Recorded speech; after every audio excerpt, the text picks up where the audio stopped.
Chapter 221 Night Running. In Chunghwa Eton College, the apprentices' classes are going on as usual. It seems peaceful, but no one knows what's going on underneath. But on the third floor of the central protrusion of the school building, a carnival started in the purser's room. All cabinets and drawers were opened and pulled apart, and all items were spread out on the table. Anything that couldn't be placed on the table was placed on the floor. Of course, the most important thing for everyone is the college's small treasury. In order to show fairness and integrity, Lin did not conceal the location of the small treasury where the college's funds were stored, and the accounts were all made public. The key to unlocking the magic protection is the same key that opens the door to the purser's room. This was also the reason why Guybrush Tripwood was forced to hand it over. All went well, and of course everyone easily opened the academy's small vault and took out boxes after boxes of gold coins, as well as many rare magic materials. Because of the academy's tuition fees, Lin is based on the admission of one person, which can serve 2 to 3 apprentices, plus the sponsorship of some nobles and businessmen. Despite the expenses, there is plenty of surplus. Those magic materials were requested by the instructors based on their needs in the course. As the property of the college, it is also stored in the small vault. The person who made the most requests of this kind was the miscellaneous studies of the great magician Juan Javier. Some materials are just for the apprentices to recognize as familiar, while others are actually used, but they are not consumables, and can be reused. Now, both the money and the magic materials were spread out in front of everyone, just like a spoil-sharing conference. But the people who didn't give up were still looking around. Even dogs know how to hide bones. As a magician, how could he not have undisclosed secrets? Hey, everyone! Look what I found in this box! Someone dug out a locked box from the corner. The lawyers were not polite, and just violently cracked it. When they opened the box and took a look, everyone made a sound of admiration. It was a box full of orange fruit Eton College commemorative pocket watches. The unique appearance contained technology that others could not imagine. It's obviously not a magic material, but it can maintain its shiny appearance for a long time. This is an unexpected discovery among holders, and a feature that is widely circulated. It is precisely because of this feature that no one who also makes pocket watches can make similar works. This has also become an important basis for everyone to distinguish between college commemorative pocket watches and imitations. On the market, the college commemorative pocket watch has been hyped to an unimaginable height, but no owner wants to sell it. So in this place, everyone was overjoyed to see a full box. At the same time, no one was being polite. Everyone just took one piece each and took it first. By the way, a bottle of very expensive wine was opened in the cabinet, and each of them had a glass to celebrate today's stage victory. To a greater future. Here's to you all! Here's to you all! As the saying goes, everyone gets drunk unless they are drunk. In this situation, maybe not much wine had been consumed, but everyone was still a bit drunk. Looking at the boxes of keel with misty eyes, someone asked, "What should I do with the money? Divide it equally?" No! No! No! Shuan stopped him and said, "In order for the college to operate, it still needs some funds. So Novak," the one who has been standing on the front line, speaking out for his master, also the person who took the key from Lin's hand, when he heard his name being mentioned, of course his ears perked up. "You will take my place, stay in this academy, and help me take care of everything here. I will keep a box of the money for use. Funds! As for the rest, let's share it equally." "Okay." With a cheer, everyone drank the contents of the cup in one gulp. This victory can be said to be a good omen, and Shuan enjoys the feeling of controlling his destiny.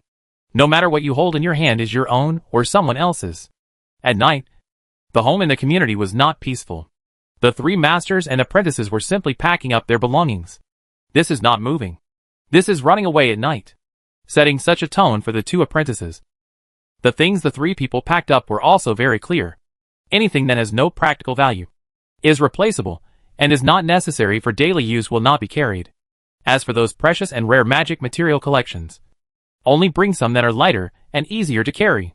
The magic stones were all packed with quality above the Huangshan level, but a few of the Hongao level ones were randomly grabbed. As for daily necessities, they are arranged according to the model of camping trips in the past. A wok, 3 bowls, a few changes of clothing, medicine, food seasonings including salt, and some personal necessities. Because the 3 masters and apprentices had a lot of camping experience, they were familiar with the roads and vehicles when packing these things, and they were ready quickly. The most important thing is, Of course. Money. Bring some silver, copper coins that may be used on the trip, gold coins, all the high-quality coins that are fine money, and also grab a handful of ordinary good money. As for bad money, those low-quality coins that need to be processed before they can be circulated are not included. In short, limit the amount to one cash box and a few carry-on purses. This is equivalent to giving up most of your property. The second most important thing is the weapons. Since returning to Willian City from the Tower of the Great Sage, Lin has not had much free time. Unlike before, he would make some unknown weapons and equipment just for fun.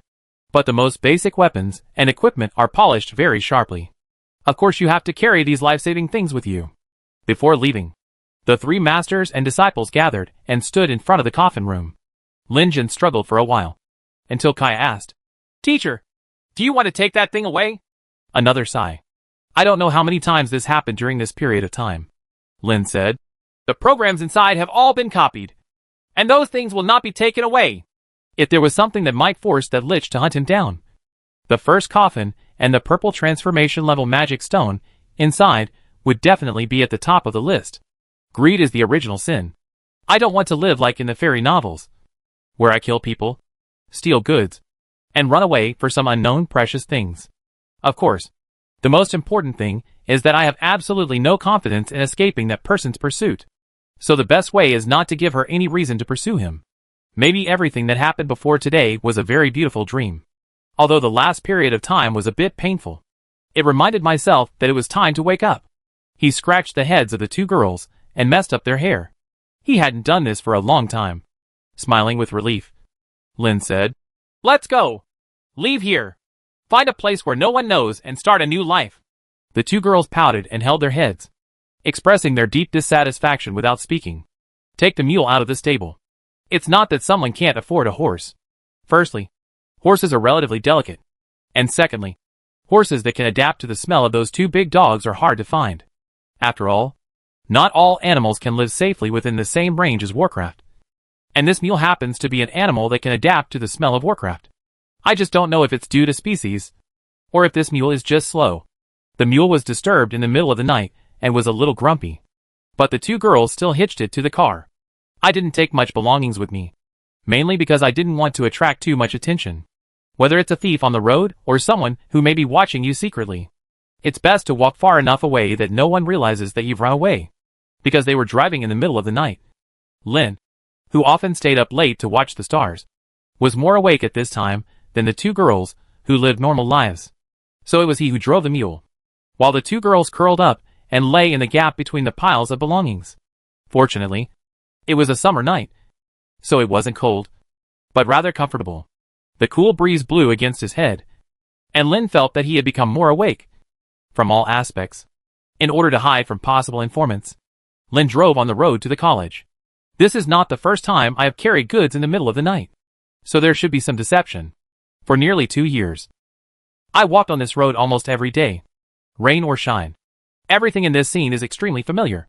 But this is the first time I look at this familiar scene with the feeling that I will never see it again. Ginkgo trees and banyan trees grow on both sides of the road. I still remember that every time I took shelter from the shade and rain, it would never happen again. Every bend, every boulder for rest. Goodbye. I will never come back. Saying goodbye one by one, sighing one after another, driving a small truck pulled by a mule, walking under the moonlight.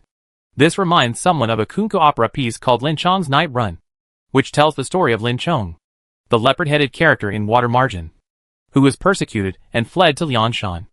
I am quite familiar with the story of Water Margin, and I have read the entire book 3 or 5 times.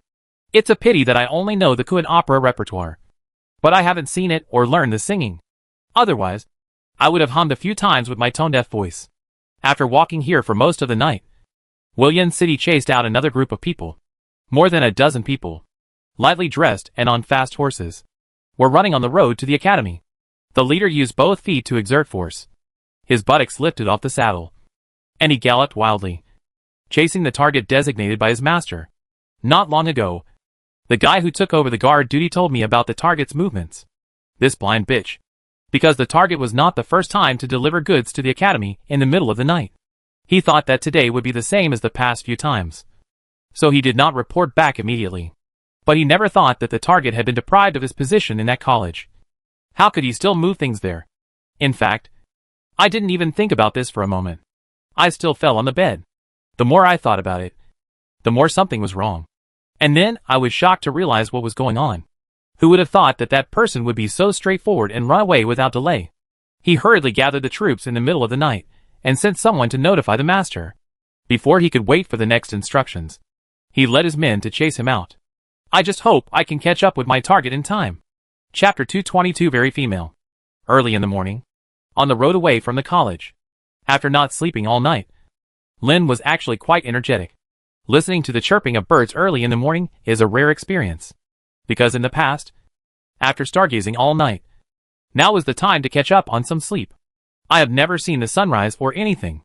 It was also difficult for the two girls to sleep intermittently for most of the night in such an uncomfortable environment. So Lynn did not intend to wake them up. As for breakfast, I'm not hungry yet. After all, it's not the time I'm used to eating.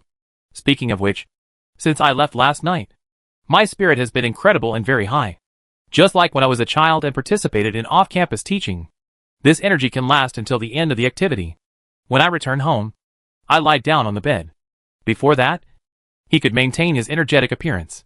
However, a person can hold on like this, but the mule pulling the cart seems to be unable to do anything. This poor little guy not only pulled a cart full of things, but also had 3 people sitting on it. And he just pulled it for most of the night. If it were the mule of the earth, it might have died long ago. But the animals and plants in the lost world are stronger than those on earth. After all, the world is too dangerous. If the individual was too weak, he would have been eliminated long ago. Before I had time to appreciate the scenery in the early morning, before I had time to lament my own experiences, a sound of horse hooves came closer and closer. And there were many of them. Is this a pursuit? Hope not. But the more you are afraid of something, the more it will come. A group of cavalrymen neatly surrounded the mule cart and circled around it. I don't know if they were dizzy because of the wandering around, or for some other reason. The group of people finally stopped and stared at the man on the mule cart. Your Excellency Tripwood. The leader broke the silence and greeted. Your Excellency left without saying goodbye, which is really embarrassing for us. My master just planned to invite you to have a heart-to-heart talk today about the Magician Association. Future, could you please turn the car around and follow us back? Soldier, are you ordering a magician to act? He picked up the staff at hand and lightly punched it at the pedal. A wave of magic light rippled out, looking very threatening. Seeing the target acting like this, the leader was secretly annoyed. He had forgotten that he was facing a magician. He was in a hurry when he came out. Not only did he not bring all the equipment for dealing with magicians, but even the people around him, who were brought out temporarily, were just a bunch of crooked melons and bad jujubes in his eyes. It is simply not useful. If you really want to say that it can still come in handy, it is to rely on the number of people to make the other party lose sight of one thing, at the expense of one's own casualties. The target suffers losses. It is by relying on this kind of intimidating attitude that the other party is forced to submit obediently. The 2 girls lying in the back of the truck got up. Although they looked around with blank eyes, as if they had just woken up, they did not take out their weapons in panic, because the people surrounding them all held their crossbows flat and aimed at the mule cart in the middle. If there is too much movement, it may stimulate the opponent to start attacking. Before I finish casting my protective magic, I'm afraid I'll have a few crossbow arrows inserted into my body. But the 3 masters and disciples were not lambs to be slaughtered. They secretly used magic in inconspicuous corners. If they really wanted to fight, they had no intention of killing them at the slightest provocation. At least they would arrest a few people to be buried with them. When no one noticed, Len also secretly put his hand into his arms, groping for his last resort. But before he could grasp it firmly, Len let go of his hand, because there seems to be no point in continuing to resist. Ah! Sister Sama, you are finally here! Coming out from behind the hill, the Nedeker was wearing a suit and trousers that emphasized the curves of her upper body, highlighting her curvy figure. But what is more eye-catching are the strange items on the back of the waist and feet. Others don't know it. So how could Len not know it? He also had a share in making those 4 guns. Even the name of the gun is engraved on it according to the original version. Parsley, parsley. Sage, sage.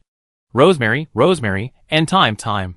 As for the group of chasing warriors, some laughed, some thought carefully, but most of them were confused.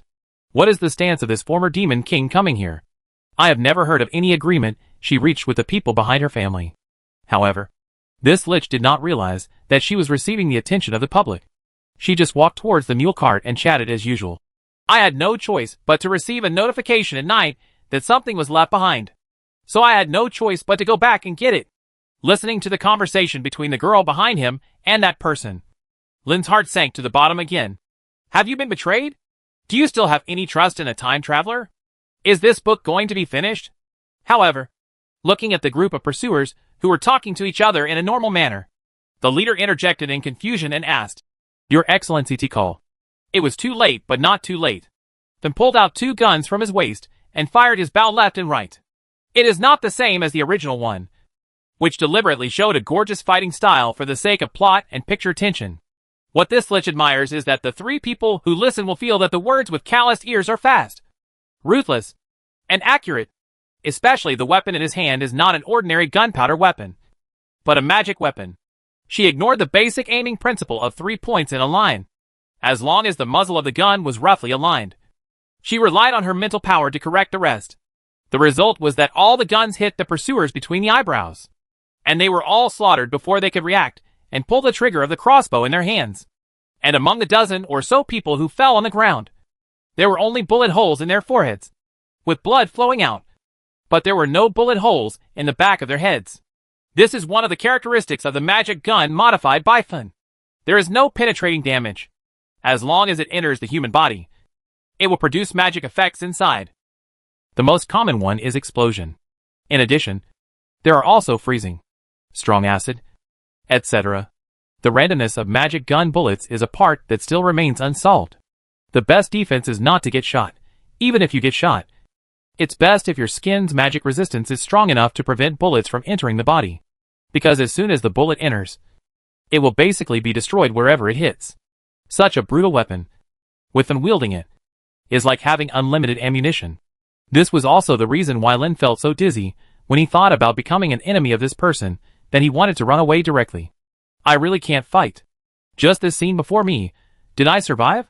A certain man was still sitting in the driving seat, but then flicked the gun cleanly and put the weapon in his hand back into the holster on his waist. This is the only little trick she can play when she's in a good mood. Girl, come here and help. Upon hearing the greeting from their elder sister, the 2 girls jumped out of the car obediently. Kaya followed Fin's instructions and moved the things she had brought. Halloumi was sent to capture the few horses that had not escaped. You can use it to pull a cart, or you can sell it in the next town. There is really no need to waste it. Touching corpses can be considered a fine tradition in the Lost World. Anyway, he has no intention of coming back, and these people are here to cause trouble for him. So everyone is not so kind as to bury them. Those wild beasts will help dispose of corpses, and so on. This can be regarded as a return to nature. What Fin brought was a box, probably for personal belongings, and the other one was the coffin. Clear a small space on the cart to place it, and the mule will still be used to pull the cart, because the 5 horses brought back by Halumala were obviously in a state of exhaustion. They were probably driven here in the middle of the night, and these horses were also exhausted. If it had any remaining strength, it would, like its companions, slip away long before the rider fell. In order to take the horses away, the 2 apprentices each rode one and led the other. The extra horse tied the reins of the collar head behind one of the horses. This approach has the disadvantage of not being able to go very fast.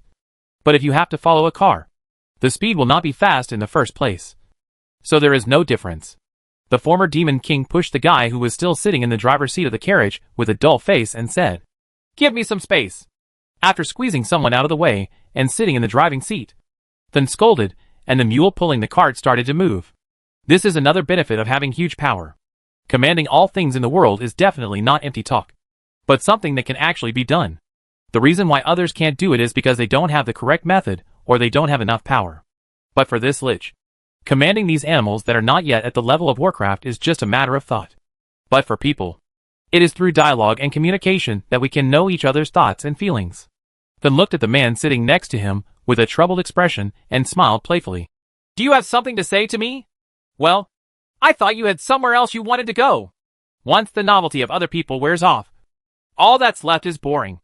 How can I possibly stay there? Haven't I seen enough boring people in my life?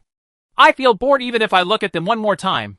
On the contrary, You just left without any hesitation.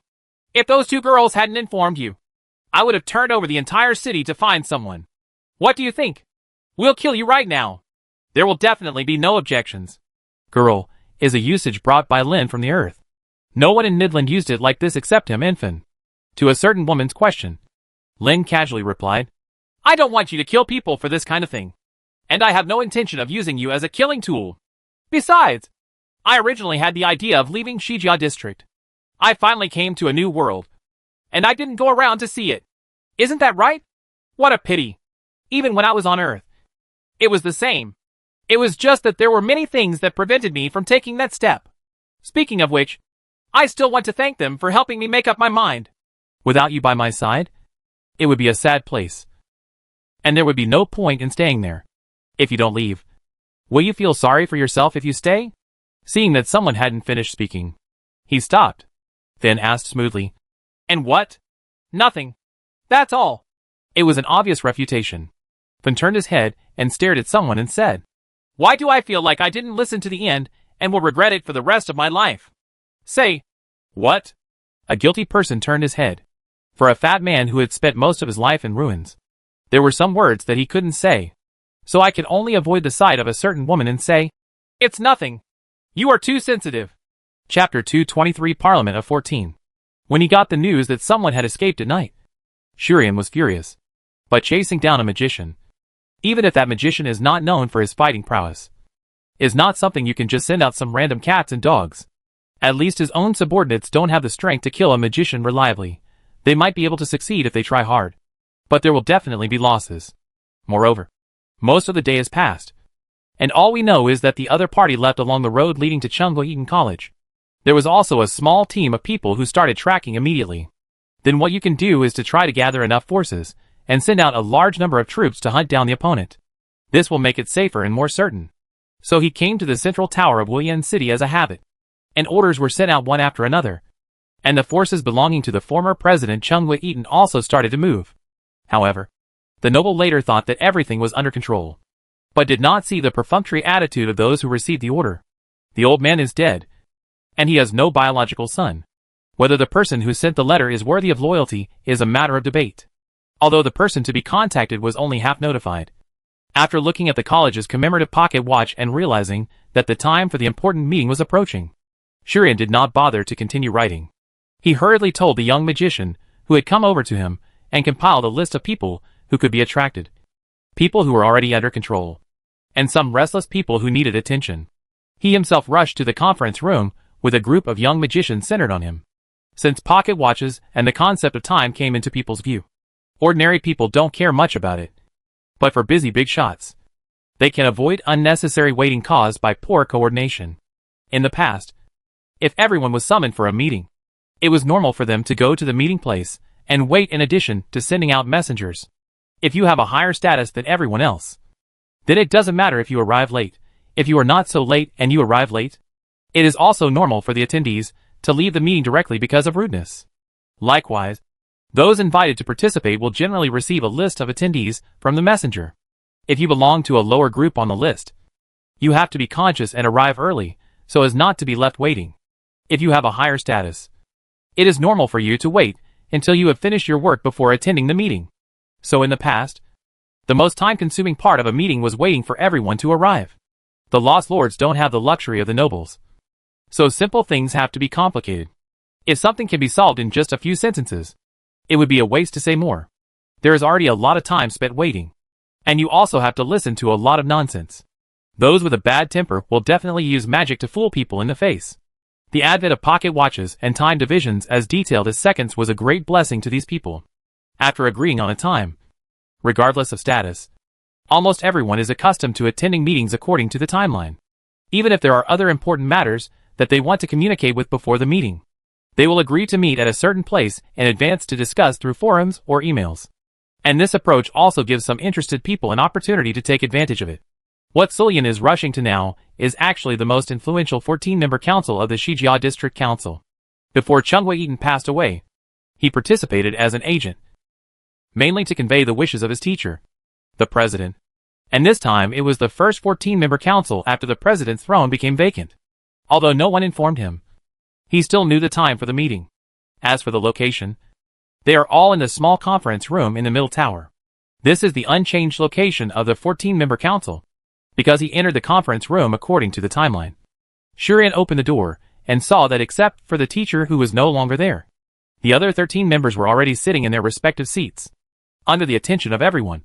He sat on the chair that belonged to his teacher, and he had sat on it several times during his tenure as an agent, to be able to become the Shijia district branch with tens of thousands of members, including tens of thousands of apprentices, and only 14 members of the highest authority. Who is not a veteran? Regarding this uninvited guest, who sat on the president's throne, everyone remained calm, just to see what this little guy wanted to do, because it wasn't time for the meeting yet. Even if everyone was present, not counting the dead president's deputy among them, no one was talking about serious matters. They were just chatting and talking, just testing each other out, just like waiting before a meeting in the past. All the people who arrived early were doing this. Maybe there is an ulterior motive, but it is more to pass the time. However, as soon as Shuan entered the door, everyone became quiet and stared at the young man, thinking that he had taken control of the situation. Shuan looked proud. Following his teacher's past actions, he knocked on the table and said, "Since everyone is here, let's start the meeting." Before that, the speaker was the master of the West Tower, a great magician who had always been at odds with the president. In fact, before Orange Eden took over as president, Woody Kammer was a strong contender for the position of president, and that competitive relationship has continued. Although he will not always oppose everything, he always uses very strict standards to review every decision of the former president. Now, the disciple of his dead enemy is sitting in a position that does not belong to him.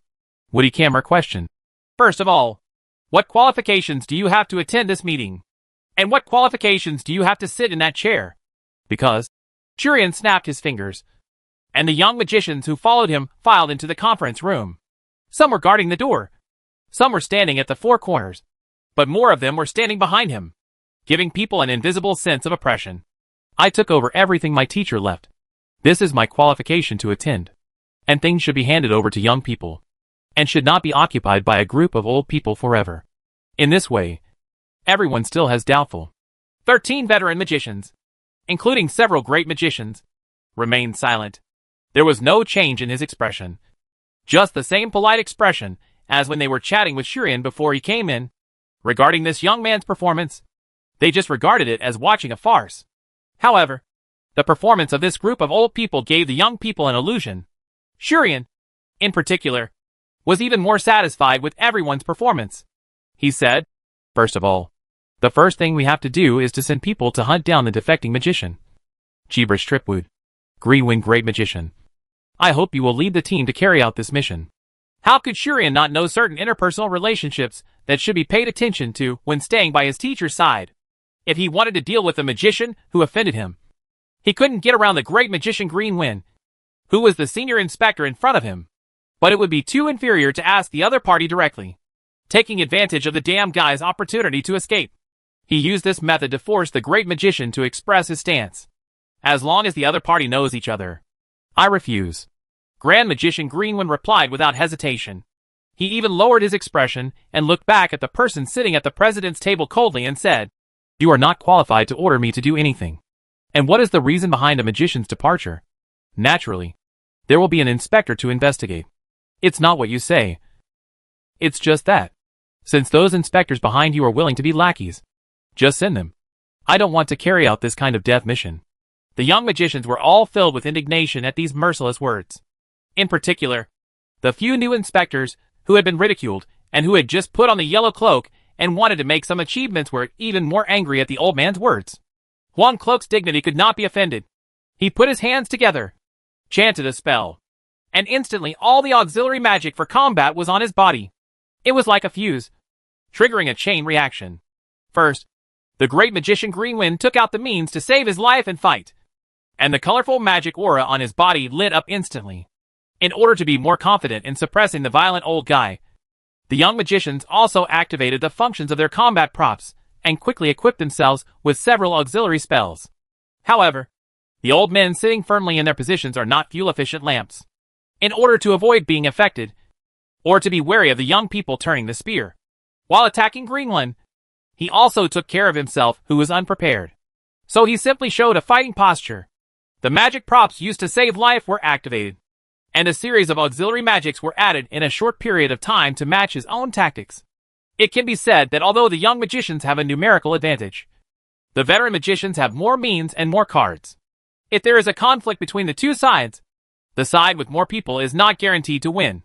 It was this change that made the entire situation tilt toward these out-of-mind old men. Young people are less confident. Only then did Shuan realize that these people were not fat-headed aristocratic old men, without the protection of his subordinates. When his noble bloodline fails to work, he becomes a weakling who can be exploited by others. There is no old man who could enter the 14-person parliament who did not crawl out from countless corpses. Whatever made them famous, whether they were people or monsters, as long as they were not killed by their own hands, would not be included in those numbers at all. An old magician with a low reputation might brag about his achievements, but there is no one who can attend a meeting who has not been tested many times. Their strength and achievements are impeccable. Power and so on are just attachments. Simply put, the aristocrat style of play does not apply to magicians. There are just too many people, and this group of old magicians may not be enough to watch. Realizing the mistake he had made, Shuan's thoughts changed. As if to relieve the tense atmosphere, he changed the subject and asked, "Great magician Green One, what do you mean by the mission to die? As far as I know, the Lich did not leave with the traitor. You want that woman, who is known as the Demon King, must be included. Humph. You are either a traitor or not. Use those two words less. And the so-called death is because I don't want to touch that person when the Arcane Eye is opened in the Tower of the Great Sage." What? Chapter 224 Inheritance? This news was even more surprising than the man's escape. Shuan couldn't help shouting, "Chakvis is crazy. What did he do when he opened the Arcane Eye?" As we all know, the Tower of the Great Sage will automatically protect Gabrash Tripwood, and the range is the distance that the magic tower can observe. Under normal circumstances, this distance is only 10 kilometers at most. But coupled with the Arcane Eye, who knows how far this magic can see with the support of the magic tower energy pool? Shuan thought of a possibility and said, "Could it be that Chuck can already fully control that tower? Get rid of the influence of the original tower owner." "No. It's just that I asked him to open it, and he agreed." Greenwind struck mercilessly. "You?" Shuan wanted to get angry at the person in front of him. But who is this person? The oldest active inspector of the Shijia district branch, recognized as the sharp knife in the 14-member council. After the death of Chungwa Eaton, he was said to be the most capable magician in the Shijia district. People will have opinions. However, the most troublesome part is also here. Logically speaking, for such a famous person, his method should have been thoroughly studied by others, and he should have even come up with a set of methods to crack it.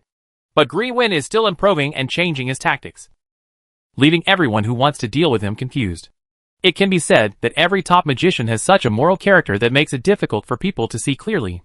Perhaps the day their methods are discovered is the day they step down from the altar of the strong in the eyes of everyone.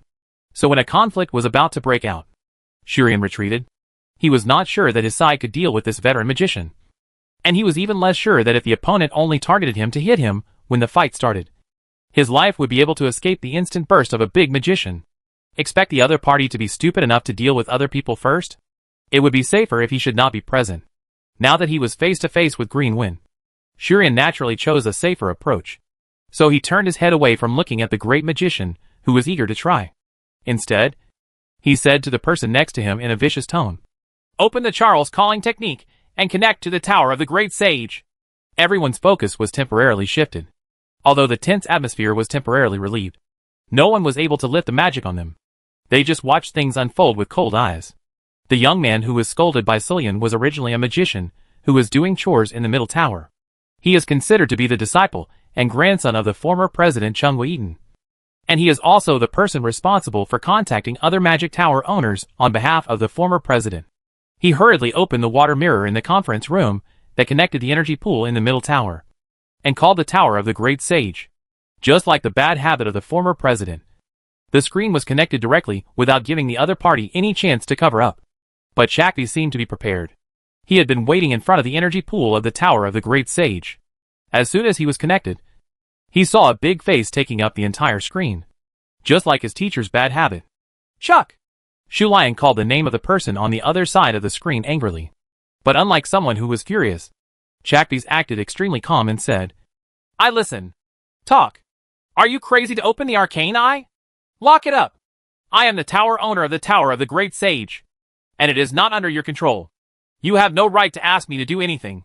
Shuan slammed the table, stood up and pointed at the person in the picture almost angrily, shouting, This is not a request. This is an order. You understand? An order. I'm curious. Why do you order me? Chakvis asked coldly. Just because I inherited everything from the teacher. You? Inherit? Because you have such a noble bloodline? When did magicians have such a private inheritance theory? If you think there is, then this noble person. I am a commoner with mud legs. I formally challenge you. Only if you win me can you be qualified to give orders. However, I would advise you to hide in the middle tower for the rest of your life, and never go out of the tower. Otherwise something bad will happen. You? How dare you threaten me? No, it's not a threat. I'm just telling you what's going to happen. Faced with this cold response, Shuan collapsed and shouted, We are students of the same teacher. Shouldn't you support me? Have you ever respected me? A person of civilian background is not qualified to be the head teacher. In this case, you dare not tell me face to face. But I also heard that my ears are about to grow calluses. Even if I support you, it does not mean that you can crawl on my head and shit. Not to mention that I don't even admit that you are qualified to be the teacher's successor. You didn't even attend the teacher's funeral. Why do you do that? The person in the picture slammed the table and shouted louder. When I got the official notification, it was the news that the teacher had been buried. Tell me, where is the problem? Yes. Seeing the sullen person falling into his chair as he yelled at him, Chakvis on the other side of the screen regained his calm tone and said coldly, Anyway, I have put you on the blacklist of the Tower of the Great Sage. Listen to my advice and never step out of the tower. This is the only friendship we have left. After saying this, the person in the picture took the initiative to disconnect from the tower in William City. The man slumped in the chair gradually regained his energy. He pounded the table angrily and kept saying, Damn it! The successive failures only made him want to curse these blind dogs. He didn't hide his temper at all and exploded in front of everyone. However, in the eyes of the old men present, it was impossible to say what it felt like to behave like this. If I really want to say it, it's a pity. A little boy who didn't understand the situation rushed into a world that didn't belong to him. It completely detracted from the reputation of his teacher, and it was completely inconsistent with the time when this young man detected his magical talent, which was so amazing and brilliant. But after all, he is someone else's apprentice. No matter how regretful he is, it is not his responsibility. The 13 members of the parliament were also disinterested in discussing matters due to this farce. They all stood up and planned to leave. It's just the young people blocking the door. I don't know if they are stubborn or really stubborn. They stopped the veteran magicians who wanted to leave. But the bewildered expressions revealed the fact that they were panicked and had no confidence. Behind him, Shuan shouted hysterically, Stop them! No one is allowed to leave! Unfortunately, the person walking at the forefront was the master of the West Tower. He had a bad temper to begin with. But when he heard this roar and the sly look of the young man standing in front of him, he was displeased. Not much to say. Just a punch. With a full set of supports. The power of one punch cannot be underestimated. The young man blocking the way flew back and smashed open the door of the conference room. Fortunately, this was a defensive portal in the magic tower, and it was strong enough, so it was not directly smashed, but only knocked open. Woody Kammer stepped over the young man who fell to the ground and walked away. The young man blocking the other half of the door looked at the old man in front of him and pointed at Woody's back as he left, with a playful expression on his face. He was so frightened that he opened the door and got out of the way. Watching the 13 old men leave, the young people were unable to stop them, and everyone focused their attention on Shuan. Everything went smoothly before. Why is it completely different today? But the son of a nobleman, who had always been full of confidence and described many great prospects in front of everyone, now looked like a defeated general, hiding from everyone's sight in embarrassment. In the end, he seemed to understand that he could not escape no matter what. So he got angry and slapped the table to get up. He didn't look at anyone else. He just said loudly to himself, Go back to my house. Contact the housekeeper of my family, and ask him to find a way to recruit more people for us. After that, he was about to leave. Someone next to me said in astonishment, Are you sure you want to leave? There was a burst of anger for no reason. And Shuan said sternly, "Get out! I don't believe that nonsense threat. If he dares, he will kill me. Let's go!" He sadly followed the noble son out of the middle tower, leaving everyone speechless along the way. Whether they were dealing with the magician guy Black Stripwood or other leaders under the former president's influence, they were invincible. Even if he is not a member of the president's system, as long as he comes forward, anyone who dares to provoke him will retreat. Why is the situation today completely different? No, there is essentially no difference. It's just that those old men won't shed tears until they see the coffin. They are obviously strong, but they want to block the ideals and plans of the young people. As long as you find a way to break their unknown dignity, you can definitely. The thought process was not over yet. A group of people walking out of the middle tower seemed to feel something, and they all raised their heads and looked into the distance. I saw a few light spots in the distance, getting closer and bigger. This is? Their minds couldn't be turned around for a moment, and everyone watched helplessly as the strings of light bullets focused on Shuan. The dull sound of puff, puff could be heard endlessly. Before everyone realized it, the pearl bombs had terminated, leaving only the shapeless corpse in the pit on the ground. No one cried and howled. No one cleaned up the mess. The young magicians looked at the broken body of the person in the pit, looked at each other again, then turned around and scattered away, as if everything here had nothing to do with them. The people in Willian City were not completely unaware of this sudden change. The 13 old magicians who left first were the old magicians who held the actual power of the Shijia district branch. They had noticed the light bullets flying across the sky during the farce at the Gate of the Abyss. Except for the owners of the North Tower and the South Tower, who were responsible for staying in Willian City and coordinating logistics. Everyone else was on the battlefield and witnessed the entire process with their own eyes. Now seeing the light bombs crossing the sky of Willian City, they looked at each other, and someone said, "It seems that the selection of the next president will be decided at the Tower of the Great Sage. It seems so. Otherwise, it would be too miserable to be a president who never leaves the central tower for the rest of his life. Greenwind, what are you thinking about?" The old inspector was looking in a certain direction, thoughtfully, when someone asked. He said, "I hope that kid who wants to die will stop messing around in the academy." These old guys still agree with this opinion. The achievements of the academy are obvious to all, but everyone is not so confident about that aristocratic young man who wants to die. Chapter 225 Prince of Elements. At the academy, another dispute is brewing.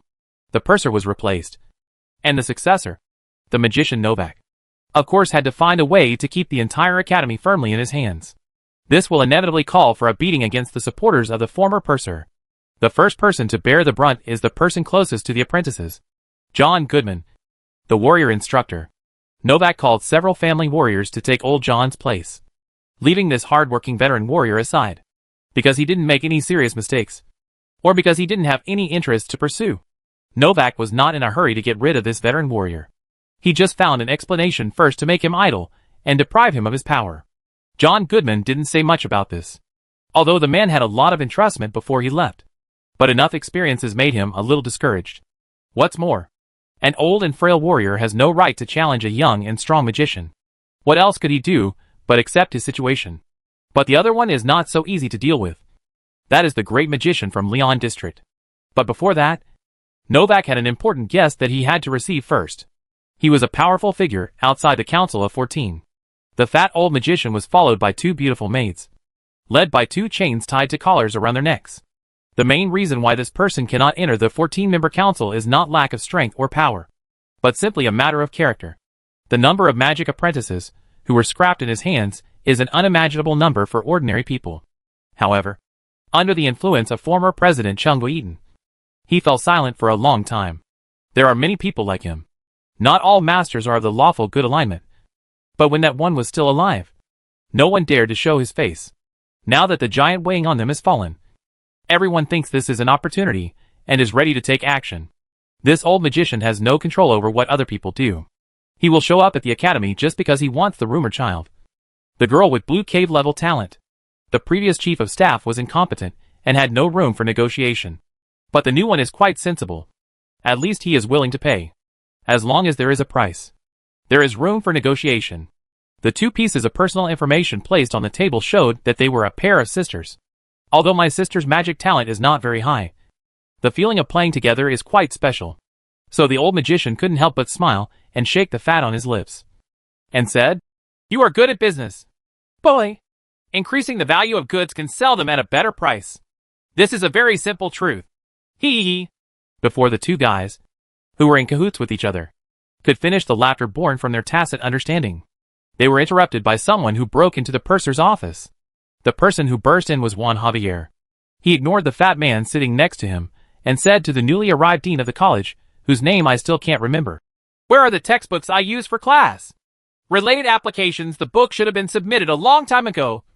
And I know that your ex has bought the things a long time ago." In front of the guests, Novak was rudely treated by his subordinates. He was ashamed and angry, and loudly rebuked, "There is no such thing as nothing." Although he was yelled at loudly, how could one care about such a trivial matter? Who would be angry with a dog because it is barking?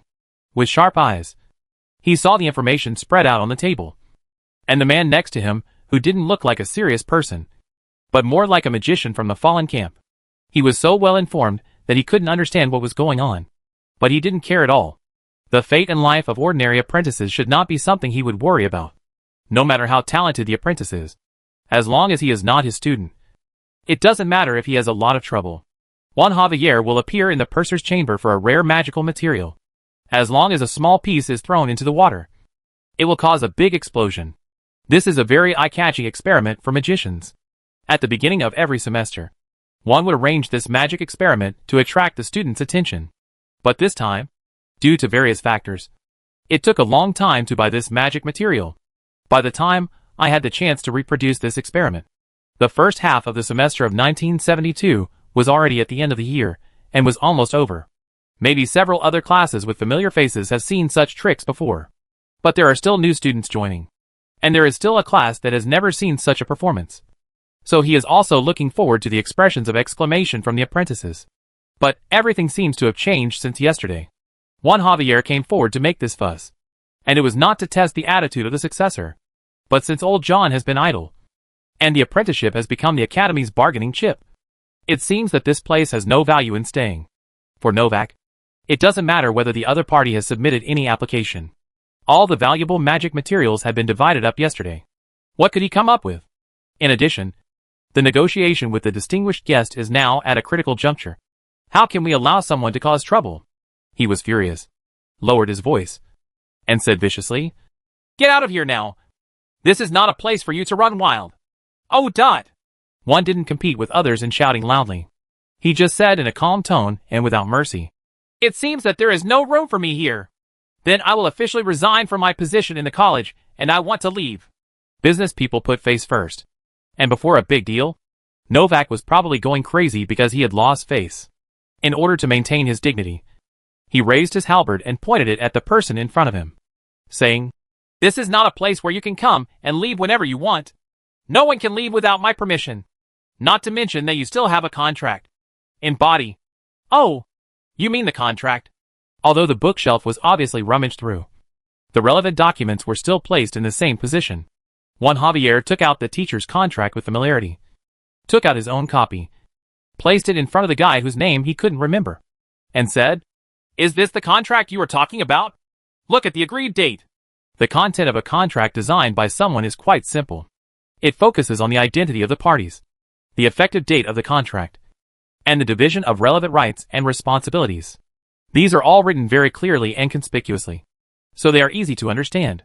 And the dates that were highlighted were clearly stated, from the first day of the year 727 to the last day of the year 727. In order not to restrict too many teachers, Lynn originally made contracts with everyone by hiring them once a year. After the first year, it was supposed to be a renewal of the contract. But due to the tacit understanding between each other, everyone agreed to continue the matters agreed in the old contract and continue the teaching work in the new year. Of course, teachers who intend to seek other benefits will have to sign a new contract whenever their job content changes. But for Juan Javier, the great magician, nothing about the contract matters. The main purpose of his stay in the academy was to consult with a person nearby about the P language. Now that the man has been driven away, there is no reason for him to stay. If the successor knows how to respect and win people's hearts, there is nothing wrong with him spending more time messing with others. But now it seems that there is no need to stay. By throwing out this expired contract, Juan's original intention was to remind the other party that his identity as a great magician was clearly stated in the contract, and he should show some minimum respect to this point. It's a pity that men whose rationality has been interrupted don't seem to care about this. In order to show his control over the college in front of the guests, and not allow anyone to challenge him on the first day of taking charge, Novak almost pointed at the nose of the person in front of him and yelled, "I don't care what the content of your contract is. That it's an agreement you made with your predecessor. As long as you are a member of the academy, you will be under my control. The only thing you should do is to obey my instructions, and do it meticulously." Before Novak could finish his words, he saw the person in front of him turn into a body made of lightning. With just a wave of his hand, his outstretched left arm was shocked to pieces, and he was even more paralyzed, unable to move for a while. But the attack didn't end there. The second punch came towards his left face. The body that was hit directly smashed through the window on the 3rd floor, causing the person to fall into the atrium outside the window. Fortunately, the protective magic on his body worked throughout the process, minimizing the damage. Even so, it was a complete loss. However, the man with lightning followed the hole in the window and jumped out of the window. Juan Javier, the Great Magician, also known as the Prince of Elements. It is named after his ability to elementalize himself in order to fight. Moreover, it can also transform into different types of elemental incarnations according to the time and local conditions. Once it becomes elemental, not only does its attack power double, but as long as the opponent doesn't know what to do, it can't even harm the elementalized body. The veteran fat magician came to the broken window with great interest and looked at everything in the courtyard. One jumped out of the window and directly rode on the person who was knocked away. Without saying any more ruthless words, he transformed his arm into a thunder knife and cut off the opponent's limbs, with blood pouring from his throat. Novak said with difficulty, "How dare you attack me? Others will not let you go." The sound of a broken window hitting the ground was so loud that the two people in the courtyard immediately attracted everyone's attention. Juan stood up gracefully, released his elemental body, and said to the fallen person, "Others? I'm looking forward to someone coming forward to challenge me. I haven't done anything for more than a year. Has everyone forgotten me? What kind of person is that?" The magician standing in front of the broken window saw that a certain great magician had lifted the incarnation of the elements. He couldn't help but pause the staff in his hand, eager to try. But he gave up the idea immediately, because the warning magic on the staff reflected a suspicious sight on the crystal ball at the head of the staff, which was the majestic appearance of an airship. It's one thing to deal with a young great magician, but it's another thing to deal with a boatload of magicians. This fat magician, who has been hiding for a long time, admits that he is a bad guy, but he is definitely not a fool. So he turned around quietly, pulled the chains of the two maids, pulled them reluctantly, pushed open the door of the purser's office, and left slowly and calmly. He didn't think that the arrogant young man who thought he had power would still be able to fulfill the deal after being injured like this. Chapter 226: The Collapse of the College. Looking at the people watching, Juan Javier didn't want to defend himself. He just said to everyone, "It seems that our time together is going to end today. Let's just take care of ourselves from now on." After saying that, he turned around and shouted, "Girl, pack your things. We are ready to go home." The word "girl" was learned from Gablesh Tripwood as a term he sometimes called his own apprentices, because it is interesting and feels friendly. One sometimes calls his student Anne-Marie that way. As for the girl who walked out of the college gate as soon as she heard the call, she was struggling to carry a large box and walk slowly step by step. When Juan saw this, he smiled and said, "You are ready. Why don't you use the light object technique or the giant power technique? It will be easier to move things." "Ah, I forgot." And Mari quickly put down the box and took out a short wand to cast a spell. Novak, who was lying on the ground, said harsh words without giving up. "Don't think you can escape. My people will hunt you to the ends of the earth." Seeing that there was still blood on the other party's severed limb, Juan's original intention was to teach the person a lesson, not to kill. So he performed a flame snake technique, using cautery to stop the opponent's bleeding while enjoying the sweet scream, until his voice became hoarse and he no longer had the strength to scream. Novak gasped and scolded, his eyes filled with hatred, glaring at the person in front of him. But this hatred could not last long before it was replaced by shock. A huge ship fell from the sky, bringing up a strong wind that almost made people unable to stand. That was the highest level war machine of the Leon District chapter, the airship Gauss Bertone. Juan Javier looked proudly at the man who fell to the ground with only half life left, and said, "Although it is not as powerful as the great sage's tower, I still doubt that any of you would dare to chase it. You will need to send someone who can fly, and it will be a war-level mobilization." After finishing speaking, Juan no longer looked at the fallen man, and walked directly to John Goodman, who was among the crowd of onlookers, stretched out his beckoning hand, and said, "Old John, in my opinion, you should also be here. If you can't survive anymore, how about following me? We can re-establish such a college in Leon District and continue that person's last wish." The old warrior muttered, "Lord Tripwood is not dead yet. What is his last wish?" In fact, the news that someone ran away at night has not yet come, but one could probably guess what would happen next, which was that someone died or someone escaped. So he smiled and said, "What's the difference? Anyway, you know what I mean. What do you think?" After only hesitating for a short moment, John Goodman shook Juan's hand and said, "There's nowhere to go anyway. I originally wanted to devote the rest of my life here, but since I'm not wanted here, let's find another place." "What's wrong with the place? Welcome, my friend. Bring the great fear here to the children of Leon District." Wahahaha. Not only was her own teacher recruiting people, but Anne-Marie also ran up to sisters Wendy and Charlotte, also stretched out her hand and said, "Let's go together." Okay. Charlotte, who was not familiar with the world, intuitively got close to this girl who also had no scheming intentions. But she didn't dare to make up her mind, but looked at the sister beside her with hopeful eyes. In order to protect this gifted sister, Wendy saw far more adults' duplicity and malice hidden deep in their actions than girls of the same age. Just like yesterday, amid the cheers of most people, Wendy felt a chill as she looked at the back of the man who was driven away. She was at a loss and hugged her sister tightly, not knowing where to go. Now the invitation from Anne-Marie is an opportunity for her sisters to escape from this place. But she still had concerns and looked at the teacher who invited her. Wendy understood that Anne-Marie was not the person who could make such a decision. Another concern is that his parents still live in Shijia District. She doesn't want to see whether her actions will lead to retaliation against her parents. Sensing her sister's concerns, Anne-Marie also looked at her teacher. Juan Javier couldn't stand the expressions and eyes of his students, so he waved his hand and said, "If you think you want to take them with you, then go ahead. Go pack your things quickly, and just take some important things. This is not moving. This is fleeing. You have to run away before the pursuers come. Just drop it." Someone said it as if it was serious, but in fact one just wanted to create some tension, and didn't want the two girls to drag their feet.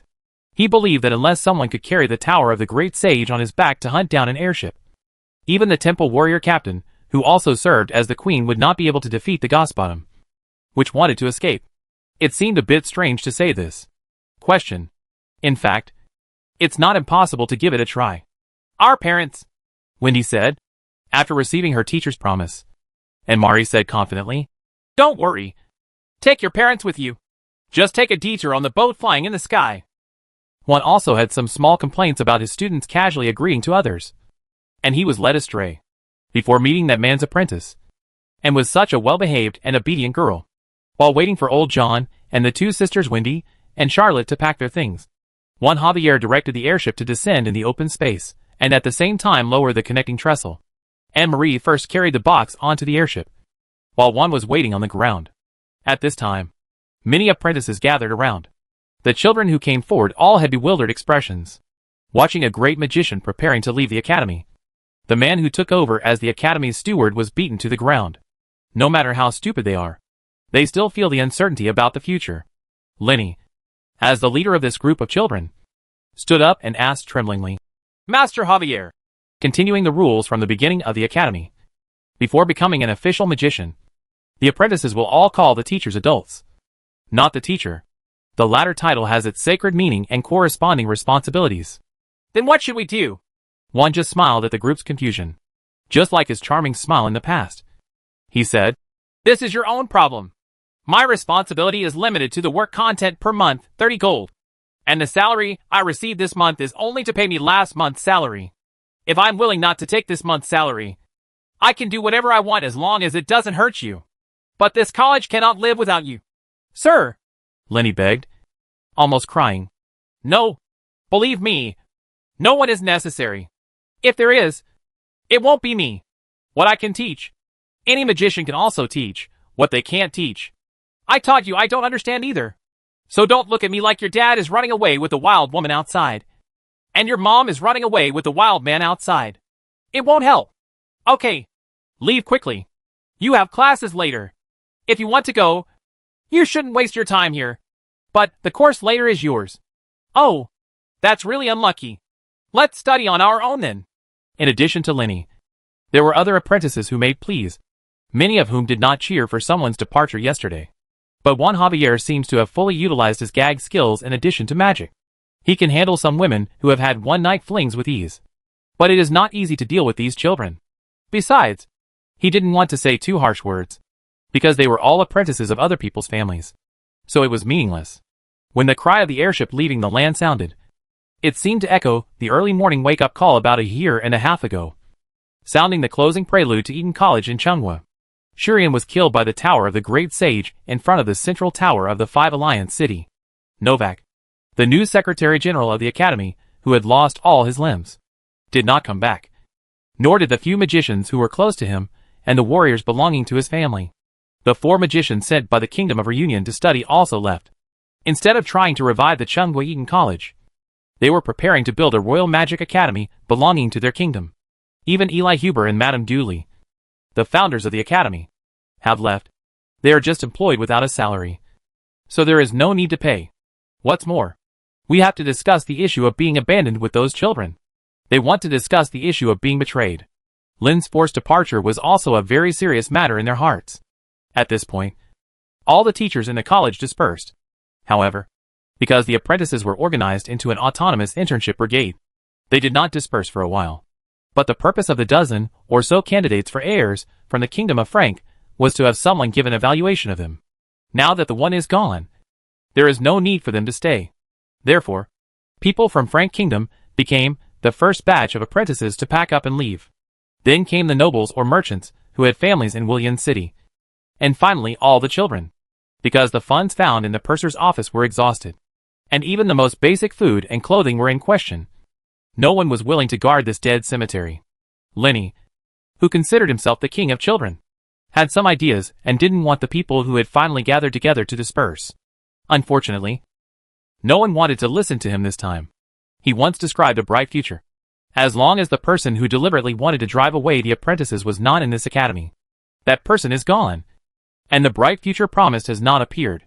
It can be said that Lenny is indispensable for the academy to fall into this predicament. Children may be inexperienced and easily deceived, but that doesn't mean they can't understand what's happening to them. When they do face losses, someone must be held responsible for those losses. Blame it on the person who was forced to leave. Something doesn't seem right. Blame the guy who left in the airship. That one cannot afford to offend. Then it seems that there is only one person left who can be responsible, or who can be blamed. So this time, no matter what Lenny said, no one was willing to listen to him or follow him. In the end, only the school building was left of this once famous college, with no living person walking inside. Chapter 227 Doomsday Mountains. On the airship, the starry night is charming. The magician who stayed vigil at the helm followed the planned route and compared it with the stars in the sky to correct his course. If it's daytime, you could also use reference objects on the ground for comparison. There is no air control in the mysterious land of this era, as the highest level man-made flying war weapon. The airship is equivalent to the overlord of the sky. Ordinary flying monsters will still actively avoid it. Even the Dragon Clan must think twice. Juan Javier leaned on the railing, looking at the starry night and the student, who also went up to the deck to enjoy the breeze. He had a doubt in his heart, and it wasn't until now when no one was around that he asked, "Girl, didn't you predict all this?" "I saw it." The girl still cherished her words like gold. "Then why not stop it?" "They can't stay here." "Why?" "Dark Ages." It was a concise term. One thought for a while before he figured it out and asked, "Which Lord Demon King is it?" Anne-Marie nodded. One smiled and said, "Girl, times have changed. There are magic towers everywhere now. No dark force can conquer cities and occupy the entire world without the consent of the tower owners. Even those who have done this once. The same goes for the Demon King." The girl shook her head in disapproval and said a term. "Tower of the Great Sage." "Yes, the Tower of the Great Sage. That tower even defeated a Demon King. A mere Lich can't be his opponent." That program magic tower has no solution. Suddenly his face froze, and he thought of a blind spot he had never thought of before. It is true that from his perspective, no one should be able to crack the program magic tower in this era. But who is one of the creators of the P language?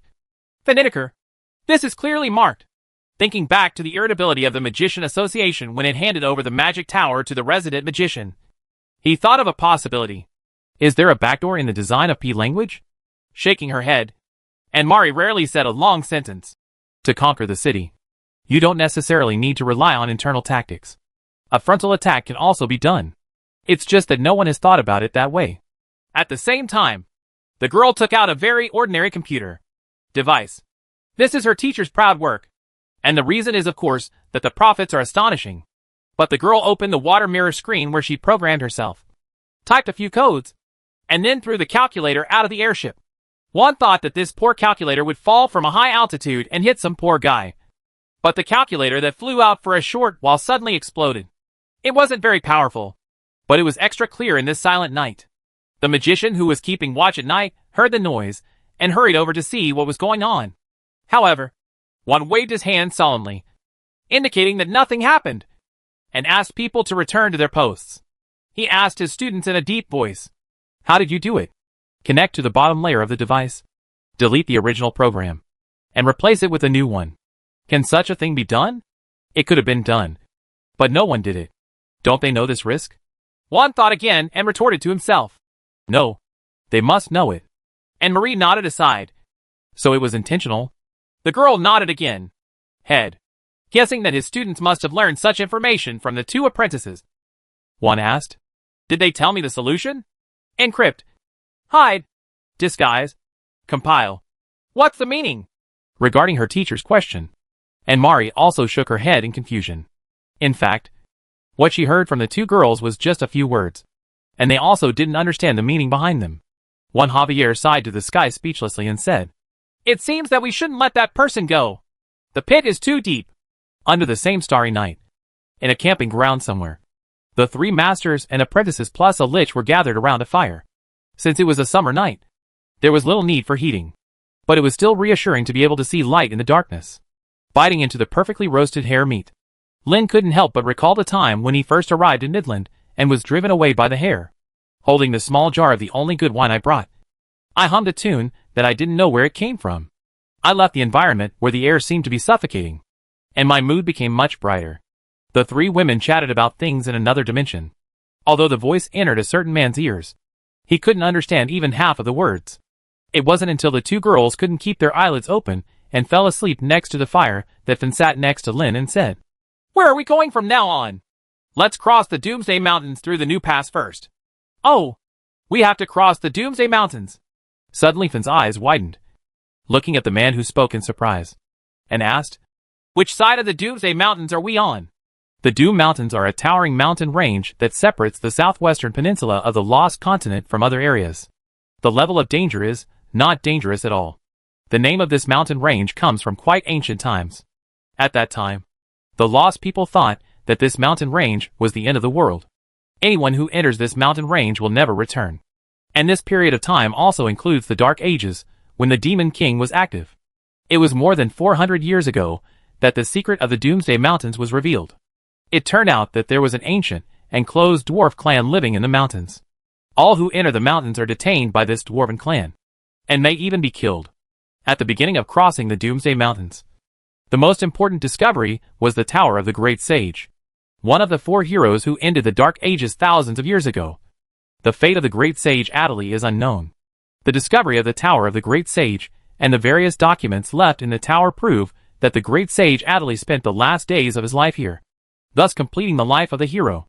Adderley came to build a tower in such a remote place, Finn said with emotion after realizing the geographical location of the Tower of the Great Sage. Thinking from his point of view, if the purpose is to seal the last part of your body, there is a place that no one will explore, and is regarded as non-existent by most people. There needs to be a more suitable place. Hasn't he thought about this day? The world after any new discovery is unimaginable by people before that, even if he is a great sage. After commenting on a certain senior in the magic world, Lin continued to talk about the history of the Doomsday Mountains. It was more than 200 years ago that humans crossed the Doomsday Mountains on a large scale and opened up the southwestern peninsula in order to avoid war in traditional areas of the Lost World. After more than 200 years of hard work, there are today's 4 magic district chapters and more than 10 countries. As for the secret of the Doomsday Mountains, it is not surprising that the Demon King who once ruled the world does not know, because this place is far away from the traditional activity area of Homo sapiens. And besides occupying the most core area, the evil empire at that time probably focused most of its energy on suppressing the endless rebellions, and had no energy to explore the reality of the world. So in order to explain to this Lich, who rarely showed a surprised expression, Lin used the whiteboard technique to draw a map of the lost world that he had summarized. The reason why he uses the term summary is that he only compiled the world maps that he could collect. He did not actually carry out surveying and mapping work. Of course, we don't have the technology to use satellite views to get the correct outline. But for those who have played to the world map level, the pursuit of accuracy is just to satisfy themselves and has no real meaning. Pointing to the east side of the map, mainly the southeastern part of the center, Lin said, "This is what I know from historical data, where the sphere of influence you rule is. Although you claim to rule the world and rule for an entire era. In fact, the west side of the continent, especially the southwest area, is still an empty window for power. Not only do you have no tentacles here, but also the other Homo sapiens species that resist you do not operate in this area. A wild place." Seeing the former Demon King thinking deeply about the scope of the territory under his rule, Lin did not let her worry too much. Pointing directly at the part of the Mountains of Doom, he talked about the process of changing from a synonym for fear to a joke. It's not that no one complained about the name Doomsday.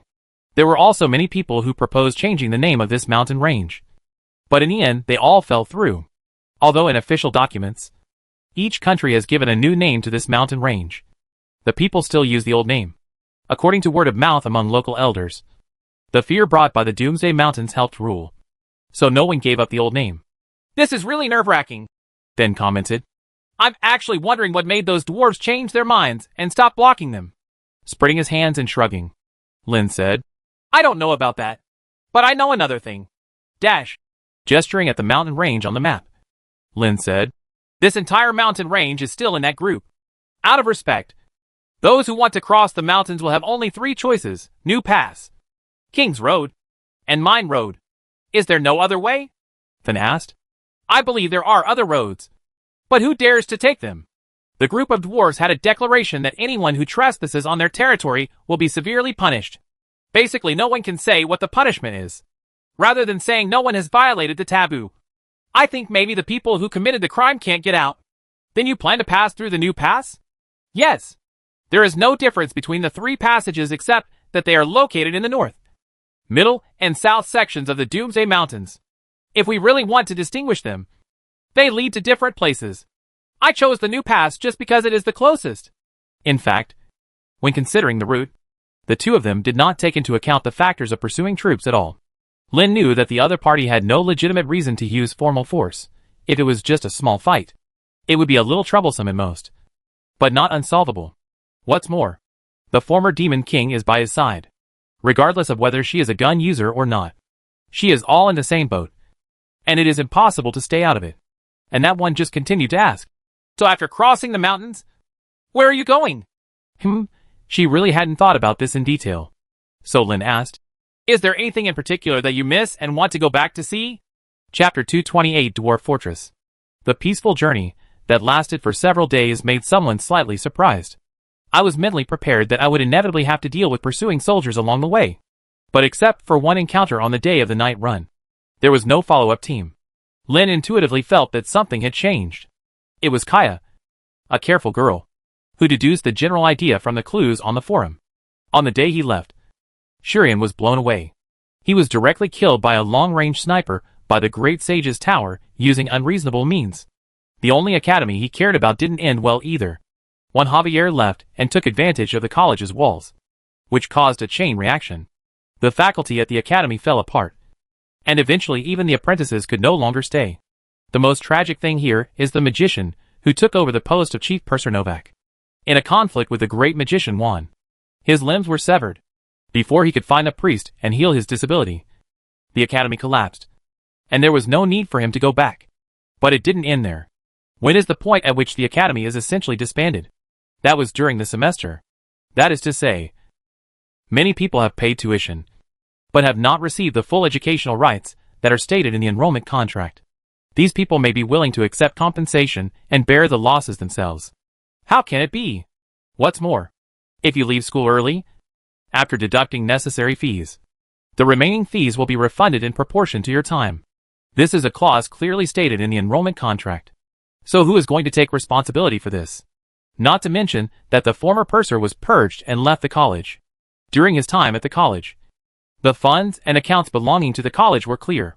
Not only the faculty within the college know this, but even parents who send their children here want to know. Lin will disclose it conditionally, since the academy's funds are no longer in the control of the former purser.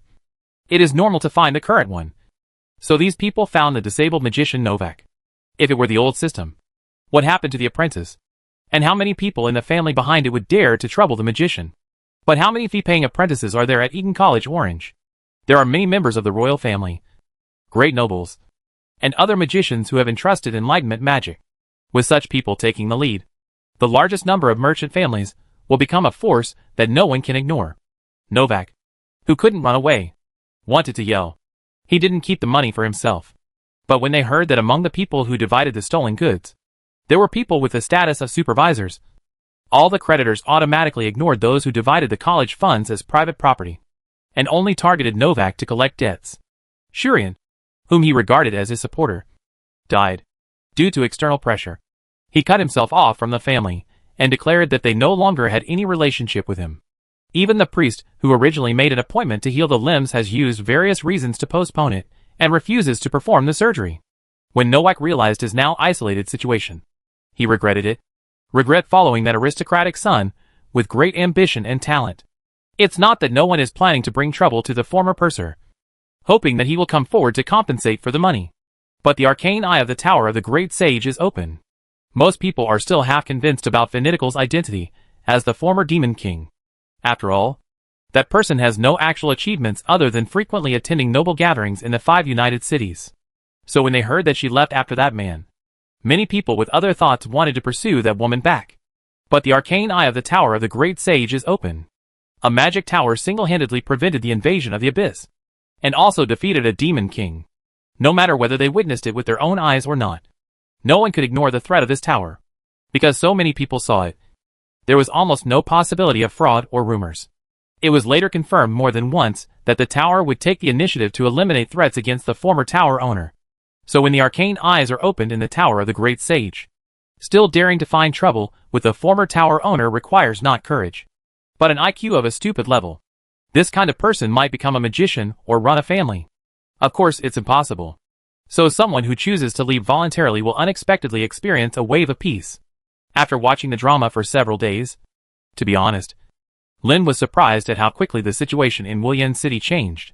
Especially the death of Shuan, the noble who was looking for trouble for him, made someone feel infinite emotions. Watching someone let out a long sigh, Fin asked, "How? Do you want to go back and get everything that belongs to you?" "No. There's no point in going back to that place where everything is restricted. Unless they let me go back to the Tower of the Great Sage. But I think that's even more impossible." Fin shrugged non-committally and curled his lips, not caring about where he was going. In front of you is the new pass, which is a checkpoint in the mountains built by the dwarves. It also functions as a gathering place for the dwarves. The 3 roads across the Doomsday Mountains are not only roads, but there is also a natural barrier formed by a gathering place of dwarves located at a strategic location in the mountains. In addition to being used as a rest place for travelers, it also had functions such as protecting channels, trading with foreigners, and collecting taxes, since it is the main passage connecting the 2 regions. Of course, it is impossible to just let the dwarves collect tolls. Countries on both sides of the mountain range have also built checkpoints at the entrance of the passage to collect tolls and taxes from caravans and travelers.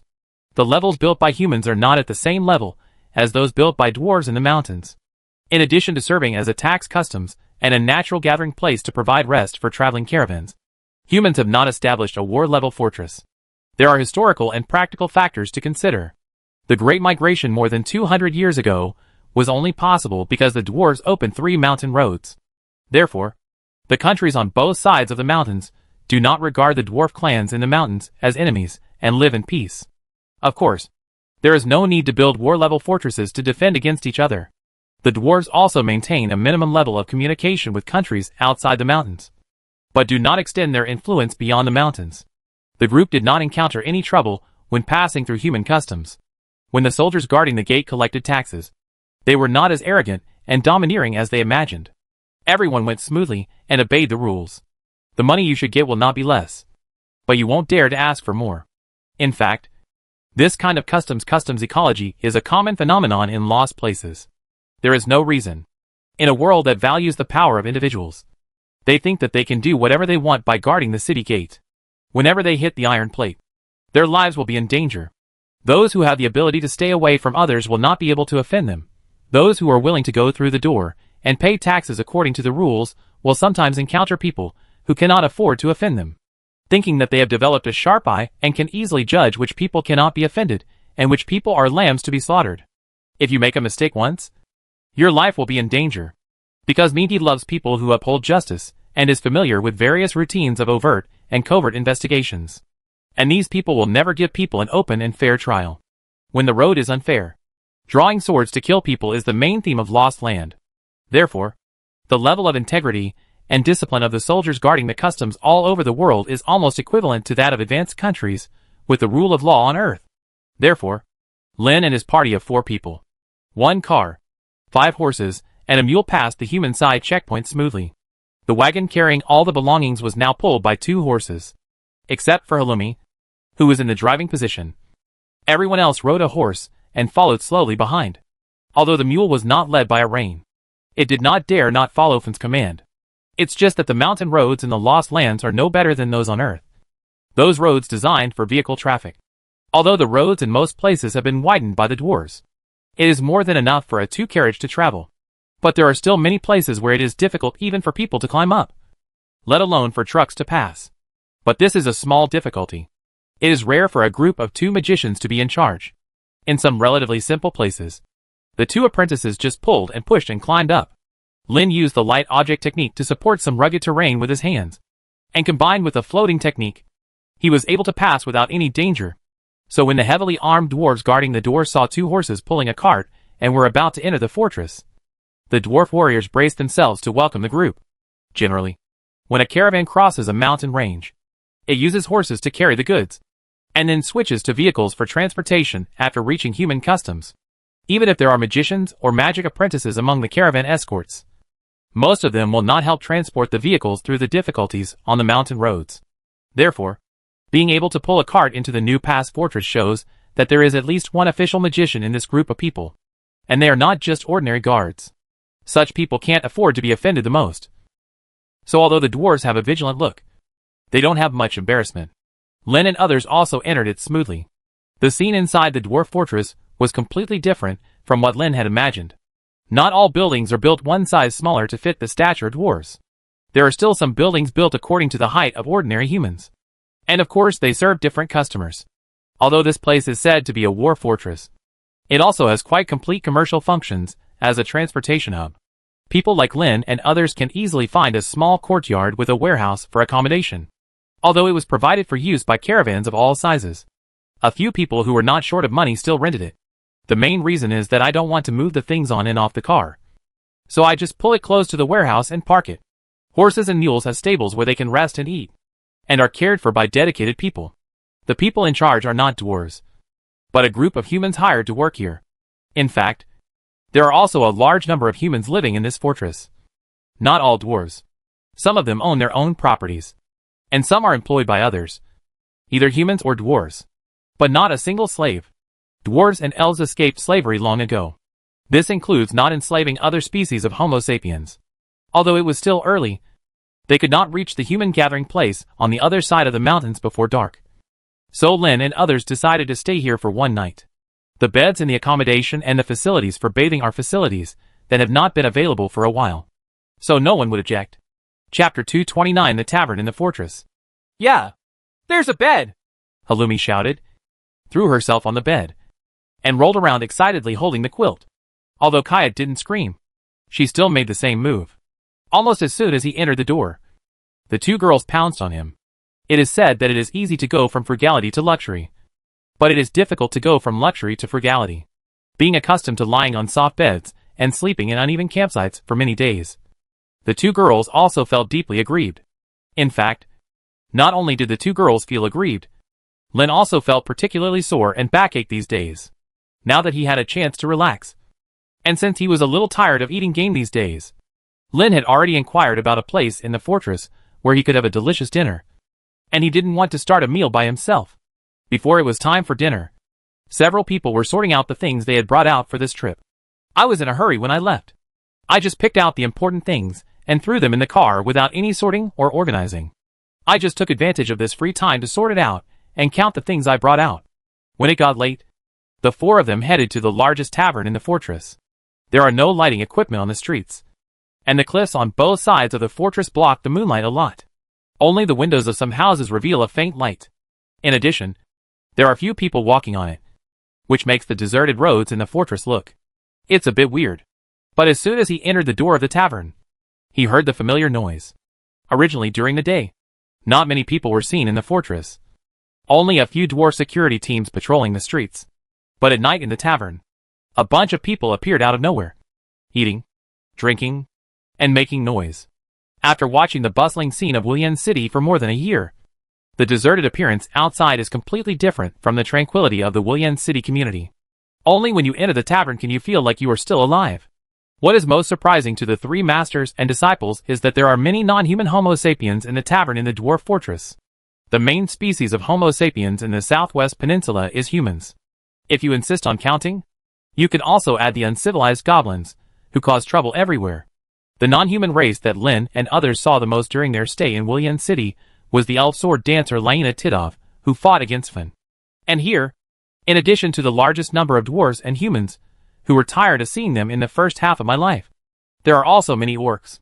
Unlike the orcs, also known as orcs. Orcs have obvious animal features on their faces and bodies, but they walk upright like humans, have hands, and can use various utensils. The most famous of the Orcish tribes are the dolphins, jackals, lizardmen, and half-dragons. However, there are no orcs from the above races here, but there are quite a few feline orcs. There are three most common types: black panther, leopard, and lynx, as well as several tiger-headed men who look like the core of the team. They all wore light leather armor, and some simply wore nothing at all, shirtless. Judging from the badges on their leather armor, we can know that they belong to the same group. Judging from the badge, it is probably a mercenary group. This is a very common situation in the common sense of the Lost Continent. Although the various types of orcs are also considered to be Homo sapiens, they still have a relatively wild character. Therefore, many orcs will gather together to form a mercenary group that is more war-oriented, looking for opportunities to make money. For some lords who cannot afford to maintain too many standing troops, these mercenaries are the best choice when facing war conflicts, among which the orcs are the most popular, because compared to humans who are too cautious, orcs have a bit more professional ethics. But even though these races are depicted as quite handsome in some animations or comics on Earth, they even have special depictions of women's figures. When I actually met him, to be honest, Lin only felt a sense of horror. What looks like a human body is actually an animal head. Especially since this is not a CG special effect. If you don't have the habit of watching, it's really hard to accept. However, the three masters and apprentices finally stopped staring at someone with the eyes of curious babies before irritating others with their eyes. Mashed potatoes, wild boar, ale, and a pot of vegetable soup with a very special flavor. This kind of dinner is perfect for a group of people who have been camping for a long time. However, after a hearty meal, an incident occurred. Two little girls, who didn't know whether they were 15 or 16 years old, were arguing about drinking ale. "We have grown up," Halumi complained as she knocked on her bowl dissatisfiedly. Even Kaya, who doesn't like to talk much, also echoed, "I'm an adult. So what's wrong with us wanting to drink?" "Yeah." Lin's eyes were a little wandering. They had to use the old American law that the legal drinking age is only 21 years old to talk about them. In the past, it was not allowed. Saying that they were underage was just an excuse. The more reason was that they didn't know whether their wine was good or not. If you become drunk and crazy, you will cause trouble to others. But if others become drunk and crazy, you will cause trouble to yourself. These are completely different things. I can't bear to take care of two crazy girls. Only, I want to drink. I want to drink. Before the two girls went crazy with alcohol, they started acting rogue and attracted the attention of other people in the tavern. Okay. Don't make any more trouble. They were most afraid of someone making the child lose his temper and act rogue. In addition, this time they escaped at night out of nowhere. So the two girls could not help but complain. So I asked the waiter in the tavern to give each of them a glass of ale, and secretly prepare the wand knocking magic, commonly known as the sap technique. As long as the two girls behave like drunkards and deceive their masters and destroy their ancestors, they will be immediately served by a sap. Amidst the cheers of knocking bowls, the two girls each received a glass of ale. I saw them picking up the wine glasses in unison, taking a big gulp, but then putting the glasses down at the same time with lightning speed, and spraying the whole gulp of wine on their teacher's face. Someone didn't have enough time to go into the tavern to eat, and even prepared magic such as automatic defense on himself. Naturally, he was washed up in the face. Do you want to knock a sap? As for a certain Lich, he had already moved his chair and sat far away. In addition, the two girls consciously aimed at their teacher, so the fierce and evil former demon king was not sprayed with any alcohol. The two girls wiped their mouths in unison, while Halloumi shouted in a fuss, "It's so strange to you. Why you can still drink such strange things. It's so strange." Followed by Kaya, helping. This interesting scene was of course seen in the eyes of everyone in the tavern. Someone was spray-painted like a drowned rat, which of course attracted everyone's ridicule. Knowing what kind of embarrassment he looked like, Lin couldn't blame the others for laughing.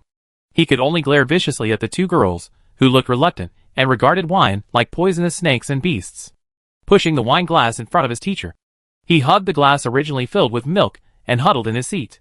His eyes drifted to other places as if nothing had happened. But he did not dare to look at someone in the eyes. Just as he was about to say a few words, a bearded dwarf came up to the two girls, who were looking at each other. He asked, "Hey, young man, you are a magician. Do you recognize this?"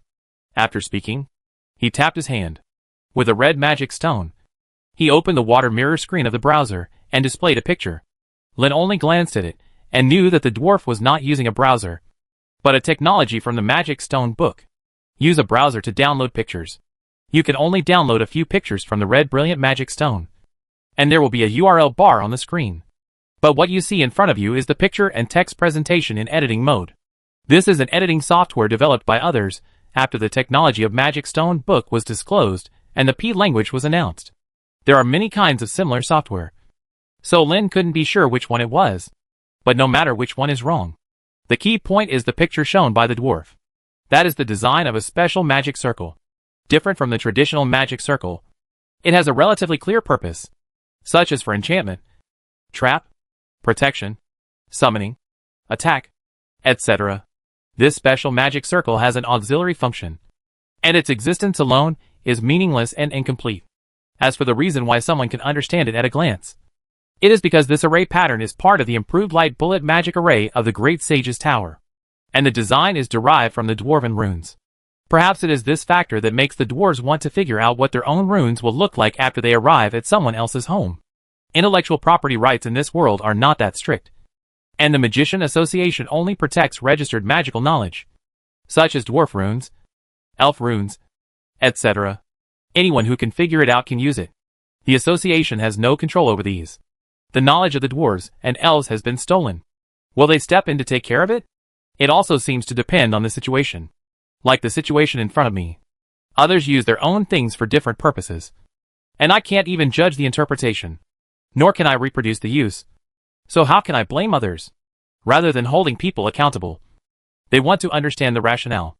Technological progress does not just come from step-by-step improvements. This rune is a quite famous one among the dwarf craftsmen. It also has its own name, called an yint. The function is to seamlessly continue the effects of auxiliary magic. The effects of the magic equipment in Lost Land are not permanent. Instead, they apply magic to the equipment just like a magician adds auxiliary magic to himself. This consumes mana and power, but at the same time, it can be exchanged for quite significant enhancements. Another meaning is that when magic is not used, it can be used as a normal weapon. But the concept of adding magical effects to equipment is not like the electrical appliances on Earth. As long as the switch is turned on, it will always work. Instead, after casting magic once to produce an effect, Wait for the effect to disappear before actively casting magic a second time. In this way, there will inevitably be a connection problem between the two magics. If the magic effect suddenly disappears during the battle, this may be fatal. The dwarf rune and yint can make the previous magic disappear after the auxiliary magic is actively turned on for the first time. And the next magic will be seamlessly connected when it takes effect, creating a pseudo-switch effect. This is a technology unique to dwarves, not even elves. The elves' magic equipment relies on the race's unique spirituality and control of the battle rhythm to achieve a seamless connection with manual magic. Chapter 230 Magic Shield. After all, weapons and equipment are meant to be used by people. As long as equipment with dwarf runes is circulated and magicians ponder it, they will naturally understand the tricks inside. But the single and yint rune is useless. Depending on the different magic effects, there will be a different set of runes to match it. It must be completed meticulously before it can be fully effective. But this part of the inheritance is a secret that is not passed down by the dwarves. Therefore, the magicians in Lost Land can only imitate the runes they have seen, and they can only be used for the same purpose. Lin used this rune in the improved light bomb attack array to provide a continuous effect. However, there is nothing wrong with the main rune being in yint, but the related matching formations and patterns are not recorded in the dwarf heritage. It's someone's own design, and it has proven to be very useful. These half-new and half-old things will naturally attract the attention of dwarves. However, Lin could also understand why the dwarves would be so confused that they would ask someone for their special skills, because the picture was not complete at all. So he asked the dwarf, who came to ask for advice. "You only got this picture?" The dwarf looked puzzled and asked intuitively. "What do you mean?" "It's the same as what I asked. If you only have this picture, of course you can't come up with a clear answer, because it's incomplete." Turning over the screen of water mirror technique in confusion, the dwarf carefully looked at the picture he had obtained to see if there might be any gaps. But no matter how you look at it, this picture is complete, and there should be no gaps.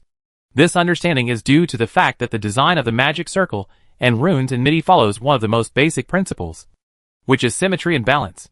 If you look at it from this perspective, this magic circle is complete, but it cannot play a role. The problem is that the purpose of this magic circle is slightly different from the original purpose of the dwarf rune. And yint is an auxiliary magic used to attach to weapons and equipment, and this type of magic itself lasts for a long time. So the connection of an yint will not be a big problem. But part of this light bomb attack array is to realize the continuous firing of light bombs, which functions as a recoil spring similar to that of a firearm. Simply put, the interval of action is quite short, and high-frequency operation will cause interference problems in magic. This point is still unsolved when making miniaturized magic guns, but when it is scaled up to the size of a magic tower, it is easy to solve. It is to use an unbalanced design to actively destroy the complete and smooth magic circle, causing lag in operation. This moment of delay prevents possible interference from occurring and completes the continuous shooting of magic. Although this design also has an upper limit on its operating speed, it is enough for general conditions. As for the picture shown by this dwarf, it just omits the most important imbalance part. In this regard, Lin did not hide his secrets and directly used the whiteboard technique to draw the original formation diagram with a complete cycle in the air. A few simple explanations, of course focusing on the unbalanced part. In fact, it was an independent small magic array that was not connected to the main array next to the magic array pattern dominated by an yint. When energy passes through the main array, it will induce energy in the opposite direction. As long as induction energy is generated, this small magic array will affect the energy operation of the main array, thereby achieving a purpose similar to filtering and eliminating possible interference from the main array. Looking at the performance of the dwarves, Lin knew that if he didn't figure it out himself, no one would understand the magic circle that seemed to have an independent function as part of this rune array. And it's still a very important part. After explaining, Lin received the looks of a bunch of dwarves looking like idiots. The dwarf who asked the question grunted and complained. "How can this be useful? It is completely inconsistent with the basic rules." Faced with the dwarf's complaints, Lin just shrugged and said, "At least it was useful when I was transforming the magic tower." Which tower?" the dwarf asked. "Tower of the Great Sage." The dwarves and other Homo sapiens sitting nearby all gasped as long as their attention was focused on Lin's table. And the dwarf also asked tremblingly, "May I ask what your name is?" "I'm Gabra Shlyn Tripwood." "It's really you." The dwarf hurriedly pointed to the picture drawn with a whiteboard and asked, "Can this really be done?" "Well, maybe you can ask the defeated Demon King this question. See if the Tower of the Great Sage is running smoothly." A group of dwarves were dubious, but many still encouraged the one Lin asked, saying, "Old guy, don't just ask. Actually do it. You haven't been working on that shield for a long time, and it hasn't been completed yet." Although he struggled a bit, he still took out a shield from under the bar of the tavern, as well as enchanting tools and materials such as a hammer, chisel, and silver sand. After clearing a table with a group of booing dwarves, we started carving runes on the spot. At the same time, a group of dwarves with red noses and belching wine took out various magic arrays and runes and asked about someone. The questions asked were all kinds of strange, but they were all quite superficial knowledge. Lin Yahao didn't say anything under the eaves, so he just answered casually. Even so, the group of dwarves who asked questions also showed expressions of sudden realization, because Lin can always give examples that they all know for comparison. Having such a comparison will of course make it easier to understand. Lin is also very helpless when he always has to answer such entry-level questions. But this is caused by the current situation of Midi. Although there are many species of Homo sapiens that have developed culture and history for thousands of years, including magic, there is only one method of learning, and that is the exhausted method. Make a list of all the possibilities and experiment with them one by one. There are no inductive methods, no statistics and calculations. In such a learning environment, it is very important to have a teacher to follow. Because there are teachers, it means their experience can be passed on, whether it is a possibility that is ruled out by exhaustive methods, or the correct method determined through experimentation. After being accumulated from generation to generation, these things become the most valuable assets. If you don't have a teacher, for a doubt, you can only use the exhaustive method to try and make mistakes one by one until you get the answer. This is also the biggest reason why learning magic is expensive. A lot of money is wasted on repeating or making similar mistakes. But it's not without its benefits. Some new unexpected discoveries were made by chance through trial and error. Some shrewd and talented magicians will find ways to take advantage of these pleasant surprises, but without such awareness, magicians will only curse and complain that the imagined effects are not achieved. The progress gap between the two arises here. I don't know how many people's doubts were answered, but suddenly the dwarf, who was enchanting the shield, shouted, "Okay, it's done! Does anyone want to give it a try?" I saw a group of dwarves vying for the responsibility of testing the shield. Lin curiously looked at the shield. It was a large square arc shield that could cover the dwarf's height. Even if it is used by a human, it can cover most of the body, although there are some decorations. Overall, it still belongs to the rough style of the dwarves. However, it is hard to tell where the formation pattern is used. Of course, I don't know what kind of magic is attached to the shield. Lin was also very curious about this. In the end, a dwarf wearing full-body magic armor was gloriously qualified to test the shield. He stood on the other side of the cleared space and lowered his iron mask in a serious manner. He clenched his fist and knocked on his chest, making a clanging sound, and said, "Come on! You're welcome." The dwarf holding the shield was some distance away from him, and the two were facing each other. In Lin's imagination, the shield tester should be the heavily armed guy with a sledgehammer or axe, rushing up and slashing at the shield. But the one who said he wanted to test the shield didn't bring any weapons. "Ready?" shouted the shield dwarf. "Bring it on!" It was too late. But soon, the shield holder stepped forward and recited a curse at the same time, and the shield in his hand sprayed out more than 10 fireballs in succession. Although the landing point is slightly different, they still all hit the shield tester impartially. The fireballs shot continuously were nothing special. They had all the effects of explosions and splashes. Even the shield-testing dwarf, who was dressed like a tin can, was blasted into the sky and then fell to the ground. For a moment, the tavern fell silent. Everyone held their breath and looked at the dwarf, who had been clamoring about trying the shield. Suddenly he sat up like a corpse, lifted his mask, exhaled and said, "The stone is on top. This is really exciting." In an instant, there was a burst of cheers in the tavern. The two dwarves who were testing the shield and holding the shield were carried on the shoulders by others and received heroic cheers. Someone watching next to him was completely speechless. Whose shield would spray more than a dozen fireballs to greet each other? And no master would be so cruel. If you don't know the details, you will definitely be beaten down. This is probably a shield used by young people. However, it was confirmed that the improved runes pointed out by someone were indeed feasible, and he immediately became a target, surrounded by a group of dwarves who couldn't tell who was who. Although some people come to ask for advice on the application of magic circles and runes, most of them come to have a drink. However, what was asked today was new to Lin, because in the past, what others asked for advice was all about P language, a knowledge that had never appeared in the Lost World. No one has yet asked for advice on the design of the magic circle for the Tower of the Great Sage. Maybe everyone thinks it's something they're familiar with, just put together in a more complicated way. As long as you put some effort into research, you can uncover the secrets inside. To be honest, Lin was happy that no one came to dig up the secrets in this area. Just disseminating the content of programming languages consumes a lot of energy. This is still the situation where most people have a blank sheet of paper and are allowed to doodle on their own. But switching to the magic circle requires changing many people's inherent concepts, which is thousands of times more difficult. So strictly speaking, it's not that someone is hiding something. It's simply that they don't have the energy to teach. If the academy can stay longer and have more opportunities to give lectures, this knowledge will definitely be put on the table and made public to the world. But the world is always not as good as you imagine. Have no choice. Chapter 231 Nostalgic News? As long as they show kindness, dwarves are easy friends to get along with. This is well reflected in Lin, who is about to be overwhelmed by those smiling faces. It's not just dwarves either. The mercenary group composed of orcs staying in the tavern was also very interested in the shield that breathed fireballs. He also became acquainted with Lin, a figure touted by the dwarves as a master of runes. After a few academic exchanges without any in-depth exploration, a group of people entered a drunken state of talking about mountains and boasting. At this time, Fun, who was sitting quietly aside, was very conspicuous. Several red-faced dwarves, smelling of alcohol, rushed to the Lich's side desperately and asked, "Woman, what skills do you have to follow the master?" One of the dwarves was the one who tested the shield. That full-covering magic armor was the armor passed down from his family. Due to the material, it had amazing magic resistance and defense. But the weight was equally terrifying.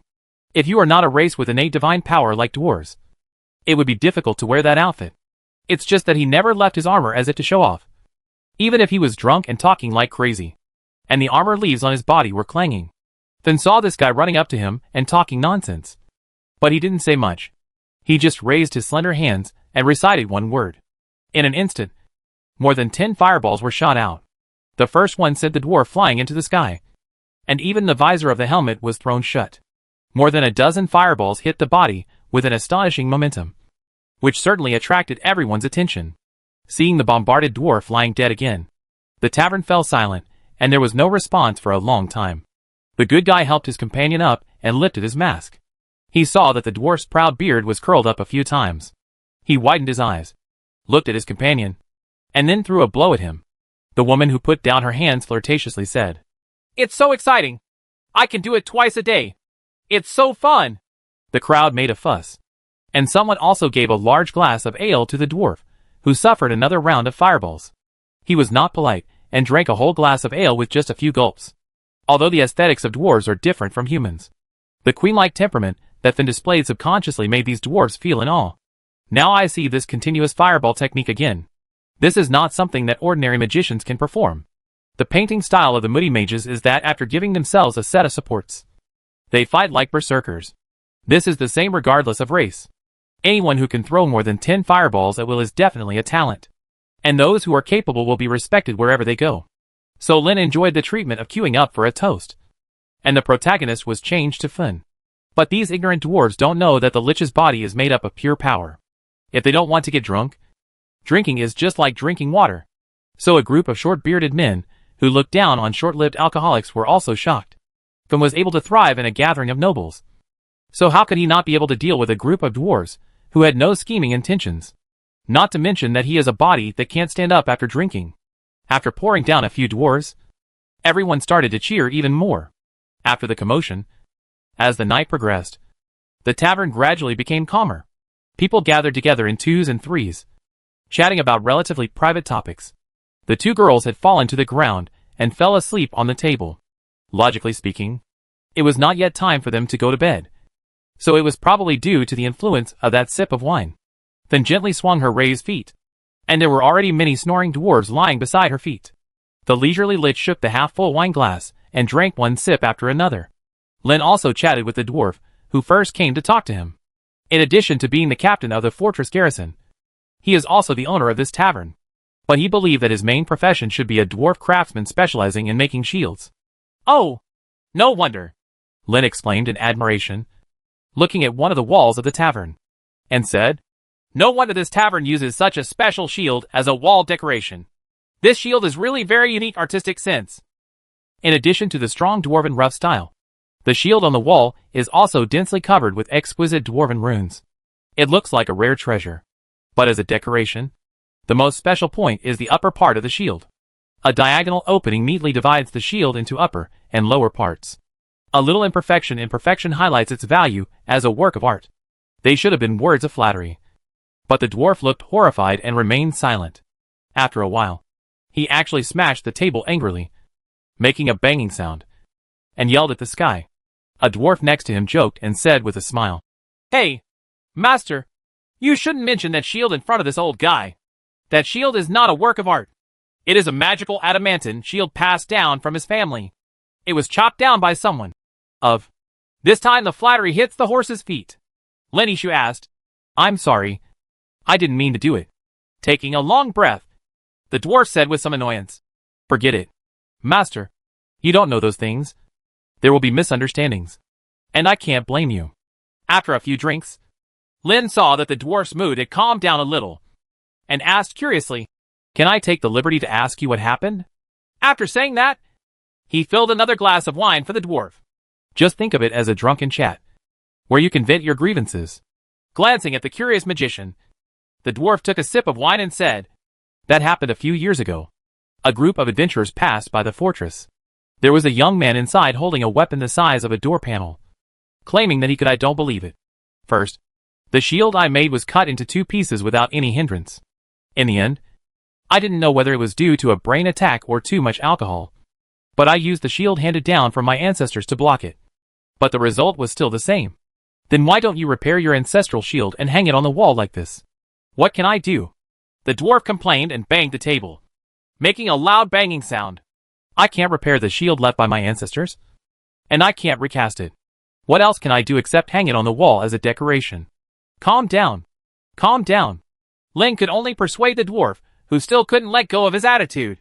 Just such a conversation caused one of the orcs' mercenary group, a female orc with a bobcat head and spotted patterns all over her body, to sit over and ask, "You said a weapon that looks like a door panel. Do you have one?" "Ask for the name of that weapon? Well, let me think about it." The young man at that time seemed to have said it was a ship-cutting knife.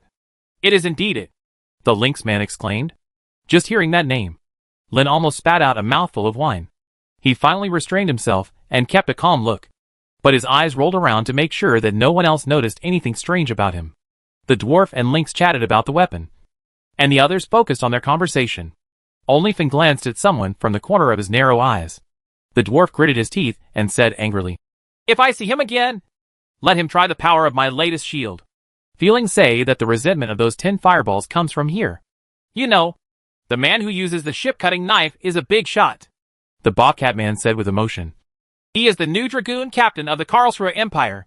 For a long time, Karlsruhe and another empire, Hader, had constant conflicts on the border. As a country with a traditional advantage in air combat, Hader's airship army was a big problem for other countries. Until the emergence of the ship-cutting sword, Ichi.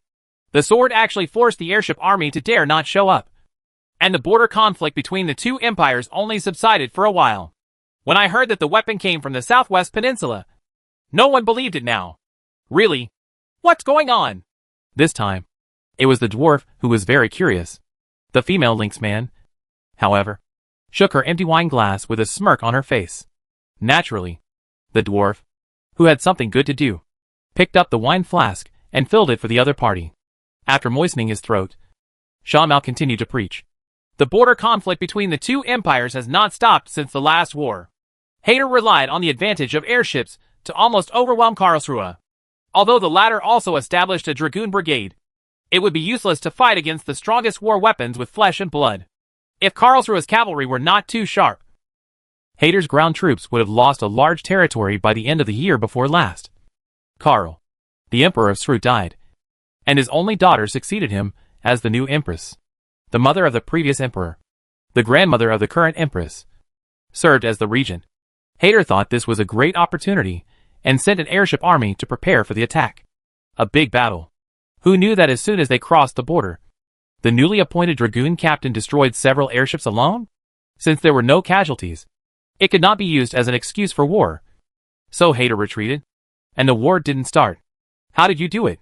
The dwarves became even more curious. Generally, to deal with airships, you can only attack people from above the deck, because weapons that can be brought into the sky usually cannot cause damage to airships. However, the ship-cutting sword can attack from below the airship, directly cut off the keel of the hull, as long as the keel is broken. Even if the airship can maintain flight and carry people for a short time, the hull will fall apart after only a few uses. However, the keel is not a component that can be easily replaced. Once the keel is broken, the airship is equivalent to being scrapped. Even a wealthy empire cannot afford to scrap a few airships before the war begins. Therefore, the Hader Empire retreated and temporarily ceased operations. No way. An empire is so tall. I heard that the Karlsruhe Empire successfully imitated the ship-cutting sword. If any country sees a whole group of dragoons using ship-cutting swords, I think they will reconsider whether to go to war. Especially I heard that there were several times in Karlsruhe when he solved the rebellion of the nobles in the country, who were dissatisfied with the young empress. He attacked the rebel castle. Instead of using a battering ram to clear the way, he directly used the ship-cutting knife to cut through the city gate and fight his way in. It can be said that the ship-cutting knife is no longer classified as ordinary. The category of weapons is siege weapons. Airships are very powerful, but they are not as flexible as flying dragons. If they are targeted by flying dragons with siege weapons, it will be useless for Hader to postpone the war. The main reason? It's just postponing the war. Yes, the two empires will eventually have another war, sooner or later. It's just that we don't have a sure chance of victory right now, so we don't fight. Chapter 232 Southwest Finale 1-1. Amid the chatter of gossip, rumors, and hearsay, the night was already deep. Looking at the things lying on the ground and beside the table, the most powerful creature in the fortress appeared. The dwarf, and holding a broom in her hand, chased away a group of fully armed dwarves and orcs in a hurry. There is no way. No one wants to let a broom stain with feces be swept over their face. Otherwise their image will be wiped away. When Len and Finn saw the owner's fierce wife appear, they quickly threw the full amount of wine and dinner money on the table and ran away without waiting for her to yell at everyone. The former demon king could still maintain his usual elegance, but someone really rolled and crawled out of the tavern. Len carried one of the two drunken girls, and Finn carried the other, and they walked on the same deserted street. It's just that under the influence of alcohol, this street is not as weird as it was when I first arrived. Len was just bathing in the moonlight, humming an unknown ditty. Lord Tripwood, I have something to ask you, Finn asked suddenly, sending a shiver down someone's spine. This Lich never does anything good when he uses honorifics. But Len could only laugh along and said, Easy to say. Easy to say. Just ask. What's the matter with the ship-cutting sword? It should be a proud achievement. But at this moment it feels like dark history.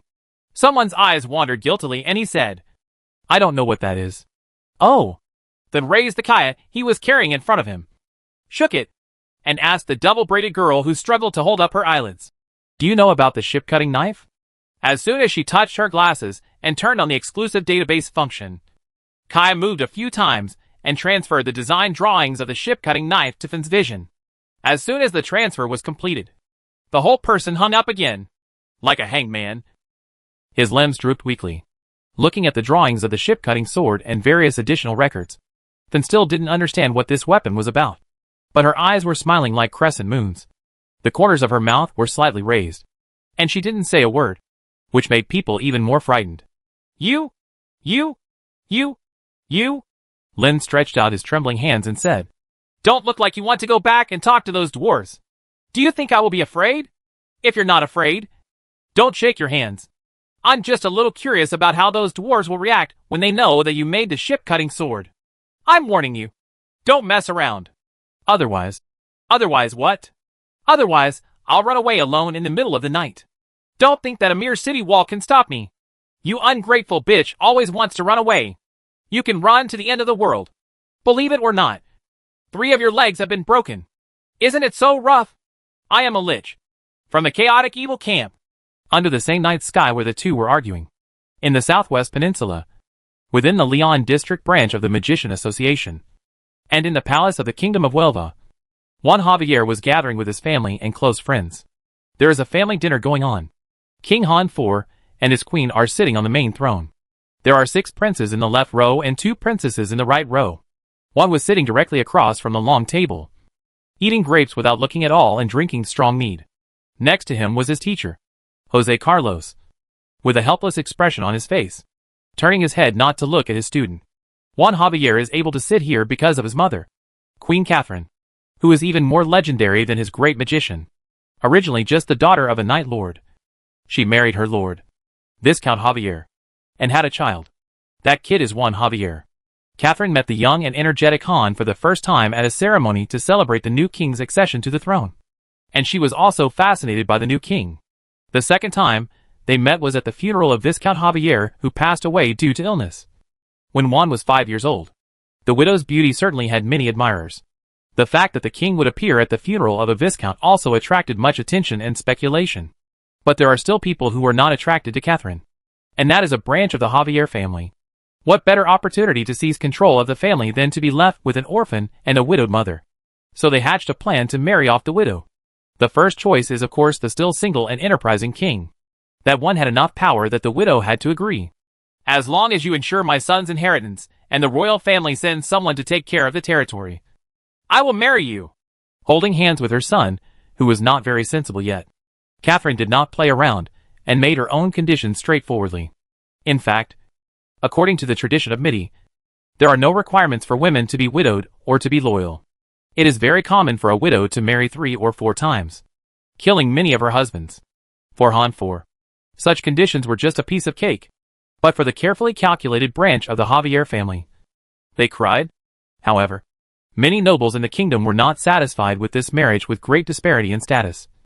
Not to mention that she was a widow who was not only older than the king, but also carried an oil bottle. However, he is a reckless king who cannot be easily persuaded by anyone. In the next few years, princes and princesses were born one after another. Those nobles who were loyal to the royal family, but had some complaints about the queen's background, also remained silent. Compared with the identity of the queen, the successor is more important. But isn't it too much? It is the most ideal situation to have one heir, 1 or 2 alternate heirs, and several princesses who can be used for marriage. But having too many successors might not be a good thing. It is conceivable that in the future, the kingdom will continue to have disputes surrounding the fight for the throne. Everything turned around in the 12th year after Catherine was crowned queen. A close minister of Han IV betrayed, poisoned his own king, fled back to the fiefdom, and raised the flag of rebellion. All the nobles have reduced their power, and are waiting to see what happens. Some people contacted several older princes privately, and waited for opportunities.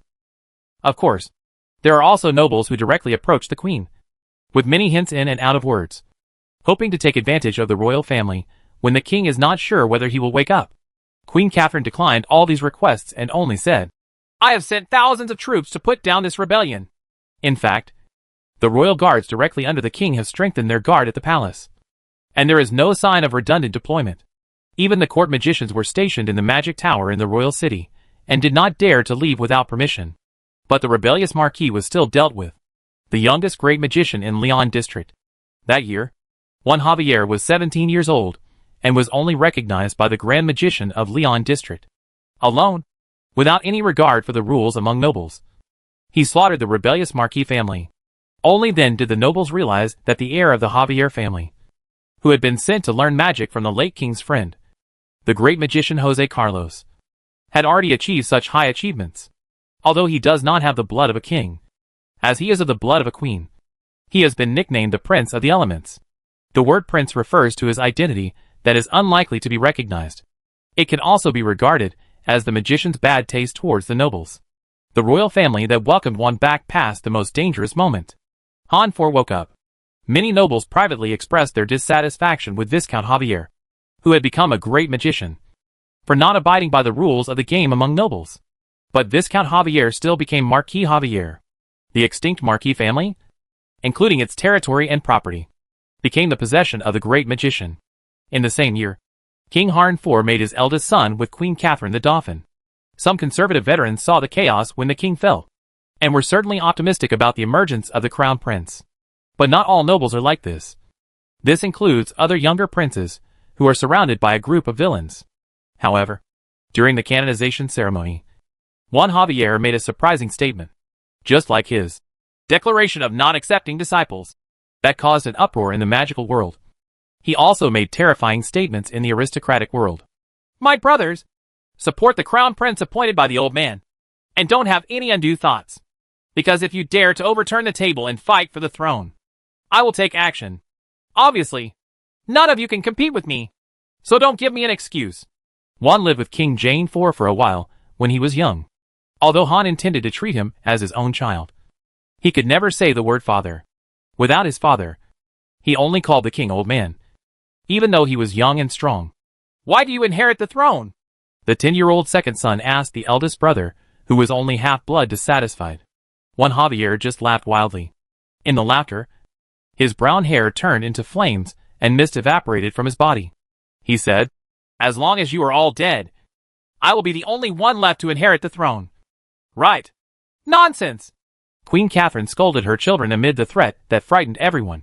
She rarely spoke in front of people, so she just said coldly, you have to kill everyone in the line of succession to be qualified for the coronation. Then the nobles almost collapsed, including the branches of the royal family. Shouldn't the queen put a stop to this ignorant young man? Why is she still adding fuel to the fire? What's even more frustrating is that the person who made such a declaration can actually do it. But Han IV only focused on one key point, which was to prepare for the worst, which would only happen if the crown prince was gone. As long as the premise does not exist, nothing will happen. There were also dissatisfied nobles, who conspired to support the second prince's succession to the throne.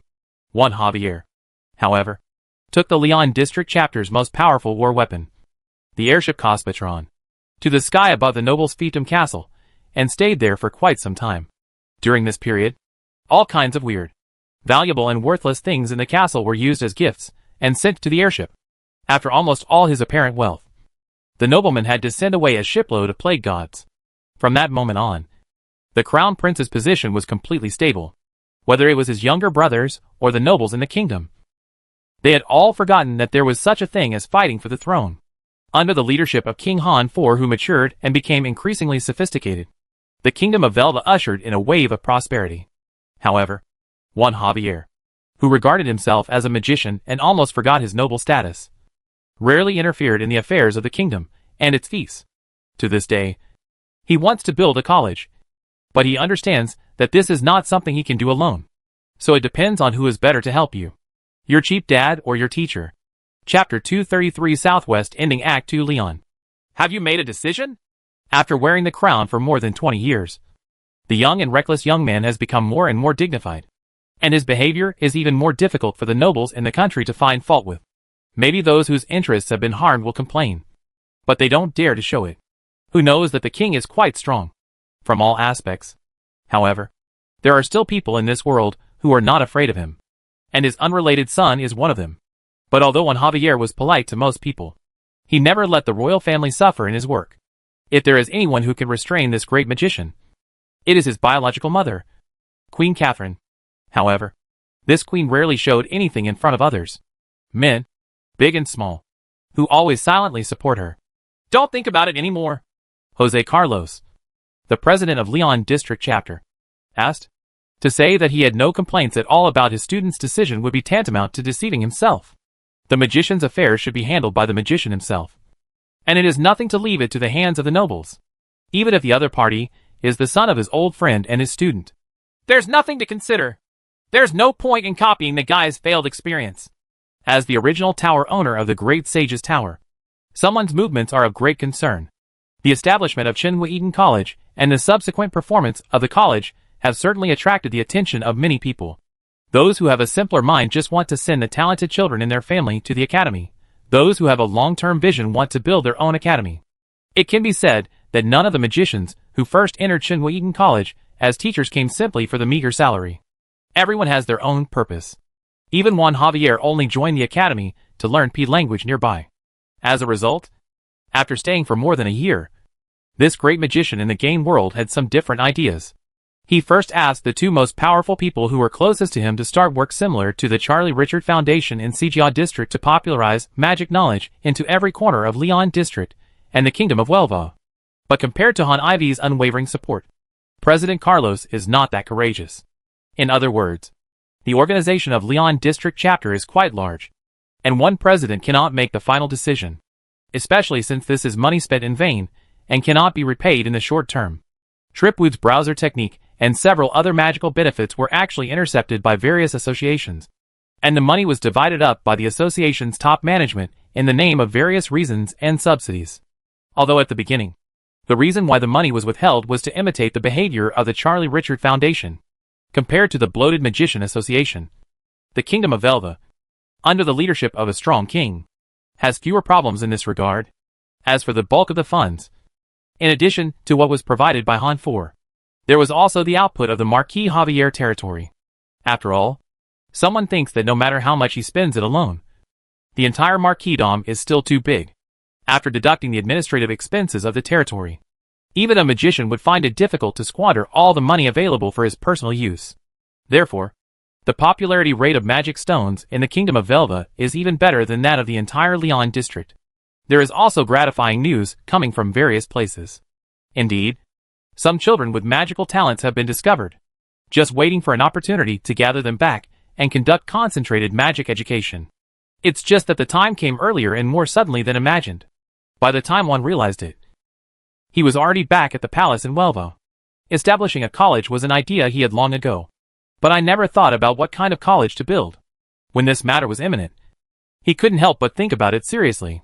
During these hours back in the kingdom, Juan Javier was preparing for the formal establishment of the academy. A large part of it, with the strong support of Han 4, made rapid progress, such as finding the college building and handling some non-magic related errands. One also discussed a lot with John Goodman about what kind of personality this college of his own should have. To a certain extent, Shinwei College cannot be considered a success, not to mention anything else.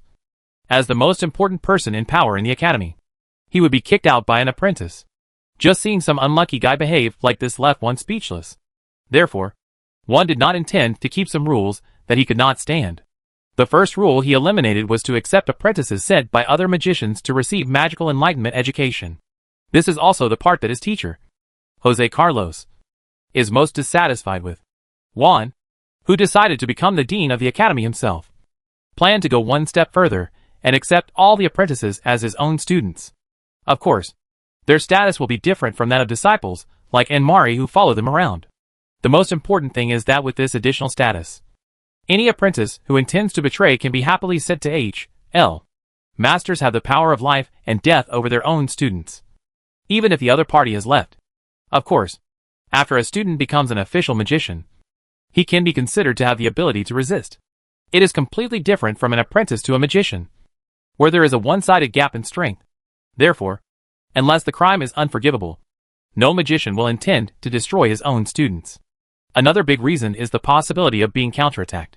If we want to strengthen our control over the academy's apprentices, of course we cannot accept the apprentices of other magicians to be placed in the academy. However, this attitude and approach will only be implemented in the early stages. One plans to make adjustments depending on future conditions. Old John's role remains unchanged. He is still the main promoter of motivating the apprentices. But based on the man's last words when he left Chunghwa Eton College, Juan and John discussed and decided to bring additional loyalty to this group of college apprentices. Loyalty to the principal, and loyalty to the Kingdom of Huelva that cultivated them. John Goodman, who was born as a soldier, also understood the importance of this. At the same time, he also has a set of encouragement techniques and motivational methods for this. And this is one of the reasons why the academy that one wants to establish cannot be affiliated to the Magicians Association branch. The atmosphere of the association is too free, and can even be described as loose. It is difficult to find a central idea to unite everyone. But for a kingdom, Han 4 only saw one thing, and that was the magician army. The army that all kings and lords most want to have is also the most difficult to establish. The money needed is second, and the difficulty lies in how to find enough and loyal magicians, and then gather them together. Except for the Duke of Crow in the Eastern Continent, which is a country composed of magicians, and has such a standing army. The 5 major empires have the same organization. In addition, The magician associations in various places will temporarily organize a magician army when they face a powerful enemy that is difficult for mortals to resist. At other times, who has the patience to stay in the military camp with you and eat public food? Under these conditions, one does not plan to accept magic apprentices who are willing to learn at their own expense for the time being. His experience at Eton College made him understand how these paid uncles can destroy the original atmosphere of a college. Since we don't plan to make a profit, we can only continue to inject funds. Well, except for national-level organizations. No individual has such strength. The unlucky guy who was chased away by his student is an exception. Several groundbreaking magics are spread almost in every corner of the Southwest Peninsula, although the unit price is very low. The number of people who could not bear to use it was so large that the person's purse was equally envious. So when his teacher wanted him to change his mind and establish an academy under the name of the Leon District Chapter of the Magicians Association, Juan's response was simple. He learned from Gabra Schlintripwood's method and transferred the plan and budget to each other. He put it in front of his teacher and said, "A certain unlucky guy once said that running a school means burning money. Teacher, it's not that I look down on you. Go back to Leon District to run a school. Where's the money?" Maybe those plans and budgets are not as detailed as they could be, but the key points have been captured. With the financial statements of Eton College in front of him, one had a pretty good estimate of the possible costs of establishing the new college. And that number was quite frightening in the eyes of the two people in power. Ignoring the plaintive gaze of the younger generation, Jose Carlos moved his gray beard and said with difficulty, "After we go back, there will always be something to work with. Yes, I believe that a few big bosses, gritting their teeth and working together should be enough. Then, whose advice should I listen to? With your temper, there's no way you can listen to anyone. That's good. But back to your side. It's impossible to ask the people who paid the money not to interfere. In the end, they were unhappy and I wasn't happy either. So why bother? I stayed here and the old man paid for it. He still doesn't care about me. I can do whatever I want. It's such a good place. So I went back to see the faces of those people." It should be a very heartwarming statement. But Han Ivy's eyes were even sadder. The princes below also felt aggrieved that their father was so slighted. But they dared to get angry, but did not dare to speak. Because this half-blood eldest brother really dares to beat people up. And he doesn't care about the occasion, and doesn't give him any face. Except for the crown prince. There is no brother who has not been beaten. No matter how arrogant and domineering your personality is, you will be beaten up and have a psychological shadow. What's especially hateful is that no one can control him. Even that dear mother. As long as she is not dead or disabled. She doesn't care at all about her eldest brother's atrocities. Needless to say, my father might also be afraid of being beaten. But no matter how self-centered he is, one still gives some face to his teacher. He said, "If you want to set up a college, don't keep staring at me. You can do it yourself. The guy in Shijia District has made all the data public on the forum. Just look for it, and you can change it. Just change it, and it will work." Jose Carlos said helplessly, "I still hope someone familiar can take care of it. It's true that those old guys want to take advantage of me. They don't think that I will be like the guy in Shijia District. Soft enough to be manipulated. I can turn tables. Use those thoughts. I wonder if they are mentally prepared." Chapter 234 Southwest Finale 3 Shijia Magician Association Shijia District Branch. The vacant president position was finally recommended by the 14-member council. Among the council members, the great magician Hydra Kunich, who belongs to the young and strong faction, was elected in the 5 united cities. He gained the support of the most magicians and successfully took over as president. In the process, there were of course some unexpected episodes, especially the assassins from the Cadiz district chapter. The assassin here does not refer to the assassin, but the person who sniped at the throne of the president of the Shijia district chapter. That was a veteran magician in Shijia district, with a strong reputation. But what he advocates is the peaceful and equal development of the 4 districts in the Southwest Peninsula. Perhaps not many people know how much money the former president squeezed out of the Cadiz area by using the leader candidates. But after all, because the benefits derived from the Cadiz area have not directly benefited most magicians, the words of that person to gain sympathy and peaceful development are still quite popular. The actual situation is that the so-called good reviews are not popular. Who would let go of the meat easily? Even if the person biting the meat is not you. It's just one of your own. But as long as the piece of meat is not cut from one's own body, It is better to benefit one's own people than to benefit outsiders. Therefore, before the undercurrent of the Cadiz district chapter emerged, and it was completely freed from the control of the CGA district, the new president successfully took over most of the power left by the previous president. But it was not without losses. Before the CGA district elected a new president, the other two divisions attracted many forces in the Cadiz district that originally belonged to the CGA district. The wrestling between the four districts under the table began with the appointment of the new president of CGA district, and a new wave of confrontation began. As for the chief inspector, the great magician Rune, who was originally the most favored and should be the strongest in CGA district today, not considering a certain Lich, who left but he did not fight for the throne of the president. Although it is said that the president and even all the positions within the branch are filled by strong people. Strong people also need to be willing. There are still many people who do not want to be tied down by secular affairs. But the person who will serve as the ombudsman is not the kind of person who is indifferent to power. Rune doesn't want the position of president. He wants something else. Time goes back to a few days ago, where the position of president was discussed under the table, in the original restaurant on the first floor of the Tower of the Great Sage. It was also the largest room in the Tower of the Great Sage. During the fight against the Gate of the Abyss, it was converted into a conference room. There were 14 people in attendance. After the death of the former president, the candidate to replace the 14-member council was the former president, Chungwa Eaton's student chief, Chuck Weiss. But he did not rely on his status as the former president's student or the heir to the power. The reason why he was able to attend the 14-person council was because he was the tower owner of the Tower of the Great Sage. Just like William City, the tower owners of the 5 magic towers are all qualified to attend. In the past, the Demon King fell at the Gate of the Abyss, and in the later, Shuan was shot to death at the entrance of the Central Tower. If there is anyone in Shijia district who no one dares to offend, the tower owner of the Tower of the Great Sage is definitely the most powerful one. The first one. Seeing the current status of the Tower Master of the Great Sage's tower, everyone can't help but think of the former Tower Master who let all this go in vain. Should you feel sorry for his regrets or rejoice in his stupidity? Anyway, that one left. Someone died. Someone left. Those who are alive, those who are left behind, must move on. Therefore, a group of elders who hold the actual power of the Shijia district chapter, in addition to coming to the Tower of the Great Sage and giving the same power to the tower owner, they also have to decide on the next president. Midi Southwest Development has a history of more than 200 years. Since the establishment of the Shijia district chapter, there have been 16 presidents.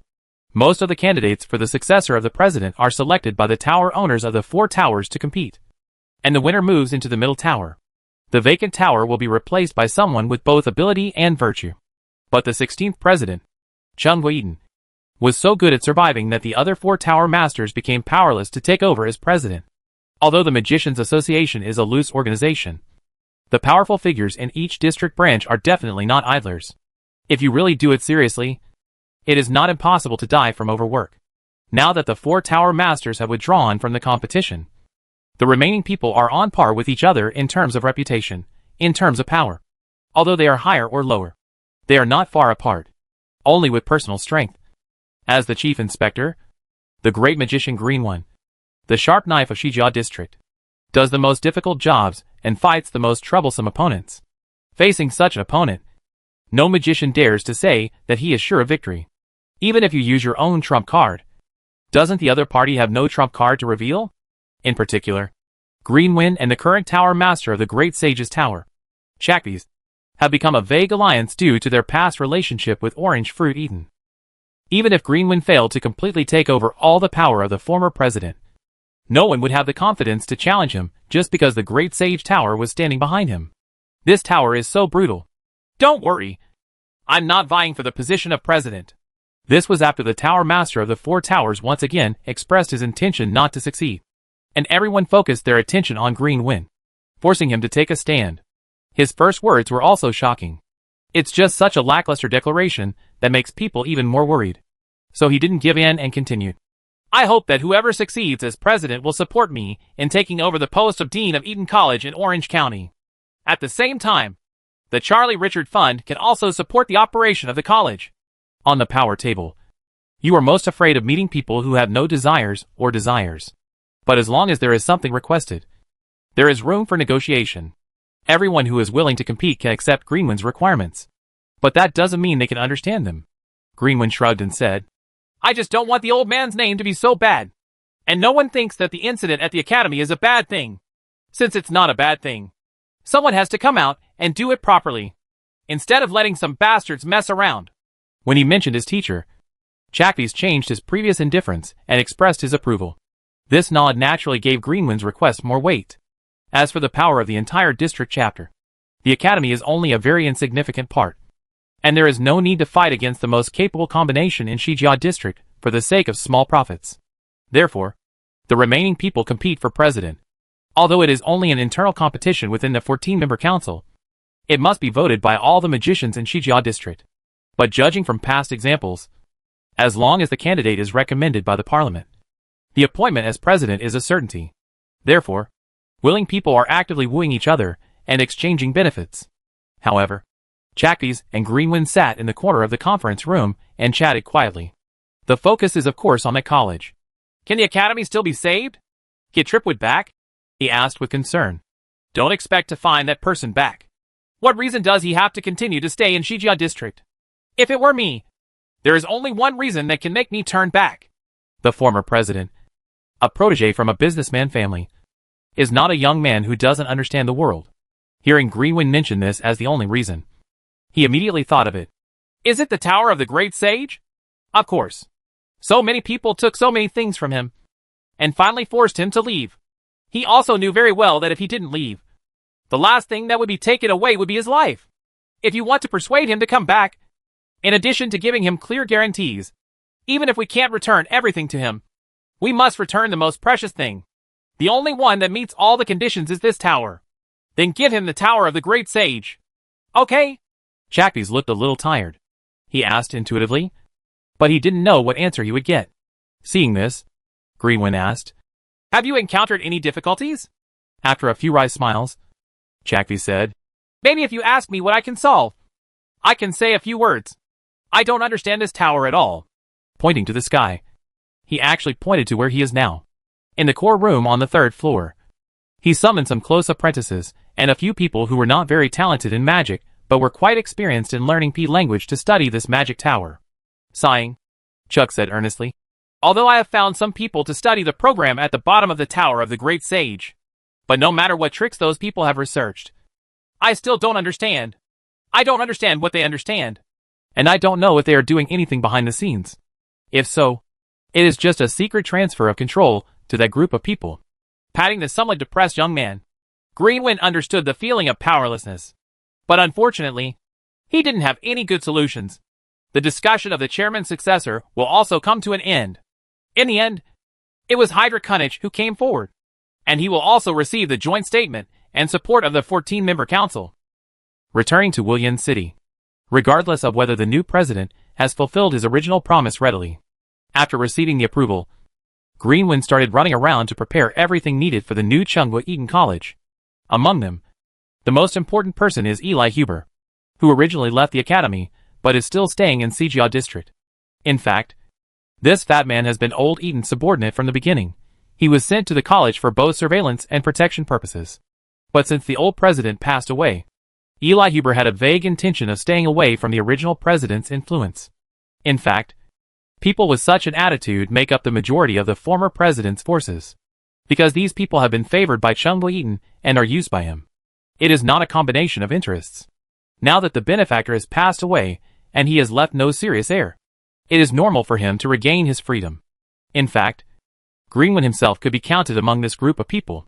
Because of Eli Huber's identity, Greenwin had dealt with him several times. So when they met again, Greenwin said a few polite words and then went straight to the point. You want me to be the purser of the college? Eli Huber was surprised by the proposal of the great magician Greenwin. I originally thought that this person was working as a lobbyist for someone. But instead, he brought up something that was impossible to deal with. Greenwin nodded and said, Running a school is a good thing worth doing. And you are the only one who stayed and watched from the sidelines since the establishment of the college. The task that the president gave you originally. You should also observe and record what that person did. I hope you can use those experiences to help me. And I will personally serve as the president of the college and not destroy the building built with his name. The place After thinking carefully for a while, Eli Huber said, "There is only one condition. Anyway, the group of children who were originally in the academy have already entered the school, so there is no need to recruit them back. Leave the opportunity to other children." The reason was high-sounding. But how could Greenwood not know that the fat man in front of him was somewhat resentful about what happened back then? So he held out his hand and agreed. "I agree. That makes sense." Eli Huber held Greenwood's hand, smiled as if a flower bloomed on his face, and said, "This is really great. Let's work hard together." Chapter 235, Lost Edition Repeating Crossbow. The group of people stayed in the dwarf fortress in the Doomsday Mountains for a few more days. On the one hand, it was difficult to refuse the host's hospitality. And on the other hand, of course, it was to exchange knowledge about runes. The dwarf runes or other related magic patterns used on the Tower of the Great Sage are all targets that the dwarves want to consult. Of course, the exchange of knowledge will not be Lin's unilateral effort. The dwarves also taught several runes that were rarely seen in the outside world, as well as some more orthodox ways of using runes for the dwarves. The most special one among them is Subhaji Shalan in dwarf language. It's a long list to read, but in common language it can only be understood by two words: lucky. According to the dwarves, they rarely use this rune, mainly because of the high uncertainty, and most of the time there's no way of knowing whether it's working or not. But more importantly, if luck is regarded as the norm, and it does not play a role at critical moments, it will be fatal. Furthermore, we know from their experience that even if the holder does not take the so-called luck into consideration at the beginning, after using it for a long time, he will develop subconscious dependence, which also cannot withstand the test of critical moments. Many people who have owned such equipment have failed when luck happened not to play a role. So this rune makes the dwarves both love and hate it. After accepting this deceptive rune, Lin and his party left the Doomsday Mountains and officially entered the old world of Lost Land. The rumble of the carriage wheels and the tapping of horse hooves made this journey, which still feels unreal to this day, a bit more real. I still remember that living in the urban jungle of the earth, it is not a big deal to be able to go out and travel in the countryside. But in Lost Land, these scenes are everywhere, especially in dangerous places. During his apprenticeship in Midi, Lin couldn't relax while walking in the wild. Warcraft that must be guarded against at any time, or even ordinary beasts that rush out, can give oneself a happy moment at that time. More than once, the book would have died before the first chapter. Now walking in this dangerous nature again, a certain person's mood is completely different. Not only are their strengths different, but their net worth is also different. At the right front corner of the carriage is a small Arcane Eye early warning device. It is not powerful enough to manifest the shape of an eyeball, but it has all the detection functions previously developed. The warning distance is not often several kilometers or hundreds of kilometers, but there is enough time to respond to people walking in the wild. The two wild girls went crazy during this period. Riding a horse, he ran all over the mountains and fields, and several times dragged a train back. If I were playing an online game now, I would definitely give the locomotive some support such as slowness and sap, and then hide far away, watching people roll over before picking up corpses. It's a pity that this is reality, or this is the reality of Lost Land. People must be saved. He picked up the magic repeating crossbow in the weapon holster next to the driver's seat. This can barely be regarded as the research results during the period in Williams City. Lin could only tell the two girls about the general structure of the organization, and then let Halumi and Kaya do experiments and research. Fortunately, the thinking of the two girls was not too twitchy, and what they came up with was quite satisfactory. Not much different from what they imagined. In order to be able to be used officially and used in battle, some parts that are prone to malfunction were replaced with more powerful and expensive magic materials, and magic was added to the weapon. The continuous shooting mechanism is completely completed with a mechanism structure, and there is only one additional magic, which is the tracking arrow, the specialty of the elves. As for crossbow arrows, you can use magic arrows or ordinary arrows. Of course, it is not something that ordinary people can do to bring out the full functionality of this magical repeating crossbow. At least to achieve the effect of tracking arrows, one must have mental power similar to magic locking, or undergo similar training. Otherwise, for ordinary people to use it, it would just be an ordinary repeating crossbow. He leisurely picked up the weapon, probably aimed it at the train being dragged by two ignorant apprentices, and then turned the handle back and forth. The crossbow arrows followed an indescribable trajectory, and hit the vital points accurately, almost one arrow at a time. The animals in the Lost Land are very smart. At least after the 2 or 3 animals in front fell down. The other chasing beasts dispersed and stopped recklessly chasing the 2 wild girls, who were riding horses. So the crisis was quickly resolved. Unless there is the most urgent situation. Lin and his party will not take out the weapons at the bottom of the box that are used to save their lives. Of course, they will not let the Lich who treats the weapons at the bottom of the box as conventional weapons do it. Whether you use a magic gun to fight monsters or wild beasts. As long as you hit the target, death is a sure thing. But it's after death that it gives people a headache. Because the leftover part may not be edible. Maybe it's because I wasn't a rich man living in the United States in my previous life. So I couldn't just bring a rifle and go hunting wild animals in Africa.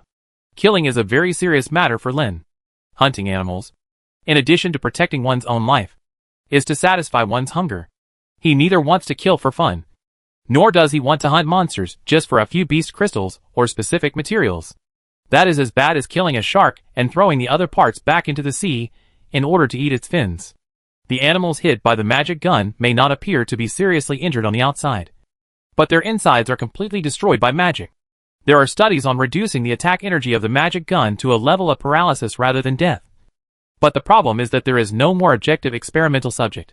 Lin doesn't want to kill indiscriminately, whether the target is a human or an animal. Then did experiment with her own body, but her feelings were comparable to others.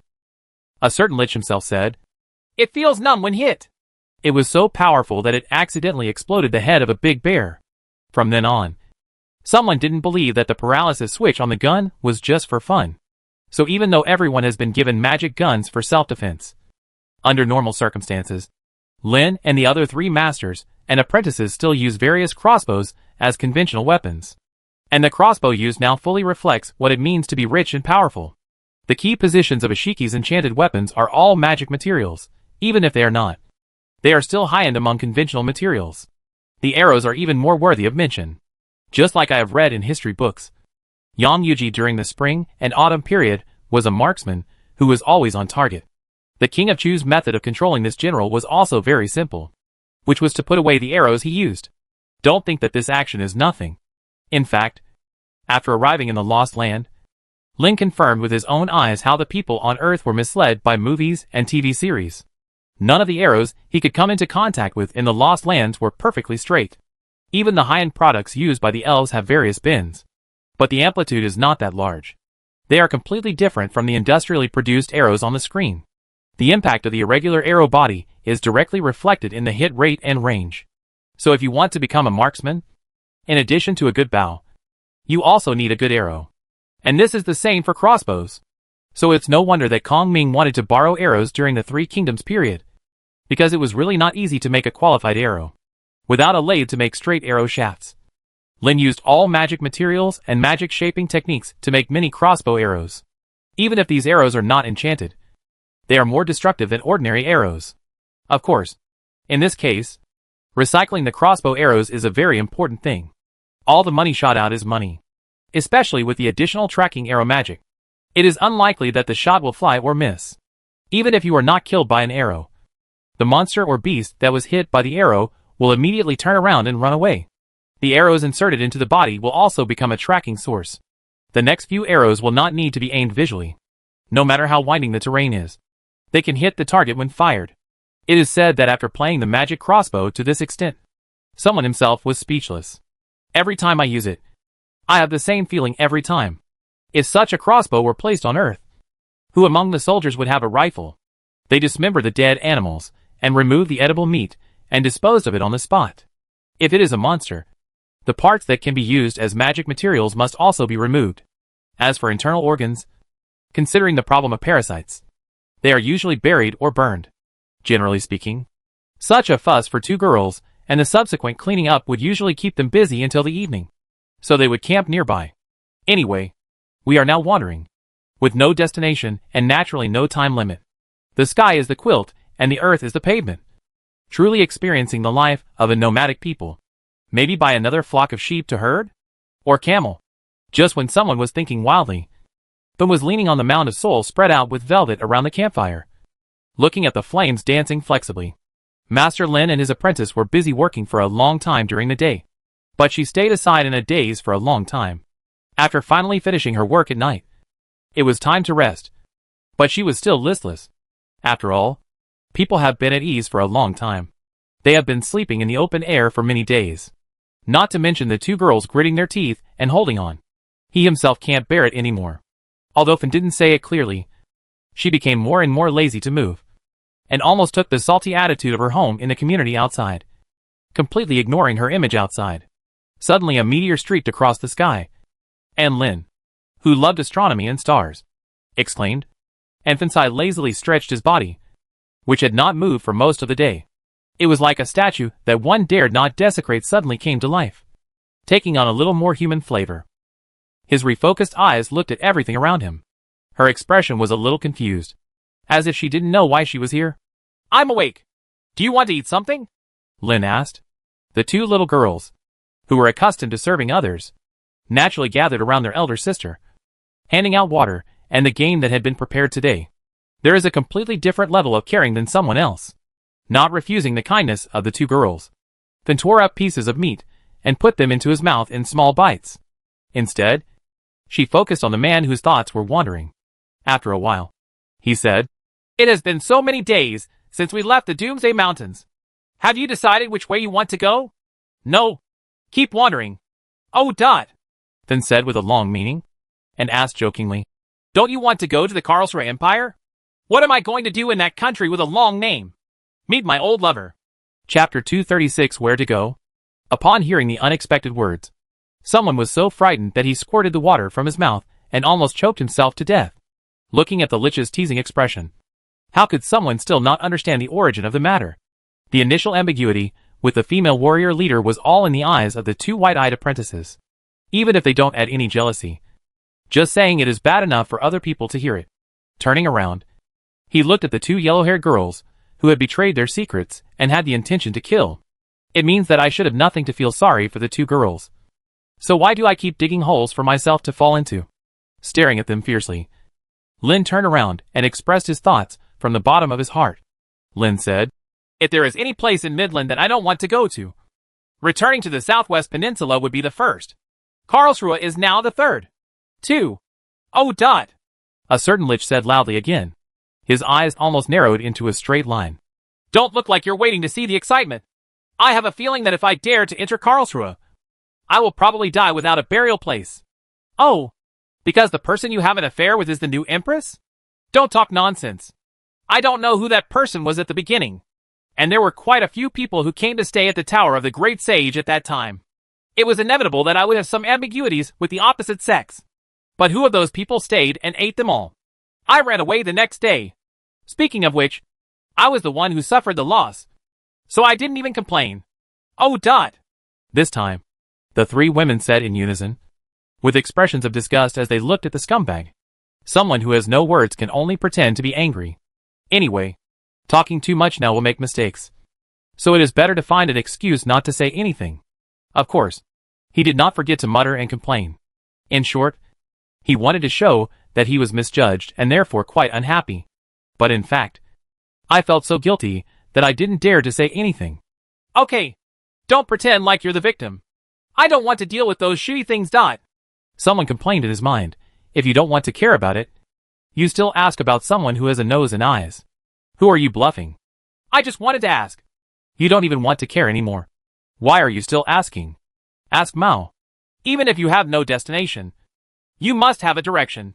Since leaving the Doomsday Mountains, every time we encounter a fork in the road, we have to stop for a long time before we can move on.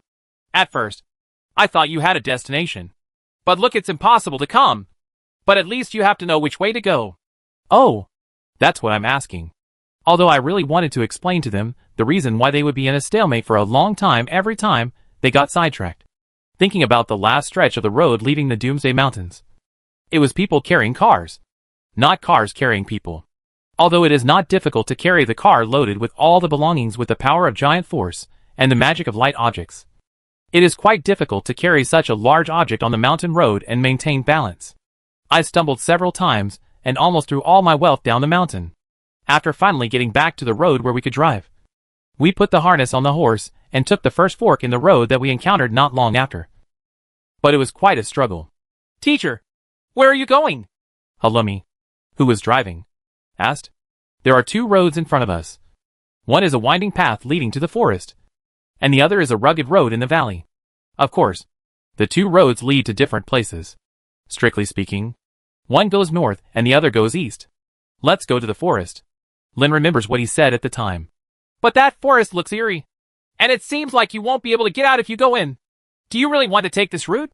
Then go to the valley. Lin remembered that he had followed the good advice and changed his decision. But the road doesn't look so easy to walk on. There are so many gravels on the ground. Will the car shake and break the axle? We haven't been able to prepare a spare axle, so we are sure to take this road. Then walk back to the forest. There is no destination in the first place, so someone is very random. Unexpectedly, this time even a certain Lich got involved. The old lady opened her mouth and said, "Hey, I remember when you told the story of the earth. Didn't you have a motto? It seems to be some kind of no one can enter the forest. You really want to go in? Walk to the valley." Someone with wheat will ask tentatively. It's a pity that the elder sister took the lead, and the three women were like picking thorns in the flesh. No matter which way they went, they all had something to say. Someone's decision kept changing, and in the end, he was disgusted by the Lich. Why are you so indecisive? You can't decide on such a simple matter. Are you a man or not? Forget it. Just go back to Wulian City. This was what I thought at the time. He didn't know how long he had been struggling. But Lin didn't even pay attention to which path his group took in the end, and he was completely confused. At every fork in the road that follows, this drama will have to be staged. Then today I have to question myself. Every time I encounter a fork in the road, I have to stay for a long time. What is the reason for it? What can I say? I really want to talk about it. Is it useful to say what I said? Watching three women verbally letting others make decisions. They would criticize every decision thoroughly, which would make someone feel like dying. Now I finally took a breather and brought this issue to the table again. Who are you trying to kill? However, looking at the almost collapsed expression of a certain man, the Lich was filled with confusion and confusion. I just asked where to go. Is it necessary to act like you killed your parents in one breath? Is there any solution? Other than hanging himself? Lin was thinking hard in his mind. The experience of the lost land was not enough. Of course, he must add the experience of the earth. As the saying goes, if you can't solve the problem, solve the person who raised the problem. But when you can't solve the problem, you can only seriously think about how to solve the problem. As a person who has been a snake in two lives and was a single dog before time travel, is there any way to solve this problem of making no choice? If in previous exams, I encountered a multiple choice question that I didn't know the answer to, I would always use a hexagonal pencil to mark the options and guess an answer at random. Two-Face and Batman throw lucky coins. Suddenly an idea struck him, and Lin ran back to the car and rummaged through his things. The first step is to select a fine coin of good quality from the locked cash boxes. There is no standard specification for the coins of Lost Land. Because they are precious metals, they only depend on weight and corresponding value. Minting into coins is actually just to facilitate calculation. Of course, various countries have differences in casting styles and techniques. The most common one is the single-sided stamping type, which involves softening the material to be cast into coins, and then using a seal-style mold to stamp the family crest or other identifiable marks. This coin usually only has a mark on one side and is irregular in shape. It is the most circulated coin due to its simple production process. But there is no guarantee of quality. Better coins will be rounded. Not only do the coins have the markings of the country or family where they were made, but they also have a uniform shape and thickness. This has considerable advantages in storing a large number of coins. As long as they are arranged neatly, the same box can store more coins with a uniform shape than single-sided stamped coins with irregular shapes.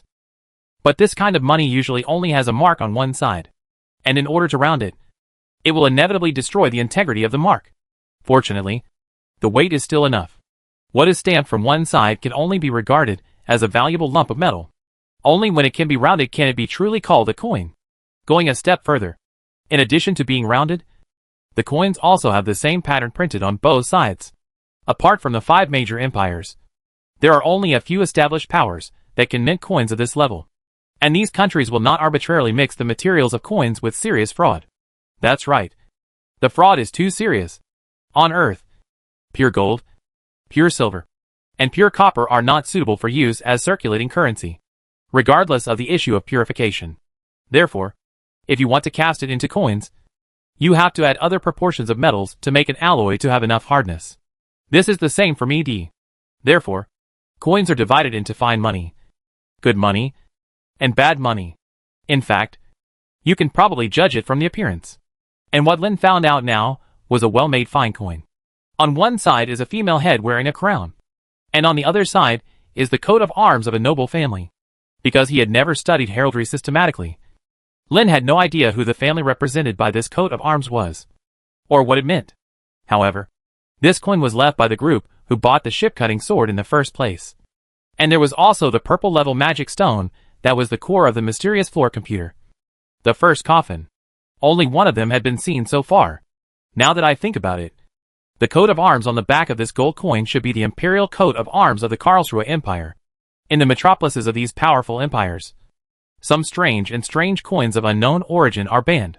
Turning to the portrait on the front, Lin felt his head hurt when he thought that the portrait was very similar to the female warrior leader. Even if she is not the supreme, she must still be a member of a noble family with an imperial family. That strong feeling that as long as I set foot on that country's soil, I would definitely be killed and reduced to ashes. It never goes away. I simply didn't want to think about it anymore. After all, I didn't turn over this gold coin just to remember the past. He also found a small wooden box from the treasure chest where rare materials were stored.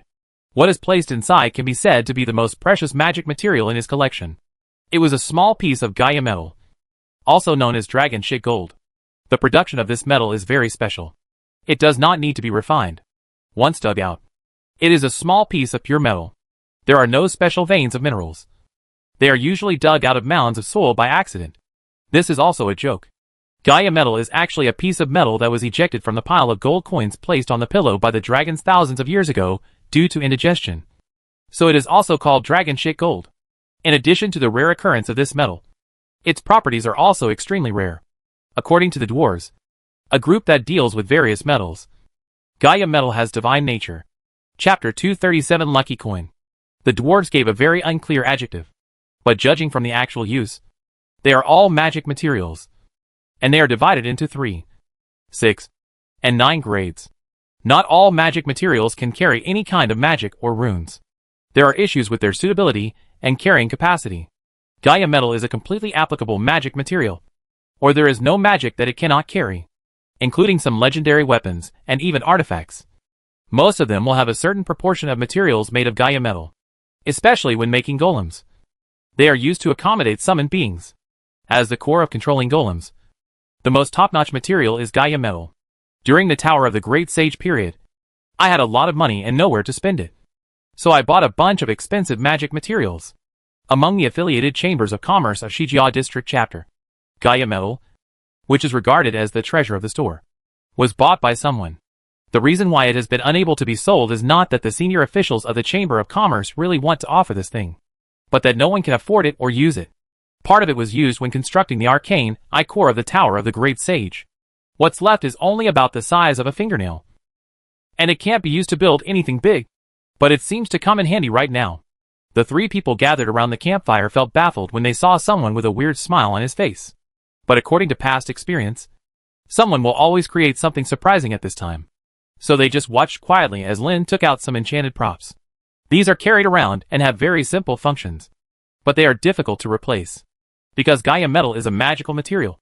Its appearance can be permanently changed by the shape spell, but you have to be very careful when it comes to fine details.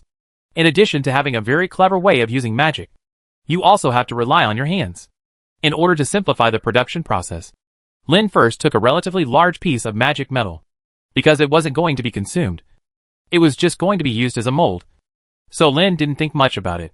After first softening the surface with plastic surgery, he pressed the portrait part of the gold coin onto the surface of the metal ingot, leaving a rubbing mark. The next step is to put the softened Gaia metal into the mold and reshape it. The more difficult part is actually making sure that the plane of the rubbing part is indeed horizontal, and that the mold is also horizontal to ensure that the thickness is the same. Fortunately, the spirit level I made at the beginning was not lost. This thing is something that is not available in ED. Although the idea is simple, the structure is also simple. But you can't just find a substitute if you want to use it temporarily. Because it is magic, there is no cooldown time or anything like that. turning over the magic metal that was temporarily used as a mold. He knocked it on the back, and the Gaia metal on which the portrait had been imprinted fell out. Because the mold rubbing was made using a crude method, the details cannot be exactly the same as the original gold coin. Picking up a carving knife and a small hammer, Lin originally wanted to manually modify the blurred portrait on the Gaia metal to make it the same as the original. But after thinking for a while, he still summoned Halloumi. The girl's skillful hands and artistic talent were much better than his. This can be seen from the fact that Halloumi made many pocket watches that were left behind in the academy before they left Wulian City. The college commemorative pocket watch was still marketable and priceless.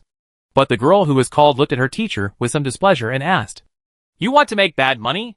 In Earth terms, bad money can almost be regarded as counterfeit money.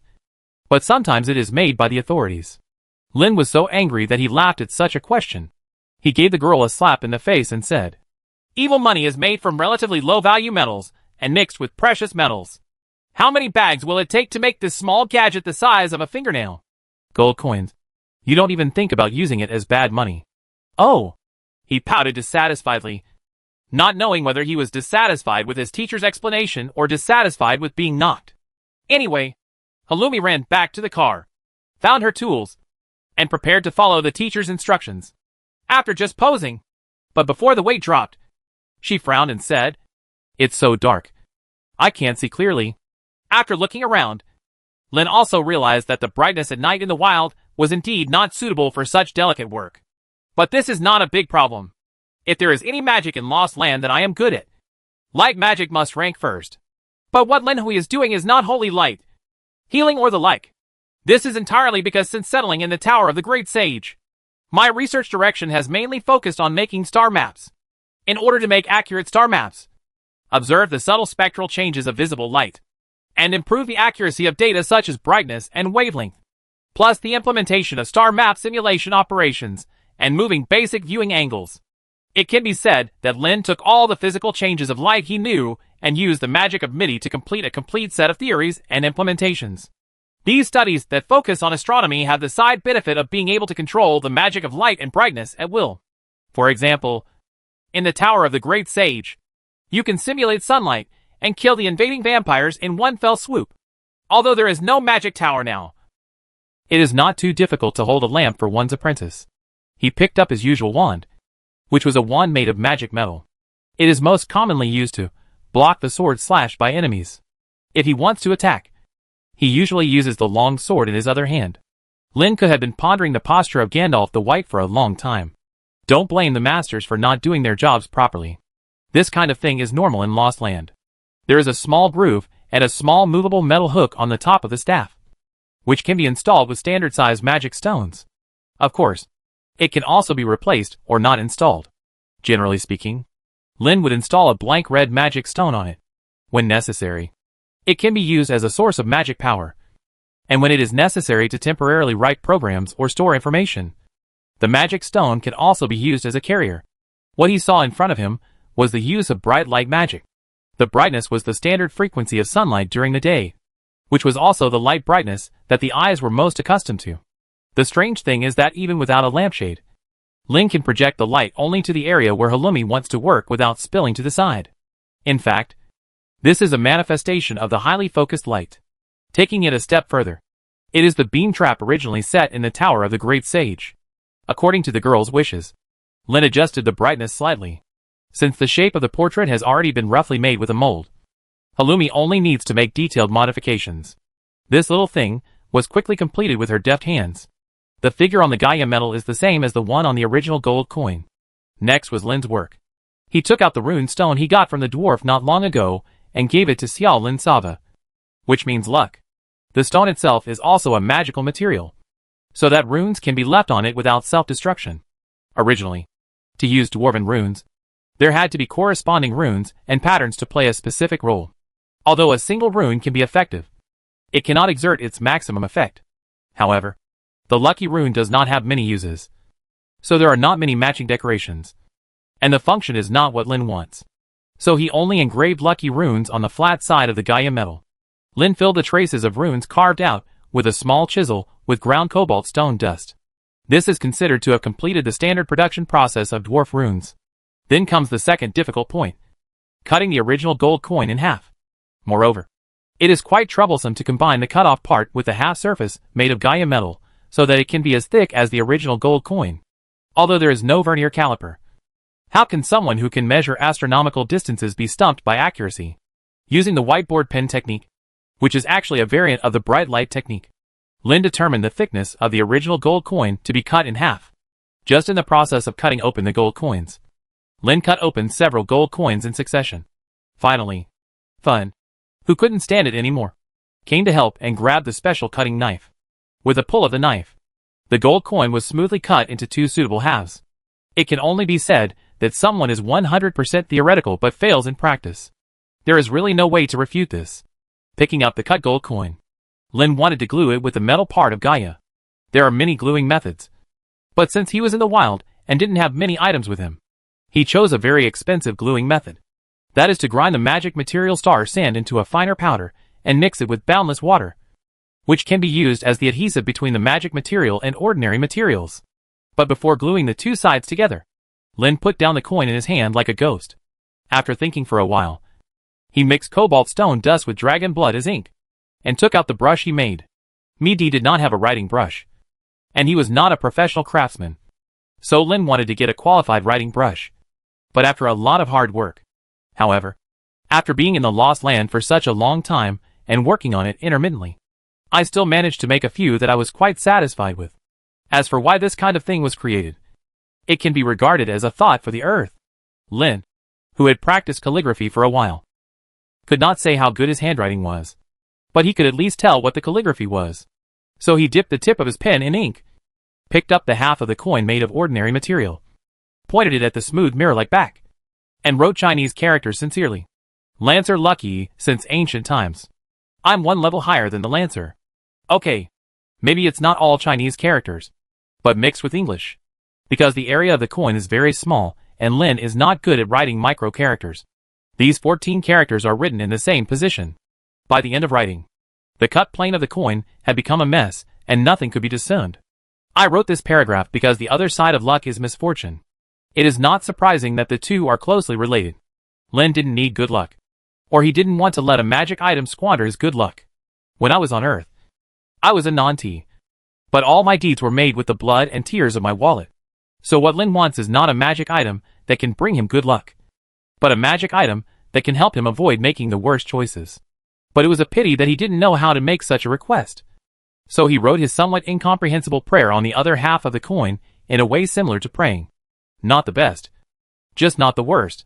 After all this was completed, the half-cut coin was bonded to the Gaia metal, then used the melting method to deal with the joint marks of the round edges. At this point, Lin finally completed a lucky coin with human heads on both sides. Neither the Lich nor the two apprentices had anything to say about someone's handiwork and ideas. But what's the point of creating a coin with the same two sides? But someone was just smiling complacently at this time, admiring the work he had created. Suddenly, with a snap of his fingers, Lin flicked the special gold coin into the sky, making a crisp sound. When it fell back in front of him, he swept it with his right hand and patted it on the back of his left hand. He smiled happily and asked the other three people, "Come on! Guess, is it a head or a word?" Chapter 238 Where to Go? 2. The three people watching on the side could not help but show contempt.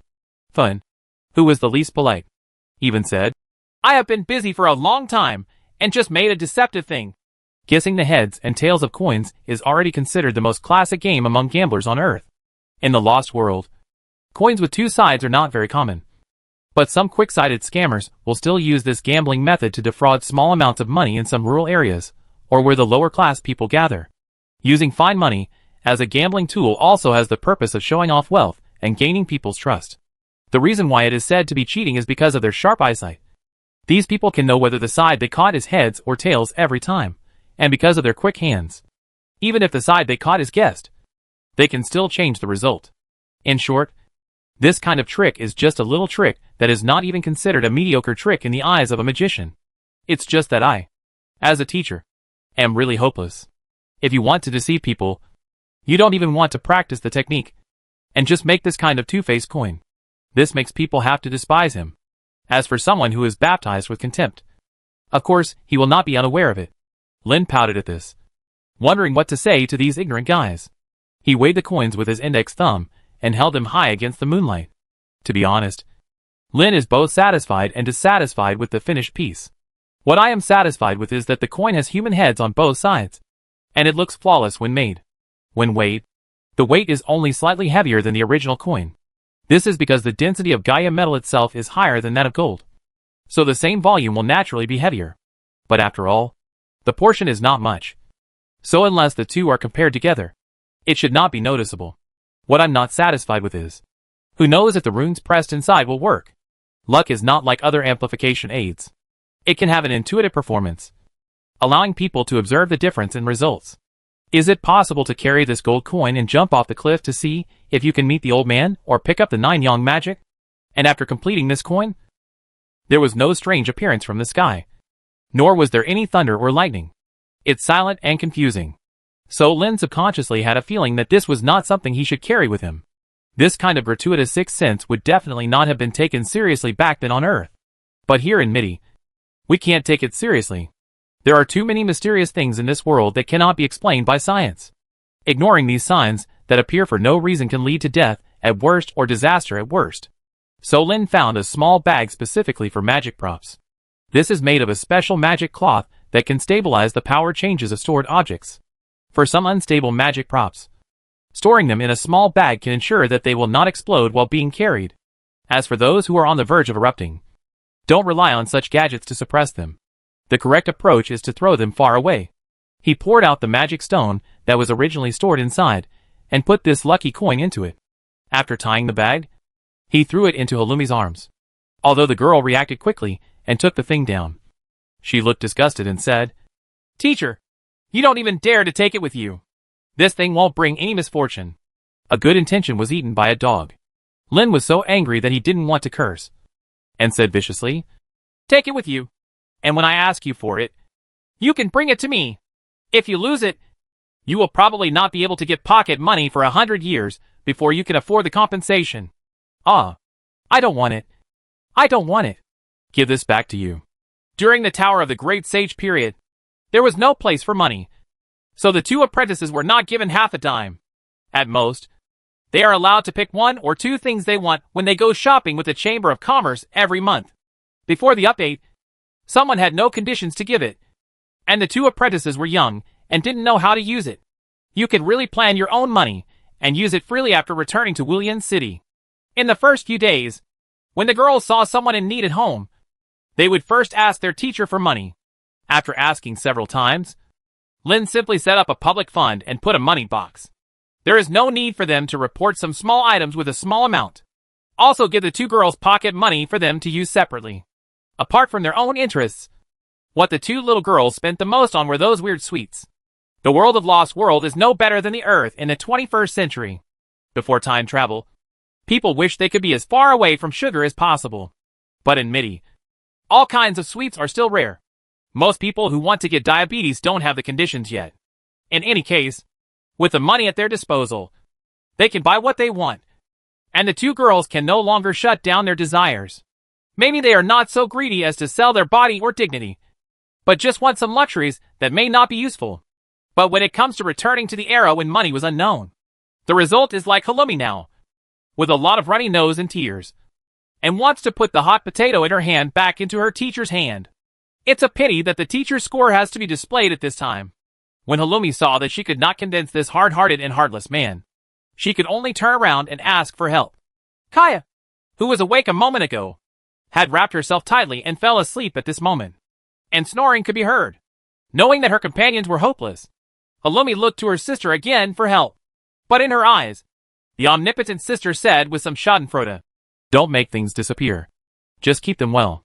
But, knowing that crying was useless, Halumi had stopped crying long ago, but she was still sniffling. At this time, the Lich added another fatal attack. Enfant said, "Your personality is a little too laid back. Speaking of which, I was surprised that your teacher didn't throw you into the academy to train together. Take advantage of this. It will be good for you to tighten your skin at this time." The collapsed girl rolled up her blanket and nestled next to the fire. She didn't know whether she was crying or sleeping, or whether she fell asleep while crying. Then looked at someone with a wicked smile and said, The treasure that I finally made is just in her hands. Okay? Oh. You can feel that it is a good thing? Len was only interested in the Lich's evaluation. So he asked, then shrugged and said noncommittally, to be honest, I can't decide how that coin makes me feel. Is it good, bad, or not good or bad at all? The only thing that can be determined is yes. It won't hurt to take it with you. Well, that's it. After pondering, Linlaw opened her notepad and wrote down the record, while saying, I have a feeling that I shouldn't carry that coin with me. It has an indescribable smell. Since that girl helped make it, let's keep it with her. I think this is a better way to deal with it. Oh, do you believe in fate? It seems that you do. Len and the Lich had already had several conversations that were closer to philosophy, based on past experience, than doesn't like too many unnecessary gags in such conversations.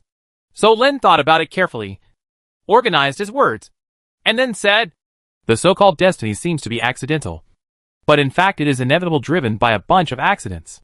And those accidents are inevitable driven by other accidents. So the so-called uncertainty of fate actually has a context. So if you ask the question, do I believe in fate? I will say that I do. But there is no reason why you will get what you want. Well, you once mentioned that it is the so-called theory of cause and effect. But remembered some concepts in Buddhism when talking about the history of religions on Earth. Maybe someone doesn't understand it very deeply, but it is enough inspiration for the top intellectuals in another world. That night, they did not go into depth on such a topic. Len also went to bed early after packing up his tools for making lucky coins. The next day, everyone was speechless. Len drove the car on the road. A certain Lich didn't like riding horses very much, so she arranged a comfortable seat on the carriage, covered with soft cushions. While typing the program code, I followed the guidance of others and traveled aimlessly. The two wild girls didn't run around this morning, riding horses, following the teacher's car from a distance. Halloumi would touch her arms from time to confirm that the fatal thing was still there. Seeing another fork in the road ahead, Len drove and stopped. The Lich, who noticed the car stopped, looked back and said with a smile, Hey, it's a fork in the road again. Where are you going this time, my Lord Magician? Without thinking, Len shouted towards the back. Girl, bring me my lucky coin. But the girl replied feebly, I know, as she drove her horse forward and handed over the coins in her bag. She felt like running away, but she was also curious about what her teacher was going to do. The man who took the coin put it on his forehead and muttered a few words. After saying that, it was a bomb, with 4 pairs of eyes staring at it. The lucky coin with a double head drew a perfect parabola in the air and landed lightly on the ground. It was on the left side of the carriage and on the road heading to the left. Wiping the tail ring on his left hand, Len used a Boka Mo Shao giant palm technique to retrieve the coins that fell on the ground. After wiping off the dust and handing it back to Halloumi, Len said, Since it is fate's instruction, let's go to the left. This series of actions actually made the 3 women a little stunned. Halloumi was the first to react and complain loudly. How can this count? If you keep throwing it to the left, then we can't always go to the left. Len was prepared for what they were doing and said, If you think this is not good, I'll throw a coin and decide the direction. Just throw it. As if out of anger, Halloumi deliberately faced to the right, stretched out his finger, and threw the coin. The parabola in the sky also attracted the attention of 4 people. In full view of everyone, the coin that fell to the ground unexpectedly hit a stone.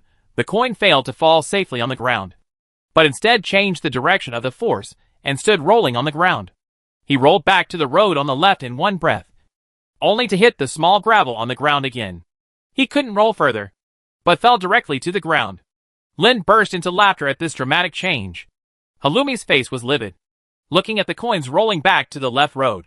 Kaya, however, had an expression of confusion and curiosity, and couldn't figure out why there was such a result. Only Finn, with a serious look on her face, was thinking seriously about what had just happened. Chapter 239 Map. In the end, everyone still followed the path on the left, and it didn't take long.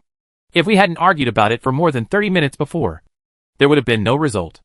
Now you can just throw a coin and continue walking, which is undoubtedly a big improvement.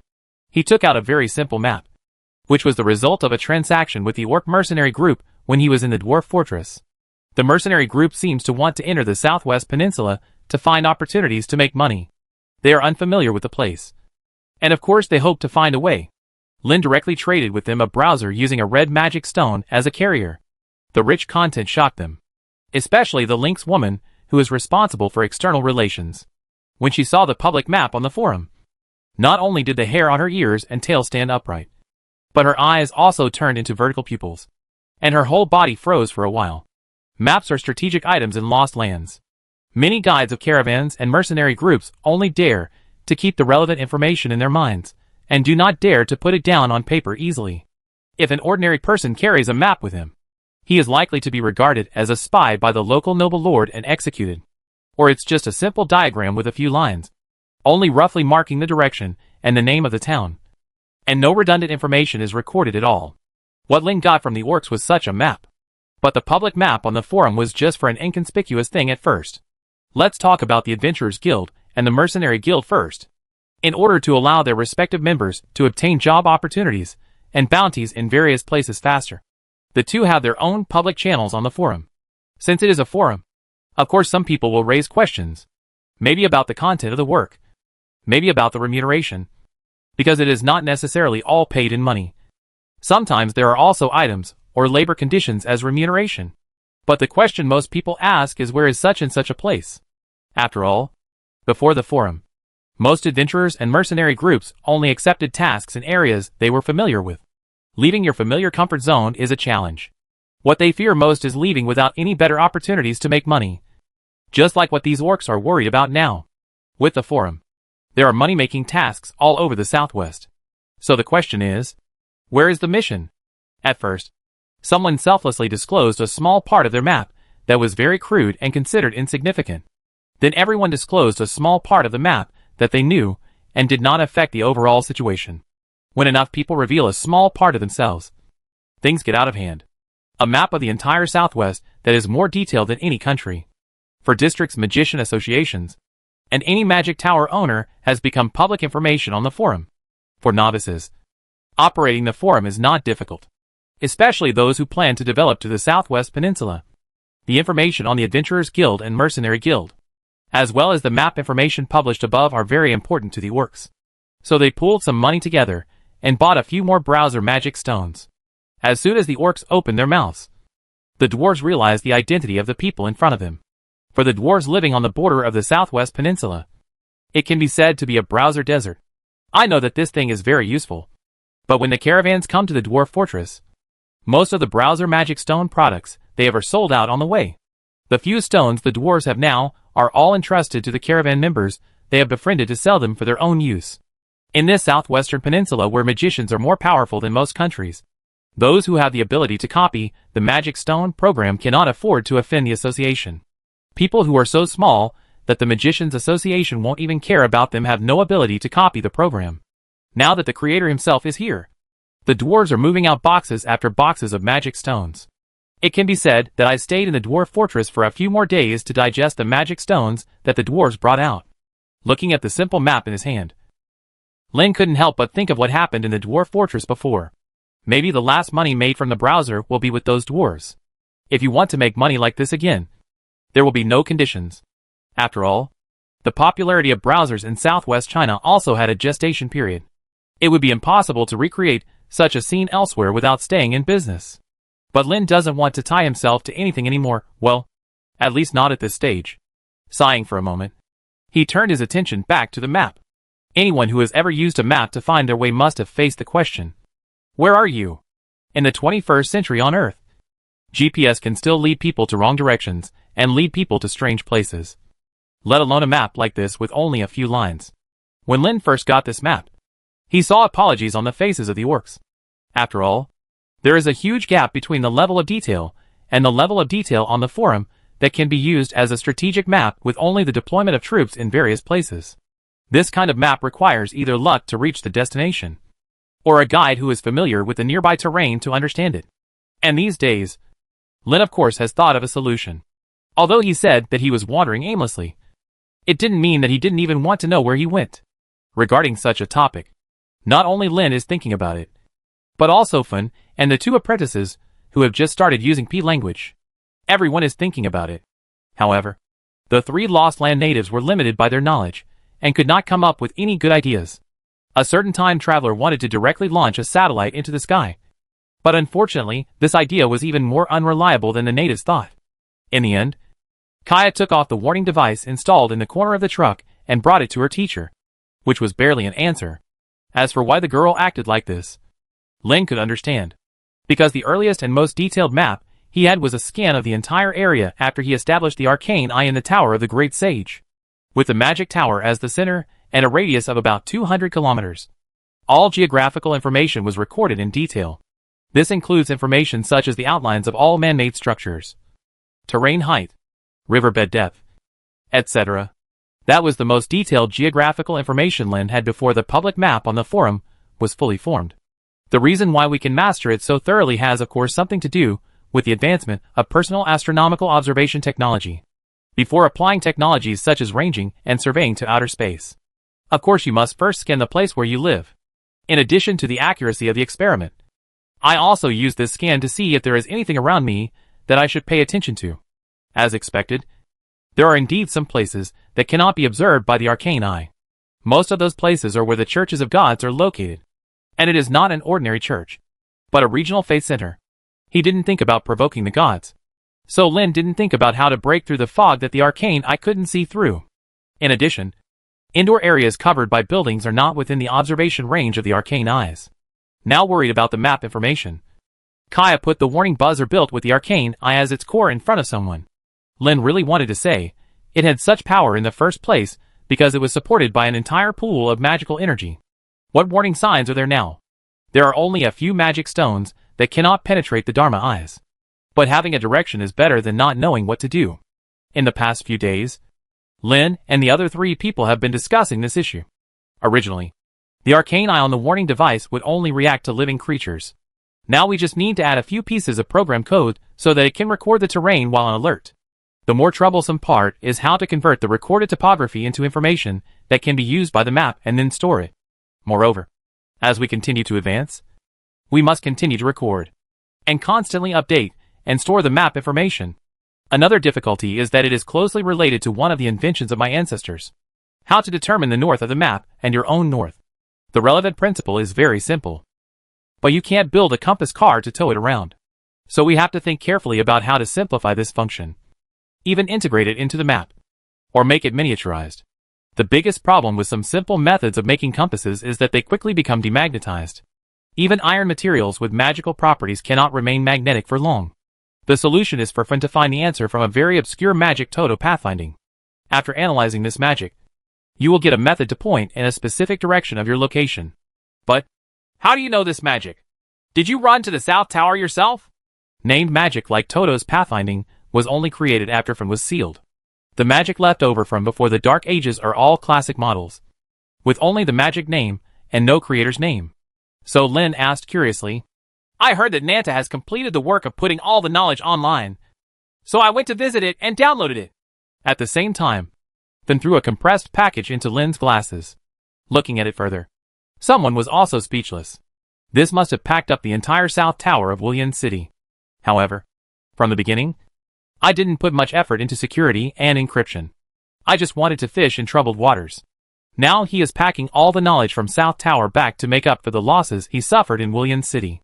For the final experimental work, Lin Zheng captured the results of the test runs over the past few days. The map information stored in it is also combined with the Southwest Peninsula, because there is an absolute reference point in MIDI. In terms of direction and distance, Lin can guarantee that the map he took out is definitely the most accurate in MIDI of the map. It's just that the detection range of this small Arcane Eye is too narrow, only a radius of about 500 meters. Therefore, the open map is like an amoeba extending a thin tentacle. And that irregular tentacle was exactly the path he had traveled these days. This feeling is quite like playing a game that requires a map in the Earth era. As a slightly obsessive-compulsive person, I am always satisfied with the feeling of having the map fully open. Just switch to the real world. Who has the life to really visit every place and open the fog on the map? Lin will not consider anything that cannot be done. The reason why he wanted to call up the results of the observation was that even if the new part only had an outline, Lin wanted to check and see if there were any similarities or differences between the map drawn based on reality and the one obtained from the works of. After this comparison, Lin unexpectedly discovered that the sketch in his hand was not some worthless junk. At least part of the lines coincided with the road I mapped. So he spent a little more effort to embed the lines of the sketch and the marked locations of the towns into his own map. It was also this kind of homework that let me know that if I go down this road, I can encounter a gathering place called Twilight Town. However, there is a place next to it, marked as a skull, Twilight Castle. When skulls appear on the map, they represent fatal danger in lost lands. But they are not a symbol that everything is possible. Lin had no way of asking why it was marked like this, and naturally had no way of knowing. Right now, we can only go to that town and find out the news. Just look at that skull. Why do I have the idea of turning back? Chapter 240. My town. My town? A dilapidated town. When Lin and the others arrived here, it was already dusk. Although there is a wooden fence guarding the outside of the town, it is in a state of disrepair and is in decay everywhere. I'm afraid it can't even stop some small animals, let alone monsters or other more troublesome enemies. The same scene is seen at the gate of the town. Half of the door is missing, and the other half of the door is lying aside, completely defenseless. In a small town like this, even if there is no militia to guard it, there should at least be a gatekeeper guarding the town's gate. In addition to protecting the town, its main responsibility is to close the gate at night. But it feels like it's been abandoned here. Drive into the town. Logically speaking, this should be the time when the smoke is curling up from the kitchen stove. But my town seems to be dead silent, without any popularity at all. If he hadn't seen some townspeople hurriedly closing their doors and windows because of the appearance of strangers, Lin would have thought this was a ghost town without people. Occasionally, there are a few people sitting in dark corners or leaning against doorposts under the corridor. Their eyes are dull and their faces are withered, and they don't look like people living in the real world. For strangers, it can attract their attention, but only the eyeballs follow the stranger's figure, as if they are looking at a dying thing, and they are indifferent. This feeling reminds someone of an old movie they watched, Clint Eastwood's Red Dead Redemption. This expression of being oppressed and having no hope in life can only prove one thing. That is, there is some kind of bully in this place. Is that what the skull and crossbones mark on the map means? Lin grabbed the cane lying beside him and quietly checked whether some life-saving magic props were in their original positions. Two girls, who have also experienced life and death, are doing the same thing. But he remained calm and did not dare to overly stimulate others. On the contrary, it was the daring Lich who was a master of arts, looking left and right as if nothing was wrong. I don't know if I miss this scenery under her rule, or I look at this unique style that is different from the bustle of Wuyan City. It is fear, even insensitivity. If you only stay one night and leave, you shouldn't get into any trouble. Lin hoped so in his heart. It's just that the cowboy in the movie had the same idea, and then he acted in a movie. The hotel signboard was blowing messily in the wind. Stables and warehouses were all available, but it looked like no one had used them for a long time. Fortunately, the well was nearby, so after tying up the horses and the mule, Halumi and Kaya were busy filling the trough with water and preparing fodder. Next to the truck frame parked in the warehouse, Lin set up a few simple warning barriers. In addition to reminding himself and warning approaching strangers, he will also summon small elemental creatures to target those with evil intentions to delay them for some time. After a while of busy work and making sure that everything was arranged properly, the four of them walked into the first floor of the hotel, which is usually a part-time tavern. There are several rows of long tables that are almost decaying, and a few rickety benches. If there weren't people inside drinking the sour ale, Lin would have thought that the people here were the underworld in the Legend of Lost Earth, the place where all souls finally return. The shopkeeper behind the bar mechanically wiped the wooden cups one after another, facing the guests who came in through the door. He didn't even look at them. He lowered his head and said, "You shouldn't be here. Leave quickly while there is still sunshine." "Is there still sunshine?" Lin turned back and looked outside the door.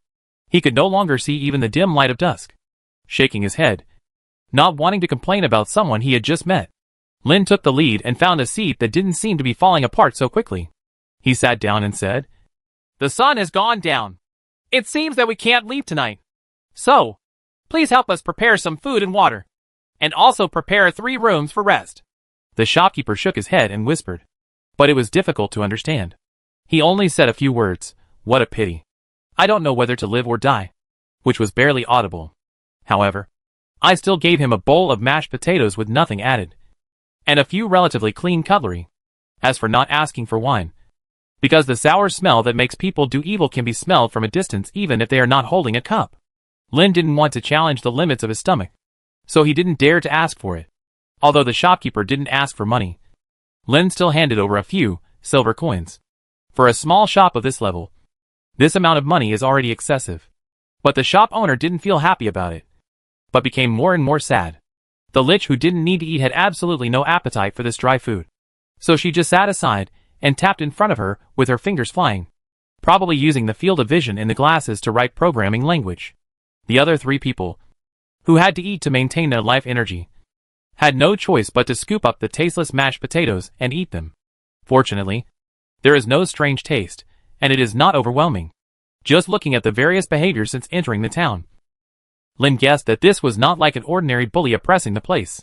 Because of that, it was inevitable that some cynical townspeople would vent their emotions in their conversations. But the people in my town seemed to be living in despair, and didn't even have the mentality to resist. Could there be some kind of mysterious force entrenched in this small town? Human beings do not occupy an absolutely dominant position in Lost Land. Innate advantages and disadvantages. Many races are superior to humans. If the other party is from the good camp, that's fine. But there are many races from the evil camp in the Lost World. And there are even coalitions of evil races like the Dark Council, which serve humans as food and slaves. If the devil's claws that shrouded the town were behind such a force, it's no wonder that these people looked like animals being kept in a stable. No one knows when they will be slaughtered. Everyone lives a life without seeing tomorrow. Such speculation made Lin feel his scalp numb. Is it time to go? Anyway, it's not the first time that I ran away at night. As the saying goes, once is born, twice is familiar. Now for someone, walking at night is really not a big deal. Just when someone was struggling whether to run, another group of people walked in at the door of the hotel. Their demeanor is not at all like the numbness and despair of small town residents. But it feels very visual. After seeing this group of people for the first time, Lin's first reaction was to give the group an electric guitar, whether they want to play or smash. It all fits the faces of this group of people with thick white foundation, heavy makeup, and punk-style hair. On the other hand, although the clothes were of aristocratic style, they were somewhat tattered and old. I heard that a stranger came to the town. The group of people, who showed their fangs and fierce looks from time to time, drove away the original residents of the town, and faintly surrounded Lin and his party. Looks like it's you. Lin's beauty will of course attract this group of evil people whose aesthetics are similar to ordinary people. They surrounded the beauty one after another, showing hospitality and threatening her. The garbled speech and confused speech will only make people wonder whether the mental state of this group of people is normal. The former Demon King, a Lich who condensed his body into pure energy, naturally has the capital and strength to ignore any threats. However, after confirming the identity of the visitor, or rather his race, Halumi and Kaya no longer felt on pins and needles. The two just looked at each other and whispered, "It's a vampire." At the same time, he put down his fearful feeling. Lin felt much more relaxed. He said to the vampires, who ignored him, but kept advancing at every turn, "Friends, listen to my advice and leave. We are not the ones you can mess with. Mortal, what qualifications do you have to order me? You seem to be a magician. But don't think that everything can go according to your will. Look at the person who is at a disadvantage now." Among the group of vampires, several of them changed their expressions, revealing their sharp claws and fangs. He even floated slightly into the air, showing an aggressive and oppressive attitude. But even so, Lin still didn't blush or breath, looking at the enemy he was negotiating with. Such an attitude not only made the vampires angry, but also surprised Fan, who had been with him for a long time, and thought he was quite familiar with this man. When will this timid man take the initiative to take on this extra trouble? The vampires completely exploded at someone's indifferent attitude. Some people stretched out their hands to suppress the two apprentices, while others grabbed the frightened beauty. Of course, more people raised their sharp claws to stab the man who had brought them displeasure. Seeing this welcome formation, Lin Xian knew that the behavior of this group of people was nothing more than robbing people and negotiating, which was completely unlike what people from the good camp would do. Coupled with the behavior of this small town, it seems that this group of vampires can be regarded as doing many evil things. Since he was evil and now wanted to harm himself, Lin had no reason not to protect himself. Before the vampire's ghostly attack came, he raised the staff in his hand and said only one word: "Bright light!" Suddenly the first floor of the hotel was filled with light. filling every corner and almost blinding everyone. The light goes as quickly as it comes. When everyone got used to the sudden light, what they saw were more than a dozen piles of embers, with no vampire in sight. Such an ending almost frightened the town residents, who stayed behind to witness it. But for the two apprentices, it was a normal thing. My teacher is definitely the natural enemy of vampires. However, Fun, who had always been in the mood of watching a show, changed her face. Someone's victory made her frown her beautiful eyebrows. Let's not talk about the reason why this race, which was one of the strongest and most powerful among his subordinates in terms of both fighting and healing ability, is now dying under the light spell, which does not even count as attack magic. In that light, the unpleasant smell vaguely emerged. That was another old acquaintance, the sun god among the old gods, who was his main opponent back then. Chapter 241 Justice? Thinking of this old rival, Finn felt itchy with hatred, although he had never defeated this one, and even almost died at his hands several times. The death of the sun god was due to his great efforts. It's just that this man in front of me can attract the old god so easily. Is it because his abilities and methods of use are too direct to the origin of things, which is equivalent to stealing the power of the old gods? And is this behavior the key to the revival of the old gods? It seems necessary to explain clearly. Finn completely ignored the poor people who had turned to ashes beside her. Nor did she care about the dark corners of the first floor of the hotel where poor people also turned to ashes. She raised her face and said sternly, "Please don't use such things again." Is it magic? The question came out of the blue, and the person being asked felt confused. Len carefully checked the Lich in front of him, looked up and down, and asked doubtfully, "The sun doesn't seem to have done any harm to you. What's wrong? Remember what happened when you first found the earth? While you were in contact with another world, you also attracted the old gods to absorb the power of the new world and revive." Someone's reaction to danger cannot be said to be unpleasant. Hearing Finn's head rise, he asked nervously, "What's wrong? Which old god is involved this time?" Although the Lich rarely asks about the past, but after getting along with each other these days, Lin also understood the reason why Finn swept the whole world in the past. And that was the hatred for the old gods. Knowing that the other party has enmity with those gods, he still wants to provoke those long-dead bosses. This is because he feels that life is too hard and he has lived too long. Do you want to try the qualities of the former Demon King? Once you know other people's taboos, you should know how to avoid them. On the one hand, this will not offend others. And on the other hand, it also protects oneself. Lenka has no doubt that if one day he is really corrupted by the old gods, then may not be thinking about how to save himself, but how to dismantle himself to relieve his anger. When someone looked anxious, Finn calmed down a little, and while organizing his words, he also thought about the causes and consequences. What exactly triggered the power of the old gods? When you just cast a bright light spell, I smelled the smell of the sun god. What happened just now? Why were the vampires burned to ashes as if they were exposed to the sun? That was just ordinary magic. I didn't feel any power. Yes, the bright light spell is a basic apprentice level magic. Except for lighting, it is not offensive under normal circumstances. But the bright light spell I use is still slightly different from ordinary magic. The difference lies in the wavelength of the light. Wavelength of light? Do you mean the electromagnetic spectrum? You studied it some time ago, but you didn't find the one below. Yes. This research was originally conducted to improve the accuracy of celestial observation. But since the Earth was found and confirmed, it was shelved. The electromagnetic spectrum that was studied at the time was actually an advanced research project that included visible light wavelengths. Visible light is the form of various colors, light, and energy that we see now. It is usually a set of continuous in a more colloquial way. Light in nature is actually composed of multiple groups of electromagnetic waves of different frequencies. This can be clearly observed from the prism scattering experiment shown to you before. In order to allow Fun to assist in the programming of observation and calculation, a relatively in-depth analysis and discussion was made on this aspect of knowledge. So as soon as she mentioned it, she remembered the relevant knowledge and content. It's just that what I told you at that time did not include a question.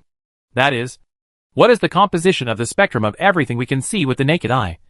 And what kind of impact it will have? Then looked at the ash that was starting to shrink at his feet. Because it was summer, not only were the doors and windows not closed tightly, but the walls of the hotel were also leaky due to their dilapidation, which brought a little breeze and gradually carried away the ashes of the vampire. Noticing Finn's gaze, Lin pointed at the poor people who were burned to ashes and said, This is just an accident. The original idea was just to illuminate the interior of the Tower of the Great Sage. Lighting? Tilting his head, then thought back to the magic tower where he lived. Lin continued to explain. When I settled in the Tower of the Great Sage, there was no original lighting equipment. At night, if I wanted to move around in the tower, I could only hold a candlestick or use the light spell myself. The magic. Only the core room still retains a few luminous pearls that can barely be used for lighting. However, it has been transformed several times. Until it becomes a weapon? Then said doubtfully. Yes, turned into a weapon. Lin remembered the ubiquitous beam traps arranged in the magic tower. But now it has become someone else's. So it's useless to think about it. He continued. Back to lighting. Since the light is created by magic, it can be controlled. So how bright should it be is the most suitable? Artificial light can easily be lost due to negligence in the original design. It has adverse effects on the human eyes. There are many studies on blue light damaging the eyes. So I intuitively imitate the daylight and the moonlight, because this is the light that the human body's eyes are most adapted to. The sun's rays, then muttered, thoughts swirling in his mind.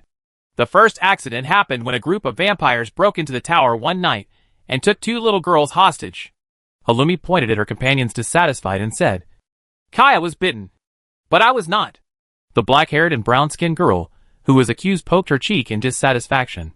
Because I wanted to have a good conversation with the invading enemies, I switched the night-light mode to daylight mode. And then they all died. The state of death was just like what you saw today. While speaking, Lin passed the wavelength combination data of the 2 types of light he detected to Fun, and said, At that time, I was surprised to find that the bright light spell had such an effect. I originally thought that vampires were afraid of the sun because of the mysterious power contained in the sun. But after what happened, I guessed whether it was a combination of specific wavelengths of light, or a specific wavelength range of light, that was responsible for their fatality. But these were not certain, although there were several more waves of vampire attacks. They were basically burned with a single light. It was gone. So there was no time to confirm this. After several waves of death, no vampires came to attack the Tower of the Great Sage. And then you were resurrected. In other words, during the time I stayed in the Tower of the Great Sage, the lighting in the tower during the day was the wavelength of sunlight you mentioned. Then confirmed again. Yes, it was already then. But at that time, I did not feel the resurrection of the sun god. In other words, the key is not what kind of light, but who used what light, or who used the light to cause trouble. Regarding Fun's speculation, Lin shouted in shock. Is this okay? There's nothing wrong with it. At that level of life, the expression of power makes no sense at all. Some of it is just a concept. And more people do those weird things in order to walk out of a road that no one has traveled. Choice is truly speechless. Then it doesn't mean that I can no longer use this method to deal with vampires. In the final analysis, someone is only worried about this matter. After all, the feud with this ethnic group is not small. Especially today, there are a few new ones. If he abandons his martial arts, he will be hunted to the ends of the earth until he dies. That's not the case. I think as long as it is used in a different way, it should be able to be avoided.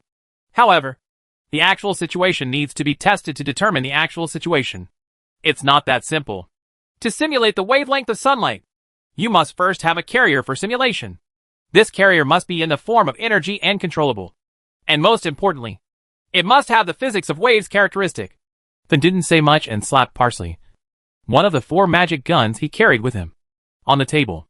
She has the aura of being the eldest sister of a club, slapping a gun on the table to warn people, and getting angry at the slightest disagreement. Maybe the design of the magic gun is not based on pure energy weapons, but it does not mean that it cannot change its attack method. Especially the 4 guns used by Finn are completely powered by power as their energy source, unlike those used by Lin and his 2 apprentices. It must be paired with live ammunition to increase the number of shots. Since it can be changed, there is nothing to say. Just do it. Lin took off the ring on his left middle finger and opened the safety lock of Xiangqin. I never considered encryption and security issues when designing programs before. Apart from my intention to fish in troubled waters, the main reason was that I didn't know where to start. As a weapon, magic guns must of course put more effort into reliability. Otherwise, during the battle, it would be remotely invaded and turned into a dumb gun, which would not be a trap for you. After Huffin's research, The security measure decided upon was the physical lock that is now opened. As for the unlocking rings, in addition to Lin having one, that also has a similar ring. As soon as the magic gun safety lock was opened, the two of them accessed the bottom level of the gun's program. The two people, who had long been familiar with each other, quickly found the program code to modify the form of energy bombs, and they brainstormed various possibilities into different selection modes. Just, what's the effect? Have no idea. How to verify it? Lin asked himself the first question after completing the magic gun again. The same problem also troubled a certain Lich. Without being able to give the finished product a try, it would be a lie to say that Fin wasn't itchy. So how to experiment? Suddenly a thought flashed through his mind, and Fin came to the bar and picked out the shopkeeper who was hiding behind him. Don't kill me! Don't kill me! The frightened shopkeeper put his hands in front of his face and begged in panic. After slapping him twice, Fin asked the silent shopkeeper, You should know where these vampires come from. What do you want to do? Yes, what do you want to do? The former sentence was asked by the confused shop owner, but the latter sentence was asked by Lin, who also wanted to know the answer. But the charming Fin looked back with a smile, and said in a sweet voice that she had never heard before, Eliminate harm for the people and uphold justice. Hearing a Lich say this, why do I feel a little sad? Lin thought so. Chapter 242 The Greatest Mercy. There is no light tonight. Only the ancient moon hangs lonely in the sky. A circle of light, with a darkness deeper than night in the middle. Lin couldn't get used to this sight no matter how long he stayed in the lost land. Using the astronomical telescope, he still couldn't understand why there was a satellite that looked like this. You could only hypnotize yourself. This is a magical world. A world without moonlight, and no light pollution makes the stars in the sky even more dazzling. If you are still staying at the Tower of the Great Sage, this is an excellent time for stargazing. But now I am on the road to defeat vampires, and bravely break into their lairs. If this was an adventure story, the latter would definitely be more eye-catching, but I was daydreaming about the former. What was particularly disconcerting was the scene in front of him. The two apprentices no longer looked like the little ones they once were, but they still looked like children when walking next to the tall Lich wearing high heels. But why did they appear here? After being criticized a few times, someone now has no choice but to follow behind, helplessly watching the three people in front of him as if they were going on a picnic, enjoying themselves happily. There was no other way. So the two girls who were pestering me to follow them, after getting their sister's consent, the teacher's opinions were put aside. Based on the facts, it is true that the promise of that person is more effective than what Lin said, and the strength is far behind. So walking along the way, I didn't have much leisure, and there was no tension at all. The three of them were chattering along the road, for fear that others would not know that someone was coming. Sister-in-law, I heard that vampires are nobles in the dark and have special taste. Is that true? Humph! He laughed fiercely through his nose. Fin said, You said that a group of guys lying in coffins have good taste, which is no different from the orcs, who are very particular about table manners. Those words are just what they said, and they deceive some people who don't understand. They thought they were wearing some clothes with good material. He is a noble. Hey! A certain Lich turned and shouted, Isn't there a saying in your hometown to describe this kind of person? What kind of monkey is that? Watch the monkey and wear the crown. Yes, that's it. It's an appropriate description. The two girls were happy to make fun of Fin, who turned into a sharp-tongued critic. Asked, Sister, how do you know so much? Have you ever known a vampire before? I used to have an entire army of vampires under my command. What do you think? Well, this is a large enough sample, and it should be credible. Lin, who was following behind, thought that most of the vampires he had seen were in a gray state, and not many of them were alive, let alone communicating in depth. So it's normal to know nothing about them. But it's not all that bad. There are still a few guys who can see. These people know a little bit of etiquette, and they are not too bad. The thing these people have in common is that they are all born vampire. Is it possible to be born or not? Halloumi was puzzled by this. Strictly speaking, vampires can be regarded as an extraordinary species, because they meet the definition of extraordinary. That is, they are creatures that are born from humans and sublimate their lives to another level. Most vampires were originally humans and were first embraced by other vampires. After the ritual, they are reborn and become the vampire's dependents. But they can still give birth to offspring, whether they are vampires and vampires, or vampires and humans. The offspring may be just ordinary humans, But they may also be born from birth. Has all the characteristics of a vampire. And the latter is what I call a natural vampire. You are really born with it, Halloumi said in surprise. Lin later wanted to complain that if it didn't have the characteristics of life reproduction, it wouldn't be enough to be called a race. The girl asked again, is there any difference between someone who is born that way and someone who is not born? If we really want to talk about the difference. That is, if you become a dependent of another person, you will be controlled by that person. But because you are born without going through the first embrace ceremony, you do not belong to any dependent family. So under normal circumstances you will not be controlled. It was the first time he heard of such a difference. And the man following him couldn't help but feel confused. On Earth, vampires are legendary creatures. Even though many people say they have noses and eyes, there is still not enough evidence to prove their existence. But in the Lost Land, vampires really existed. And they had dealt with him several times. And they were not very friendly. Lin naturally wanted to know more about this race that claimed to be a dark noble. After all, he knew himself and his enemy. But the lessons passed down by his ancestors had been passed down for thousands of years. So he interjected, how come you are controlled by others when you become a dependent? But why are you not controlled by those who are born? Do you know these? Hey, you asked the right person about this. I really know. Looking back at the man who asked the question, Finn said, that was one of my former vampire subordinates, who came to ask me to deal with their clan. Some people have been hearing strange murmurs for a long time, causing mental disorders. After a series of experiments, I found that people with such problems there are a large number of dependents. And the more dependents there are, the more serious the situation becomes. It was only through their first embrace ceremony that I discovered a secret that perhaps even the clan themselves didn't know. As soon as he heard the secret, Lin's desire for gossip was ignited. And he kept asking, what secret? Is there any salty and wet plot? Do you have sperm in your head? Finn glanced at someone with disgust. It was just that the conversation was getting intense. And the two girls were also waiting for the next step. They could only continue helplessly. The reason why vampires can order their own families is because during the first embrace, they cut off a small part of each other. The soul of the soul is integrated into one's own soul. So the suppression from the source of the soul can be formed, making the dependents unable to resist. However, the natural vampire does not have this process. Unless his parents use the blood contract curse at the beginning of his birth. Strengthen your own authority. Otherwise, these will be free. But in fact, this is not possible. It can't happen? How do you say it? Lin asked. In response, Finn asked a question.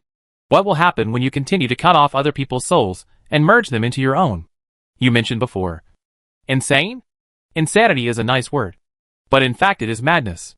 Continuously fusing other people's soul fragments will give people the illusion that they are getting stronger. Maybe getting stronger is a fact. But those soul fragments are connected to their original owners. Any emotion of the original owner will be infected by the fragments. Then think about it. What would be the most common emotions of a race that lives without seeing the light of day? Resistance, killing, abuse, jealousy. All kinds of things you can imagine. Unimaginable negative emotions fill their minds.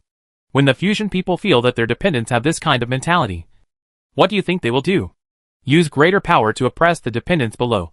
And use more cruel methods. Forcing others to obey is not just about surrendering at the soul level. And this is not only a behavioral expression, but also a constant superposition of negative emotions in soul communication, which will eventually lead to madness. Whether it is the person who controls the entire family, or someone else. It's the dependents down there. Crazy reincarnation. Crazy reincarnation? Well, it's quite an apt description. Thinking of the once close friends who went from normality to madness and then ruthless betrayal. Finn said with emotion. When they didn't have many dependents, they would be obsessed with this. The illusion of strength may be enough to ignore such side effects. But when they can no longer suppress it, there will be no going back, and this madness will give them extremely strong control. Desire. At the same time, after giving birth to their own children, most of them will choose to use various blood magic to bind their offspring.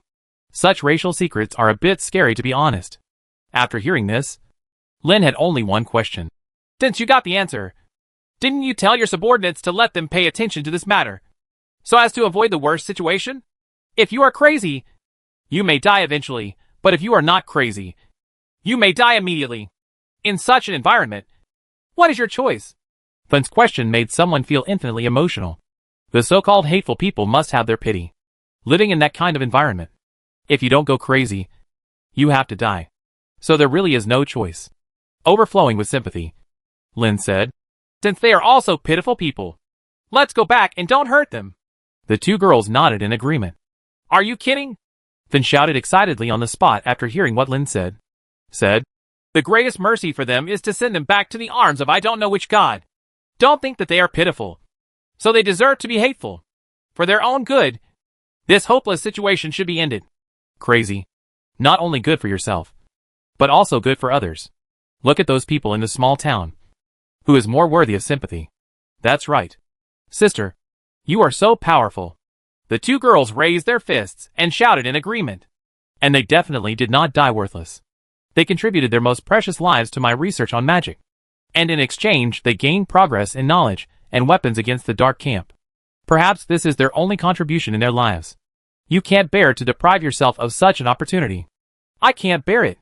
Sister, you are wise. Someone who looked at everything was dumbfounded. This kind of thing can be said so plausibly. It should be said that she is truly worthy of the name of the Devil King. Even though I deeply agree with it. And those two girls seem to be the leaders of the club at this time.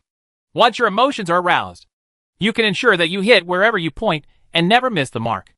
In the excitement of the three women, the destination of this trip came into view. The castle stands in the dark night, surrounded by an indescribable weird atmosphere. The surrounding trees are all twisted and twisted. The only thing that is the same is that they are all covered with withered bare branches. Annoying crows stood in rows on the dead branches and croaked, bringing annoying noise to this terrifying atmosphere. But as soon as someone approaches, the crows will flap their wings like frightened birds and scatter, leaving behind feathers and guano on the ground. The outer wall of the castle is mottled and covered with old vines. Some small saplings took root in the gaps between the masonry and stone, seeming to be trying hard to grow. It's a pity that the environment in which they are located has swallowed up all vitality, leaving them with only a few scattered yellow leaves hanging on them. Lingering on. Chapter 243 Actual Combat. The dilapidated scene of the old castle made the people standing in front of it complain. This feeling of being about to collapse is worse than the original tower of the great sage. Are you sure the people living in it are not poor beggars? Yes. Can't you find a way to repair it? How to repair it? Do you want those vampires to work under the bright sun to repair the castle? Or do you hope that they will trust architects who don't know where they came from and let them repair the castle during the day? If someone is not careful, it should not be knocked off if you knock down the wall and let the sunlight in. It will be doomed. Even though Fen explained this, she still added after looking at the appearance of the castle. But living in a place like this, I also think they are miserable. They really need me to give them relief. Sister, can you please stop mentioning that incident? Regarding Fen's unreasonable excitement today, someone was helpless. Fen pulled out the two guns from his back and stepped on them with his legs. After confirming that the two guns on his instep still responded, he turned on the safety. At the same time, two apprentices, one on the left and one on the right, were guarding her behind. The one in his hand is a magic gun whose appearance is imitated from the classic pistol in the Earth movie 007 series, the PPK. The magazine can be filled with magic stone fragments, or magic stones cut into specific shapes. Of course, the number of shots that can be fired with the latter will be much greater than that of the former. The difference is that the technology for using magic stone fragments is much better than the original. Not only does the utilization rate increase, but the grip is also designed to display the number of remaining shots. This makes it easy to control the number of remaining ammunition, which is of course also very important on the battlefield. Including the two spare magazines each of the two girls carried. Each magazine could fire about 7 shots on average. Although not as good as the infinite ammo gadget in Lich's hand, these two PPKs are quite satisfactory in Lin's eyes. The safety switch is used to switch between multiple modes. The various attack modes against vampires are of course written into the underlying program of the magic gun. The magic gun used by the two apprentices has the function of extracting the user's power for firing, and has double insurance. Under normal circumstances, this function will not be automatically switched. After all, the two girls didn't have much accumulated power and couldn't fire many shots. They only used this method as a last resort and the last resort. Lin has a stainless steel staff in his left hand, which is the easiest to hit people with. The right hand holds a replica Smith & Wesson M29 revolver with a barrel length of 8 3/8 inches. I chose its appearance because the shape of this revolver is considered a classic style. In addition, it is also the gun of the protagonist of the TV series Big Hammer that I watched when I was a child. The 6-round bullet chamber is filled with a magic stone fragment container similar to the PPK magazine used by the girls, which is used to provide energy for the magic bullets. The special design is to create 2 modes of pulling up and lowering the hammer. Under normal circumstances, ordinary magic bullets are fired when the hammer is pulled up. The energy supply in the bullet nest can be fired by hitting the primer. Magic stone bullets are fired as live ammunition. Of course, in terms of power, it is unmatched by pure magic bullets. In fact, whether it is the PPK used by the girls or the M29 used by Lin himself, they are life-saving items at the bottom of the box, rather than conventional weapons. The main reason why I will directly use the magic gun this time instead of the main weapon I usually use is that the enemies I have to deal with this time are not ordinary. The physical fitness of ordinary creatures will decline in a slope-like manner over time. If you are injured, the drop will be even greater. However, the powerful self-healing ability of the lost vampires ensures that they can maintain peak physical fitness at every moment, and may even further improve their physical fitness due to their hunger and thirst, until a certain threshold is exceeded. Their physical fitness will drop off a cliff to lows. It is precisely this biological characteristic that allows this race, which spends half of its time unable to move freely, to still have a place in this world. This also means that for ordinary weapons, the damage to vampires is not obvious. In other words, if you want to accumulate enough damage to break through the threshold of vampires, you have to spend more time, which also means exposing yourself to danger for a longer period of time. It was for this reason that Master Lin and his apprentice gave up using ordinary main weapons and directly took out the modified experimental weapons. Anyway, the worst-case scenario is that someone walks home with a light spell on. The consumption is the same as when an ordinary adventure group attacks a dungeon, and the magician in the team turns on the bright light spell, as lighting all the way. The consumption is minimal. Of course, doing so is a last resort. Lin has no intention of provoking any power or thing related to gods yet. Perhaps in the future, when all aspects of research have hit a ceiling and are struggling to think of other breakthrough methods, they may consider starting from this aspect. But now, I don't have enough time just for my own research project. So why bother to touch that thing? However, this time in the crusade against vampires, Master Lin and his apprentice were only acting as backup and picking up the slack. The main force was still the Lich, who had unlimited ammunition. After she modified the gun, her whole body was at the peak of her emotions, and she was so excited that she wanted to kill on the spot. Because we were dealing with old-fashioned evil creatures, someone stopped complaining, seeing that everyone was ready, then showed a charming and confident smile and said, "I'm here. Don't worry too much. And we took so long to come. Maybe they have quietly opened the door and are waiting. Let's go in." After saying that, he reached out and pushed the door, and then he couldn't push it open. A certain Lich's expression changed. Without saying a word, he immediately raised a whirlwind from the ground and hit the door hard with a roundhouse kick. The castle gate, which usually had to be broken open with a battering ram, now fell down, making an ear-splitting sound in the dark night. Then returned to his original confident expression and said, "Look, they have indeed opened their doors to welcome us." I said, "Sister, in less than one night, you have already evolved from the level of telling lies to the state of telling lies with open eyes. Is this really a good thing when the character collapses? It's a pity that a certain former demon king didn't realize it at all. She just walked into the castle in a swaggering manner. As a castle designed with a war fortress as the starting point, there are no open-air facilities such as courtyards. All areas are covered with thick stone walls and sloping roofs, which can effectively prevent arrows from shooting. The hall behind the gate is unusually large, with a chandelier lit by a few candles hanging from the high ceiling. The circular staircase leading to the second floor looked extremely strange in the dim light, as if there was something sinister hidden in the shadow of the staircase. Or perhaps this invisible staircase truly led to darkness. Someone who was naturally uncomfortable with dark rooms decided to turn on the lights again, before he could discuss it with anyone, then raised his gun and fired several shots at the ceiling on both sides. Several shrill screams flashed past, and several figures fell from the ceiling, burning like charcoal fire from the inside. Before they hit the floor, they were reduced to ashes and scattered as soon as they hit the ground. He pushed up his glasses with a slightly hot muzzle, then turned around slightly, glanced at the three people behind him from the corner of his eyes, raised the corner of his mouth slightly, and said, Let's change it to the perspective of spiritual vision. With a simple sentence, like the clarion call to start the war, countless vampires sprang out from the darkness. The enemies that emerged from all directions were beaten down by Finn with more ferocity. Some vampires can still fall to the ground, but they are wailing and rolling in more pain. Some vampires are internally combusting very violently, burning up in an instant without even leaving ashes, while some are internally combusting as if they are being eroded by toxins, slowly spread towards the impact point and spread to other places. Fun, who was at the center of the attack, launched a gorgeous offensive of her own in order to fully utilize the 4 guns on her body. Just like dancing, it actually uses the most concise and neat movements to unleash the attack on the invading enemy. Compared with the original users of those 4 guns, they are a little less coquettish, but have a different charm. The 3 masters and apprentices, who were completely unaware of the enemy, quickly switched the visual images on their glasses to the perspective of spiritual vision. Spiritual vision itself is a type of magic that imitates the natural abilities of certain creatures. It was also used in the exploration function of the Tower of the Great Sage. Power must be consumed to function, so Lin and others do not always activate it. After hearing the reminder, I remembered that I could observe the enemy's shadow from other perspectives, and I didn't necessarily need lighting to assist. This switch shocked the 3 of them.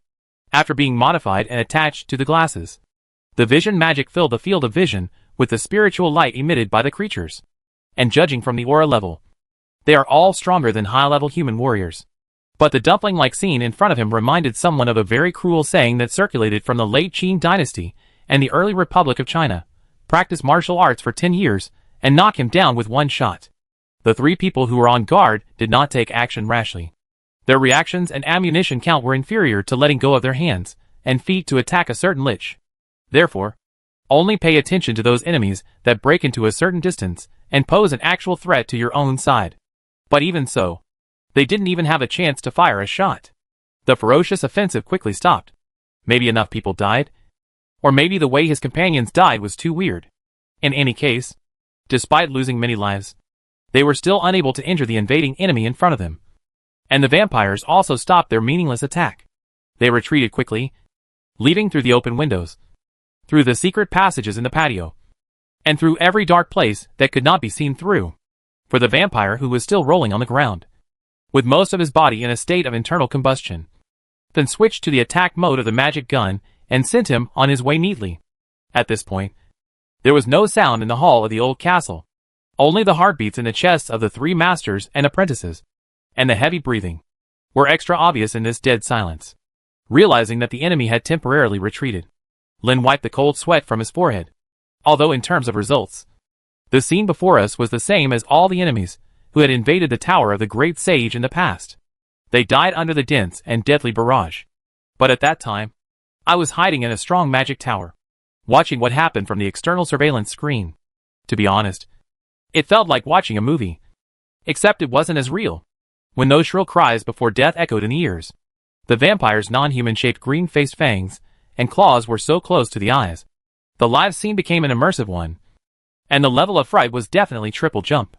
During his apprenticeship, Lin had not experienced danger, nor had he encountered enemies who wanted to kill him. But no matter in terms of quantity or strength, today's battle is far greater than before. It can be said that if the former Demon King had killed slower, there was no telling whether he would have survived. Several times, the pressure was so great that someone wanted to raise his left staff high and just use a bright light spell to clear the area. Finally, the first wave of offensive was over, and he and his 2 young apprentices were safe and sound. Chapter 244, Prince Burger.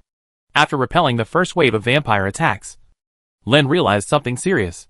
He actually broke into someone else's territory. The so-called strong dragon does not suppress the local snake. Sometimes it is not done out of politeness. But if you are causing trouble on other people's territory, it is easy to capsize by accident. No matter how powerful you are, you will be tricked. I didn't know where the confidence came from, so I just followed the former Demon King and broke into the vampire's lair. Although the first wave of offensive was repelled, it was still a shocking education for someone. Break that mysterious confidence, recognize the reality, and recognize how dangerous your situation is. Judging from the density of enemies just now, it would not be surprising if Finn missed 1 or 2 and killed them by his side. In order to make himself more confident, Lin temporarily prepared some coping methods for himself based on the various situations of the first wave of offensive. But before preparing all this, there is one thing to ask first. How did the various attack modes of the magic gun perform in the counterattack just now? In the end, which color of light were the vampires restrained by? Or which spectrum segment? Not forgetting that his main purpose was to conduct magic experiments, not to actually go on a killing spree. After repelling the enemy, then open the window in his glasses and check the records of the previous battle. Although there are only more than 10 modes set in the magic gun, the mixing ratio of various colored lights, the wavelength of colored lights, etc. are all controlled by programs to continuously change within a certain range.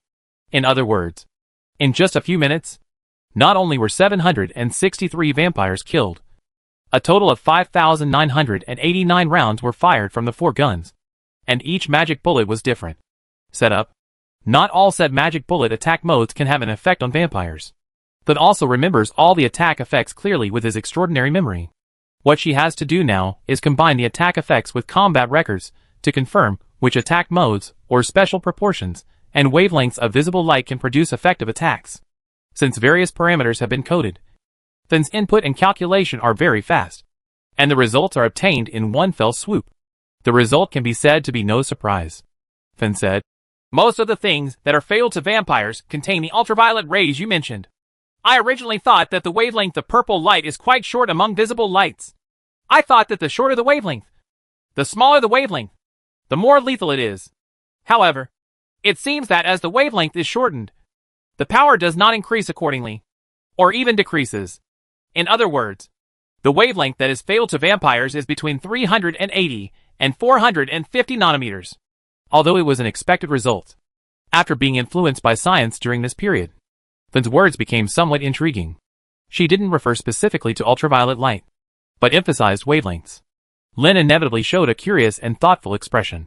The ill-intentioned Lich would not talk too much in the current situation of this great enemy. She directly revealed the answer and said, I have tried to use the original magic bullet attack mode to adjust the wavelength of the energy.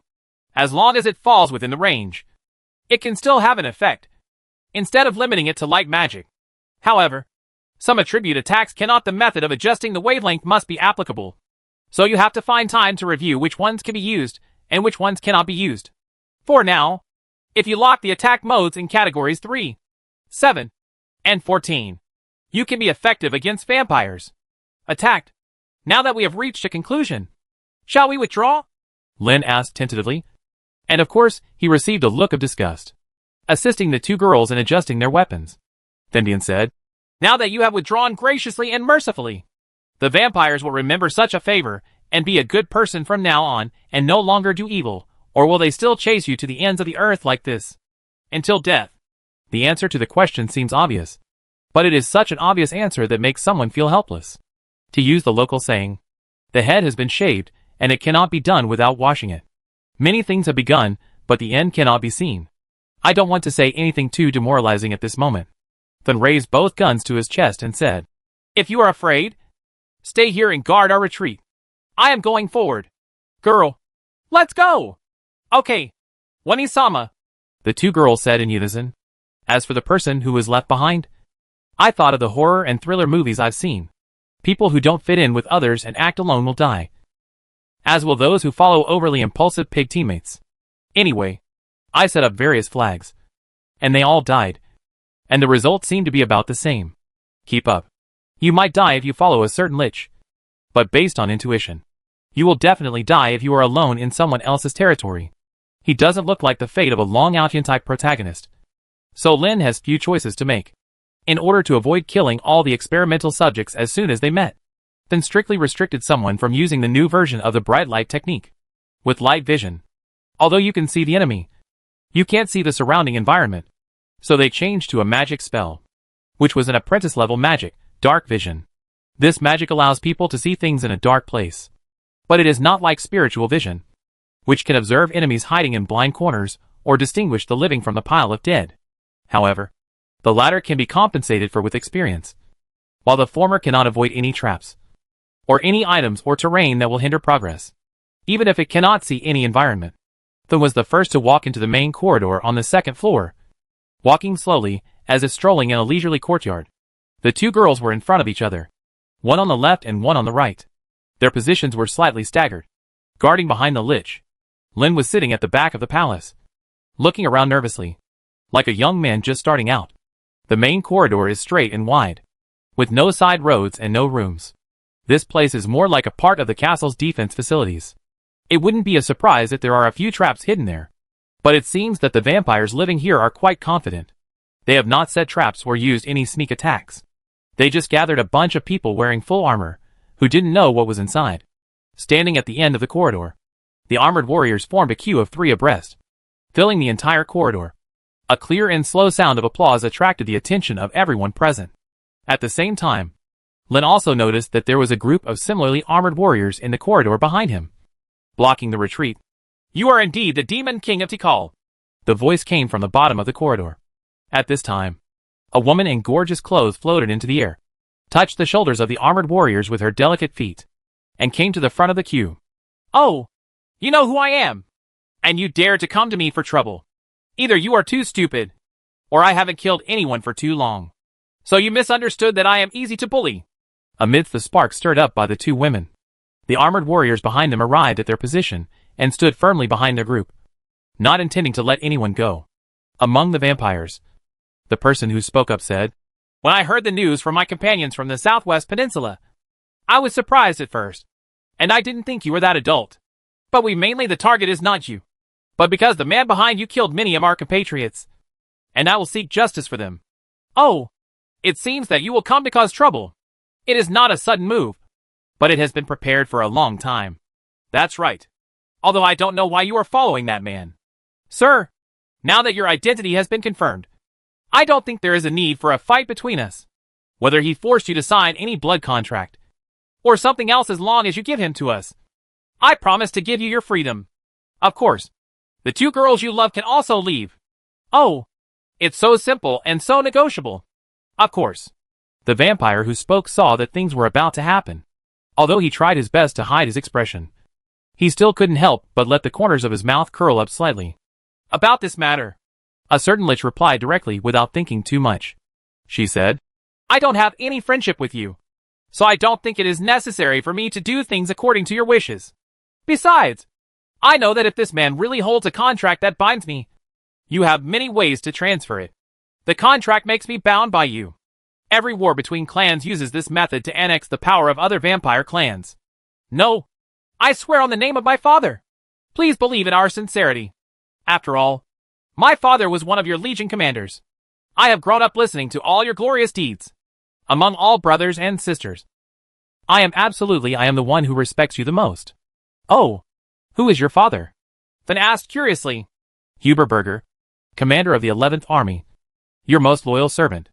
I am Vanna Berger, my father's 16th child. I am the prince of the secret party in the Dark Parliament." This is acknowledgement. Lin was shocked when he heard this. Then will stay, largely because she has nowhere to go. If the power of the former Demon King's army really remains in the world, what choice will she make? No one can be sure about this. The beautiful Lich turned around and said in a scolding tone, "Didn't you say that all the people I know are dead, and not even half are left? Look, there is one right in front of you, facing such a smile. Someone just feels guilty. If this one defected before the battle, he would be in trouble. It might be okay to lose a small life, but if you are captured alive and tortured, it will be a dilemma where you can neither survive nor die." As for the complaints of the person in front of him, Lin wanted to reply, but he hesitated and couldn't say a word. However, the complaining Lich didn't want any response from anyone. She just used a sweet smile, looked at Prince Vanna Berger, who was also smiling, and said, "You should have told me about this relationship earlier, because I have been giving ridiculous reasons that even I don't believe. It's good now. There is no longer any righteous excuse between us. There is only personal grudge." "What?" Both the enemy and ourselves couldn't help but exclaim in their hearts. However, Thun raised his hand and fired a shot, accurately hitting Vanna Berger between the eyebrows. Chapter 245 Battle of the Corridor. The magic bullet with a special wavelength only left a blood hole in the body of this prince-level vampire. It did not spontaneously ignite from the inside like other vampires. Thun was surprised and deeply interested at the same time. Someone once said that every discovery in science begins by accident. Doesn't it?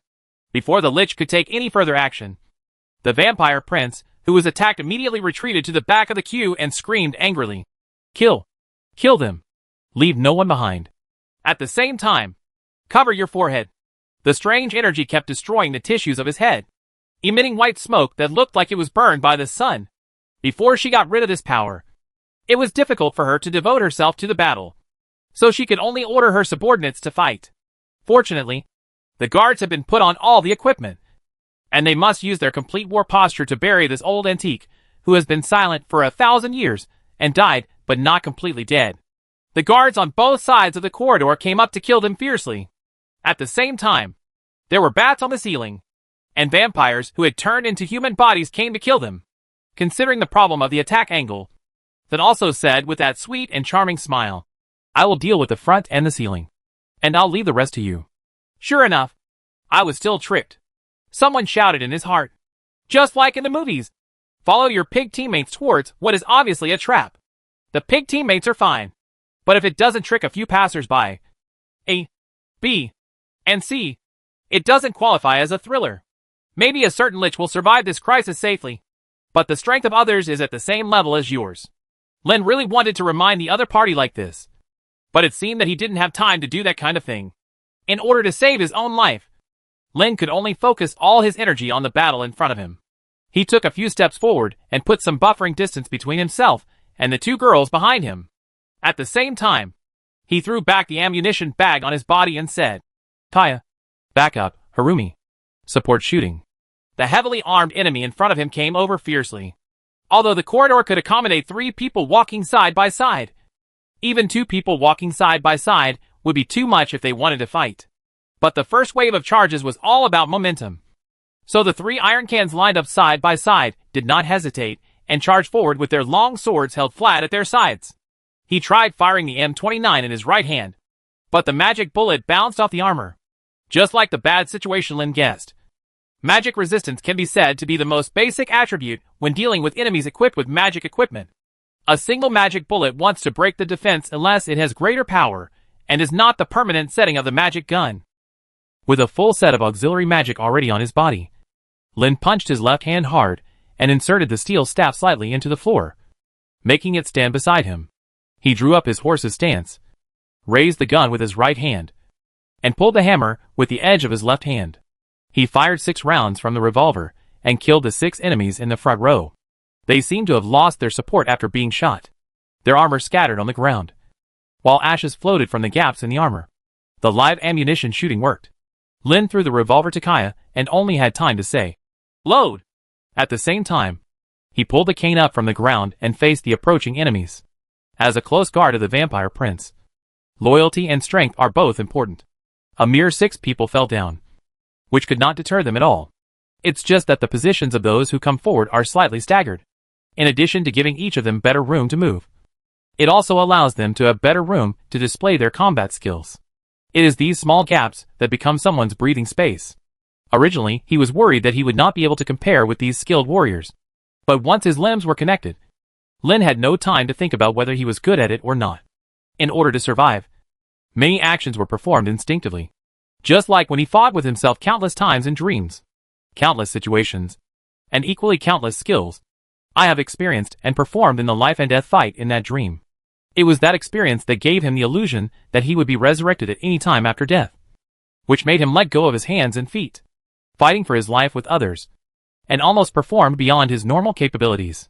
The corridor, which can accommodate 3 people side by side, is not suitable for large opening and closing movements. The prince's guards, who use long swords as their main weapons, can only use small movements.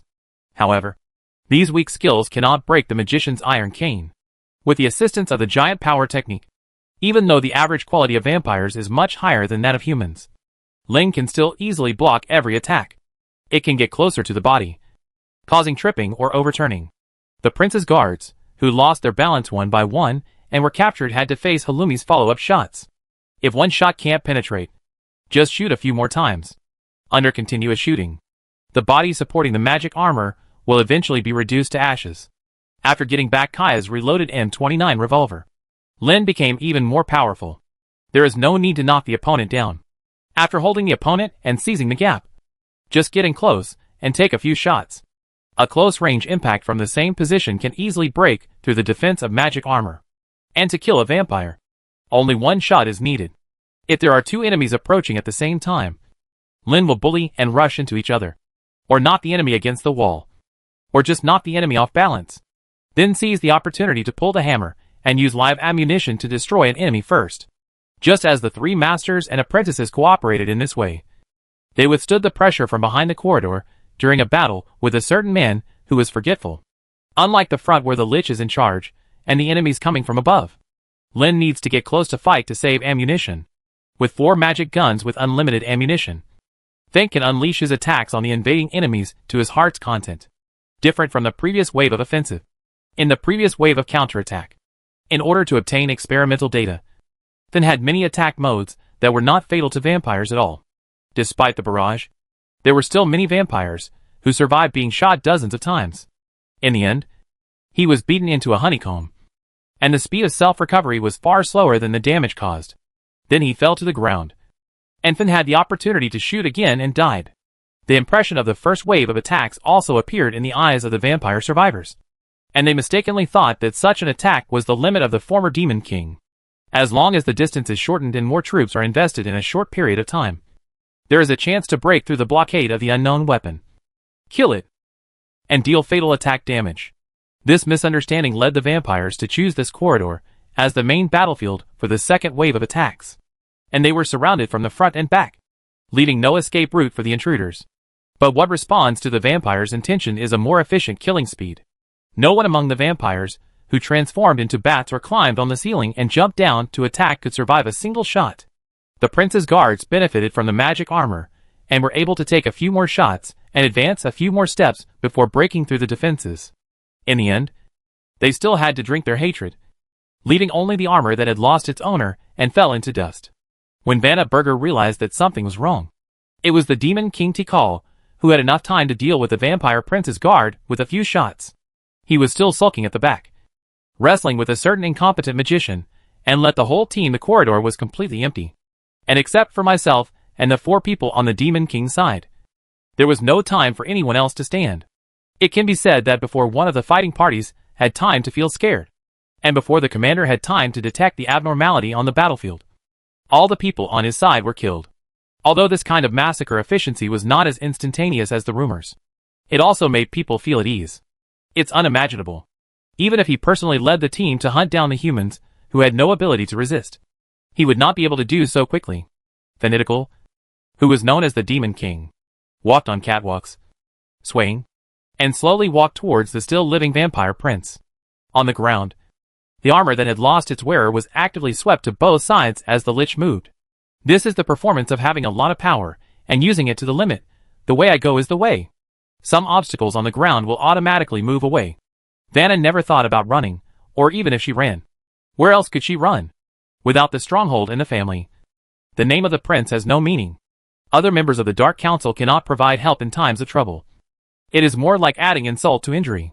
If what happened in my castle were known to others, those people's first thought would definitely be to get rid of themselves. And then, in the name of revenge, they would take everything that once belonged to them as their own. As for whether there is real revenge, that is another matter. The only way to avoid all this is to show the authority that a vampire prince should have. Remove all offenders in the most cruel and painful way. The strange power on his forehead has disappeared, but the pain left behind is still there. Vanna Berger allowed the pain to whip her soul, raising her momentum to the peak step by step. She walked up to the Demon King proudly, and looked at Finn angrily, with an aura that was not inferior at all. The distance was so close that if you stretched out your hand, you could break that slender neck and pluck off that disgusting head. But Vanna didn't dare to act rashly. Many times, without reaching a certain level and sensitivity, the gap in strength cannot be noticed. To the earthworm, a sapling and a towering tree are on the same level of existence. Without realizing it at first, Vanna Berger made a wrong judgment and chose the wrong decision. But when the two were so close, and could feel each other's breath blowing against each other's faces, Vanna noticed that the Demon King in front of her was far more powerful and terrifying than the rumor said. Although she is a member of the Ancient Ones, and the daughter of Huber Berger, the commander of the Demon King's army, getting the position of prince is a bit embarrassing. It was precisely because he was at the bottom among his peers that he was eventually driven to the edge of the world and took charge of the vampire order here. When I heard that Gabriel Ashland Tripwood had been driven to the neighborhood, I thought this would be an opportunity to make a comeback. The vampires who escaped from the southwest all described the powerful power of the magic tower. And even the Demon King drank in it. Such a man is very valuable. Whether he is collected as a family member or given to the survivors of the Macerosh clan in exchange for their loyalty. It is precisely this value that arouses the covetousness and hatred of so many people. And arouses enough murderous intentions. So Vanna chose to take action. Then based on the results, I made the wrong choice. Chapter 246 Descendants of the Betrayer. Silence brings pressure. And the disparity in strength dispels any idea of rising up to resist. Under the devil's gaze, Vanna Berger involuntarily took a step back. It was this step that made her realize the reality. If you can take one step back, you can take the second or third step back. Vanna knelt on the ground, lowered her arrogant head, and said, "Your Majesty, there must be some misunderstanding between my father and you. I am willing to be the mediator to resolve the misunderstanding between the two parties. There is no misunderstanding at all. He betrayed, and unfortunately, I was resurrected. So I came to trouble the betrayer. It is a matter of course. And I need a mediator. Will I ask for anything from him? Or are you afraid of trouble from him? No. You are mistaken. The person who should be hiding and shivering is the shameful betrayer. Tell me. He is." After a pause of words, Finn thought for a while, then sighed and said, "Forget it. There's no need to tell me. I'm not interested in knowing. Just go on your way. I won't torture you." "What?" Vanna raised her head in surprise, only to see the black muzzle of the gun right in front of her eyes. Finn only fired one shot, and watched a dignified vampire prince desperately resisting the force that destroyed him. Juana said angrily, "Damn it! Damn it! No matter what, I am also my father's 16th child. He will avenge me and seek revenge on you. Well, I should say it's a wish." Finn fired a second time. This was the second magic bullet after adjusting the parameters. Vanna couldn't bear it, and let out an even more miserable howl. This also confirms one of Finn's ideas, which is not the direction of his previous experiments. That is, energy types in a specific wavelength range will not work on vampires above the prince level. But the wavelength range they are applicable to is smaller, accompanied by the moans of a vampire prince. That adjusted the program of the magic gun partially in his right hand without changing his expression, limiting the energy wavelength to change between 380 and 450 nanometers. Then came one shot after another, hitting Vanna Berger's body. It seems that in order to obtain accurate data, the experiment is repeated on the vampire prince, but in the eyes of others. To be honest, this is more like venting anger, when the people on the ground no longer groaned and turned into flying ashes, then still let the magic bullets hit the ground one after another until the dust raised by the impact of the magic bullets blew away the pile of ashes. Human form. Lin failed to come forward to comfort Finn, who was in an inexplicable emotional low, because he himself was in a similar mood. Everything he had just experienced, the pressure of hanging on by a thread, came overwhelming at this moment of relaxation. It's not that he has never faced fatal crisis, but he was mentally prepared every time. For example, in the process of conquering uncivilized savage goblins, it is inevitable to encounter unexpected situations, perhaps because of being caught in a trap, or perhaps because the enemy's strength exceeds one's expectations. But these situations are actually in one's worst-case plans, so naturally there will be some filings. If the expected worst situation is beyond his capabilities, Lin's most likely choice is not to even do it. Saving one's life has always been his top priority. But this time it was a series of rushes. When he realized it, it was already a fatal crisis beyond his ability. Even though the incident was over, the feeling of fear lingered. After all, staying with the former Demon King and Lich did not bring him a sense of security. He just wants to put himself in a situation that he can handle, rather than being forced to put his life in the hands of others. Faced with the entanglement of the two adults in front and behind, the two girls standing in the middle who thought they were adults looked at each other helplessly, shrugged and said, "My lord." "Yes, my lord." Then turned around, wanting to seek some solace. Unexpectedly, I saw someone holding his head even more cowardly, sitting in the corner and struggling. For a moment, my own emotions were nothing. A complicated feeling came to my mind, a little helpless and a little funny, walking up to the man who was holding his head in confusion. Then unceremoniously kicked someone's butt.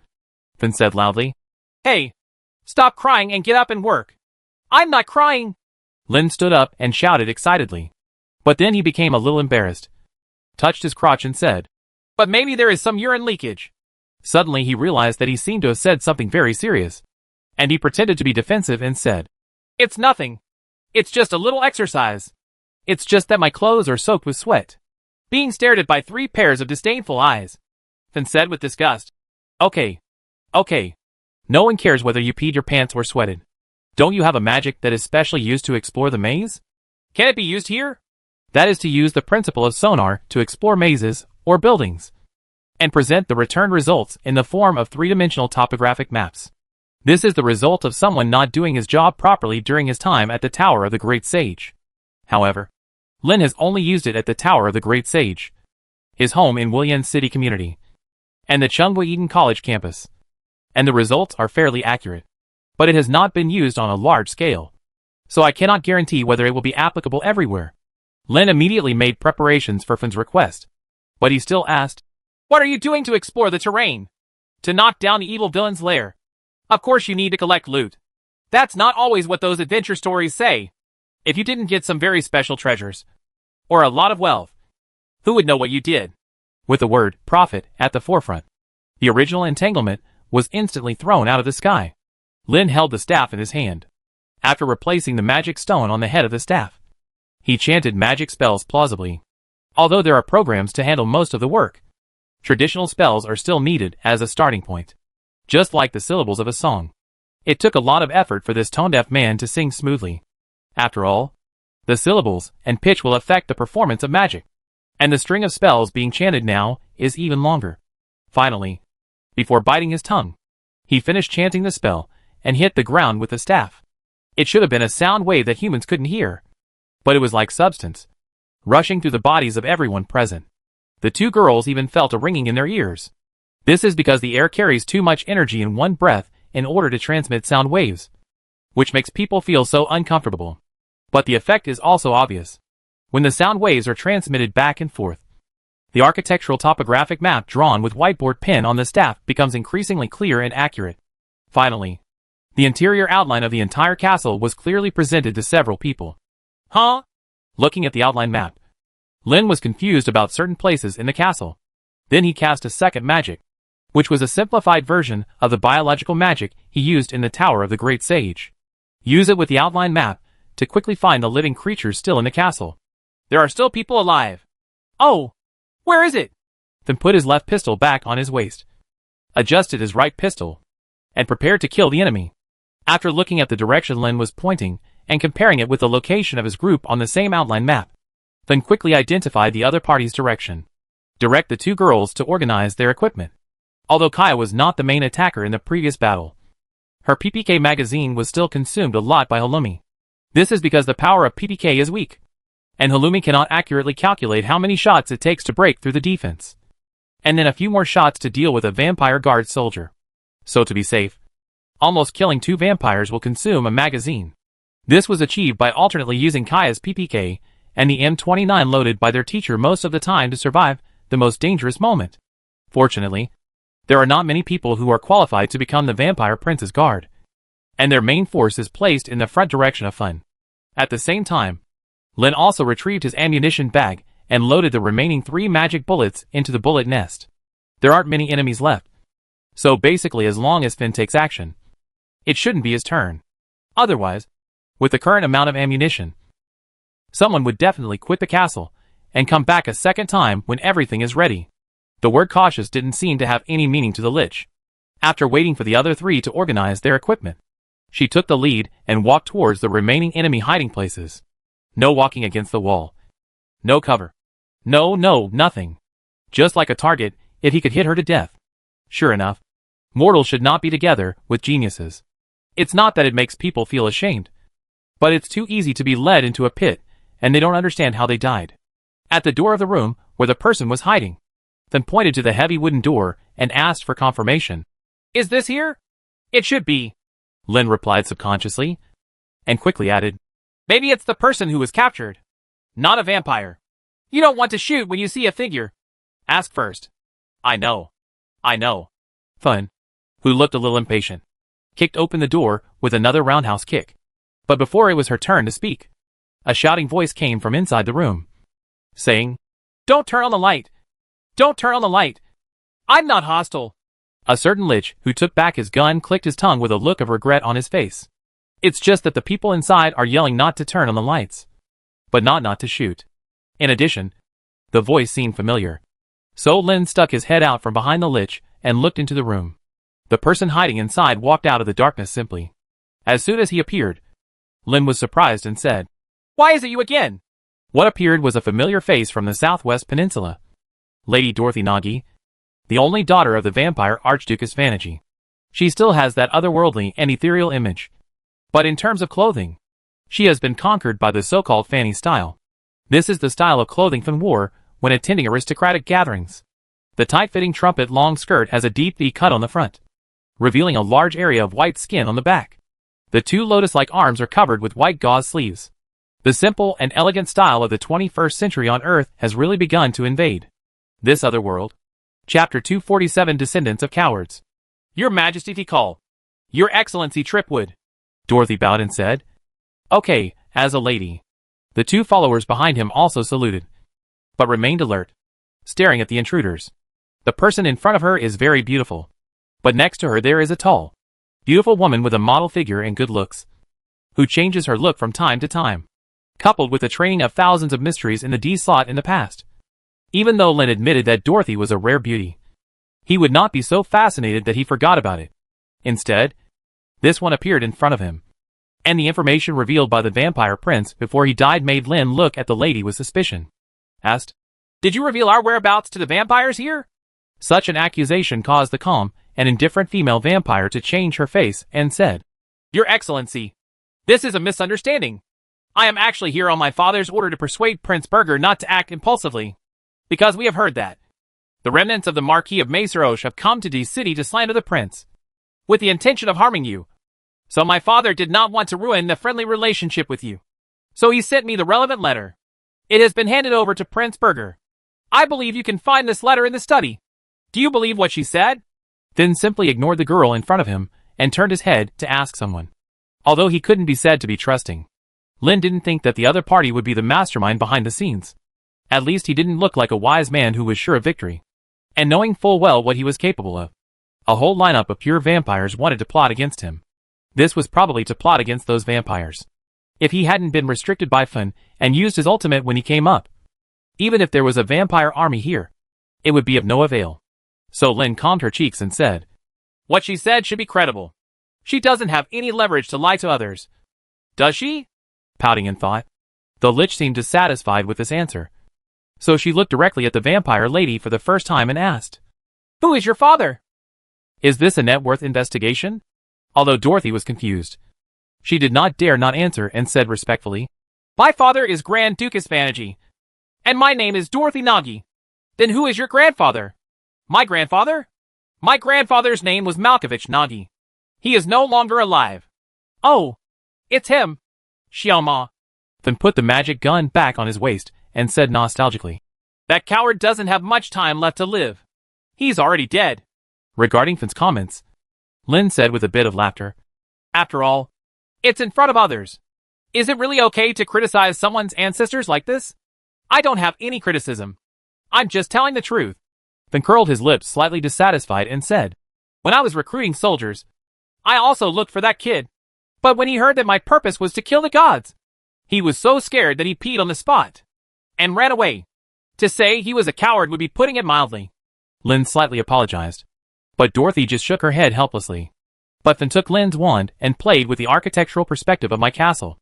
"Little girl, do you know where these vampires hide their treasure?" Dorothy was quite interested in such an architectural perspective, or in other words, she was interested in the new gadgets Lin had made, but she did not dare to ask too many questions.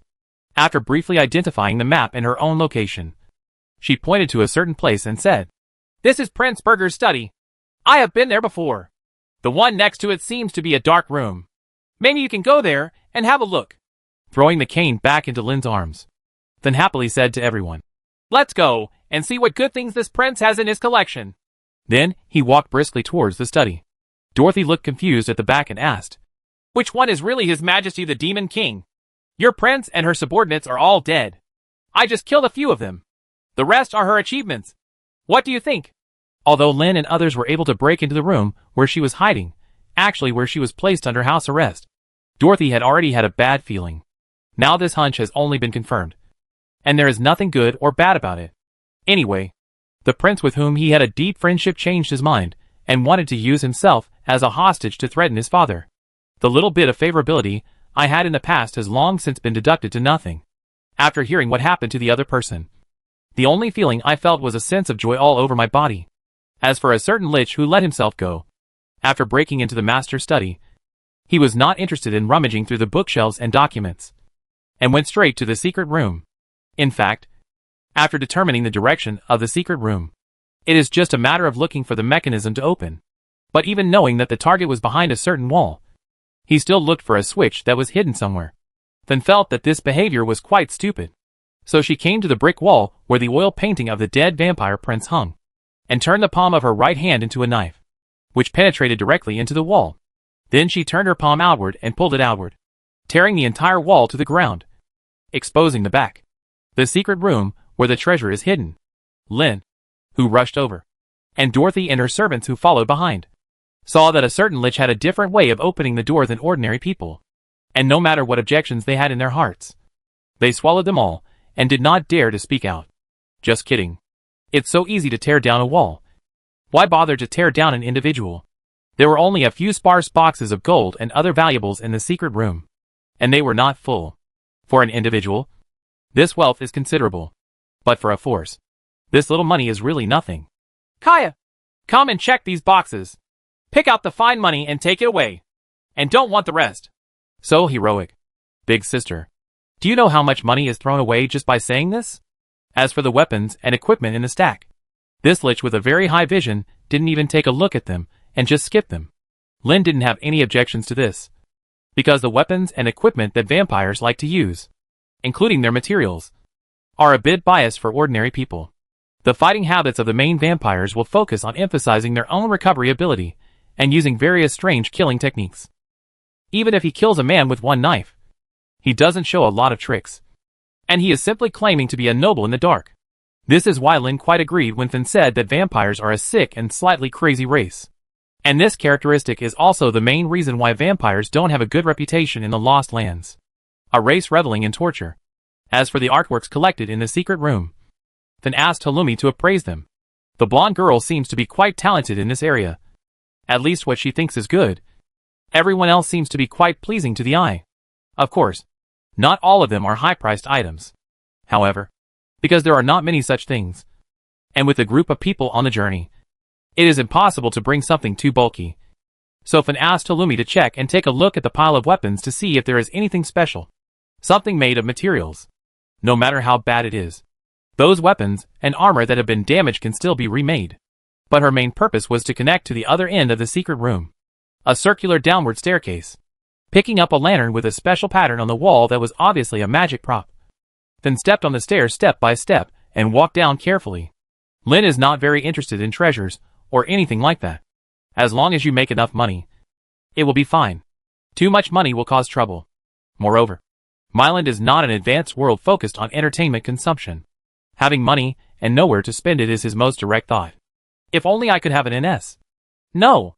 Even if it's a red and white machine, a TV, and a cassette that combines hundreds of dollars into one. There's no problem if someone kneels down to lick it and offers all their wealth. Therefore, Lynn only glanced at the things in the secret room. Seeing nothing of interest, he focused on the Lich, who was behaving a little unusually, and followed him. On the contrary, the three masters and servants of Dorothy standing outside the secret room were a little embarrassed. For Dorothy, she wanted to turn around and run away because these people were so scary. But deep in his consciousness, there was another voice telling him to stay. Otherwise he would miss something very important. But what that thing is, I can't tell. The Demon King went downstairs, and the magician followed him downstairs, leaving only 2 magic apprentices to count the huge wealth here. Then, what should we do? Clenching her teeth, Dorothy directed her 2 eyes to shine, looking greedily at the piles of belongings of the servants, and said, "Go and guard outside the study. Although you don't know if there will be anyone else, you still have to wait. Be prepared for others to come in." "Yes, Mississippi." The two servants bowed politely, but with evil smiles on their faces. Dorothy didn't bother to care whether the two men had misinterpreted her meaning. Anyway, she had said everything she needed to say, and given all the warning she needed to give. All along, I have been preaching Tripwood's natural disaster theory. Not only should I not mess with this magician, I should not even get close to him at all. But such good intentions are always questioned. And she insists on the idea that if she commits suicide, she can't blame others, and watches the waves of compatriots die. Anyway, vampires are not a race that promotes brotherhood and love. So of course she doesn't care. Following in the footsteps of the devil and the magician, Dorothy also walked into the downward spiral staircase. The two apprentices who were counting did not stop them, and simply ignored the vampire lady they had dealt with. The stair passage is very narrow, just enough for one person to pass, and his shoulders will brush against the wall from time to time. The stairs are also quite narrow. Even the vampires with dark vision seem to have their eyes covered here, and can only move forward gropingly. Logically speaking, she was the terrifying creature in ordinary human bedside stories. But the further down Dorothy went, the more ominous a premonition she felt in her heart. As if the real terror was at the end of this road. The wall groping with his hands gradually became less like a masonry wall and more like a living thing, rising and falling with his breathing. The touch of sand no longer felt like gravel. As if there was mucus that made the fingertips sticky and slippery, the air was also filled with an indescribable smell. It is not a smell that can be smelled by the nose normally, but a strange smell that points directly to the heart, making people unforgettable after experiencing it once, but cannot describe it. Chapter 248 The Broken Body. At the bottom of the stairwell, a faint light shone through a door. The figure of the man standing on the last staircase was illuminated strangely. If you're not afraid of death, just follow them in. These two guys who don't know how to live or die. The voice of the Demon King came from behind the door. Such a sentence stopped Dorothy. She had a very bad feeling. But she didn't know why she was so obsessed that she followed him. In fact, halfway through, she regretted it. Now that she received such a warning in front of the door, it made her determined not to enter. But the man who came down first had no such consciousness. He walked into the door without any hesitation. The location of this basement, from the perspective of the castle, is the deepest room underground. It's not big, and it looks like it was built for some kind of ceremony. The magic circle is standard equipment. The workmanship is very rough, and the candles made of unknown things are burning, emitting a pungent smell. The most special thing is that there is an object suspended in the center of the magic circle. Curious, Lin walked into the magic circle. He wanted to see things clearly in the dim light, but he couldn't do it without getting closer. But why is my face so wet? He stretched out his hand to wipe the middle part of the body, and his sleeves were actually covered with blood. Then he wiped the wet area on his face, and his fingertips were all stained with blood. Then suddenly appeared in front of him, slapped Lin's forehead with his palm, and said, "You have blood coming out of your eyes, ears, mouth and nose, and you still want to stay here. You really want to blind yourself and kill yourself. Are you willing to give up?" Picking up a man who was bleeding from 7 holes, then walked out and said at the same time, "Let's go. Go up and have a look. See if there is any material that can be made into a container, and take this thing away." The man who was picked up rarely quarreled with a lich. This is because there are waves churning inside the body, layer upon layer, impacting every part of the body. All his attention was on how to calm the turbulent power in his body, and he couldn't care less about talking nonsense with a certain lich, because the stairwell was too narrow. Dorothy, who followed her, blocked the entire path.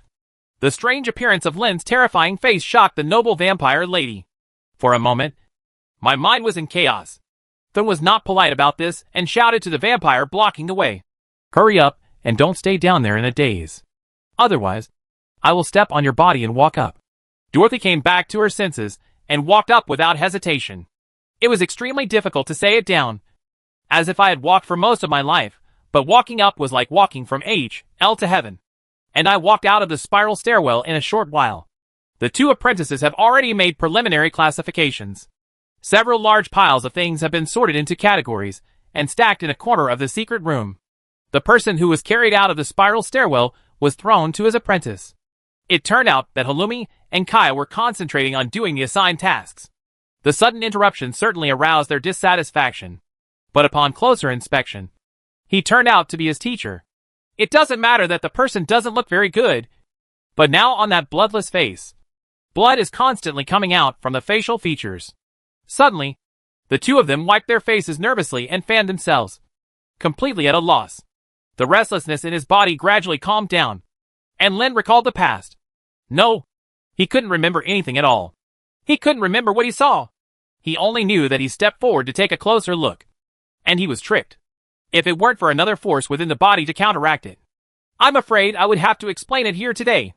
In the dream, what was supposed to be a lonely, unfinished double-story magic tower and a sky full of stars now had a lot of gray stumps. Some are hands, some are feet, and more are octopus-like tentacles. A fat man and a junior high school student both looked embarrassed, obviously after a fierce battle, looking at the thing that had just been invaded. The incarnation of Fat Mansion couldn't help complaining. When will the tentacle demon also target men? Could it be that the original one has been in and out in reality? Pushing up his glasses, the second incarnation retorted, as far as we know, there is only one system of tentacle demons that will attack men. Isn't it? Following the example of his Chunyu incarnation, he pretended to push up his air glasses and said, It's definitely not from the Japanese H-game system. But it can't really be that. Is there actually a mysterious land? Yes. An indescribable existence. As soon as the second incarnation finished speaking, the two people who existed in the dream world looked at each other helplessly. It's very dangerous to be in the lost world. I really want to return to Earth. In reality, Lin, who had regained control of his body, was gasping for air. With a horrified expression, he looked at the Lich who was rummaging for something and asked, What was that thing just now? Oh, I just wanted to praise you for being lucky. You are not dead or blind. Now you are asking such a question again without thinking about life or death. There's always something you can say. Right. Lin continued to ask helplessly. It's one thing to protect yourself wisely. It's another thing to be confused and not even know what to guard against. And he had a vague guess in his mind about what happened to him.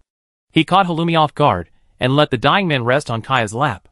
Then organized her words and made sure that what she said was what she could say before she said carefully, That is part of the Dominator. And don't think that it is just a part. It shouldn't be what kind of threat it poses. The power of the ruler is unimaginable. Even if it is only a small part. It is related to the original body. Dominator. This name only appeared when the demon King Tikal came to dominate the world. That is, in the early days of the Dark Ages. He was the main combat force that slaughtered the old gods. But in fact, when someone first hears the name, the Dominator, the first thing they think of is the Crusoe myth, a European and American version of the fantasy horror story, which contains the old Dominator. However, records of the Dominator are quite sparse and unclear in history, so Lin didn't delve into it after seeing it. Anyway, it was far away from him, and it was not something that a little person like a magician could come into contact with. But we still met today. Is this luck? Or unfortunate? This reminds someone of the lucky coin that Halumi tossed at the fork in the road. Is something broken? Otherwise, how could we encounter such a dangerous thing? Follow the command. Remove the necessary parts from a pile of useless magic equipment, and then use shaping to change its appearance. Harumi asked. Sister Sama, isn't the Dominator your ally? They will not be allies with anyone but each other. Then how did they help you get rid of the old gods? Halumi asked. The girls also learned a lot about the evil deeds of the old gods from Fin, so they didn't have a good impression of the old gods either. Regarding the girl's question, Fin said with some pride, When your strength reaches a limit and there is no way to develop, you will naturally look for some breakthroughs. And the best reference is of course those beings who are higher than yourself. In the early days, I was not strong enough to kill the gods. In other words, I had no clue about the gods at that time. So I disguised the fragment of the ruler that I got by chance as a trophy to escape the pursuit of the gods. Pretending to fall inadvertently, the fragments of the ruler entered the eyes of the old gods, and the levels of power in different directions, as well as existences far higher than the power of the lost land, all attracted the greed of the old gods. Let them see the opportunity for breakthrough. Then what? Upon hearing the story, the two girls' eyes lit up, and they asked again and again. Maybe they only heard it as an adventure story, but to Lin's ears, it was a proper historical secret. It's just that the people listening don't have that consciousness, and the people speaking don't care. Sofin continued. I let out the news that a certain god got the ruler fragment, and that god was kind enough to get angry, loudly announced that he didn't get anything, and sent countless heroic spirits to hunt me down. Isn't this just like the teacher said? Trying to cover up something is obvious. Yeah, it's a cover-up. In short, other gods also took the bait, because the rumors were not fiction, but true. So in order to snatch the ruler's fragments, the gods launched a divine war that was also fatal to them. No. Who is willing to hand over the opportunity to break through and surpass other gods easily? The gods who are competing are not only trying to take away the opportunity of other gods to advance, but also fighting for their own chance to surpass the gods. So I am the first to kill the gods. One result comes from the battle between the gods. But sister, haven't you thought about using it yourself to study the secret of the ruler before killing the gods? At that time, I was so filled with hatred that I didn't think too much about it. What happened after that was fortunate that I didn't do that. What's wrong? The gods who studied the power of the ruler. And somehow, there was something wrong with them. They actually opened the barrier of the world, and welcomed in the true form of the ruler. Of course, those who were willing and able to come. Then, everyone was finished together. Everyone is finished together. Halloumi was confused by such wording. Just like the words say, everyone will die together. But emphasized again before continuing. Everyone who has been contaminated by the power of the Dominator has fallen into varying degrees of madness. Even me. And those who went deep into the god study became the first victims after the Dominator's invasion. Those who survived were some unknown minor gods, who were not qualified to compete for the Dominator's torso in the previous war. However, these gods escaped. But my butcher knife. In the end, all gods will be resurrected and hunted by me. What about the invading rulers later? It was Kaya who asked. She asked keenly about that group of powerful beings who had no mention in history. Although rulers are dangerous, they are not evil. In other words, all the things I heard in history are actually just their instincts. But they are all judged from a human point of view. It's like you are walking on the road and don't care about your feet. No matter what insect you step on, when a mosquito lands on your face, you will just slap it to death. Whether it is a human being or a god, it is just such an existence to the ruler. So you should be dominated, shrouded in the instinct of the devil. Everyone is afraid of him and dare not mention him again. So they naturally stay away from our world. Chapter 249, the core of the energy pool. This is really a shocking secret. And it feels like those things are most likely the group of indescribable existences that I imagined. If it really is those existences, not only should we not come into contact with them, we should not even mention them. So looking at and instructing Halloumi, the two of them worked together to build some kind of container in this simple environment through overcoming difficulties. Obviously wanting to pack the thing away. So the man who was almost blinded just now asked worriedly, "Do you really want to take that thing away? Is this okay? Don't leave it here. Seal it or something. Just forget about it." Regarding such a question, Finn said with complicated emotions, "To be honest, I don't want to touch this thing. But I always feel that it is better for me not to put it under my nose and let others mess with it. Dangerous. Besides, this thing is an energy pool for making a magic tower. One of the best materials. If you still want to build a magic tower, then let go of today's opportunity and see if you can meet it again in this life. I can't say for sure." The last reason silenced someone. The main reason that restricts the number of magic towers in the Lost World is the materials and methods for making energy pools. Other magic materials can be solved as long as you have money. Even if the primary material cannot be found, there is always a substitute. But being able to become the core of the energy pool is not something that can be solved with money. It also requires a bit of luck. Therefore, for a long time, magicians have been looking for alternative methods and alternative materials, just to create an energy pool with semi-infinite energy. Think about it. If an energy pool were placed on Earth, it would be something even more exaggerated than a nuclear power plant or any other green energy. Naturally, it wouldn't be something that could be built with just a few dirt blocks on the roadside.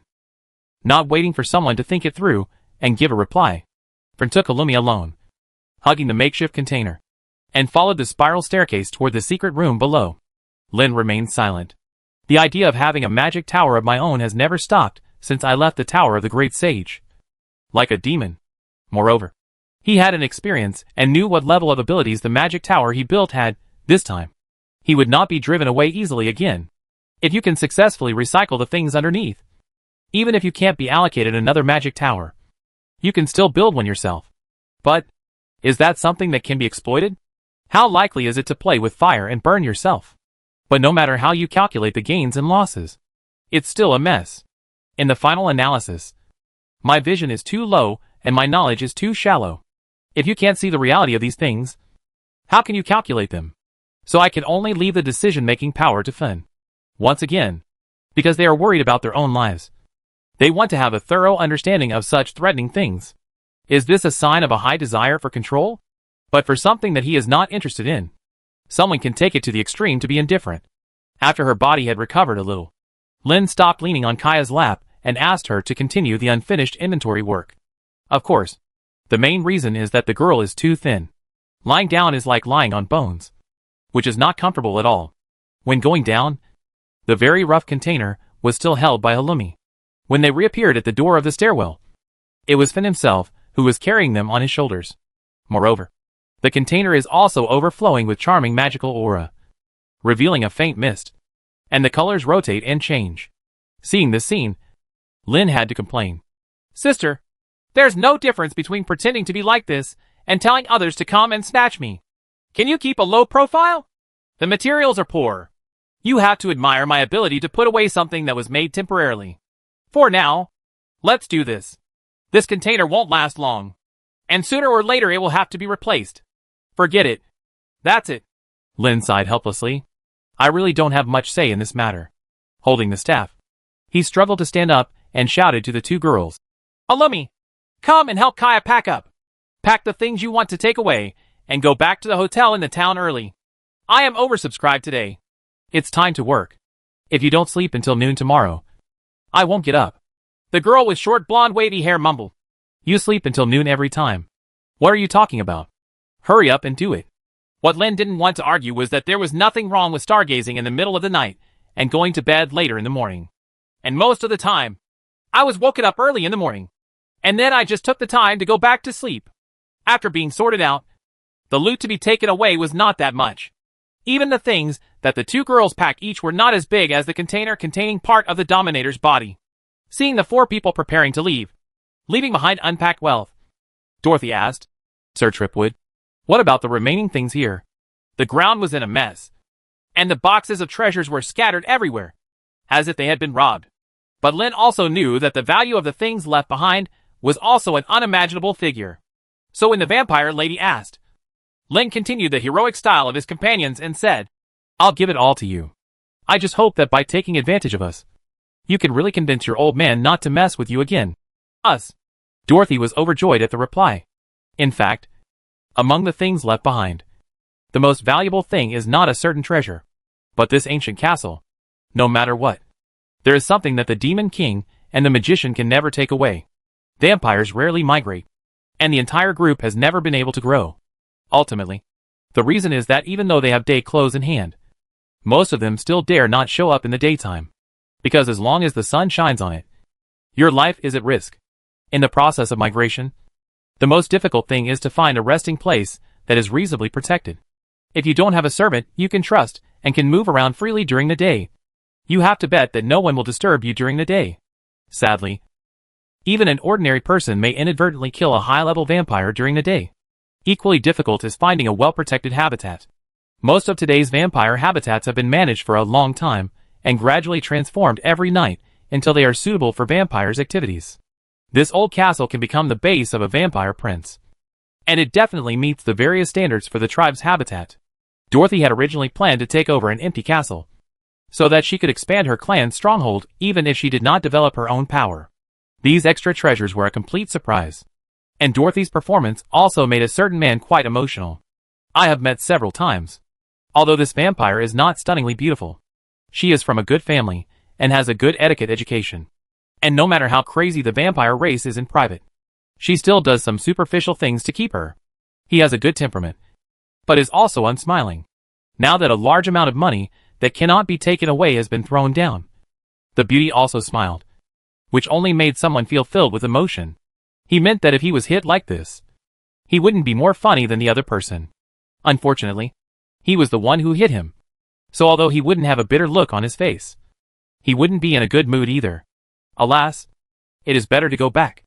Although he could walk by himself, he needed assistance in casting spells and was unable to carry the things. So it was left to two girls to carry large and small bags.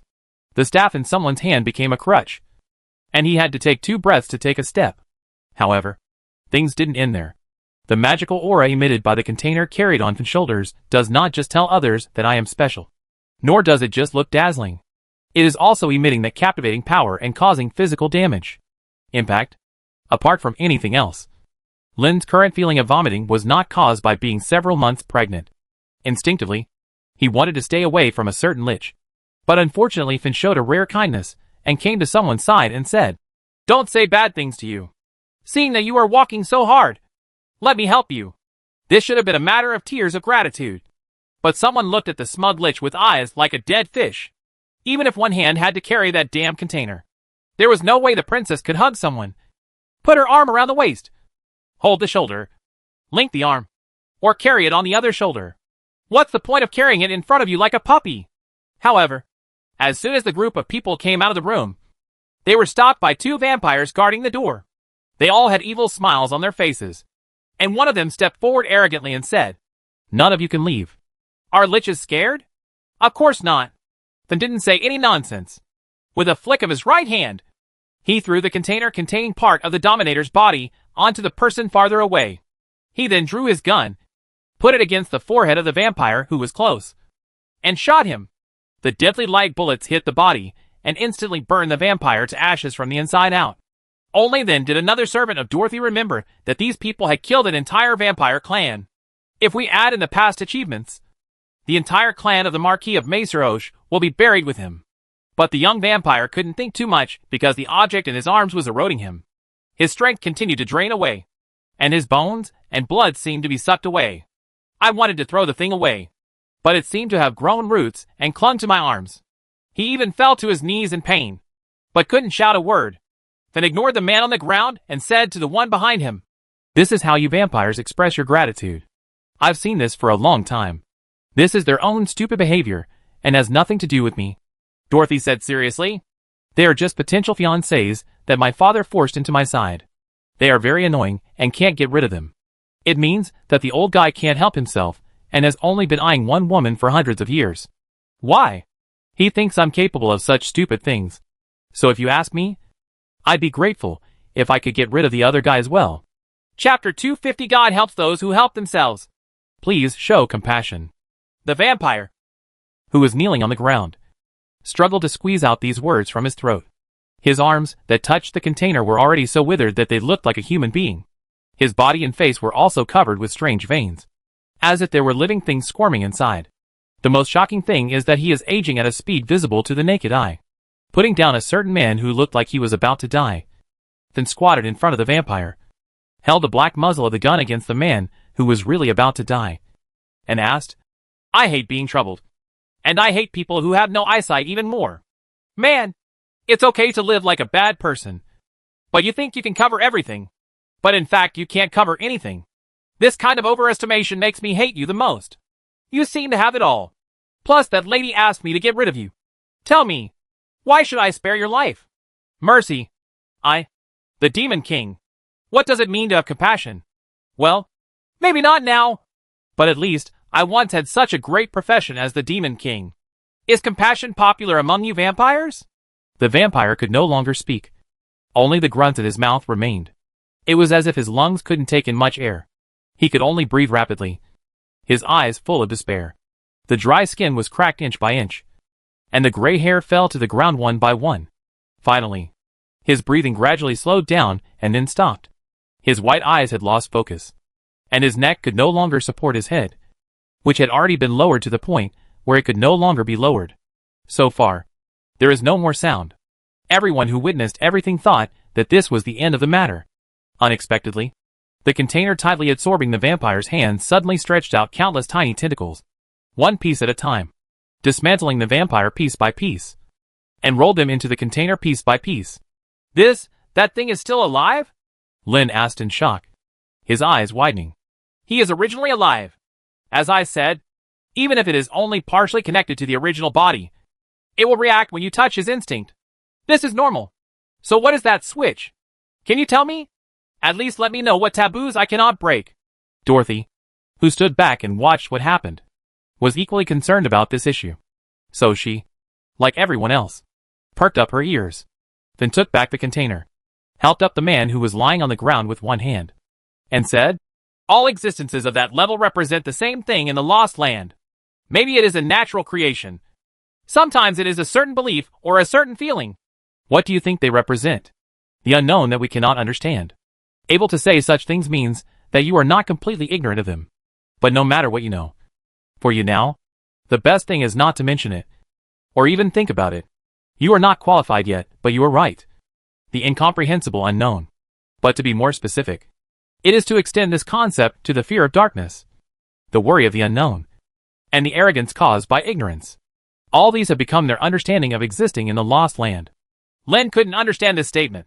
He asked, if such a concept is presented, it is impossible for them to disappear from history, no matter whether they are human beings or Homo sapiens of any race. It is impossible to overcome them all. This kind of fear comes from nature. Their disappearance is actually not difficult to understand. Everyone is taboo to mention it. So naturally it is unlikely that they will be passed down as inheritance. And those who know about it will die one by one. And the remaining people, although they still have such fear, can no longer pass it on. It is connected with them. At this time, they disappear from the concept of cognition, and they no longer appear in the Lost Land.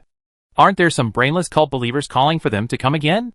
First of all, those people will be killed by their own greed.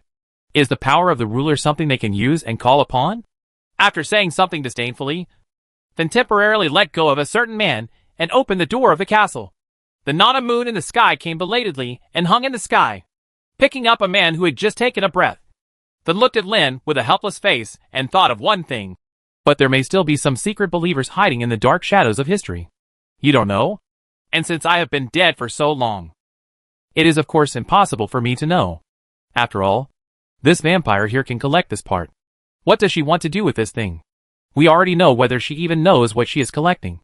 There is no way to know. In the future, pray to the god of science that you believe in and don't encounter this thing a second time. Science answers prayer. And it's not science anymore. Okay. I'm just going to talk casually. I don't want to argue with you about this kind of thing. Then shook the objects in his hands unhappily, but didn't even look at the items still left at the door of the castle. The vampire lady. But Dorothy didn't dare to be disrespectful in any way. The Demon King was worthy of the name of the Demon King. He was decisive in killing and had unfathomable strength. These things made her dare not compare with him. But since we want to take over this castle, we must recruit more members of the clan. And the only two servants who could serve as messengers, or fiancé candidates, died honorably at the hands of the devil. Fortunately, the browser magic stone is still usable. I can contact my father through forums and other applications and ask him to send enough people. Before those manpower is in place, Dorothy must strengthen the castle's defense on her own. In addition to ensuring that no ordinary people would wander in by mistake, we also had to guard against those members of the Church of God who came upon the news and claimed to be the righteous party. Looking back at the old castle standing in the dark night, the excitement at the beginning passed, and Dorothy realized that she had so many things to do that she wanted to run away. He sighed helplessly. Maybe he shouldn't have said such big words just now and let those two annoying people seek death. Now you don't have to do everything yourself. Seeing that the Devil King and his entourage had disappeared into the night, Dorothy closed the door of the castle. There are so many things going on, but the time at night is limited. Back in the town, the same twilight atmosphere did not dissipate from the town as the vampire forces occupying the castle were destroyed. It was late at night, and the already unpopular road was completely silent. Lin and others returned to the hotel. The closed door represented the people inside, who seemed not to think they could come back alive. Or maybe it's because the group of people who went to piss off the vampire lord came out from here, and they were worried that there would be more dire consequences. Then kicked the door open. The two wooden boards, which were already crumbling, suddenly fell to the ground with a clang. The shopkeeper who was standing behind the bar on the first floor held a short wooden stick in a frightened manner and made a defensive gesture. He took a closer look and saw that they were not the evil stars he had imagined. You came back alive? Yes. Lin, who was let down, said, if that big shot was allowed to speak, I don't know how bad things would get. Therefore, when dealing with small people, it is the master and the apprentice who take the initiative. After comforting the shop owner, Lin said, don't worry. We have taken care of the affairs of my castle properly, and no one will come to trouble you because of our relationship. He looked at the person entering the door with suspicion. This group of people didn't look like people who were defeated and escaped in embarrassment. On the contrary, there are big and small bags, and it seems to be a fruitful harvest. The owner could not imagine what they had gone through, nor could he imagine what had happened to the castle. The only thing that was wrong was that the only man in the group used his staff as a crutch and slowly came to the front. Is the room we are going to rest in ready? Lin tried his best to put on a kind smile. The reason why I don't say that I killed all the vampires is because that statement may not be trustworthy. Secondly, there will be another group of vampire forces that will settle in that castle, so it is meaningless to discuss whether the old forces have been killed. Furthermore, Lin also had no way of knowing how people from Dorothy's clan would treat this small town. Just know one thing. It shouldn't be any worse than it is now. It should be. Early the next morning, the group left the town. A man who originally wanted to stay in bed was carried and thrown onto the bed of the truck, keeping company with the crowd of people. Then sat in the driver's seat with the container containing the unspeakable object. She directed the horses pulling the cart without using a whip. She gave a shout, and the horses walked away obediently. 2 girls were leading the way on horseback. Sofin still focused on her programming career. However, the girls were a little confused by the request to leave in a hurry. Halloumi used the magic of animal talking to easily command the horses, came to the side of the carriage, and asked, "Teacher, what we did yesterday was a good thing, right?" It was difficult to rest on the bumpy truck bed, so Lin could only try to make himself as comfortable as possible. Regarding the apprentice's question, as if to kill time, he replied, "Probably. After all, those vampires don't seem to be good people. Then why did we leave so early as if we were running away?" In fact, leaving so early was the request of the Lich. But it's not that Lin couldn't understand. He said, "The atmosphere in that place is too depressing, and it's not comfortable to stay there. So if you want to leave, I don't have any objections. So I'll just leave. But we finally helped them get rid of those evil vampires. Why don't we help them more? Why do you want to help?" Lin asked back, and then said, "The so-called God helps those who help themselves. If you want to get help, you must first have the idea of asking for help. But they don't. And our intention to get rid of those vampires is actually, well, it was just a magic experiment. Although it is cruel to say that the reason why so many lives were lost was just for the magic experiment. But it was considered that those people deserved it. But this matter had nothing to do with helping the townspeople. Any relationship. But judging from the results, have we helped them? Good intentions may not necessarily bring good results. Remember this sentence. If you're self-righteous, good intentions are actually not needed by others. Will you definitely be able to get good returns? Don't imagine that human nature is too beautiful. More besides, no one knows what the sudden change will bring to that small town. So Mingjer's best choice is to leave early." Halloumi asked in confusion. "What will happen? For example, there is a huge boulder in a calm lake. If you do nothing, the lake will remain calm as usual. But what if you suddenly remove the boulder? What will happen? The water will create whirlpools to fill the place where the stone was lost." After thinking about it, Halloumi asked, "Teacher, do you mean that the town will be in chaos?" "I don't know. But it could happen." "Right. Is there no way to stop it? Does killing them all count?" The girl is speechless. Chapter 251 The Secret of the End of the Dark Age. Putting the events of my town behind them. The group had no intention of looking back to see if the townspeople had a better life. Lin and his party continued to move forward along the road, targeting the district branch headquarters of the Magicians Association in their area. Along the way, I rushed slowly and hurriedly, not as leisurely as before. This was because the killer weapon Finn carried was not a completely sealed container, and it exuded the aura of a ruler unbridled. Not only were all the wild beasts and monsters avoided along the way, but Master Lin and his disciples were also uncomfortable in various ways. Although he was not sick, he was listless and thought about a million ways to die all day long.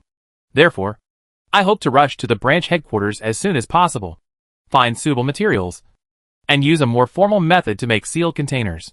On the other hand, I also hoped to get a more detailed map of the surrounding environment at the branch headquarters. Because Lin was busy before, he could only record the areas he passed through. For unknown places, he could only rely on the maps provided by others.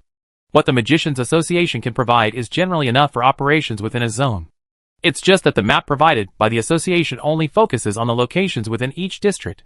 If you want to move across districts, you will inevitably face this kind of blindness. Fortunately, the simple map obtained from the Orc mercenary group was fairly accurate. As soon as their location was confirmed, the group followed the route and headed straight to Shanling City, the headquarters of the branch in this area, the traditional southwest region of the Lost World. That is, excluding the southwest peninsula, is the area before the Doomsday Mountains. Its terrain is mountainous and hilly, with plains forming a basin terrain. The terrain is characterized by inconvenient transportation, and the area available for development is fragmented and of varying sizes.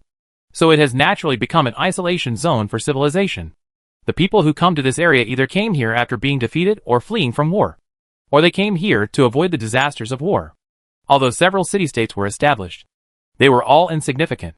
It was normal for government orders and forces to be unable to leave the basin they occupied, so it was impossible to form a large-scale country in the eyes of those established kingdoms and empires.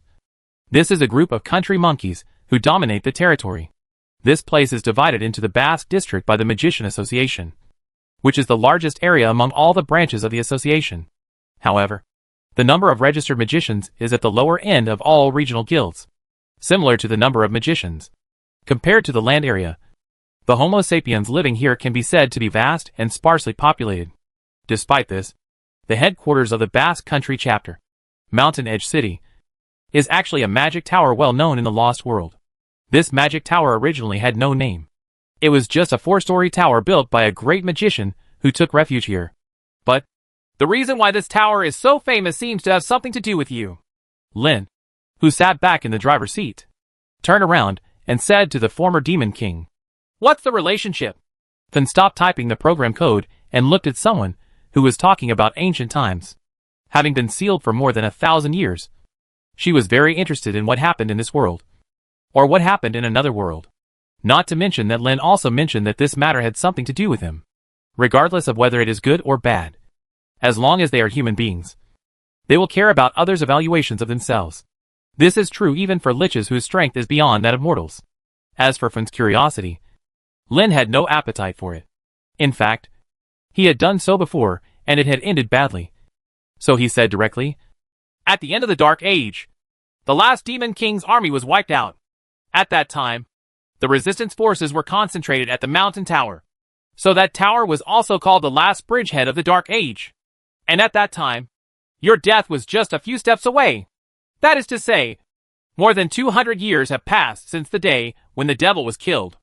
And 1 year later, in order to show the arrival of a new era, the current Aramaic calendar was established, which was the first year of Aram. The relationship you are talking about is this kind of relationship." Then said with some disappointment, "Someone is quite helpless. You don't want to think about what kind of reputation you had back then. Could it be that what you want others to spread is that you watch fish swimming upstream somewhere? Or that when you were young, in order to study magic hard, you let a bowl of porridge cool, cut it into 4 pieces, and eat 1 piece each morning and evening? A bowl of porridge can last for 2 days. What do you mean when you were young?" Then asked someone fiercely with a fierce look in his eyes. I said, "Sister, you only heard those 3 words in the whole complaint." However, the ferocious eyes immediately faded. And Fan asked again, "Then do you know who led the last Demon King's army?" Although his expression was no longer ferocious and his eyes were fierce, the calm hatred still made people shudder. Lin tried hard to recall the history books of Midi he had read, and vaguely remembered them. He said, "If I remember correctly, it seems that a man named General Skeleton gathered some remnants of the Demon King's army, hid in the area now known as the Malaga Basin, and launched a protracted war with the resistance." War. It's him. That brainless idiot. What? You know it too. What a shame. There is something wrong with me. He was a subordinate of this person at the beginning. How could he not recognize him? So Lin changed his mind and asked, "What kind of person is that person?" "He's just an idiot. Otherwise, how much wisdom does that brainless skeleton have? Thinking that he leads an undead army and can walk around the world. If I see him once, I will beat him once. Beat him as many times as he can." Well, he behaved. But it seems that he didn't beat him enough to make that damn guy dare to betray him. If I had known better, I should have torn him apart and fed him to the dog. Well, it seems that the hatred is still very deep, and people don't know whether to complain or not. Whether it was from that name or from Fan's own words. That skeleton general should be an undead skeleton. I desperately emphasize that skeletons have no brains. I mean, it would be more scary if skeletons had brains and internal organs. However, Halloumi rode his horse and passed by the carriage for an unknown number of times. Every time, she would look at her sister with a strange look, but she hesitated to speak. Tell me, looking at the girl passing by again, then simply closed the window in the field of vision of his glasses, looked at Halloumi and said, if you have anything to ask, just ask. Don't walk around like this. Go ahead. I'm almost going to be stunned by you. Sister. The apprentice cautiously asked about the secrets belonging to the Lich's era. Why did you say that the vampire you met before was a betrayer? And the general just now? It seemed that he was a little reluctant to say it, and then also wanted to talk about the memories that were evoked. She just didn't know where to start. So she thought for a while, and then said to Kaya and Lin, who were also eavesdropping with their ears pricked up, and Halloumi, who was asking questions. You have all heard your teacher tell you so many conspiracies and intrigues in their history. And there are just as many intrigues. So let me test you. If there are only 4 of you. Okay. Just the 4 of us. If we want to defeat, what is the simplest way for a king to be protected by an army of 100,000 men? Just defeat the king? Halloumi asked. Yes. Because once the king falls, the army will become a mess. Which is easier to deal with. If I'm not infiltrating, I'm inciting those armies to rebel. Halloumi answered casually, without any hesitation. Yeah, that's what they did back then. Then answered even more smoothly and casually. But everyone who listened had their eyes widened, with expressions of surprise on their faces. And Halloumi couldn't even answer the question. Seeing everyone's expressions, Vincent felt it was worth it. He felt a little inexplicably proud and said, otherwise you think that only 4 people, who are called brave men, can break through the 3 million army in my heyday. Come to my throne. That is a group of betrayers. Even the guards of my royal city have never fought against the invading enemies. Let them come to me in full posture. This is the truth of what you call a brave man. Halloumi, who was in shock, struggled to answer the question and asked, the 4 brave men colluded with the Demon King's army at that time? Well, I don't think so. They recalled what happened that day. She said, those 4 people seemed quite surprised to find me directly. So you have a big fight? No. Then gave another surprising answer to the blonde girl's question. She said, with those 4 little hairy heads. Even if I stand still and let them chop them off, I won't lose a single hair for 100 years. There's still a fight. What about you? Halloumi gestured towards her neck, shoulders and thighs, naturally hinting at Finn's dismemberment. But the Lich seemed to have nothing to do with it and said, I'm just tired of living. Those ungrateful bitches. If I hadn't helped them, they wouldn't have been able to tear me down. I can't even kill myself. The only condition is that my dismembered parts are sealed everywhere, and I don't want to resurrect them. As a result, those little guys didn't keep their word. Wait, this amount of information is a bit large. Although Len was just listening, he felt trembling. He said, when you were first resurrected, you looked like you were filled with bitterness and hatred, and you were staring at the descendants of the 4 heroes. Why? Their ancestors didn't keep their word, so it's just enough for me to spank them. Isn't it? Besides, you may have forgotten, so I'll help you regain your memory. Regarding those 4 people, you were the first to mention it. Not me. Ah. You ran out and walked around for a while before coming back? It's not like I just woke up. Ah. No. I just came back to life. My head is not clear yet. What's wrong with going out for a walk and calming down? In other words, if the descendants of the 4 brave men are still alive, you will not cause trouble to them? Is that what you mean? No. Let's beat them. Didn't I just say that their ancestors didn't keep their promises? So I just beat them. Chapter 252 Bass Country. After finishing speaking, Finn had an idea and changed the topic and asked, if you say this, does it mean that you lied before? In fact, there are descendants of those 4 people left? No way. Len hurriedly defended. As far as the history I know, in the same era as you, all those who could die have died. And no one is relying on the inheritance left by that era. Maybe there is cheating, but they can't withstand verification. But if you look at the incident in my castle before, one of your old subordinates can appear, hiding behind the history, secretly developing his own power. And it seems to be developing quite impressively. So I can't guarantee that there will be other similar examples before me again. After all, the only things I know about are publicized histories, or some rural legends and unofficial histories of poetry. It would be too unfair if I had to take responsibility. After squinting his eyes and staring at the man in front of him for a while, then gave up his intention to interrogate him, reopened the window in the field of view of the glasses, and prepared to continue the half-optimized work. However, the brown-skinned and black-haired girl was slightly worried, and she rarely asked, "Sister, don't you still want to die?" As soon as Kaya spoke, the other girl also became worried, looking at a certain Lich who didn't take his own life or death seriously. Then was also a little surprised by such a question, but she thought about it seriously and said, "That's not the case. Today's era is much better than when I was there. I would say that I am tired of life, mostly due to boredom." Having said that, the people who heard it were more worried than less. Halloumi further asked, "What about the remaining half?" Then felt a little distressed at the way the two girls were anxious about her, and really wanted to hold them in her arms and cherish them, in order to appease them, and as if to convince himself again, then said, "In the beginning, the reason why I did this was because I wanted to take revenge on the old gods. In order to kill the gods, I borrowed the power of the rulers, in order to wipe out the faith of the old gods and cut off their way to resurrection. I established when I realized that faith is difficult to eradicate. It can be replaced by other things. At first, I chose the terror of the ruler, and later I became the hunter, when the old gods became a tasteless routine. I was as insensitive as the previous group of townspeople under the oppression of vampires. Until those 4 young and bold little guys came to me. I realized that I had become the old gods that I hated at the beginning, and my actions were the same as them, and even more terrifying. Not only that, those 4 people were able to appear in front of me unscathed. In front of me. It also shows that the group of subordinates I lead are also looking forward to my death. Do they want to replace me? Or are they trying to retaliate for what I have done to them? I don't care about this. I only know one thing. I am tired. I asked those 4 young people to seal me up, because I no longer know how to meet my death. As for those betrayers, what will happen to this world? It has nothing to do with me anymore. Then, I was resurrected. The only good thing is that this era is much better than my era. Although the mistakes I made still have traces. At least they have not persisted to this day. I can find knowledge that I don't know yet, and goals worth pursuing. It would be a shame to leave this world again." A certain Lich's confession made Lin feel sad. "When I was on Earth, I played management or strategy games and deleted the save files if I failed. It was almost the same feeling.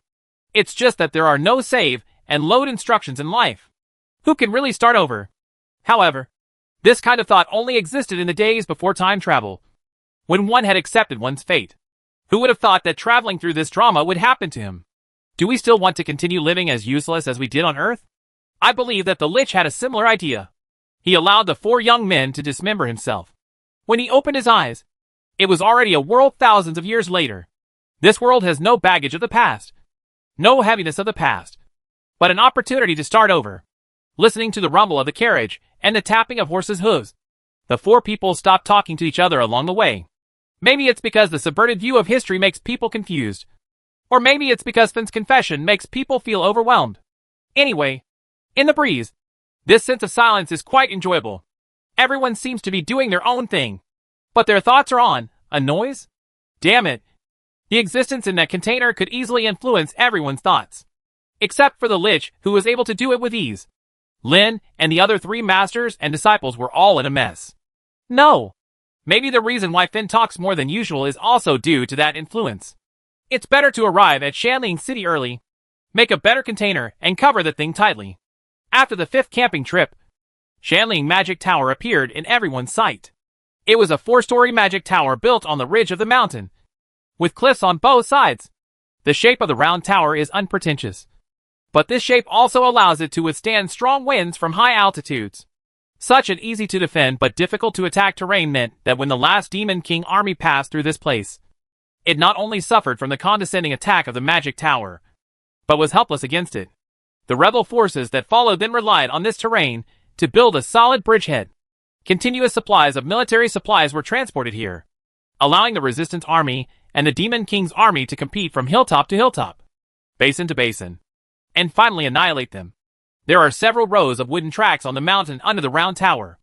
These are the elevator tracks that connect the bottom of the mountain, the mountainside, and the magic tower. The basin within Shanling City is not the largest area in the Basque country, but it is definitely the earliest and best place to be developed. The reason is, of course, that in order to fight against the Demon King's army, The entire mountain was transformed by the dwarves into a huge natural fortress, gathering all the rebel troops stationed here in order to transport supplies. Even though the mountains are endless, roads were still open for carriages and horses, making the Tower of the Mountains an important transportation hub in the Basque Country. In addition, the mountain tower has the dual functions of observation and large-scale attack with strategic-level magic. The Demon King's army, which attempted to surprise the rebel position several times, not only failed but also suffered heavy losses. Such achievements and the sense of security protected by the magic tower have also become reasons for crowds to gather, especially a large number of magicians. When the Magicians Association demarcated the Basque Country and decided on the headquarters of the district branch, the mountain tower naturally became the only choice in everyone's mind. Hundreds of years have passed since the war. During this period, even though the war raged in Middle-earth, it did not affect this border area in the eyes of most sapiens. It continued to accommodate people who had fled here, competed with the monsters and wild beasts in the mountains for land, and developed basins everywhere, thus forming its current scale. Shanling City was originally a fortress that housed the army, but it has also become a living area. Of course, those who will stay here are not ordinary people, but the magicians and the families who first came here to establish and maintain Shanling City. But the fortress that could originally accommodate hundreds of thousands of people, after changing to a living tendency, of course could not accommodate the same number of people. In particular, the space inside the mountain was originally used for military fortresses. Of course, there are many inhumane aspects in terms of comfort and convenience. Therefore, the plain at the foot of the mountain has also become a gathering place for people. Hundreds of years of development have formed the current urban pattern, with man-made buildings from the foot of the mountain to the ridgeline. From a distance, the city looks like a staircase, developing upward step by step, which is very spectacular. It is completely different from Wulian City in Shijia District, where due to the development of commerce, the urban area has continued to expand and has been reduced to a decorative city wall. There is a threat of monsters in the Basque Country, so in order to protect the people, the walls of Shanling City on the ground are quite tall and strong. In particular, there are three-story magic towers built along the line, dividing the city wall into 4 sections. This is because a king-level monster once tried to attack the city, because it was a sudden attack, and the edge of the forest was quite close to Shanling City. Even with the protection of the magic tower, the gathering place on the plain still suffered heavy casualties. As for burning forests, unless a few mountains are directly bald, the distance of a few kilometers is meaningless to a king-level monster. Even though the mountain tower can provide early warning, its reaction speed cannot match the mobility of a king-level monster. This threat made the local magicians build magic towers as part of the defense system, and 3 of them were built at once. Such expenditure has its value. The king-level monster that ate marrow and new taste was killed in a subsequent attack. The Homo sapiens party had a carnival. Then, there were several more waves of monster attacks. And gradually, there was no such thing as monster siege anymore. With a city wall, there will naturally be defense. Traveling between different countries on Earth requires visas and passports. Even within some countries, movement between different administrative regions requires special permission. In Mystery, people have similar restrictions on their movements. This restriction is also one of the reasons why many adventure groups and mercenary groups rarely conduct cross-regional activities. In order to avoid trouble, most people will choose unprotected towns or villages as a resting place during the journey. In these places, you usually only need to pay the toll, and no identity checks will be carried out if you have to go through the customs defense, except for some cities that do not welcome outsiders, which require special permission. Most cities only need documents that can identify you. Then pay an entry fee. The cities governed by magicians are even simpler. As long as you prove that you are a magician, you can usually travel unimpeded. Of course, an entry fee is also indispensable, and wherever you go, you must abide by the local rules. This is the same whether it is Earth or Mystery. So after seeing Shanling City, Lin and the others took out the magician's shawl and put it on themselves. This is the easiest way to identify a magician. Not only is there the mark of the division on the back, but there is also the magician's personal coat of arms on the shoulder, if there is one. Chapter 253 Shanling City.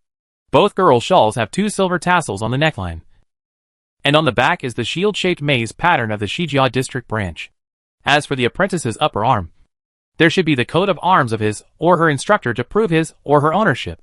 Of course, If the teacher does not have a personal crest, it is normal for it to go blank. Halloumi and Kaya's upper arms were empty. But it's not that Lin didn't design a coat of arms for himself. It's just that the girls thought it was too ugly, so they refused to use it. It is not mandatory for apprentices to declare their mastership. Showing it out is to prove who your backer is. Refusing to show it out is sometimes because the teacher has too many enemies. So in order to avoid trouble, he hides this relationship. As for someone's disliked personal mark, it is an 8-bit pixelated image of a 3-headed monkey. In fact, the name he used in Mystery Land and the image of the 3-headed monkey originated from a computer game in the early days of Earth. I used this name because when I first met the magician who was kind to me, the magician introduced himself. Good day. I am Charlie Richard. Someone's first thought at that time was that if you were Richard, then I would be Guy Blash. Then the name to be used in the Lost Land was decided. Although I didn't have the opportunity to say the classic line, I'm _a_mighty_Priot. After all, the professions are different. However, using 3 monkeys as his mark can be regarded as making up for his feelings. Compared with Lin's small shawl with only 1 golden tassel, Lin's 2 golden tassels at the neckline are a bit dazzling.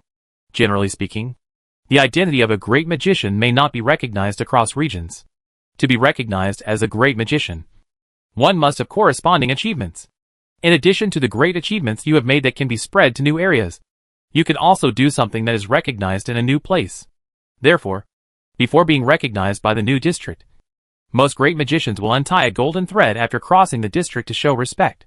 However, some magicians with a more flamboyant personality will also appear in areas that they have never visited or have not been recognized by wearing 2 golden threads. In addition to showing that he has the confidence to become the great magician in the area, he is also somewhat provocative. Then still tied the 2 golden tassels, and did not take off one of them. Lin estimated that the former demon king didn't even know that Midi had such a habit. In other words, even if I know, I don't care. However, Lin, an insider, had no intention of reminding him. On the one hand, he hopes that Fin's status as a great magician can shock the audience. Furthermore, as a Lich and the Devil King who created the Dark Age, Fin should have no problem pretending to be a magician. Not to mention a great magician. It's just that she is not famous enough now. But when it comes to Demon King Tikal, she is mostly infamous. To be recognized as a Dharma saint, the spread of reputation is also a very important indicator. So, taking the next best thing, Lin believed that it was natural for a Lich to obtain the status of a great magician. He did not stop Fin from wearing 2 golden threads and appearing in front of everyone in Shanling City. Compared with the city managed by the nobles, the city managed by the magicians is less strict in terms of security. Therefore, the passing speed is quite fast. Basically, the soldiers guarding the gate take a look at those who want to enter and collect the tax per head. If there is goods, the tax is collected per car. Of course, regardless of whether the owner intends to sell the goods here, or like Lin and others, it is all the wealth that was taken away. The 2 girls who were riding horses dismounted, as was the rule when entering the city gate. Those who drive don't need to get out of the car, as long as someone is responsible for taking care of the soldiers. Halloumi took the initiative and dealt with the soldiers familiarly. Most of the soldiers guarding the city gate are ordinary warriors. Even though this is a magician's city, if a magician is also guarding the city gate, it usually means that something big is about to happen, or has already happened. A group of ordinary warriors are unlikely to embarrass people above the level of magic apprentices. Especially when the soldiers on routine patrol saw a beautiful woman sitting lazily on the back of a carriage with 2 golden threads tied on her chest. A group of soldiers lined up to welcome the group into the city after collecting the city entry tax. Don't dare to be negligent in the slightest. As for the cost of entering the city, it varies from city to city. But there will always be a sign posted at the border gate stating the price per person and the price per car. Because there were once stingy magicians or warriors with strong martial arts who claimed that the customs defense soldiers were willing to pay high prices and did not want to be cheated. So they bullied their way through the customs in order to avoid such disputes and adopt such a compromise. After all, it is impossible to let the great magician guard the gate. However, when paying the tax, Halloumi still grabbed an extra handful, copper coins, gave it to the soldier guarding the gate, and asked, "Do you have any recommendations for a comfortable hotel?" Newcomers can ask for some unclassified geographical locations in Shanling City, which can be considered as extra money. Therefore, the tax collection soldier was not pretentious. After taking a few coins, he passed the rest to his companions and responded with a smile. Go along the road entering the city gate. Take the second intersection on the right. Turn. Dove's song will warmly entertain all friends from out of town. Thank you. After a polite salute, Halumi took the horse and led the way into the city gate. Shanling City was the first city that Lin and others entered after crossing the Doomsday Mountains. And it was also the most lively one. But for a group of people who are used to seeing the bustling scene in Willian City, they always feel that the bustling scene in Shanling City is a bit lacking. Pedestrians on the road can easily identify themselves. Those walking proudly in the middle of the road must be the magician and a small group of magic apprentices. As for the average people living in Shanling City, as well as most magic apprentices, they walk timidly on both sides of the road. This class difference is just like the Willian City where Lin Gang lived when he came to Midi. In the country of magicians, if you don't have a formal status, you are like a second-class person. As for those apprentices who dare to compete with formal magicians, most of them have strong backing and quite high talents. There's nothing wrong with that. In a world that values personal power, the scene in Shanling City is the norm in the Lost World. The abnormality in Willian City is due to the booming business, which forces the magicians to rely on ordinary people who are far more numerous than magicians for many things. This allows the two classes of people to become slightly closer to each other. Of course, there is another situation where apprentices dare to walk in the middle of the road. Just like Halumi and Kaya are now serving the magician. Halumi led a horse in each hand, while Kaya led a horse and a mule. Just behind the carriage, Lin, on the other hand, drove the car slowly towards the place where the girl asked. Along the way, Lin and the others attracted everyone's attention. This is not surprising. On the one hand, a magician from outside the Basque country was hauling a truckload of belongings, which was not a common sight. On the other hand, there has been stunning beauty, her identity as a great local magician, and the objects around her that emit colorful magical auras. Everything stimulates people's primitive desires and greed. The reason why no one took action rashly was because the two golden threads on the great chest still played a big role. It is true that great magicians recognized by other regions do not have the same treatment and recognition locally. However, the purpose of establishing this rule is just to prevent people who are not familiar with the magician from being misled by parallel imports recognized by other regions and misjudging his strength. If you want to perform some difficult tasks, a little misjudgment may cause huge losses. But this definitely does not mean that those who are not recognized as great magicians by the local people are easy targets for anyone to bully. If someone insists on being recognized locally as a great magician's contributions, no one will have much objection. The local concept that outsiders are not allowed to bully the locals, so the locals must unite, does not exist in the world of the lost magician. So even if they noticed this group of newcomers from out of town, they were excited by the wealth they revealed. However, the local gangsters in Shanling City just mobilized their own forces to find out the details of this group of people. And on top of this unknown undercurrent, Lin and his party successfully found the Hotel Pigeon song introduced by the gatekeeper. The soldier guarding the gate is indeed used to seeing all kinds of people. He knows exactly what the questioner's needs are and gives the most appropriate answer. Dove's song isn't provided to caravans, not ordinary adventurers. The main difference is that the former requires a warehouse for parking vehicles, while the latter only needs a place to rest and eat. The Dove song isn't run by a half-elf couple. Most of the people helping inside are half-elves, and judging from their characteristics, the other half of their bloodline is not necessarily from humans.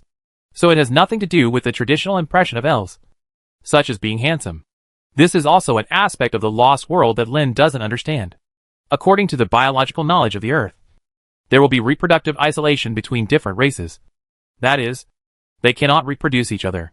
Or maybe the hybrids that are occasionally born will lose the ability to reproduce. Such man-made hybrid creatures as mules and ligers.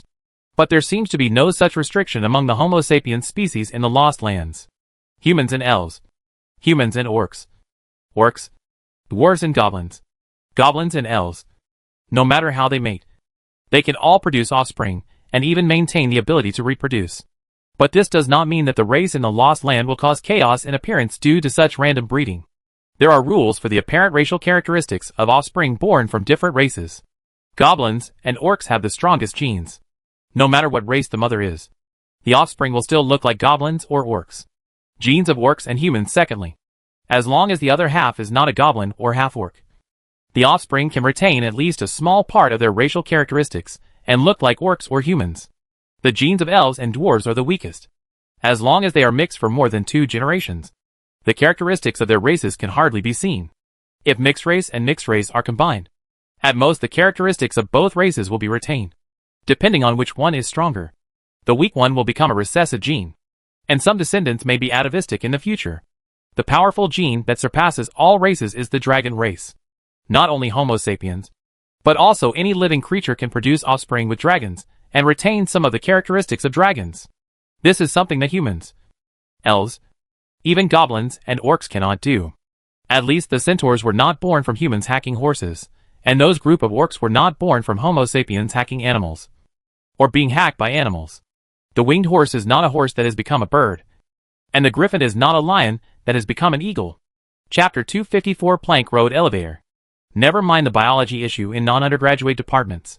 The situation of mixed-race people in the Lost World is like the Earth calling people bastards, and they are not that popular. This is especially embarrassing for races such as elves and dwarves, which mostly have recessive genes. In races with many dominant genes, such as goblins and orcs, it is not obvious whether they are mixed race or not, so there will be no similar discrimination. On the contrary, such ethnic groups will be proud of their prosperous population, whether it's mixed blood or pure blood. The more the merrier. The more bizarre thing is humans. As long as they are handsome, they will usually be accepted. On the contrary, if they are weird, they will also be rejected. In short, appearance is everything. But in most cases, humans' acceptance of hybrids is relatively high, because appearance is the first impression that humans use to judge a person, and ability is the real basis for judging a person. Most people still respect people who are capable. The half-elf couple of Dove's Song can establish a foothold in Shanling City and make a reputation so that they can be recommended by the soldiers guarding the gate. They must be capable people. In addition, they are willing to take in other half-elves to help in the hotel, so they must have a good heart. As for whether this might be Sun Ernyeon's shop or the Longman Inn, specializing in human flesh, at least from Lin's point of view. If you want to run a black shop, you have to open it in a remote place, and only passers-by can come and go. Doing this in a crowded place can easily cause trouble. In addition, the world of Lost World is prone to produce undead creatures such as undead and resentful spirits. If there are rumors of haunting in the magician's base camp, the group of inspectors will come out to investigate, and all the evil tricks will be uncovered. And could there be any collusion between officials and gangsters, or the product of other conspiracy theories? Lin could only say that if he was afraid of everything, doubted everything, and had no limits to his imagination, it was really not suitable to go out. When you go out, you should be 3/4 bold and 7% careful. Led by a half-elf with horns and pointed ears, Lin and others moved into a small courtyard in Dove's Song. In addition to the parking warehouse, there are also exclusive stables, 3 rooms, a general shop, and a small hall. This is the yard used by the smallest caravan. If the team is smaller, there will be no commercial profit margin at all, and the risk will increase exponentially. The herds of beasts and monsters encountered in the wild will not stop trying their best to hunt the meat in their eyes, just because the caravan has relatively few people, and to have a certain scale of guards. Of course, the profits must be enough to pay for the guards. This is why the size of the caravan is not small. As for Lin and his party, for people and a car traveled across the mainland, which was an unusual thing in itself. Naturally, they couldn't find a hotel that was just right for them to stay. Fortunately, renting this small courtyard is not too much of a burden for Lin. With all their belongings, they value safety more than saving money, because the contents of the car can be roughly converted into cash. Such a small courtyard can be rented for 300 years. After roughly settling in, the rest was left to the 2 girls to sort out. Lin and Fin planned to go straight to the main destination of their trip, the headquarters of the Chamber of Commerce affiliated with the Magician Association branch in Shanling City. Lin only brought a bag of gold coins, and other than that he only had some magic props with him. If you are not familiar with the place, the public security in the place is not so good that you don't pick up lost things on the road, and don't close your house at night. Therefore, necessary self-protection is still necessary. And the container containing the indescribable thing was carried by Fin himself. No way. Only she can touch that thing, and she takes it with her wherever she goes. Lin and the 2 girls felt nauseous and uncomfortable just by being near that container, let alone having to move it. In Song of Pigeons, I found out the location of the Chamber of Commerce. which is on the 20th floor of the fortress area inside the mountain. And that floor is already quite upper level. And the mountain fortress only has 26 floors in total. Going further up is the Shanling Tower. The 22nd to 26th floors are where various offices of the branch headquarters are located. The one who handles the affairs of apprentices. The one who handles the affairs of magicians. And the one who manages magical knowledge. Just like in William City. The 5 towers have their own duties. The 21st floor is the meeting hall, and the place where apprentices conduct assessments. The 20 floors further down. In addition to being the location of the association's affiliated Chamber of Commerce, there are also some powerful families settled here. To reach the 20th floor, although there are stairs for people to climb in the mountain fortress, it is no different from climbing a mountain. Back on Earth, in buildings with 7 or 8 floors above, some people actually took the stairs. There are 3 ways to quickly advance to each floor. One is to use levitation to ascend from the outside. And then you will be invited by the inspectors to drink tea and chat. One takes the elevator. In addition to several elevators operating outside, there are also elevators inside the mountain fortress. The disadvantage is that it takes time, and you have to wait for the elevator to go up and down. But the cost is cheap. The next step is to use the internal teleportation magic circle. Related magic arrays are widely used inside some magic towers. These magic towers usually do not have stairs connecting the upper and lower floors, and rely entirely on teleportation. The disadvantage is that it consumes a lot of energy and is expensive to build. But it is very fast in terms of time, and there is almost no waiting. Of course, the cost of using the teleportation array is also quite high. Before the two of them arrived at the gate of the mountain fortress, Lin couldn't help but raise his head and sigh, sighing at its majesty, then found it funny and said, "Judging from the pictures you drew for me, there are not many skyscrapers in your world. They are much higher than here. Today you also saw your mouth open so wide that flies almost flew in. This feeling is different. If there are skyscrapers, we will lose our aesthetic appreciation of other things, and only retain those inorganic buildings. Then the next step for the Earth will be to almost face the fate of self-destruction. It is precisely from the only by experiencing different aesthetics in each field can we achieve the so-called culture. Otherwise, we will just be like animals, with 2 instincts in our lives. Which 2? Eat and mate. Alright. This time the Lich, who considered himself well-informed, was speechless. There is an urn at the gate of the mountain fortress. It looks old, but is well-maintained. However, there is a magic tower guarding the mountain ridge. It will take a fierce battle to reach this urn city. Lin was suspicious in his heart. Now that the war years are far behind, this Barbican city has become a checkpoint to enter the mountain fortress. There are many people waiting to enter the upper level, waiting under the rows of elevators. However, no one was paying attention to the teleportation array. Only the magician guarding it was chatting. The teleportation array can be said to be the thing that Lin was most interested in after coming to Lost Land. As the saying goes, time is money.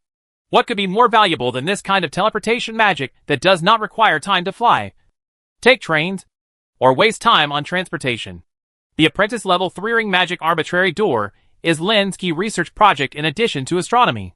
Especially now that the Earth has been found. The only remaining obstacle on the way home is the question of how to get back. The magic categories related to teleportation have naturally become the focus of Lin's attention. I traveled all over Shijia district before, wanting to see the teleportation magic circle with my own eyes. But unfortunately, I didn't get the chance. Now that an opportunity is right in front of him, and he can experience it for himself, Lin is eager to give it a try. So he looked at the beside him with a pair of shining eyes and asked, "Let's go up in the teleportation array." "Okay?" In response to this man's inexplicable excitement, then poured a bucket of cold water, moved the container in his right hand in front of someone, and asked, "With this thing, where do you want to be transported to?" Lin was stunned and asked, "Will it interfere with the function of magic?"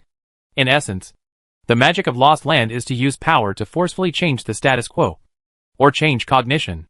Simply put, if you want to change something, you must have a power more powerful than it before you can do it. I have said that this thing is still connected to his original body. Is there a being with higher power than them in this world? As far as I know, there is no such thing.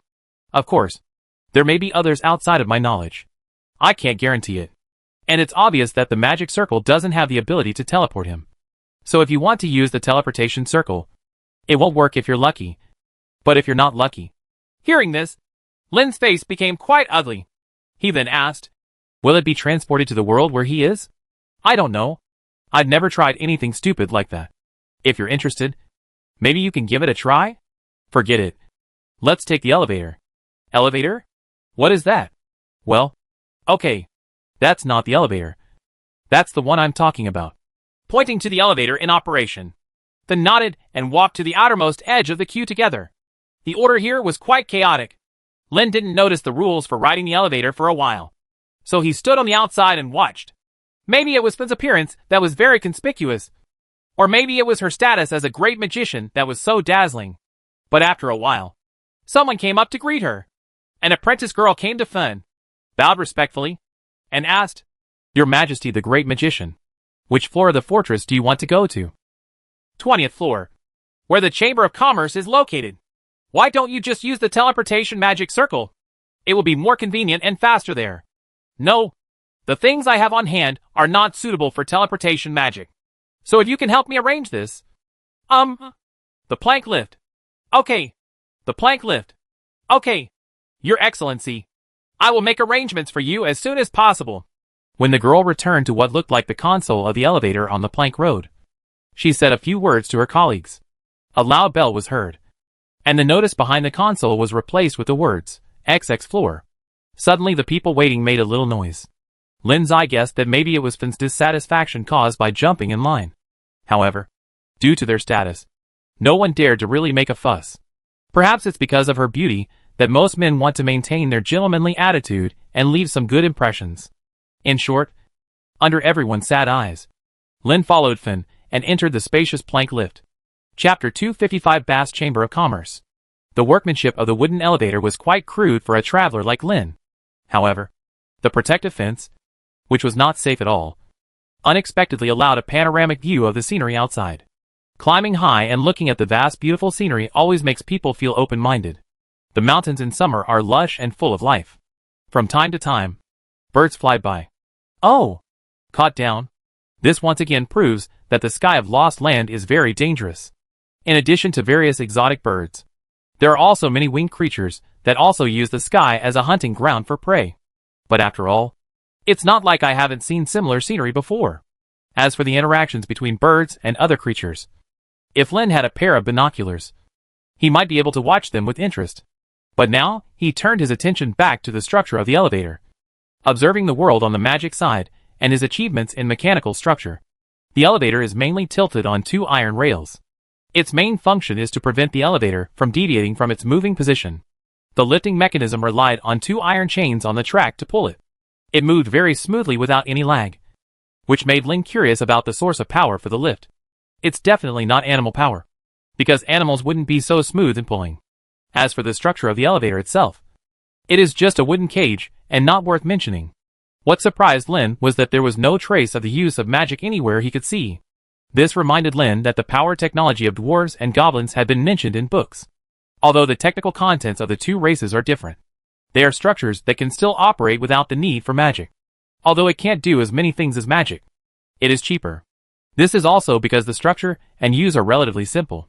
From this elevator, Lin saw the trajectory of scientific development. But magic is too powerful in the Land of Wonders, so science seems to be struggling to survive. In Lin's view, if you don't get through the accumulation in the early stage, it will be difficult to have the strength to compete with magic in the later stage. The elevator door opens from both sides. At the lowest level, enter from the outward side. After reaching your destination, leave from the mountain side. However, Song Lin observed the operation of several elevators around him and discovered something strange to him. That is, none of the elevators stop midway. All elevators go up to a certain floor and then go down to the lowest level before stopping. In other words, even if you want to go to an adjacent floor, you have to run back to the first floor and take the elevator again. For this extremely inconvenient reason, it is estimated that the stairs inside the fortress that are large enough for the troops to move will also be quite lively. As for whether the teleportation array is busy or not, Lin has no idea. The speed of going straight up to the 20th floor is not slow, but it is certainly not comparable to the elevators used in skyscrapers on Earth. Soon, the two reach the designated floor. On the fence that is opened on the side of the mountain, someone will place a partition on the passage connecting the elevator to the fortress to prevent anyone from falling through the gap. The waiter who answered the call at the destination floor was confused at first, as the elevator only carried 2 people. But after seeing Finn tied with 2 golden tassels, some people showed expressions of enlightenment, while others frowned and were even more confused. A great magician would never be unknown locally, but among the great magicians in the Basque country, there was no such beauty. Regardless of other people's mental activities, Finn went straight to one of the waiters and asked, "Where is the Chamber of Commerce?" "Your Excellency, please follow me." The waiter simply handed over the work to his companion, and then personally led him to the Chamber of Commerce. He wanted to be courteous, desperately trying to hold the large container that Finn had been holding in her hand. Of course he was rejected, but he still kept talking, as if he wanted to express himself. But Lin felt that it was more like trying to find out. Forget it. The other person's focus is on Finn anyway, and a certain man is happy to be a transparent person. He looked around at the mountain fortress carved out by the dwarves. When I was in the Doomsday Mountains, although I had dealt with the local dwarves, I only saw their buildings on the ground, not their achievements under the ground. The earlier adventure experience only confirmed one thing from the side.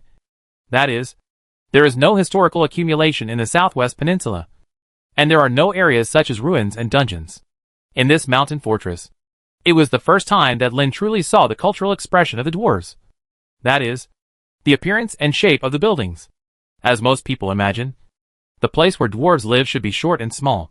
In fact, this is not the case. Maybe the troops stationed in the mountain fortress in the past were not all dwarves, but also other tall races. Therefore, when the dwarves excavated this fortress, they took into account the actions of the tall people. But to be honest, whether it is a walkway or a habitable house, it is definitely not for humans to live in. The hike is probably more than enough even for giants to live there. If it wasn't for the giants who actually joined the resistance, it was the dwarves' compensatory psychology that made them build everything taller. In short, the characteristics of being tall and majestic can be seen everywhere in the fortress. Walking in it, you won't feel the slightest sense of oppression. The strangest thing is that the roofs of many houses are directly on the ceilings of the floors. It's like using each house as a pillar to support the entire floor of space. The road planning is quite square, perhaps because it was used as a military camp in the past. The overall layout emphasizes order and clear movement lines. Because of this, Lin noticed that the person leading the way led him in a small circle instead of following the shortest route to the Chamber of Commerce. What's the intention? Lin remained calm. He believed that the Lich should have noticed this situation, but she probably doesn't care more than he does. As expected, there were already people waiting at the door of the Chamber of Commerce to welcome Finn's arrival, and he seemed to be a very respectable person, not some little shrimp who specialized in reception. "Your Excellency." The person in charge could not tell what his identity was. I only knew that he might be a half-elf, and he had a rich net worth. He had a dizzying array of magic accessories all over his body. The reason why it is said to be possible is that between humans and elves, someone is considered blind and cannot tell the difference. The person in front of me is said to be a pure elf, but it feels a little worse. That's why Lin didn't dare to make a conclusion. The man stepped forward politely, kissed the hands of a nobleman, and said, "I am Babbage, and I am in charge of the Chamber of Commerce. It is a great honor to receive your distinguished guest. Please come in quickly. If you have any needs, I believe we can satisfy you. Please come in and talk in detail." Lighting inside the fortress was a big problem. On the road outside the Chamber of Commerce, it was not bright, but a warm light brought by the flames. This is also not a product of magic. It may be a certain technology of the dwarves that can create these things that are similar to the street lamps of the earth, dotted in the streets and alleys. But the interior of the Chamber of Commerce is very bright, as if to show off their financial resources. In addition to wall lamps similar in shape to street lamps, there are also luminous pearls and the like, which are embedded in the wall to guide the passage of the room and also serve as an auxiliary light source. Under this light, there are all kinds of rare treasures, arranged everywhere and in every corner, welcoming everyone into the reception room in the Chamber of Commerce. There was naturally a beautiful maid serving tea. Finn was also happy to place the container he had been holding on the table and enjoy the fine elf tea that he had not been able to enjoy during the journey. Although it is far inferior to coffee, it tastes pretty good. Without a choice, Finn would not reject this elegant taste. The person opposite didn't seem to be in a hurry, just smiling slightly, waiting for others to stop talking and open their mouths to get to the point. It can be said that from the moment you enter, a business negotiation war begins. He drank a few sips of tea, pursed his lips, and then put the cup down. Then didn't know if he wasn't good at such heart-to-heart battles, or if he simply didn't bother to do such a thing. She was the first to say, "This time, I hope to ask your association to purchase 3 steel. Please wait a moment." Babbage interrupted Fun. It doesn't matter that his actions are against the conventions of fans. Not caring whether his behavior was as gentlemanly as he imitated aristocratic etiquette. He said, "Before talking about that deal, I hope to talk about another deal first." Lin and Fun were both a little confused by this sudden move. But Babbage ignored everyone's thoughts and said respectfully with a smiley face, "Your Majesty the Magician, I have a good deal, and I hope to discuss it with you. I hope to buy this thing." Babbage pointed to the special container. "And the price will definitely satisfy you." How could a man who had made up his mind to rise up during the journey allow himself to be asked to do nothing again? However, the other party only revealed the intention of purchasing, and it was not to the point of falling out. So Lin could only choose his words carefully. The reply was lukewarm. "Mr. Babbage, we came here with money, but to buy things, not to sell them. Oh, look at what you are holding." Dash. Bobbick pointed at the container with colorful mist spilling out, and paused. "Are you not coming to the Chamber of Commerce to sell it? Am I misunderstanding this? This is really it's a pity. I have a distinguished guest who is very interested in this kind of thing." While talking, a group of tall and thick warriors filed in outside the door. Even the magician who entered the door had a figure with biceps almost as thick as someone's thigh. They silently occupied the 4 corners, and more people stood behind Babbage, forming invisible pressure. Now that the situation is clear, there is no point in defending anything. It's just that in such a battle, if the person next to him doesn't take action, Lin doesn't think he has any chance.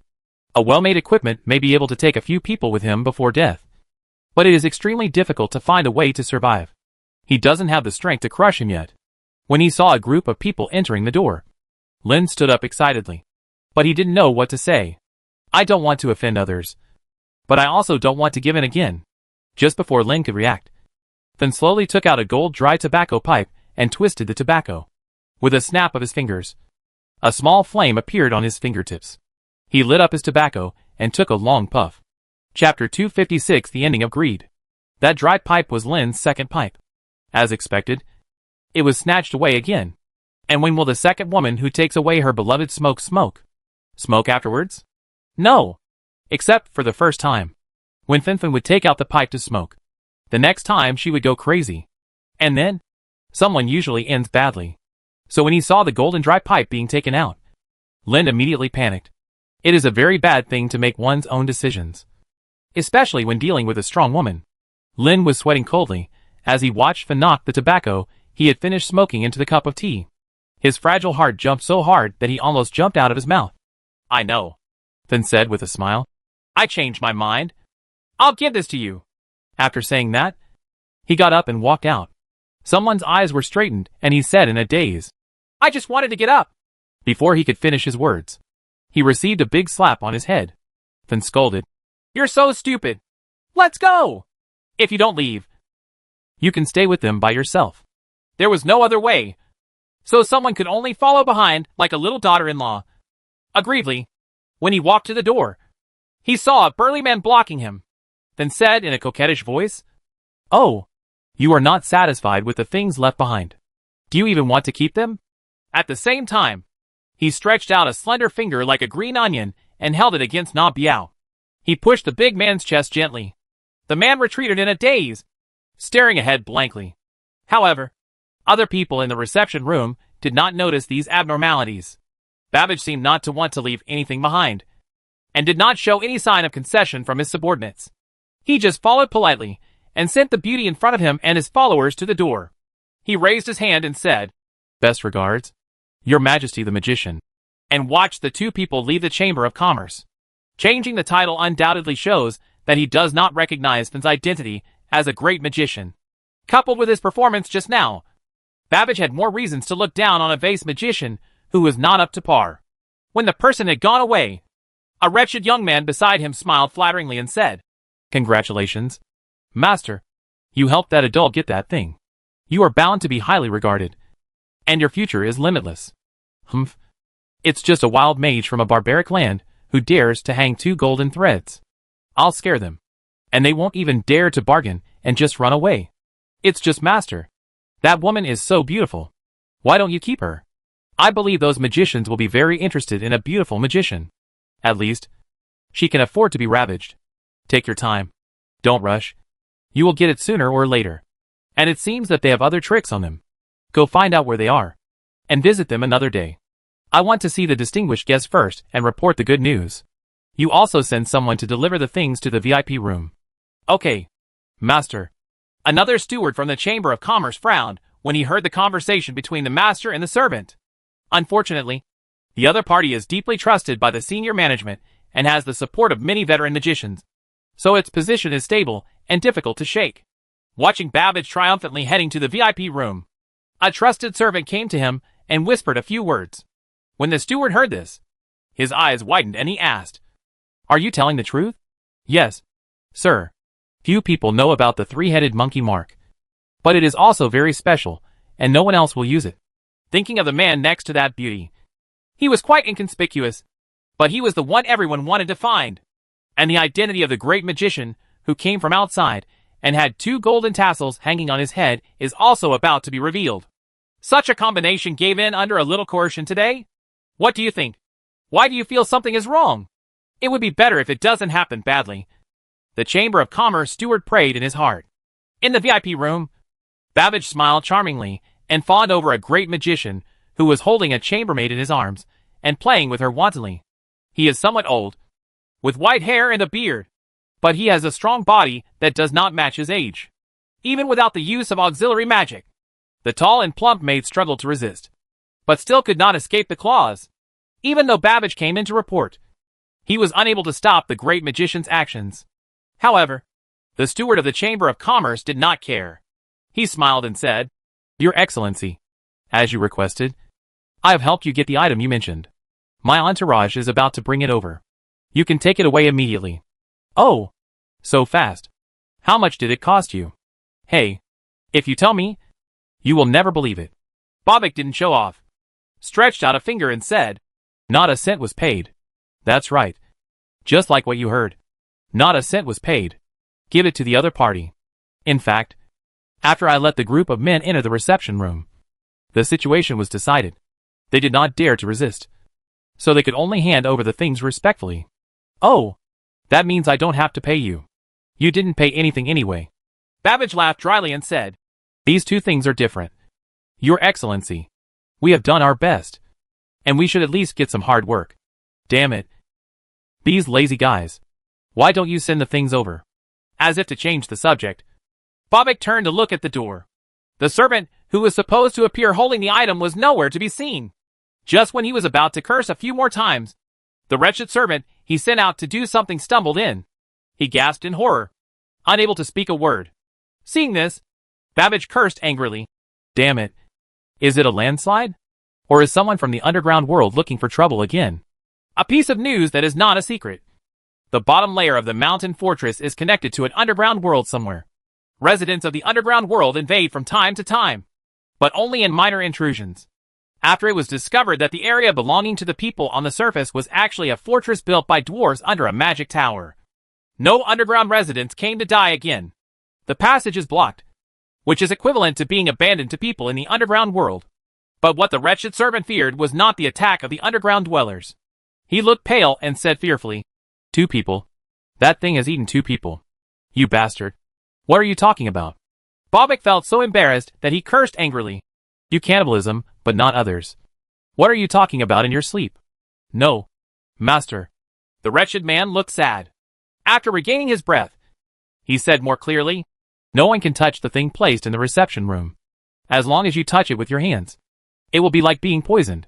Blood was flowing out from both eyes, nose, ears, and mouth, and the hands couldn't let go of the thing. Finally, the tentacle-like monster would stretch out and suck in the people who touched the object piece by piece. There is nothing left except the pool of blood. What the hell is that? Babbage was shocked when he heard this and looked at the great magician who made the request for help. And that strange encounter also attracted the attention of the great magician. He pushed the disheveled maid away and said, "Where are the things? I'll go and see for myself." "Yes, Your Excellency. Please come with me. This person is willing to take action personally." and Babbage certainly wants it. He led the people into the reception room. The subordinates who were guarding here stood against the wall one by one, as if there was something terrifying in the middle of the room. The container emitting colorful spiritual light was still placed on the table intact, as if nothing had happened. But the two large pools of blood on the ground next to the table reminded others that 2 lives had just disappeared here. Taking a closer look, the great magician became more enthusiastic and said, "It's true. This kind of aura should be what I thought." "Your Excellency," Babbage said with a smile. "But it was a bit ugly," he asked. "Excuse me. What is it you are talking about?" "Don't ask. You are not qualified enough to know. This kind of thing depends on the person. If you are not strong enough, it will only lead to death." After being choked, Babbage suddenly didn't dare to say anything anymore. The great magician was full of confidence, chanted the forbidden spell, and blessed his arms. "It seems that this thing cannot be taken directly." Then adding a layer of protection to the arms is what it should be. Several layers were added one after another, and the forbidden spells were almost materialized and wrapped around the arms. The great magician cautiously touched the container with one finger. "Make sure you are not like others who get stuck when you touch them, unable to let go, and then die." After confirming that there was no problem, the great magician held the container in both hands and sensed the things hidden inside. But the moment his consciousness came into contact, the world he knew completely changed. A lot of information flooded into his mind, and most of it made no sense. He didn't even have time to think about getting rid of it, and his self-awareness was drowned in the massive amount of junk messages. People are dead. In the eyes of others, the great magician was not like other people who touched the container. First his facial features bleed, then his body became withered, and finally he was rolled into the container piece by piece, as if he was being eaten. As soon as he picked up the container, he stood still like a demon. In the next moment, the whole person was involved in it, as if he had never been in that position. The container in his hand, of course, fell heavily to the ground. This collision broke the already weak container and opened a gap. It doesn't matter if it doesn't open. Once the gap is opened, the frightening aura will flow out without any obstruction.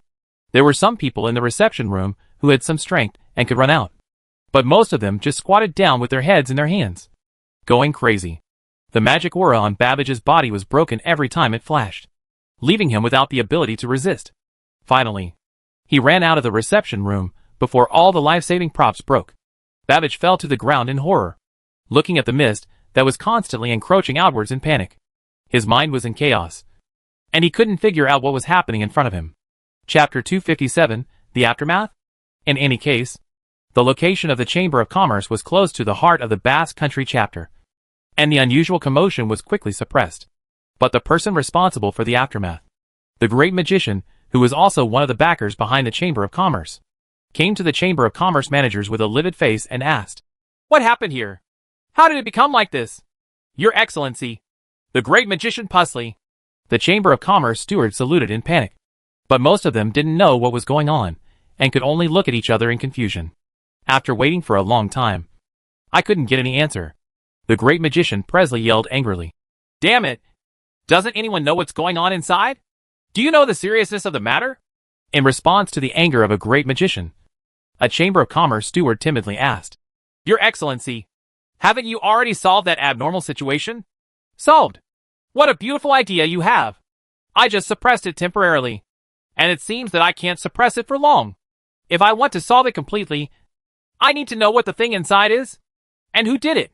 It's the pair of wild magicians from out of town." Babbage seemed to suddenly wake up when he realized that things were out of control. He was bound to find someone to take the blame. Is there anything better than someone from outside the country who has no foundation and is more suitable to take the blame? So he pushed things out without hesitation. "What man and woman? Who are they?" the great magician Presley asked loudly. But Babbage hesitated and couldn't give an answer. "Your Excellency." Abel, the young steward who was slightly dissatisfied with Babbage, stood up and said, "Those two are the magician Gabra Schlentripwood from the Sigia district, and the great magician Fenitical division." Upon hearing these two names, Pusley frowned and asked, "Is this the magician who created the magic of the browser and P language?" "Yes, Your Excellency. It's the two of them." "What evidence do you have to confirm it?" "The mark of the Tripwood magician is a 3-headed monkey made up of squares. There should be no mistaking this." I remember telling everyone that if they see those two people, they must be invited to the association headquarters. Why are they involved in this matter? Also, what happened inside? Abel, who was already dissatisfied with Babbage, seemed to have an explosive performance at this moment, showing a fearful expression, peeking out of the corner of his eyes at his colleague, who was usually arrogant, but now looked full of indignation. As someone who has reached the level of a great magician and has become the backer of the Chamber of Commerce, is Pusley a fool who immerses himself in research? Or is he a genius that no one dares to offend? How could he not see Abel's pretentious appearance and purpose? However, as luck would have it, Presley and the people behind Babbage didn't get along very well.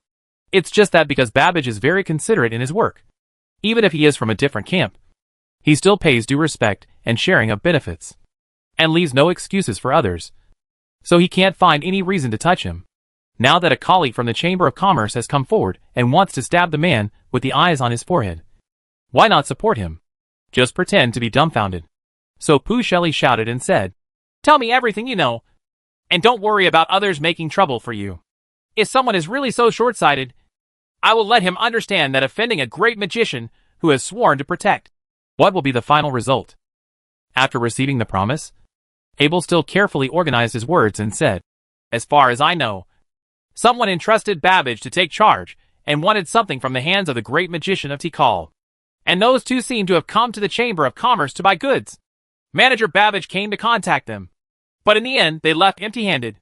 As for that item, it seems to be the main cause of this disaster." Although Abel knew more about the inside story, it was not appropriate to tell it on such an occasion. But as Pusley's eyes moved, Babbage argued in a panic, "No, that's not the case." Although Pusley didn't ask any questions, his angry look still gave people a full sense of oppression. Even though Babbage is diplomatic, it doesn't mean that he can ignore the anger of a great magician. He used that ridiculous excuse in a panic and said, The great magician of Tikal is here to sell that item." "Oh, how much did it cost you to accept that disaster?" "No money." No matter how you think about this unusual situation, there is a problem behind it. But Pusley gritted his teeth, calmed down for the time being, and asked another question. "Who entrusted you with that item?" "The great magician Cassie." "Where are the others?" "Been devoured by that thing." Such an answer made Pooley so angry that he laughed. He said, "Since it was you who caused the bad thing, go find the one you served to help clean it up. I don't want to take care of it, lest people complain that I meddle in too much." After saying that, he turned around without looking back. Just leave. Babbage looked at the back of this great magician who was always causing trouble for him, and he was so angry that his teeth almost broke. He even hated the young colleague Abel who had caught up with the great magician Presley and stabbed himself. What I hate most are the two magicians from out of town. No matter what contributions they have made or how powerful they are, in this 1/3 of an acre of land that belongs to them, these people should bow to themselves, secretly thinking about the strength he can use. Babbage not only wants to solve the problems here, but also wants to take revenge on those who framed him. The great magician Pusley walked out of the Chamber of Commerce and said to the young steward of the Chamber of Commerce, who followed him, "Go after those two. If they haven't left from the teleportation array or the plank road elevator, invite them to me. Place. If you have already left, forget it." After hearing the instructions, Abel left quickly, hoping to catch up with the two before they left the 20th floor. Pusley, who was in a high position among the Basque magicians, stopped and looked back in the direction of the Chamber of Commerce. From the horror I just experienced, it should not exist on the main plane at all. Not only was he unable to resist, the ban he imposed was actually just a trick. Isolate the area at the center of the catastrophe from the outside world, slightly blocking the spread of the terrifying aura without touching that existence. Especially hearing what happened to the great magician Cassie. That person can be regarded as his old enemy, and he knows exactly what his abilities are. Even he was broken, and Pusley was just glad that he didn't act rashly. But he had no idea how long this approach could last. It seems that this time the matter is difficult to solve easily. It's a little earlier, uncharacteristically, then took Lynn's hand and left the Chamber of Commerce. Don't think this is some sweet gesture. Someone guessed that if you were held by those indescribable things, it would probably be like this. The feeling of your bladder about to loosen, as if trying desperately to suppress her anger. Then smiled and snuggled next to Lynn like a little woman. Someone has no doubt that this is just an impulse of a certain Lich. When he wants to tear something alive, he has something at hand to tear it apart easily. This can be clearly felt by the hand being held. The Lich's body is composed of power, and various physiological functions are just products of simulation. It can be said that any kind of performance you want can only happen in one thought. But if someone is so angry that his rationality is on the verge of breaking, can he still care about keeping his body calm? The result is like now. With the warm fragrance and jade at his side, someone is sweating coldly. "Hey, why are you sweating so much?" Then said in an extremely gentle voice. With a shiver, someone got goosebumps all over his body. He let out a ha-ha and said, "The weather is too hot. It's summer again. And we're in the underground space again. The ventilation here is too poor. Stuffy and hot. And it's so hot and stuffy. So sweaty. Let's leave quickly." "Well, okay." A certain former demon king responded obediently and coquettishly. This made someone feel bad. He rolled his eyes and quickly changed the subject and said, "Why did you hand over the thing so quickly? Did I eat too much saliva? I was just thinking about a new beginning. I also want to do something new. If someone bullies you like this, I am willing to fight to protect everything that belongs to you." Oh, there are a lot of people on the other side. More people may not necessarily be useful, but the party with more people will cherish their lives more. As long as we can show momentum in the first wave and frighten them, there is no chance for a small number of people. As he said, Lin patted the position under his side. "Where is the containment area?" The holster position imitates the Smith & Wesson M29 revolver. In the holster, of course, was the magic revolver that Lin nicknamed the Big Hammer. Humph. Then smiled and said nothing, just looking at someone who was boasting about high cow. When someone saw San ran, he could only change his mind and asked, "By the way, I have a question. Can I ask you?" "Whatever you want to ask. Just ask. I remember that the container was in an incomplete state. Is it okay to just leave it there?" "How could it be okay? It's just a container. And I didn't inlay any magic stones on it. It serves as the energy supply to support the function of the entire sealing magic circle. It originally relied on me to carry that thing anytime and anywhere. My power operates the sealed vessel. Without the supply now, sooner or later the fragile SHL will be eroded and eventually become rotten." "Well, is this bad?" "You said something. It's not as good as the superior, but it's more than the inferior. The so-called whether it's bad or not actually depends on what you compare it with. If it's not bad for me, I would say stay away. Out of sight. Out of sight is quite appropriate in this context. So relax. It's not a big deal if it's gone." "Oh, that's good. I'll go." Someone who had not realized it until now widened his eyes and looked at the Lich with that sweet smile. "You are digging a hole to harm people. Even if I dig a hole to harm people, I'm not as wicked as you. And I'm still pretending to be in the hole. It's clear that a deep and dangerous hole is placed in front of everyone without any disguise. Some people just want to jump in. Blame me." "I go." This girl's tone of voice sounds more and more like someone from her hometown. Should I say it was because I missed him? Or I was so angry at that mocking tone that my head was smoking? Moreover, but looked so aggressive just now, and his feelings were not out of frustration. Rather, like a child. One can't wait for the moment to unveil the gift. Basically, that's as bad as an arsonist returning to the scene to watch the fire. Chapter 258 Asking for Help. When Abel, the manager of the Chamber of Commerce in the Basque Country, rushed to the elevator on the plank road, he got the news from the waiter that the two people had used the teleportation magic circle to return to the lowest floor, which was the floor connecting the plain city. Since he missed it, Abel didn't insist on finding someone to take him to meet the great magician Presley. The great magician had already said he wouldn't force it. He, a young manager, could not afford the high cost of transporting magic circles up and down floors. There was no such thing as elevators. He would have to wait until the end of time before he, a commoner, could take his turn. As for walking up the military stairs to the first floor, I hadn't even thought about it. It will probably get dark when we reach the first floor. Everything that happened in the Chamber of Commerce quickly became known. In fact, there is no way to hide it. Because of that weird mist, anyone who touches it will go crazy. Without exception, the barrier set up by the great magician Presley was quickly broken through. Later, other magicians came forward to try to solve all this, but none of them worked. If you are lucky, you may be able to escape unscathed, but there are more magicians who are either crazy or dead. Or after going crazy, they torture themselves to death. But these are not the trickiest. for the senior members of the Basque Country chapter of the Magicians Association. The most troublesome thing is that the fog is still expanding. As for those who can enter that mist and still maintain their true intentions, there are only a handful of magicians who are good at spiritual magic, and you have to protect yourself tightly before you can come into contact with the fog. But it's of no use at all, because you can't advance a few steps at all. There will even be blood spurting from the facial features, and blood and sweat oozing from the skin due to the forceful advancement. If you are lucky, you can escape before death. But you are either crazy or stupid. Those who are unlucky will of course stay inside like this, and others will not be able to collect their bodies. During this period, it was not that no one suggested asking the Devil King for help, but the opinions of these people were only in the minority, and were soon drowned in the curses of the opposition. Surprisingly, no one mentioned making trouble for that person, and everyone tacitly ignored the two people who were temporarily living in the city outside the mountain. But things gradually spiraled out of control. Not only is the XX layer completely occupied by that weird mist, but no living creature can move freely in the XX layer or even survive. What's even more terrifying is that the fog begins to spread toward other floors along the stairs connecting the upper and lower floors, as well as some gaps between the floors that people don't notice.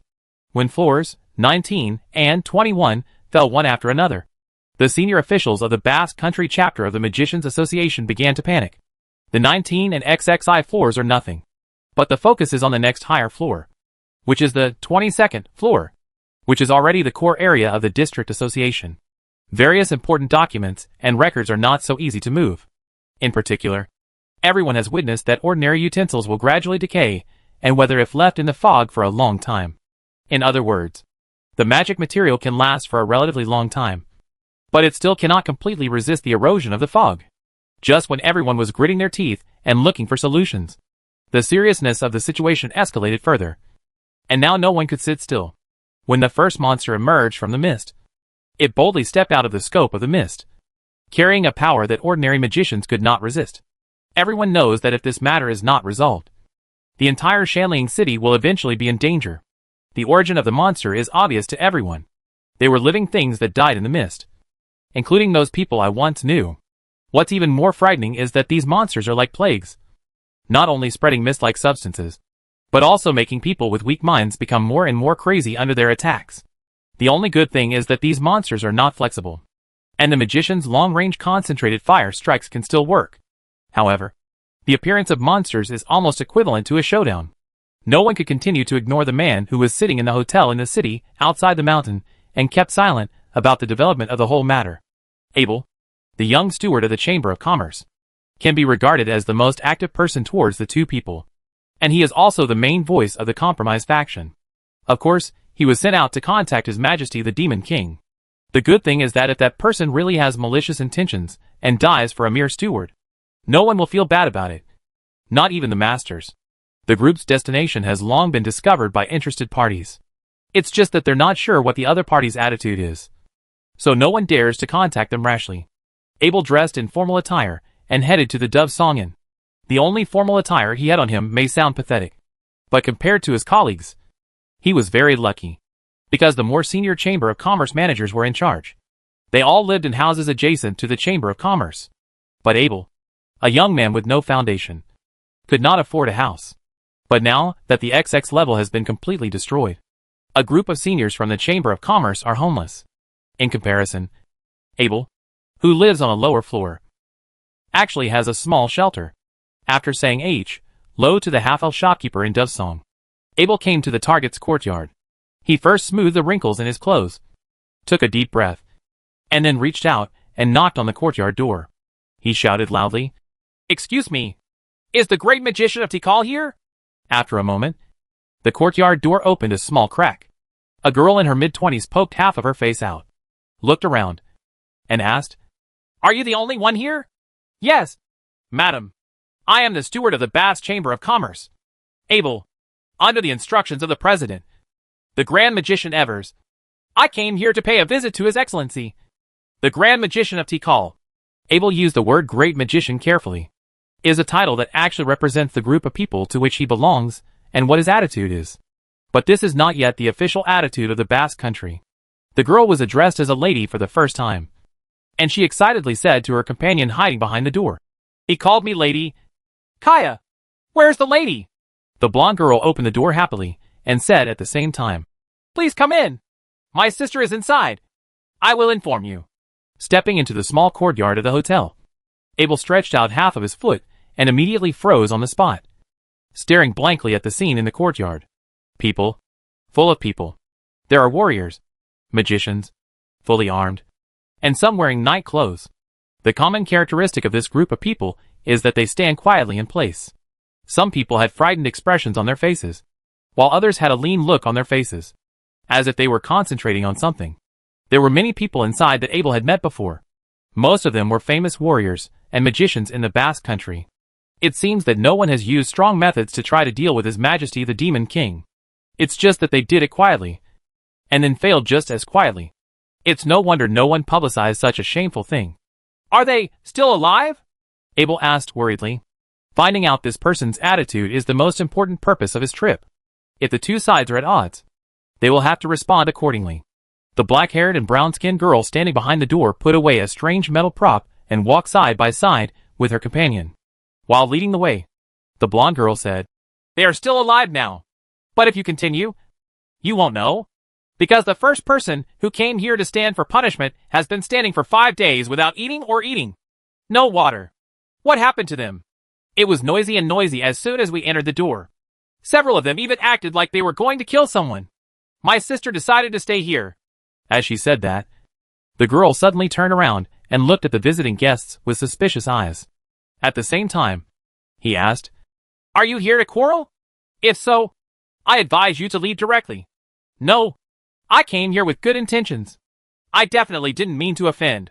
Well, pouting, the girl looked at the guest for a while and said, Just take care of yourself. After saying that, she opened a door in the small courtyard, went in and said, Sister, another guest is here. Are you here to die? If so, let him wait outside first. I'm busy. It doesn't look like it. Because the girl was so aggressive and without any cover, Abel, who followed, could see the situation in the room at a glance. It seemed like there was a starry sky in total darkness. The two figures in the room seemed to be standing in the void. With a flick of the hand, a light point would fly from one end to the other. But the strange thing is that some light spots will disappear for a certain distance before reappearing.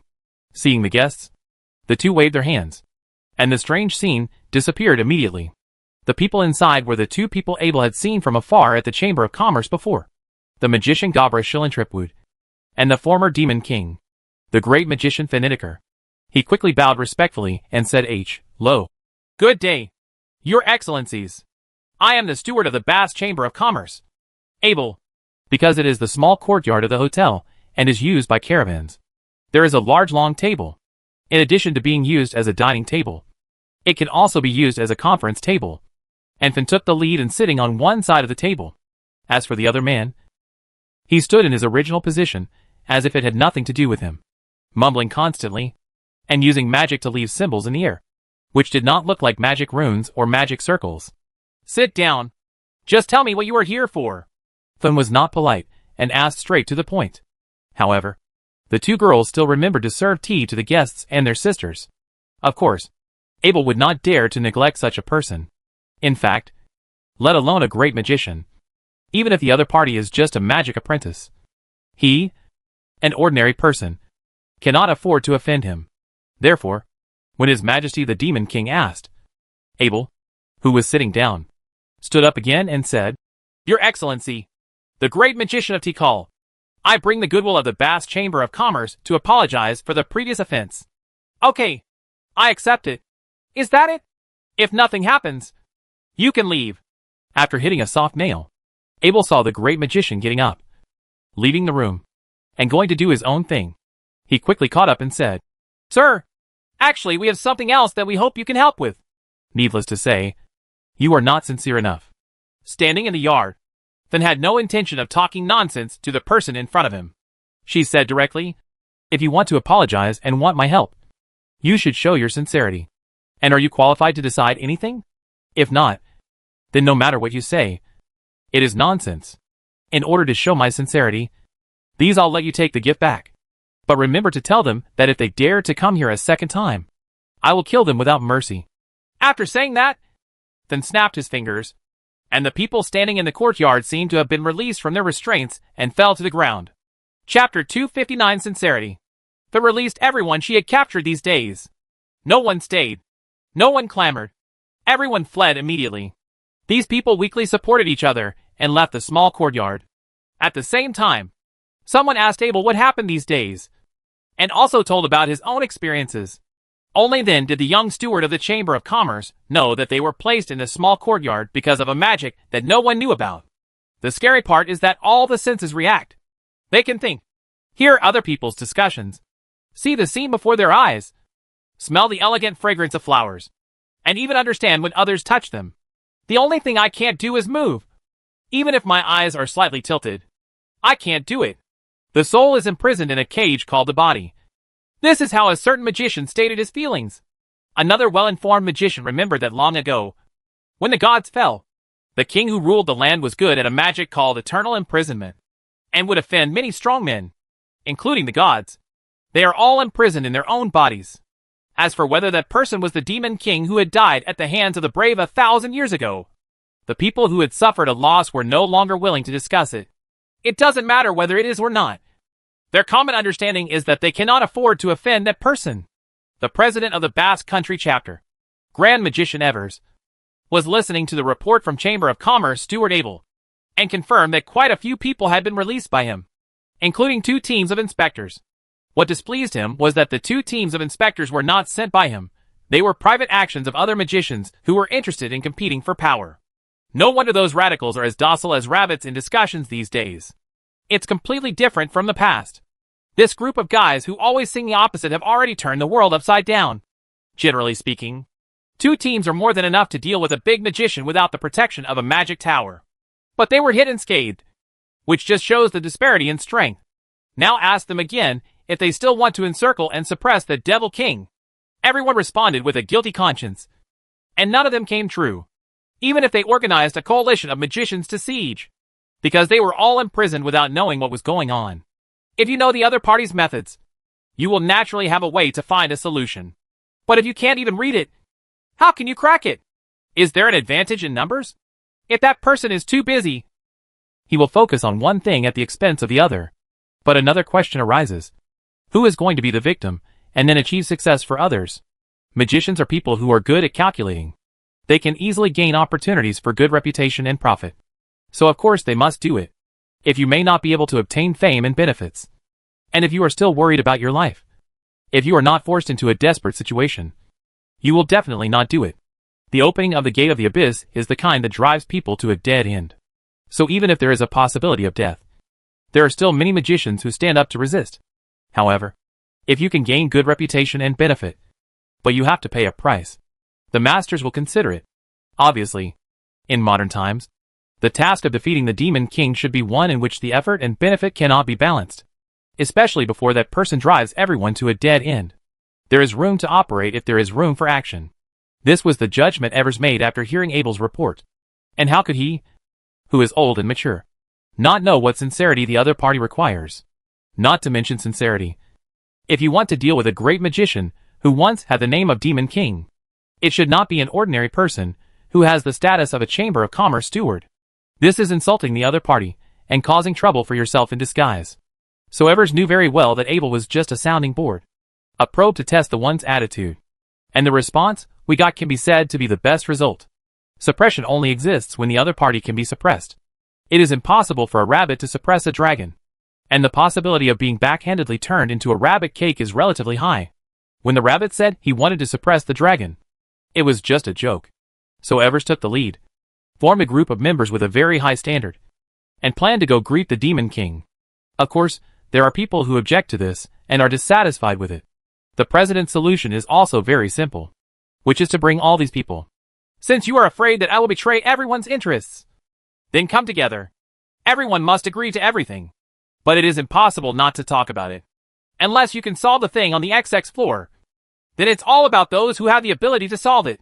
The reality is urgent, and those who do not want this negotiation cannot find any reason to stop it. But this does not mean that they cannot sabotage the negotiation.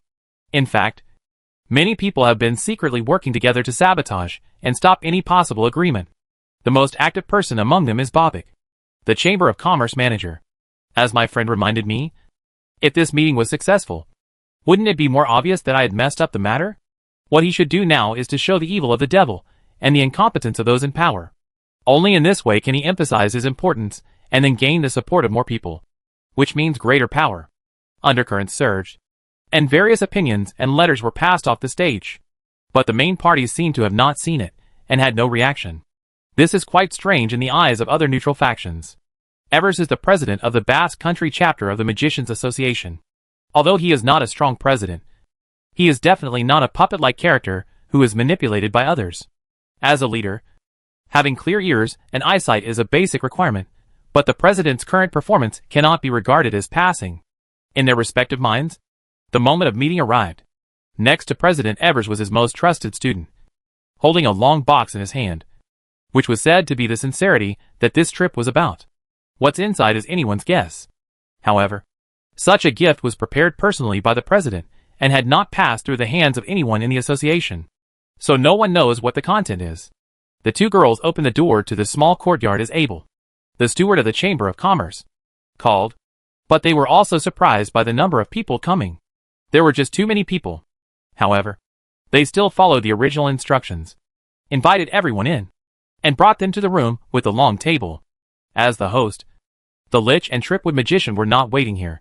This gives the party opposed to the talks an opportunity to make all kinds of rude and ill-intentioned criticisms without restraint. In fact, it is also common practice for people with high status to keep people with low status waiting.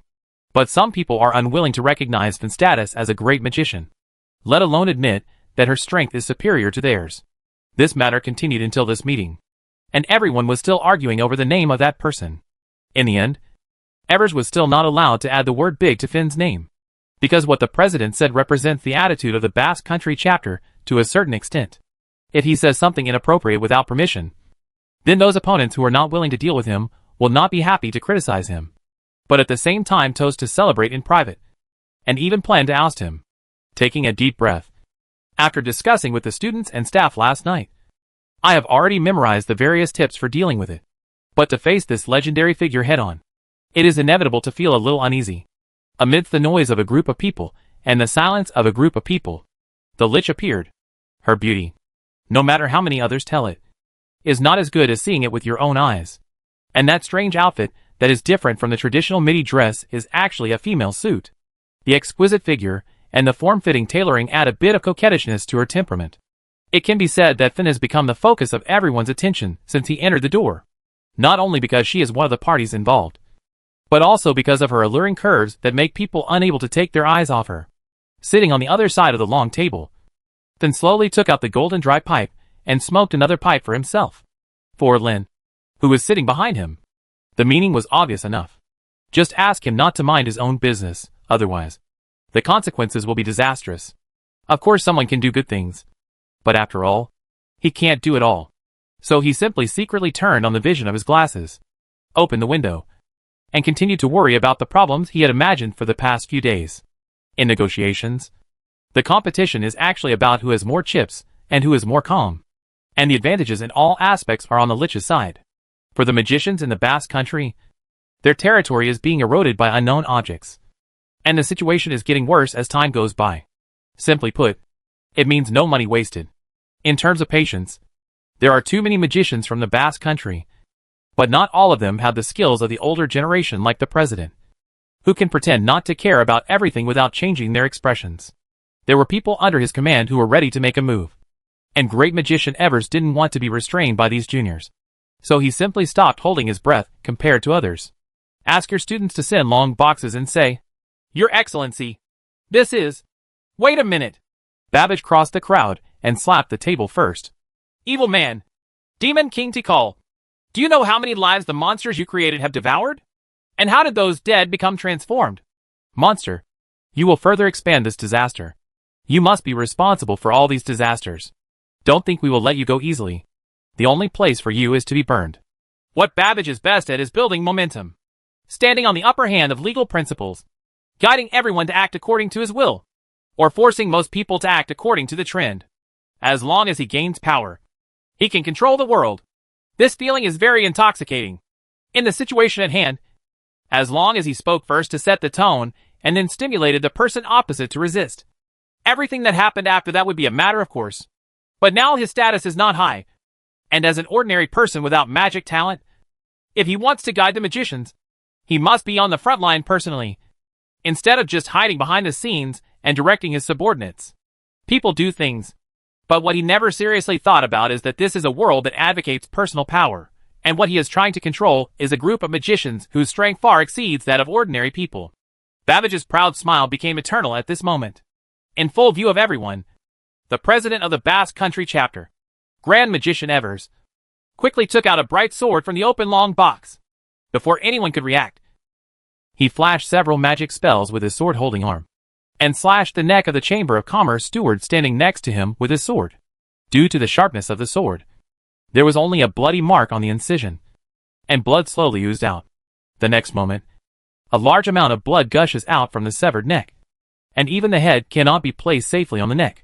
Evers threw the sword away casually, took Babbage's hair, lifted his head, placed it in front of the table, and said, "Your Excellency, the great magician of Tikal, this is my sincerity."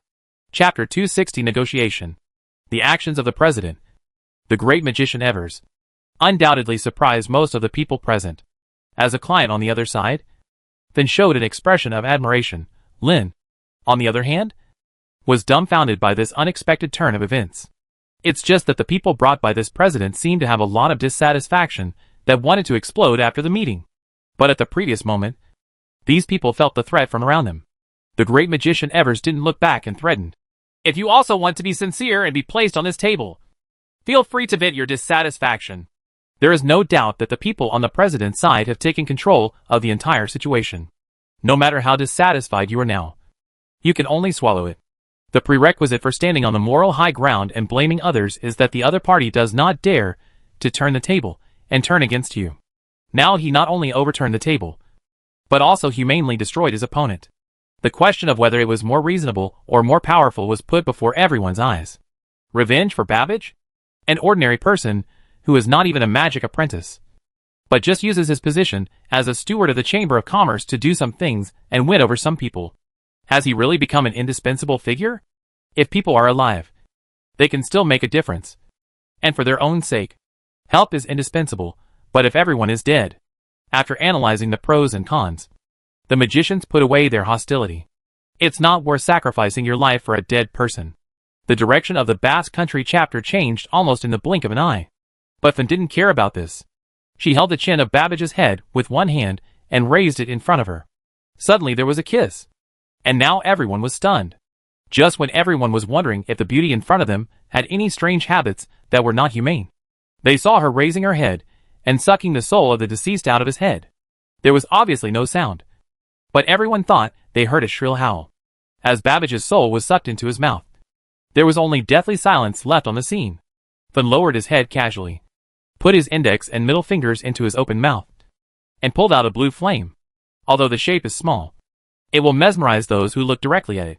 "Girl," Fin shouted to the person guarding outside the room. "Bring an oil lamp here."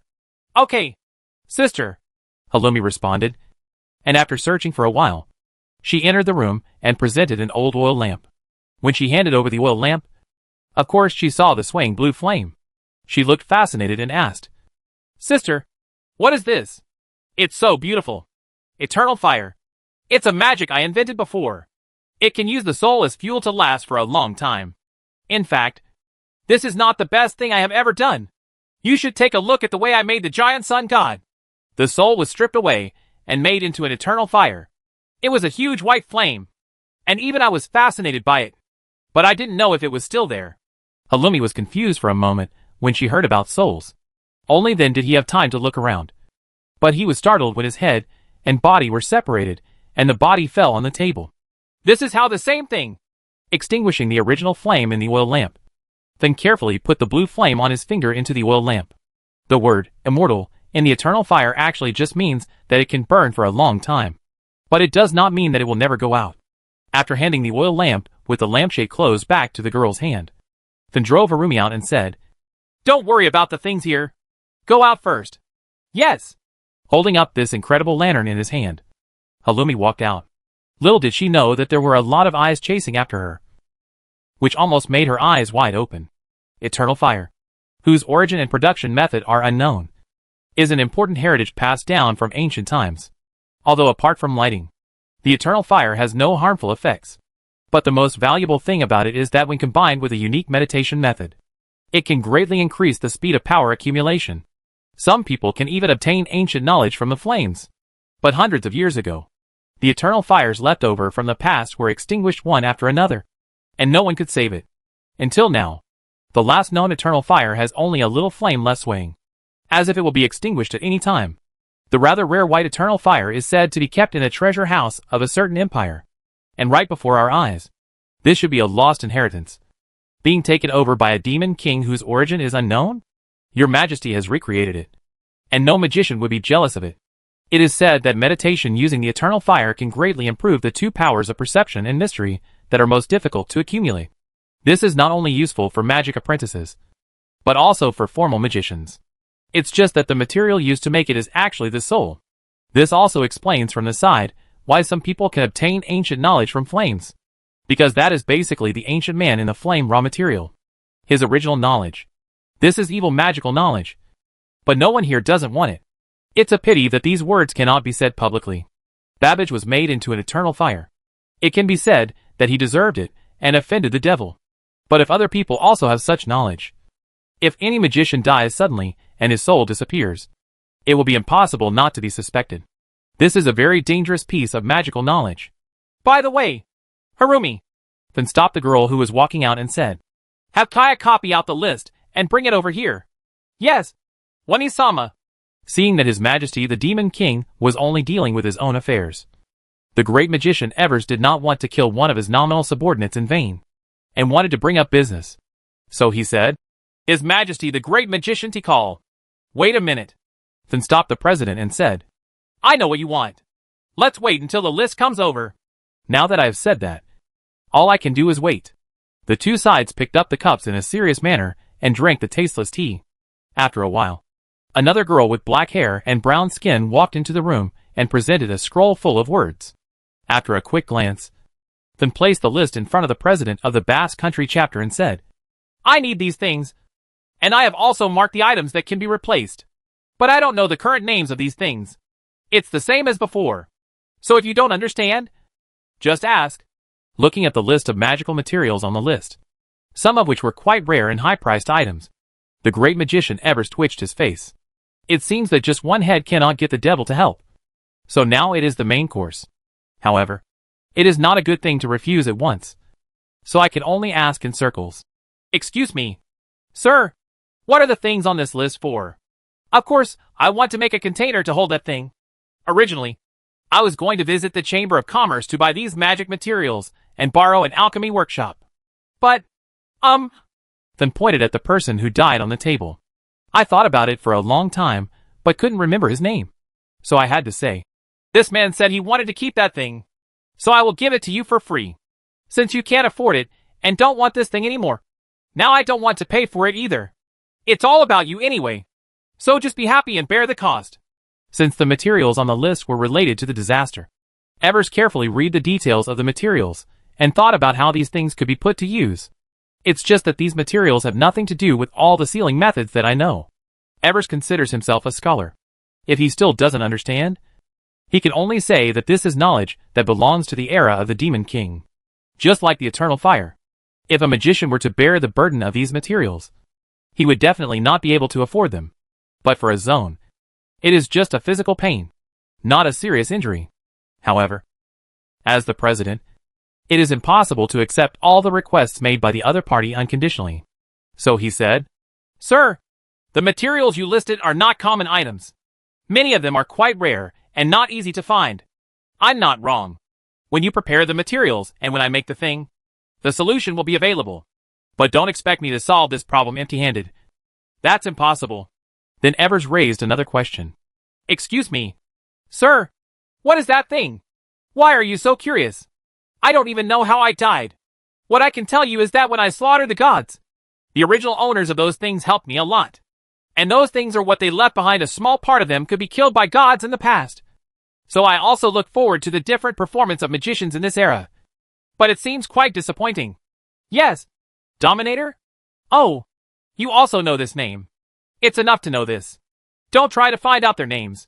And don't try to understand them. Because you are not qualified.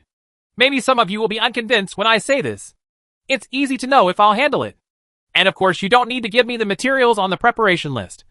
Because you can handle it yourself. That era was so far away that even Evers himself regarded those as stories. But what would it be like when the legendary thing actually appears next to you? Adventure? No.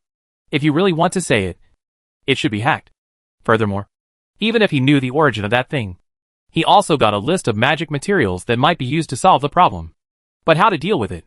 The great magician Evers felt that he was in the dark and had no clue. But if you just compromise like this, you won't be able to explain it. Regardless of whether all the materials on the list are gathered together. Even if the matter is successfully resolved, it is impossible to keep part of the ruler's body. This demon king is bound to be taken away. And he is unable to stop it. Has no reason to stop it. And should not stop it. I don't know when something like today will happen again. Is there any way to solve it then? Evers didn't want to gamble on that. In other words, this time, not only do you have to give away a batch of expensive magic materials for free, but you also have to deal with the consequences from the 19th floor to the 21st floor. Even if the association is not entirely responsible for those losses, they are still a heavy burden. Therefore, the great magician Evers also planned to set out his own conditions and said, "Sir, the value of these materials far exceeds the limit we can accept. How about you provide some more things so that I can better convince others? After all, there are many people who think that you should bear full responsibility. If completely ignoring the opinions of these people, even I can't convince the public. Oh, what do you want? Knowledge of the eternal fire?" The reaction that made the eyes of this group of people go straight was still in Finn's eyes. So she asked, although he was talking about it from the bottom of his heart. The great magician Evers still shook his head and said, "That knowledge is too hot to afford. What I want is knowledge about browsers and P language." Chapter 261 Transaction. From a geographical point of view, the Basque Country is only separated from the Sijia district on the southwest peninsula by the Doomsday Mountains. Caravans from the other end of the mountain range will enter the traditional area of this lost land from time to time in order to purchase some magic materials that are not produced in the southwest peninsula but are indispensable for magicians. So how could this revolutionary new magic of the browser not be known to everyone? It is a pity that the market of browser magic stone light in the southwest peninsula is still not saturated. Most of the browser magic stones that can cross the Doomsday Mountains are used by caravan members for their own use. To be able to obtain it from them, not only the power must be strong enough, but also the friendship must be good enough.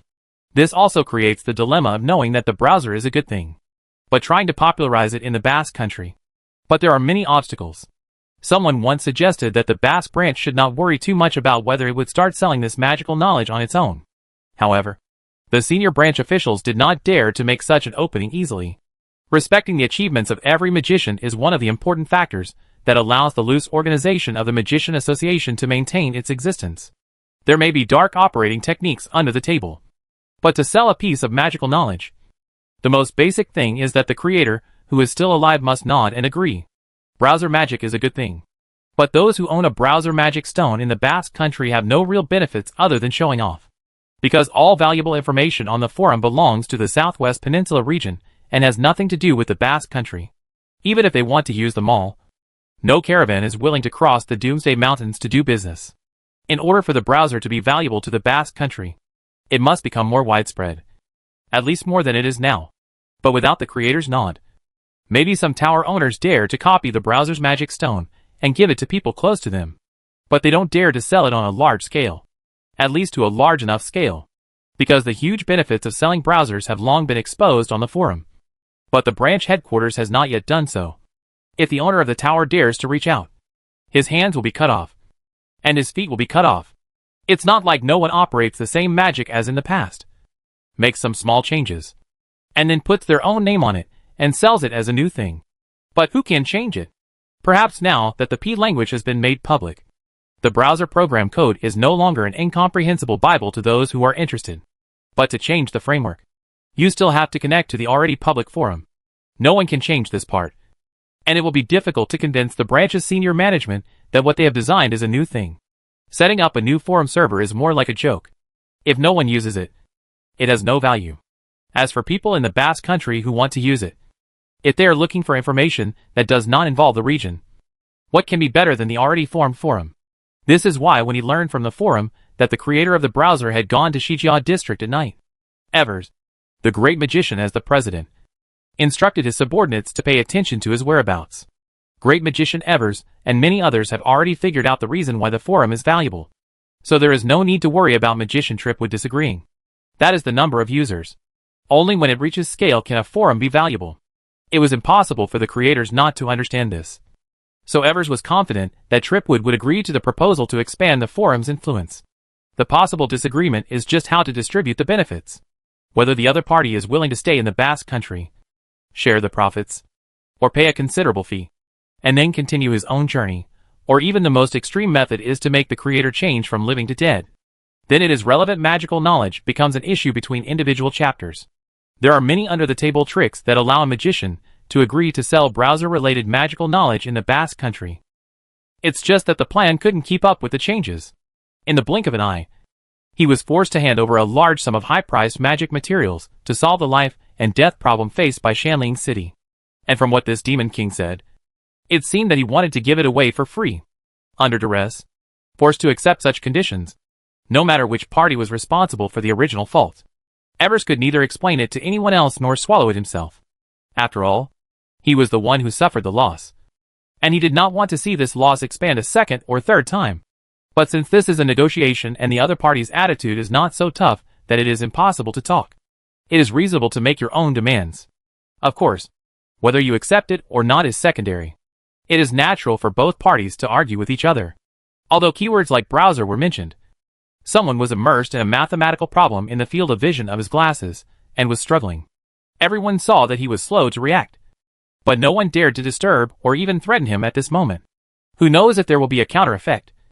And all the things that can be discussed will no longer be discussed. But Finn slapped someone on the back of the head without mercy. What's going on? Is there a fight? Hit you on the head. Oh, yes. They hit you on the head. They offered to exchange your browser knowledge. What do you think? Rubbing the back of his head, Lin asked. What do you want in exchange? It's what's on that list. The list of things that make the container. When Finn mentioned this, Lin remembered the list he had seen. He let out an exaggerated wow and said, It's the list where everything I recognize is very expensive and makes me dizzy just looking at it. All I need is the knowledge of changing browsers? Do you need anything else? You also want me to come forward and clean up the mess for them. Then pointed in the direction of the mountain fortress and said, If they agree to change it like this, then let's change it. At first, I was worried about whether the money we had time to bring out would be enough to buy everything on the list. If there are other solutions, I have no objection. Someone seemed to have just come to his senses and agreed to these conditions in one breath, which made Evers the great magician regretful. To be honest, it seems that my asking price is too low. However, it would be out of order to change one's words at this time and put forward conditions that are more beneficial to oneself. Not to mention whether such behavior will anger the two people opposite. Both parties have reached a consensus on their intentions, and all that remains is the details. This is certainly not like other treaties between nobles or countries, where every word is fussed over and over. Evers just hoped that the two people across from him could complete the registration of magicians in the Basque country and hand over the documents of magic knowledge. These all have standard document specifications, and there are unexpected text loopholes that people can take advantage of.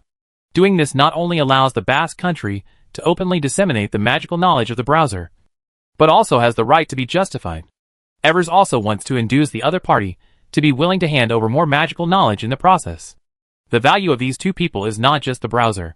Of course, the cost of that part is discussed separately. As for the items on the list, after discussing several names with unclear meanings, based on the description of the Demon King, it was confirmed what they might be in this era. Evers ordered his men to start and actively search. After all, it is a matter of life and death for Shanling City. Considering that the 20th floor of the Chamber of Commerce has been occupied and cannot enter the main warehouse of the Chamber of Commerce, it is not sure how many things can remain intact under the influence of the fog. Evers and other high-level officials began to search directly from the branch's treasure house and the private collections of various high-level officials. With them as an example, The collections of other magicians in Shanling City will certainly not escape this wave of raids. Fortunately, the president promised that IOUs would be written on all collected items, and they would be returned later. All the magicians living in Shanling City have a relatively high level of consciousness. However, it is impossible to open your own collection and let others count your wealth.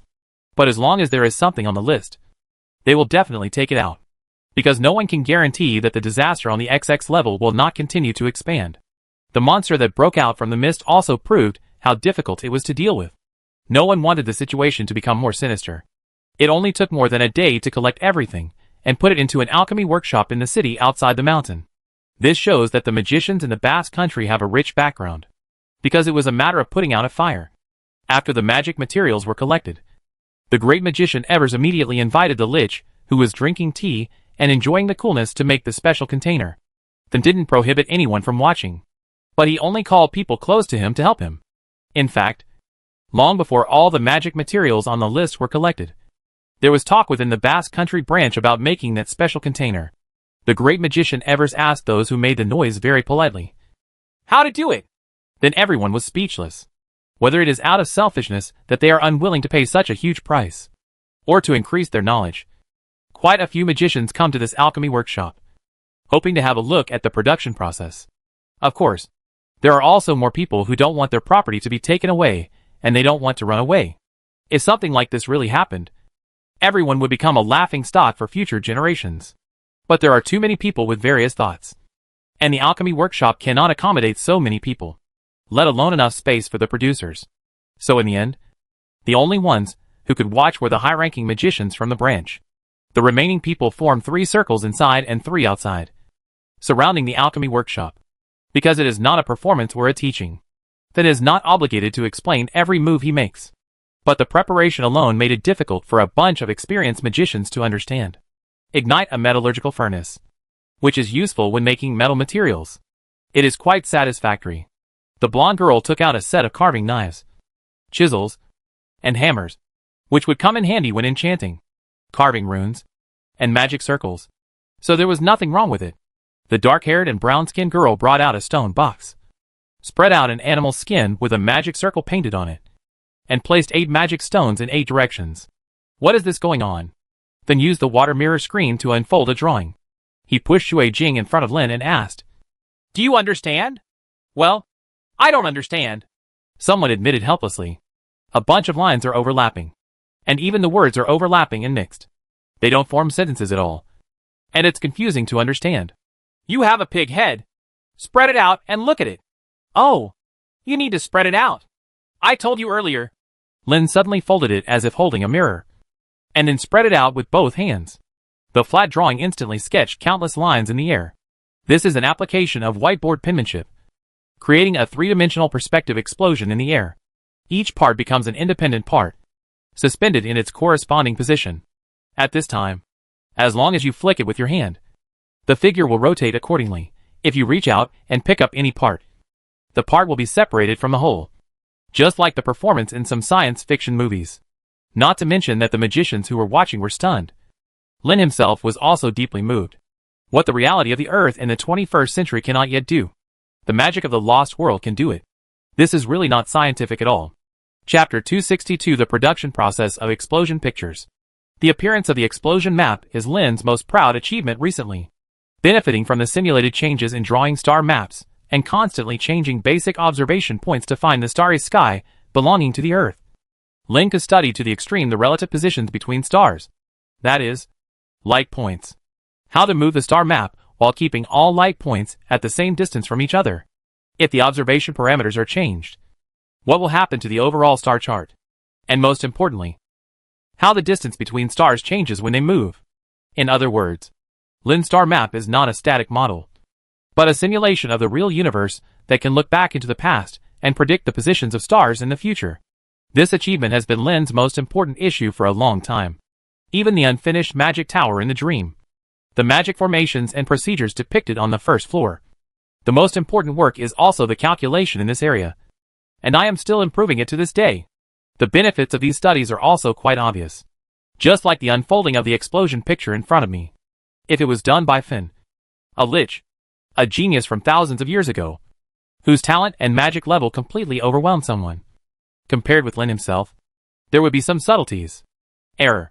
After verification through various methods, it was proved that the three-dimensional perspective explosion diagram presented by Lin using whiteboard penmanship was the closest to the original drawing design. Even though the explosion diagram shown by Heath only had a few lines of error, 0.01 millimeters. A certain Lich couldn't find where this error came from if he wanted to break his head.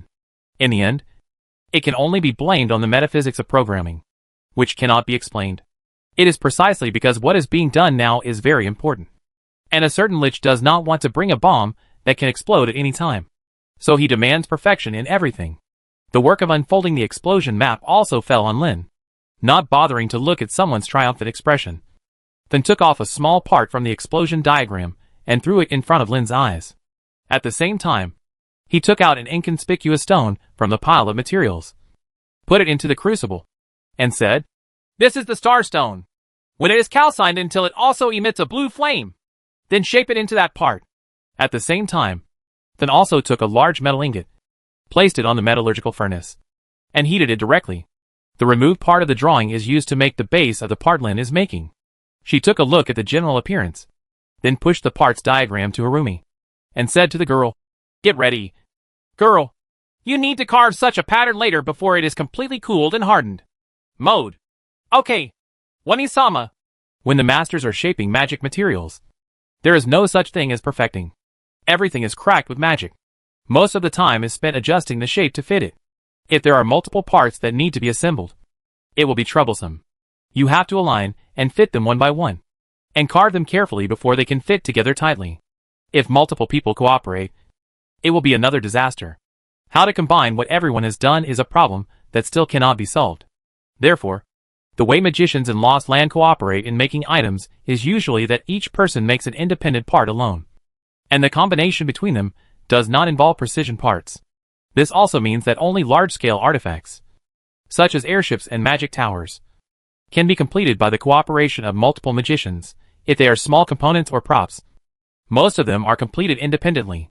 But what is now presented to great magician Evers and others is a production process that subverts their perceptions. The explosion picture at the beginning shocked them. Pictures like that are very intuitive, allowing people to understand at a glance what the finished thing should look like. Although the dimensions and descriptions floated next to the part design drawings, they did not understand their meaning. But when I saw that demon king or that man, I put the finished parts into the three-dimensional part composition several times and compared them. It was clear at a glance which side was convex and which side was shorter. Of course, it is also quite fast in terms of corrections. The carving of runes and magic circles was done in one go like flowing clouds and flowing water under the hands of the blonde girl. And this is the difference between Halumi and Kaya. If you use a ruler and draw in a regular manner, Kaya can make precise geometric figures. But if it were purely based on the feel of the brush strokes, drawing every line and every turn in one breath, the effect of the magic props made by Halumi would be the best among the four. Even the Lich could not compare with it. This is yet another unexplainable mystery.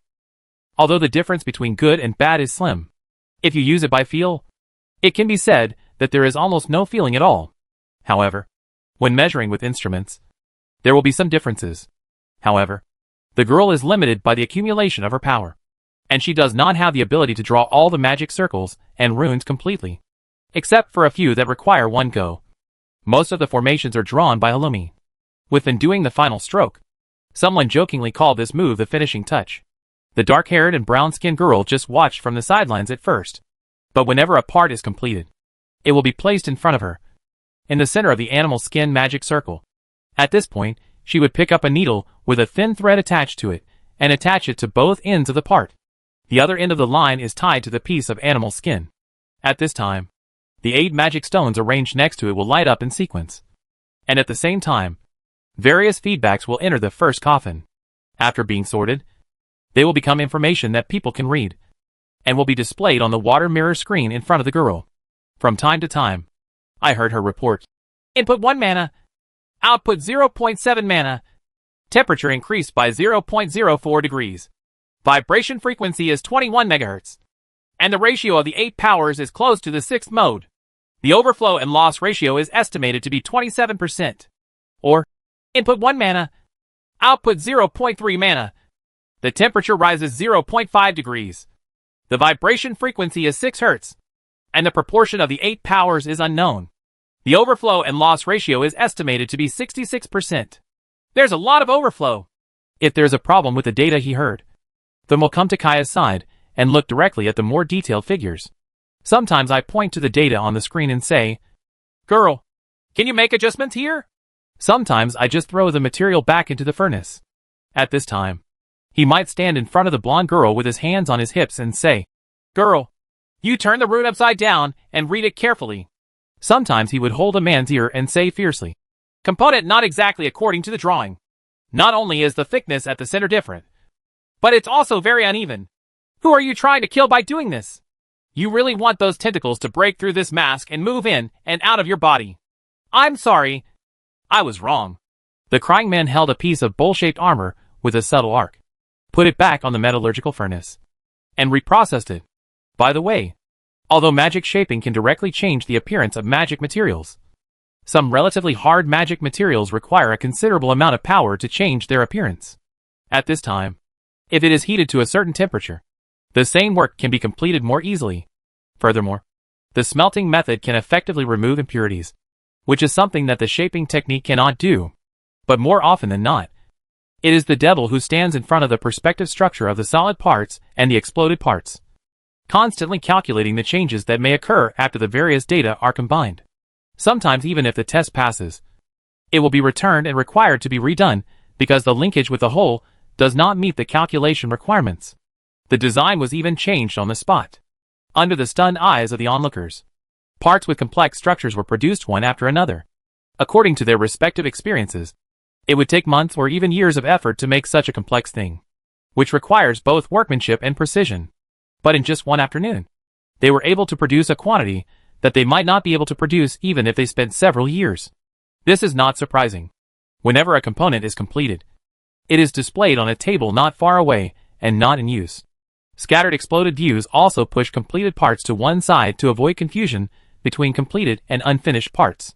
When the displayed parts filled a large table, the great magicians who were watching consciously acted as coolies and pulled a long table together, because the three-dimensional perspective explosion still has unfinished components. However, it was the first experience for Master and Apprentice Lin to be so focused on making something.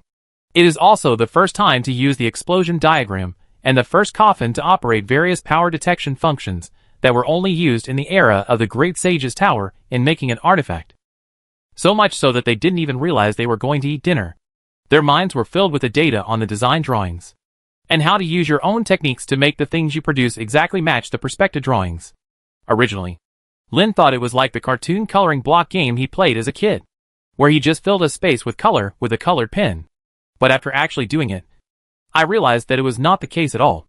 There is a huge difference in difficulty between filling in the blanks in two-dimensional space and filling in the blanks in three-dimensional space. Not to mention anything else. There were several mistakes made regarding the thickness of the forged parts alone. And don't underestimate the problem of unevenness. According to Kaya's testing, uneven components have worse performance in terms of energy loss and vibration frequency than components with uniform thickness. In particular, the vibration frequency can be said to be the part that then pays most attention to this time. In other words, many magic crafts have been handed down through a large number of trial and error and elimination experiments to obtain the best ratios. This approach has caused many to ignore and deeply study a physical phenomenon for a long time. That is waves.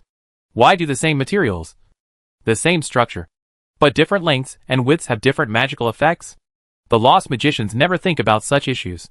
Instead, we arrive at the best answer through the accumulation of a lot of trial and error experience. In fact, if someone looks at the development of the world from a critical perspective, such deformity is understandable. Back on Earth, what soldiers and warriors were thinking about all day long was how to kill people more efficiently, using rifles that could shoot farther, cannons with larger calibers, and planes that could fly higher and shoot farther. Of missiles, they don't think about anything else.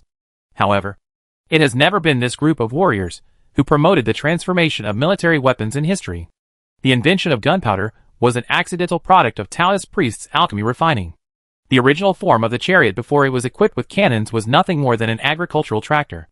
The Manhattan Project was completed by a group of mathematicians and physicists who loved peace and pursued clean energy. The magicians of Lost Land consider themselves seekers of knowledge. But under the threat of the external environment, their first consideration is how to protect themselves from World of Warcraft and wars with other races, rather than asking why. Chapter 263 Container completed. Then realized the importance of waves during a large number of experiments on vampires a while ago. Everyone knows that sunlight can kill vampires. Someone can easily kill a vampire by simulating the wavelength of sunlight. Why? At this level of strength, I no longer worry about my own life and safety. And I finally have the time to ask why. And the final question: why does light in a specific wavelength range affect vampires? On this point, the two had quite a lot of discussions and a lot of conjectures. The most reasonable answer seems to be to return to the basic phenomenon of waves. How to destroy a wave? Physically speaking, if a wave with an opposite waveform, but the same wavelength is used to interfere, the two waves will destroy each other. So can we guess that there is some kind of wave on the vampire that maintains his existence? When this wave is disturbed or even eliminated, its existence can no longer be maintained and it disintegrates. And the higher the level of vampires, the more concentrated this wave is in a certain band, compared with other vampires. These high-level vampires are more difficult to kill. This point is reflected in the vampire prints. So where did the waves on the vampires come from? And do the partial remains of the ruler have similar characteristics? The former because he didn't need more vampires. Well, someone was being naughty. I haven't encountered more innocent vampires, so I can't do more experiments to explore the root cause. The latter is a project that Finn has been researching since he got the container. The container design drawings we are currently producing are also the result of continuous improvement and formation during the journey. Of course, from the beginning, Finn's research direction on the residual body was how to suppress its influence. That is a more reliable and safe sealing method. As for eradication, she had never thought about it. Not to mention the plan to use the broken body as the core of the magic tower's energy pool. There is still a connection between the residual body and the original body. Finn doesn't know if there will be any unpredictable consequences if the residual body is really eliminated. Just because she can kill gods with a non-god body doesn't mean she can deal with the Dominator. In her eyes, the two are on different levels and require different strategies. But to this day, Finn still has no confidence in being able to compete with the Dominators he has seen before. I suddenly heard that besides those rulers, there were higher-level beings. The sealed container in front of her was actually her first step in exploring the true nature of the Dominator. Taking a deep breath, Finn looked at all the parts neatly displayed. Since the explosion diagram has been messed up, the original design shape of the container cannot be seen. So the only person who knows how to assemble these parts is this silent Lich. The magicians who were watching were a little anxious and a little confused. What does the silence of His Majesty the Demon King mean? Also puzzled was Lin. Looking at Finn's silence, he suddenly thought that he might have messed up the explosion diagram, which made the original designer a little confused as to how to install it. So, should we find the original design drawings from Finn's archive space and restore the entire explosion diagram to its original design? It will be convenient for the next homework. Just before he could try to fix the problem, Finn stirred. Without any hesitation, she kept putting many small parts into one big part. The movements are smooth, as if all this has been understood by heart. Under everyone's attention, many small parts were gradually assembled and gradually took shape. What was finally put together was a mouth part similar to that of a monster earth-eating insect. The four-petal lips open and close in all directions, and inside the lips are countless slightly curved spikes, forming hook-like sharp teeth, which is very terrifying. The most annoying thing is that this container still has room for expansion and contraction. Although it is not big, but it also makes the entire storage process look like a ground-eating insect extending its neck and biting its prey into its mouth. And once it is hooked by a barb, it is difficult to escape. Immediately after recycling and closing, the container is closed. Everything looks perfect. But Finn still put the container of the finished product in front of Kaya, on top of the animal's skin. The probe did not make contact first, and the 8 magic stones had already lit up in sequence. At this time, a low buzzing sound sounded faintly, but Kaya ignored the whisper and stubbornly followed the procedure to check the condition of the container. Sister, the vibration frequency data is quite unstable. The difference between the output and input values is less than 1%, which is not consistent with the expected value of the original design and does not fall within the error range. The 8 powers also appear abnormal. Proportional changes. Well, I heard it.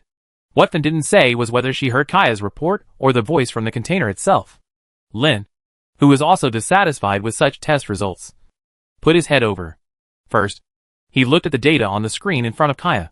However, there is no red warning that is no longer flashing across the screen. What's going on with this mess? Is someone's obvious question that no one can answer, since he was also involved in the manufacturing process. Lin didn't know anything about containers. He reached out and twisted the mechanism at the base, and the container opened like a flower blooming. However, the readings on the instrument have not improved at all, and can even be said to be worse. According to my experience in assembling models and various electronic equipment before traveling through time, when something goes wrong, the first thing to check is whether each plug-in has been properly assembled. Well, it looks like nothing is loose. The second thing to look at is whether there are any wrong connections at the connection point, including reverse connections. Maybe I don't understand the complete layout of this container. That is, the connection between the various magic circles and runes. But I can still distinguish where the paths should be and where they should be broken. Well, it looks fine. The third one is more troublesome, and that is the compatibility and conflict between various parts. In computer terms, this is called compatibility. But how to detect this? After Lin thought for a moment, he took the probe from Kaya's hand. Some things are directed by someone else, which can make simple things complicated. So he personally touched the probes to each other and confirmed the return to zero of all aspects of the data. The next step is to select individual parts, touch them 2 by 2, and confirm that the readings are normal. Then take 2 adjacent parts and observe their connectivity. After measuring 2 adjacent parts, there are still 3 connected parts, 4 connected, and 5 connected. Under the current conditions, such detection can only be done manually, one after another. So it's a long road. If you are lucky, you will see the problem early. And of course, there will be no need to waste time to continue meaningless testing later. If you are unlucky, it's definitely not that you find the wrong place after finding the last combination. It's that you can't find the wrong place at all. But now that we have made a start, let's continue with it. But sometimes Lin would suddenly think of something and change places, touching here and there to see if the reading would change. Sometimes 2 girls were asked to take action and adjust the structure. It could be a little more twisting on a certain spike, or it could be resetting the angle between 2 components. During the process, he kept mumbling to himself, such as, "Oh, strange. Why is it not here?" Or, "The sky is beautiful. The earth is beautiful. The Supreme Lord will appear soon. Please help me find the problem soon. This is here." This is usually followed by disappointment and continued meaningless musings. However, the Lich couldn't stand someone's devilish behavior. She herself looked around and couldn't find anything wrong. So she closed the container regardless of a certain man's reaction, and then touched here and there. What's wrong? Have you thought about where the problem is? If not, don't bother me. It will make me forget where to check. Lin complained. It was too late. But it was too late. Finn didn't know where to get a hammer, and he hit the closed container with a hammer, making a clang sound. This frightened the magicians and apprentices present. They were not satisfied with the result, so they planned to destroy it. But with just such a hammer, the spontaneous buzzing of the container stopped. Lin was wondering if it was broken, but Finn said domineeringly, "Test again and see." Someone's hand holding the probe tremblingly stretched out to all the containers that looked the same as before, shouting in his heart that it shouldn't be possible. When the various readings appeared on the screen, the performance was even better than expected. Someone hid to the side tiredly, with his forehead against the wall, not wanting to look at the people and things behind him.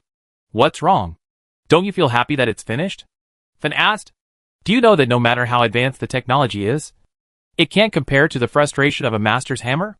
It will make me feel that all this is for nothing," Lin said helplessly, but just raised his head and thought to turn back.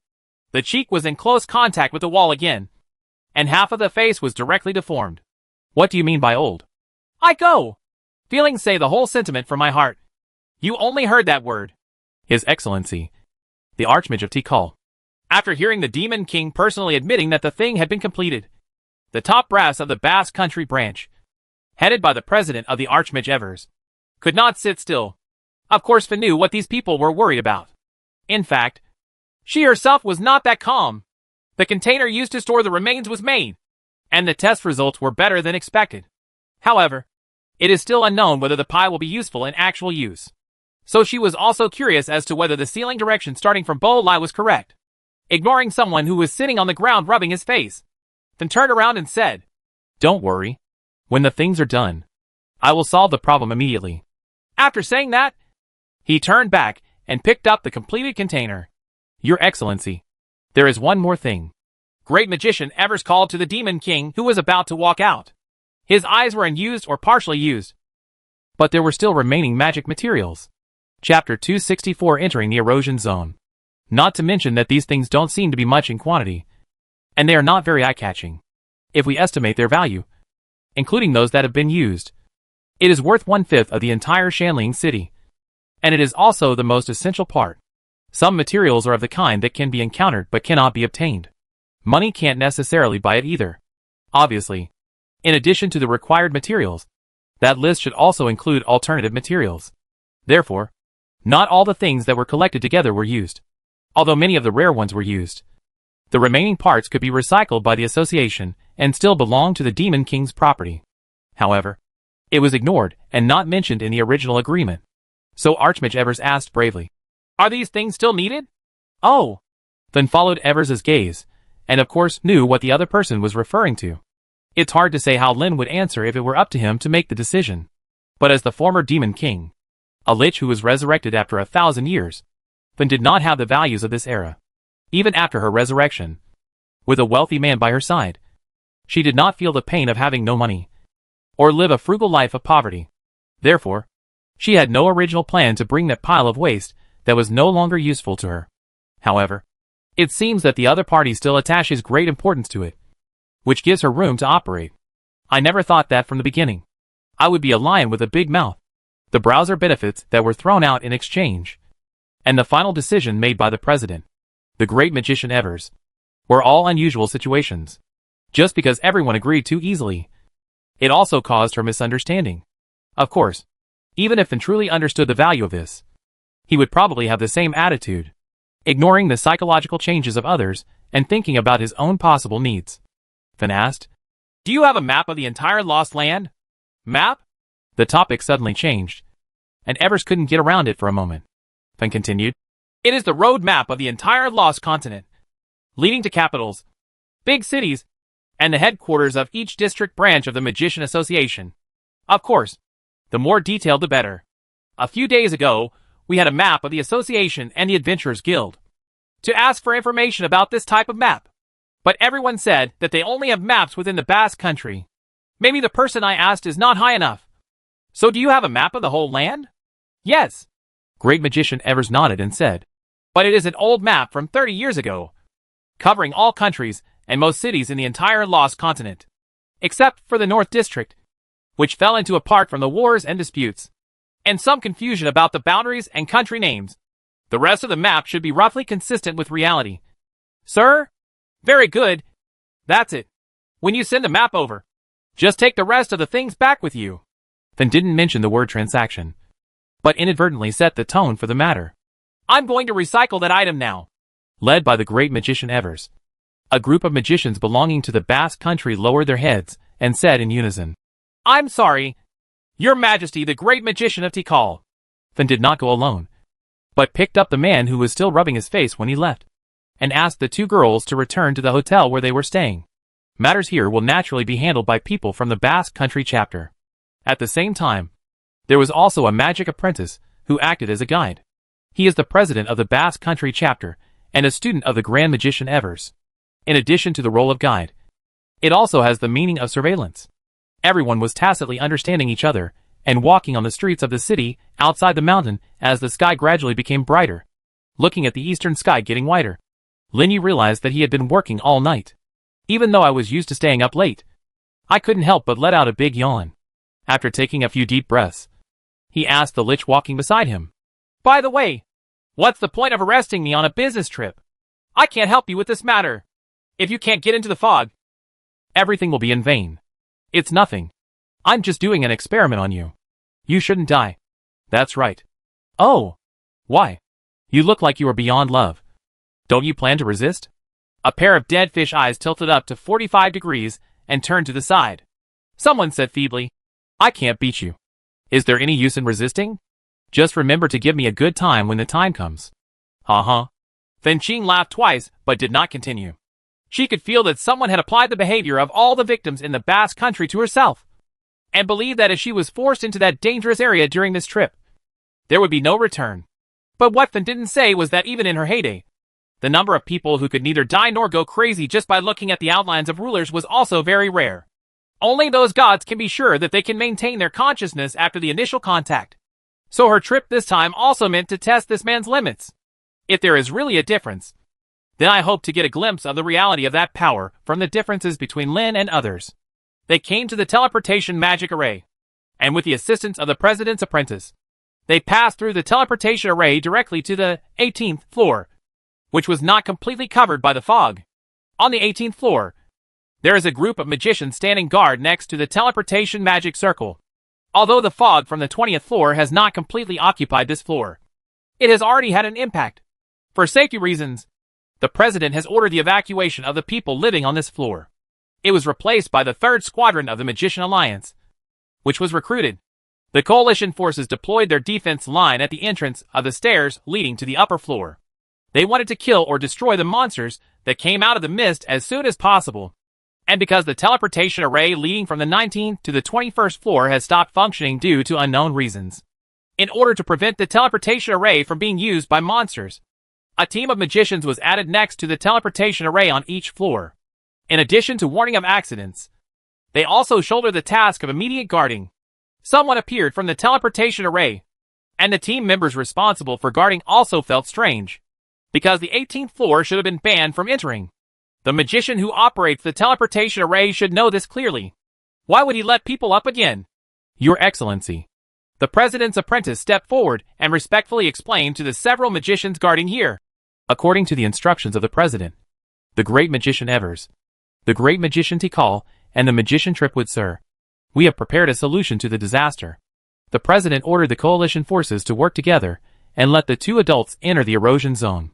The captain saw the president's token, and the magic apprentice in front of him was somewhat of a celebrity. So he recognized it. So he said, "Thank God that the thing upstairs can be solved. I can't leave here because of my responsibilities. You should know the direction of the stairs to the upper floor. There will be colleagues from the 3rd Squadron there. From them let's pass by. I heard that there are more and more monsters coming down, although I haven't heard of any breaking through their defenses. Please be careful if you want to pass." After getting the general situation, the apprentice led the 2 of them in the direction indicated. The feeling of depression along the way was hard to hide. Now that the buildings were deserted, there was also a weird atmosphere in the mountain fortress. I don't know if this feeling is always like this, or if it is the psychological impact caused by the strange fog that spreads down from the 20th floor. Early in the morning, it was just the time for the magicians on the defense line to take over their shifts. After the president's apprentice came forward to explain his purpose, Fed ignored everyone and walked straight into the area shrouded in the mysterious fog. Of course, he didn't forget to carry a man who wanted to escape. The mountain fortress had poor lighting, so the streetlight system was designed by the dwarves. Under the cover of mist, the light looked even hazier. There is no sense of beauty at all, more of a sense of horror. It feels like you are walking in Silent Hill and will fall into the other world at any time. In such an environment and complete silence, Lin could only hold the staff in his hand and look around nervously. Horror movies and horror games have never been my forte, let alone what it would be like to be in one. No matter how you look at it, I look more like a sidekick who died just to create a tense and terrifying atmosphere. Go on! The Lich walking in front suddenly shouted and threw the container into Lin's arms. At the same time, he drew out 2 magic guns from his waist and fired in different directions. The bullets formed chains and penetrated into the fog. A low roar came from the fog in the direction of the shooting. After someone was frightened to the limit, he became heartbroken and broke the jar. Because he had to hold the container with one hand, Lin had no choice but to insert the staff into his back belt, took out the Smith and Wesson M29 again, and directly pulled the hammer. Although they were also in danger, the number of enemies this time was not like the last time, when they were led into the ditch by a brave Lich who was skilled in art. That time in the vampire's base castle, the number of enemies was overwhelming. This time, the enemies attacked sparsely. However, although the number of enemies is small, they are no more instantaneous than last time. Fortunately, the magic gun used by the Lich has no ammunition limit, so it can continue to advance. And the person guarding behind it looks like a soy sauce. Maybe he was so scared that he risked his life. Lin was able to look at everything happening around him with a calmer gaze. To describe it in the simplest way, it's twisted. All objects that can be seen, things that can be felt, and even everything within sight are distorted to varying degrees. Moreover, this distortion does not only exist in cognition and vision, but also in reality. Sometimes it may feel like you are only a few steps away, but you may encounter several waves of enemies while moving forward. Sometimes it seems to be far away, but once you take one step, you are right in front of you. All these phenomena made Lin start to think deeply. The first question to ask is, who are the rulers? To answer this question, it seems that we should not look for it in mythology or physics, but should look for it in mathematics. Chapter 265 Indescribable. What are those indescribable beings in the Cthulhu mythos? In order to maintain their sense of mystery and terror, the creators usually do not explain them, but only use some frightening rhetoric to pile them up, allowing readers to feel their existence from a sense of powerlessness. But the commonly used words and phrases are nothing more than being unable to look directly, being unable to understand, etc. Also, when many creators describe gods in a more rational way, they use the term high-dimensional creatures. The same term is also commonly seen in many science fiction works. It is usually accompanied by some description such as incomprehensible. Let's not talk about how these high-dimensional creatures appear in the real world of three-dimensional space. What would be the reaction if their images were seen? Can't understand? If it is just incomprehensible, it may not be enough to describe its seriousness. Because ordinary people's understanding of incomprehensible things is like playing chess.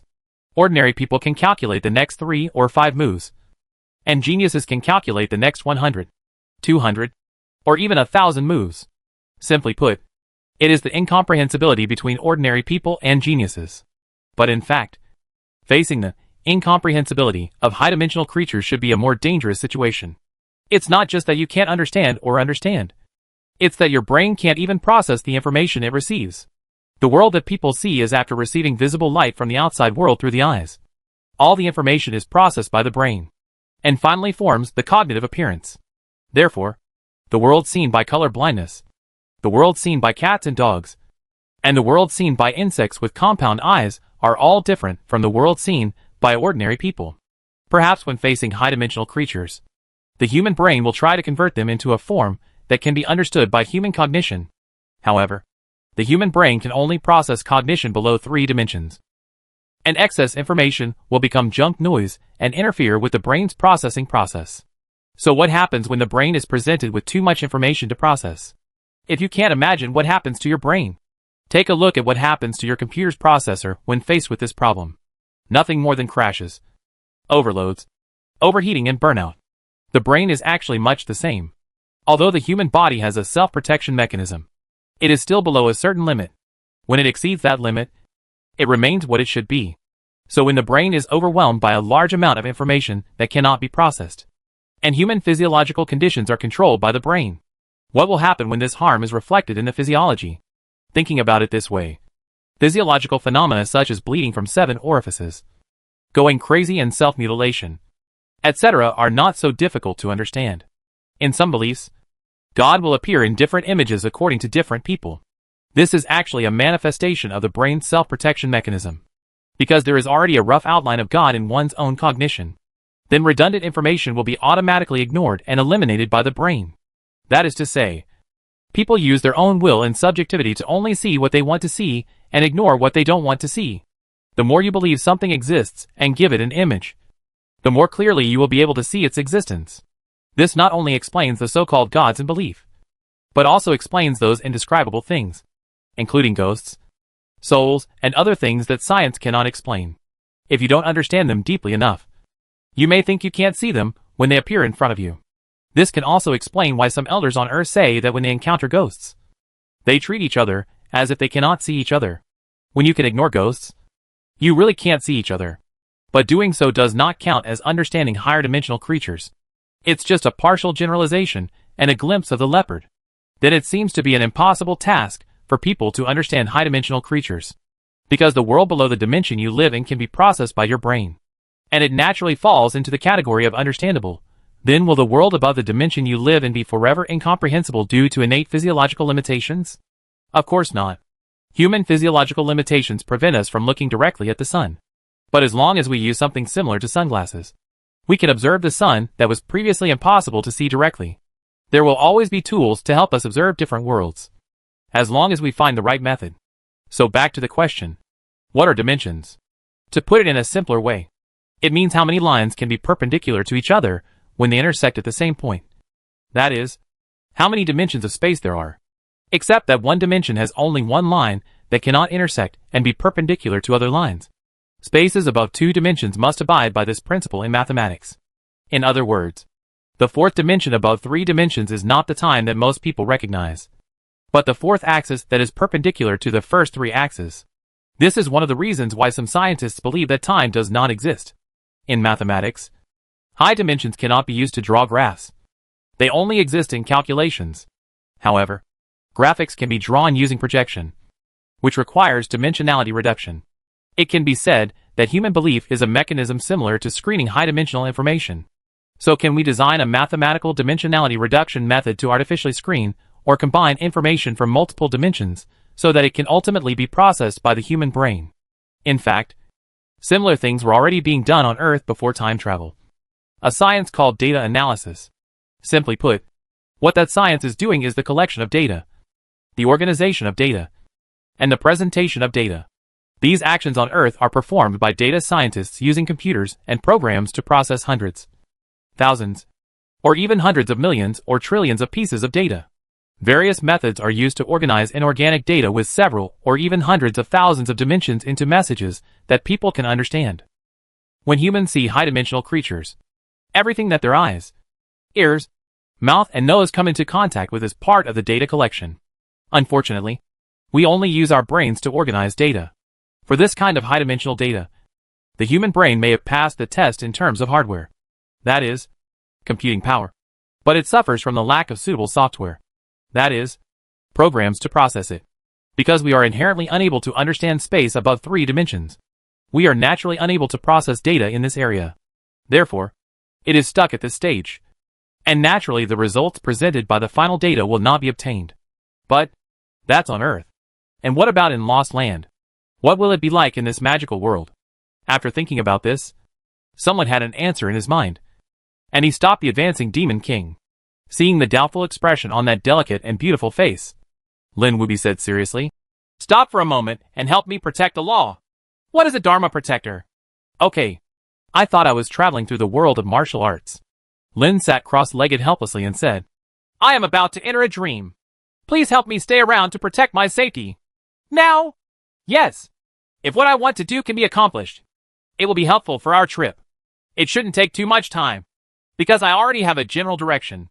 After saying that, Lin lowered his head before agreeing. Then he fell asleep. This time it was Fin who looked helpless. There are ghosts and ghosts all around, and wandering monsters have evil intentions. They dragged their heavy steps towards the two strangers. After shooting casually, Fin realized that in this mist, his accuracy was not as accurate as in the outside world. What's the reason? Also, what did the sleeping man find? Thinking of this, she suddenly became excited. At the magic tower in the dreamland, a not-so-fierce battle was going on. A tentacle monster without a body danced its octopus-like limbs and attacked the magic tower. The star-like points of light in the deep sky had just fired a salvo, and now they looked much dimmer. However, a volley of fire was not enough to defeat these invading monsters.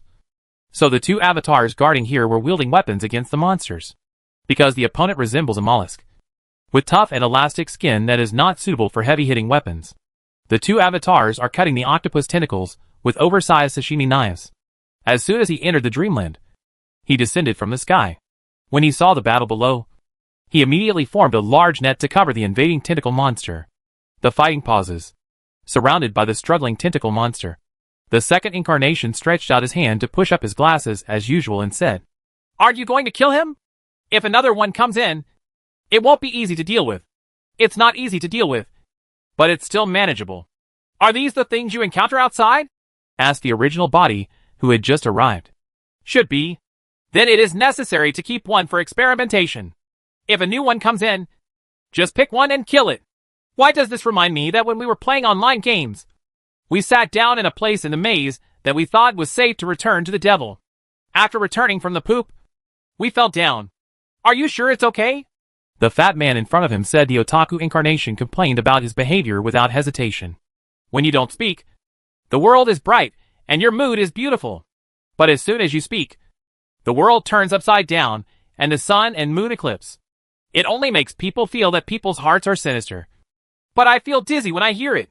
Unstable. Are you sure you are not an undercover agent sent by the enemy? Enemy? Who? Tentacle monster? If those bosses are willing to accept you as their younger brother, will you kneel down and lick them? IX. This temptation is really hard to resist. Holding a thick thigh is actually someone's ambition in life. If you can hold a thick thigh of that level, being a licking dog is really nothing. I'm so embarrassed. Look at your face. Let's have a dream. Why don't you pee and take a picture of yourself? Feijai came to the other two selves incarnate and asked. Let's not talk about that. Do you think your idea is feasible? Having never tried it, who can be sure whether it is feasible or not? After Lin finished speaking, a change of thought occurred, and the three people present changed into pink burqas and wore a single pink horn ornament on their heads. He said, no need to talk nonsense. We must have the spirit of doing practical things. Whether it is a male or a female, you will know after trying it. Everyone, use 3 times the efficiency. Go for it. Maybe it was Fei Zai's words that made someone worry about the situation in the outside world. Plus, I know what I want to do and have a clear goal, so I don't want to waste too much time on it. As for this old joke from 40 years ago, regarding the metaphysics of programming, we can only say that faith is justice. Chapter 266 Projection of the High-Dimensional World. Because the three of them are themselves. Lin doesn't need to express what he wants to do in words, and others can understand it. The three people stood in a corner of the magic tower and started the renovation project. The main body of the second floor of the magic tower in the dream is almost complete. But the magic circle carved on it, that is, the magic program code unique to Lin, is very few. In fact, Lin was still a little confused and couldn't make up his mind as to what function he should give the second layer. Although I have worked hard on the ranging program before. But after a series of optimizations, the program code became simpler and the calculation efficiency was improved. But the occupied capacity and the occupied wall space were also reduced. There is still a large blank space on the second floor. The main body of the first layer is about the appearance of the star map. And when the reference points are changed and displaced, the relative positions of all reference points must be maintained as unchanged as possible. Perhaps it was because the first level was quite complete, so Lin had a better grasp of the explosion map than the Lich. But now that it is decided to arrange it on the second level, strictly speaking, it has nothing to do with magic. What Lin plans to do is to change the dimension of the data, compared with the first layer, which is based on the magic light technique, and then uses programs to control the positions of all light points. The second layer is purely using program calculations to achieve the purpose of data dimensionality reduction. Moreover, there is no human subjectivity involved in the process, and it is determined by the procedure. This includes which data to eliminate and which to merge, as the standard for the final presentation of the results. It is how much information can be retained after being projected into 3 dimensions. This level of machine learning and algorithm programming has been applied in many fields on Earth. And of course, there have been quite a few achievements, such as artificial intelligence, or face and voice recognition systems, etc. In the astronomy profession, this technology is even more widely used. It can be as simple as judging star magnitude, as complex as observing deep space, studying the meaning of subtle data changes, and what kind of physical phenomena they represent. Therefore, Lin also has a certain understanding of various data analysis techniques. Although at that time I was only using packages written by others to perform calculations, I had also learned the relevant mathematical theories, so I was naturally familiar with them. Now that I am in a lost place, without the package written by others, I can only type everything out by myself. Fortunately, someone had all the relevant knowledge and knew what kind of results he wanted to get. In particular, he still had a tentacle monster left for experimentation, so the progress was quite fast. Finally, Lin carved out the first version of the dimensionality reduction method and couldn't wait to leave the dream and return to reality.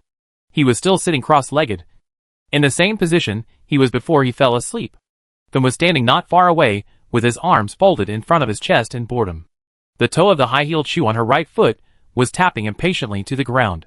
The surroundings were in a mess. with grotesque corpses that were headless or cut in half. It was impossible to tell what they looked like before they were eroded. "How long have I slept?" Lin asked, sensing that someone was awake. Then stepped forward, and at the same time freed one hand to take the golden pocket watch. He opened the watch cover with one hand, took a look and said, "You must have been asleep for about 6 or 7 minutes. I'm surprised to wake up so soon."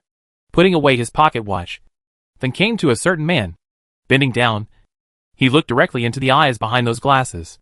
After looking at it for a long time, she said, "Let me tell you what you gain by leaving me alone here. If I am not satisfied, you can see something nice when I go back." "What's the gain?" Lin didn't know how to answer for a moment. And even though I had completed the first stage in the dream, there was no obvious change when I applied it to the tentacle monster. Maybe it's because they can enter their own dreams and have already gone through a certain dimensionality reduction. That is, the screening of their own subjective consciousness, and appear like that. So after the first version of the method was completed, Lin decided to return to the reality side and see with his own eyes the results. But when I returned to reality and looked around, nothing had changed. "Oh! Glasses." Taking off his glasses with isolation magic function, Lin rubbed his eyes and opened them again. "The world I see has changed greatly. It's as fragmented as a Picasso painting. But relatively speaking, the original layout and environment of the mountain fortress has not changed. Except that some parts of unknown significance have been added and some parts are missing. Some strangely colored tracks appeared on the ground. And the colors kept changing, tracing its origin. It is from the steps of those monsters. It looks like the trajectory they are traveling and the direction they are going. Because Lin saw with his own eyes a person moving his steps with difficulty, not only bringing out the trajectory behind him, but also the destination of his progress extended to his own position. As for the monster whose body had been penetrated by weird and slimy tentacles, and whose entire face was no longer human-like, its body was colorful. From observation, the part that emits aura is already inhuman, while the part that is still human is dim. From this perspective, it can also be seen that he is gradually assimilated by the tentacles on his body, and his human parts are becoming less and less. As soon as such a monster appears, then we'll shoot it, because the magic bullet itself is an energy condensation. Just like the Earth's tracer bullet, its shooting trajectory can be seen. From Lin's special perspective, the magic bullet was like a snake, following different and irregular trajectories, hitting the monster's body. The impact points of the bullets are scattered, which is completely unlike the work of this Lich, whose mental power is so powerful that he can control the magic bullets with perfect accuracy. As long as the monster falls, as its life dissipates, the traces they left on the ground will gradually disappear. Even so, there are still countless ground tracks heading towards him, almost turning his surroundings into a colorful and bright land. Investigating the reason, Lin thought it should be those, well, eyeball-like things that appeared in the sky, in the parts that are not part of the original mountain fortress. The rock walls of the ceiling are interspersed with some dark and deep space cracks. There were many strange and indescribable things filling this strange field of vision, and it was difficult for Lin to fully describe what he saw. It all seemed familiar, yet somehow different. In fact, this is the result of the method described on the second level of the Dream Magic Tower. To do machine learning calculations, you must have known answers or experiences as reference data for training, so that you can finally use the program to deduce the most reasonable results. In other words, everything Lin sees now is the result of sorting out those messy and redundant data based on his original knowledge. It's not that what he saw was really that thing, but those things in the sky are really like eyeballs, peering into the world on this side. In other words, looking at myself, is this what it feels like to look at Sauron after putting on the Lord of the Rings? But he was not a hobbit, and the oppressive feeling from that eyeball was not as good as the feeling when the Lich next to him stared at him when he was angry. It's just that there are not just 1 or 2 eyeballs, but 1 or 2 in every crack. Being stared at by so many eyeballs will inevitably make you feel a little fuzzy. He took off his glasses for a certain person and looked around for a long time. From time to time, he had to kill 2 approaching monsters in the air, then asked curiously, "Did you see anything?" After thinking for a while, Lin said, "If they start to peek into the world, will they invade like this? You can notice those." After being surprised, then still answered Lin's question seriously, saying, "The original body of the broken body will not do such a thing unless someone in this world takes the initiative to contact them." "What do you mean?"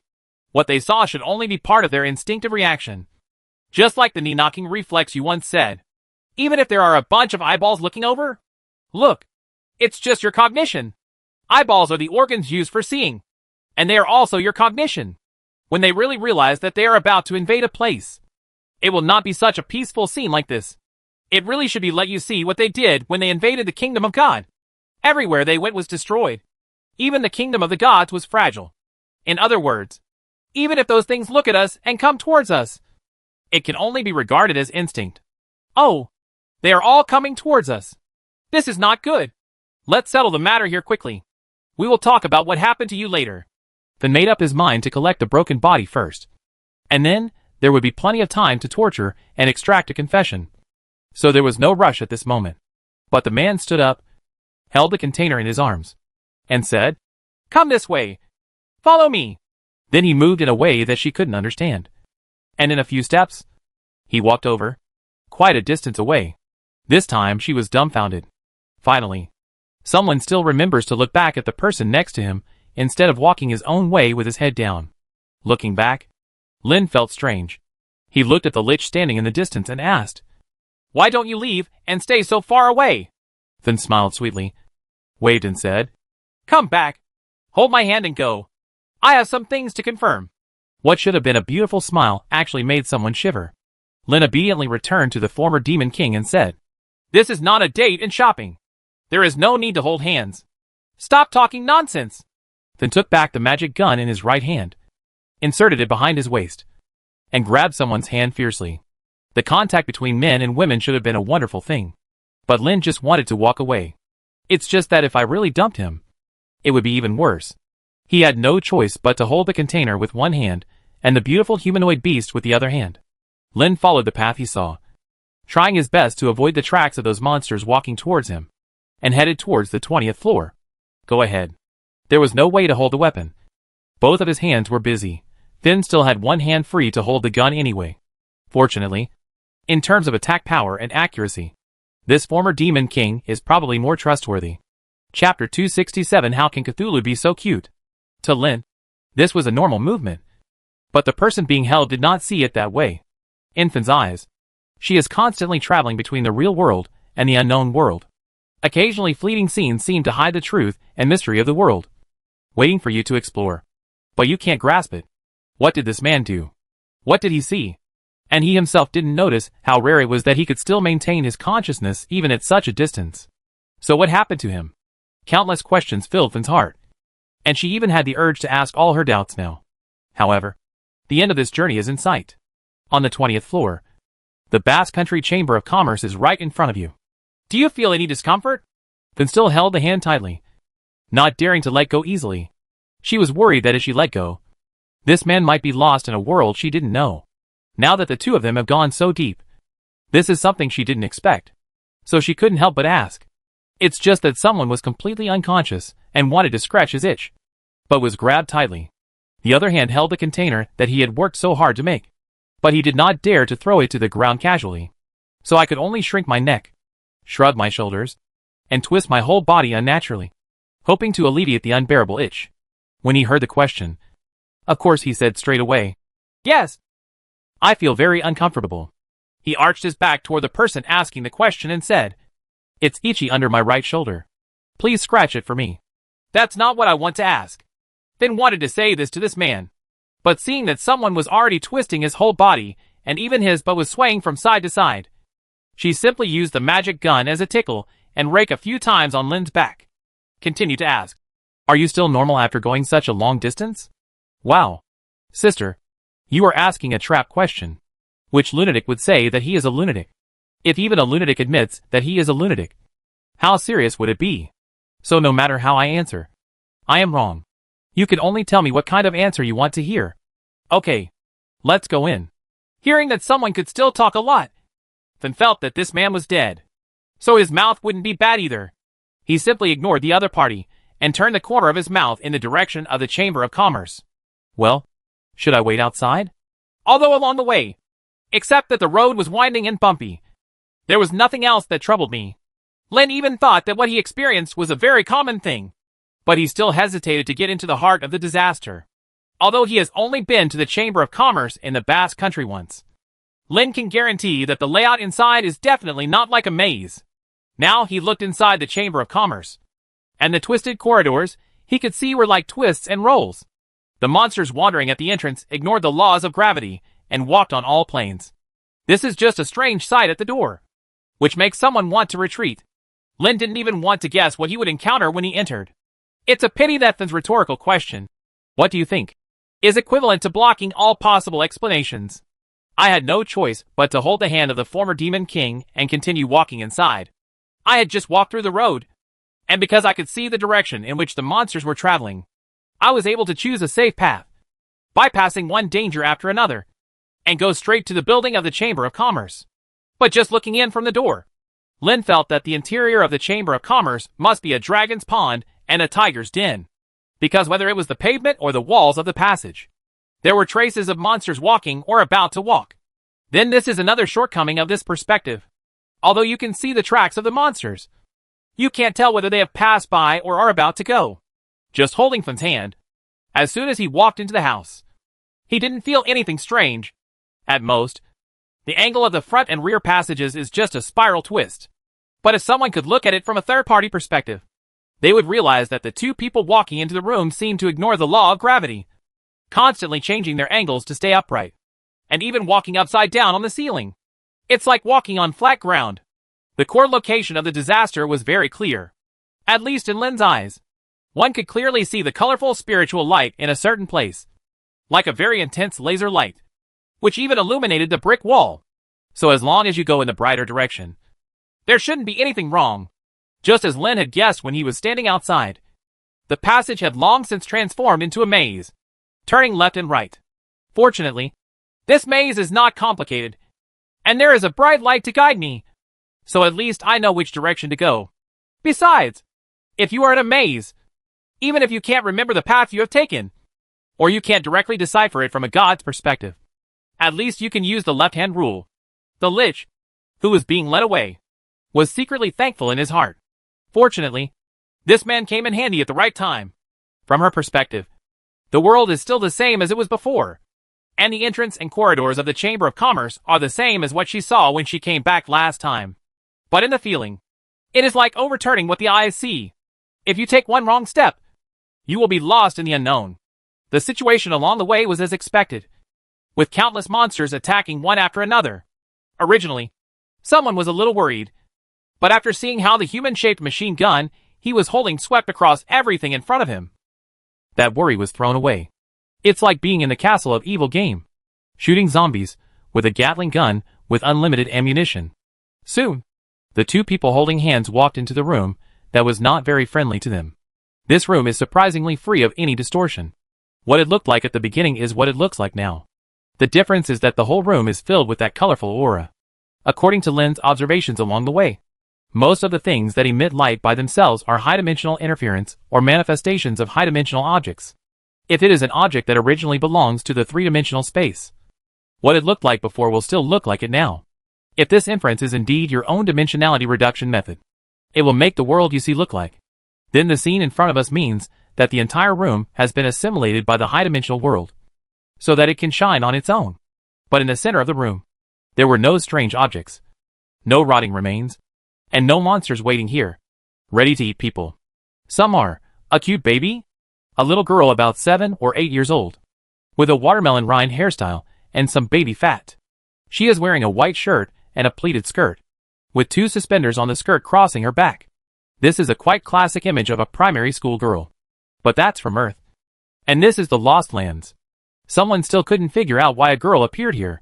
But she neither smiled brightly at anyone nor showed any seductive expression, nor did she show any fearful expression because of meeting strangers in a strange place. Therefore, it is ruled out that she is the red card of Lao Lao's subordinate in a Chinese ghost story, or another unlucky time traveler. So, who is she? At this time, you should step forward very kindly and take the girl to find her parents, who should be very worried about her. But someone stepped forward and saw the girl tilting her head with a confused look on her face. What she had originally planned to say turned out to be, "Little sister. Uncle. No. It's the eldest brother who will take you to see the goldfish." Okay. He hadn't let go of his hand yet. So in response to someone's inexplicable behavior, The Lich pulled the person back unceremoniously.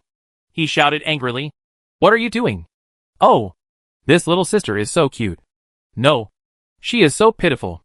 Her parents must be worried about her being here alone. So I want to send her home." Following the direction pointed by a man who was bleeding from 7 holes, but had a happy expression on his face. The only thing Finn saw in that direction was the remains of the Dominator. Of course, it has absolutely nothing to do with little sister or cute or anything like that. Just looking at the possessed person, it seemed that he was trying to break free from his hand and go to touch the broken body. And he didn't care that his face was covered in blood. But he smiled like a flower uncharacteristically. Finn only felt a chill. It is said that she has seen many people driven crazy by dominant people. But this is the first time she has seen such a crazy method.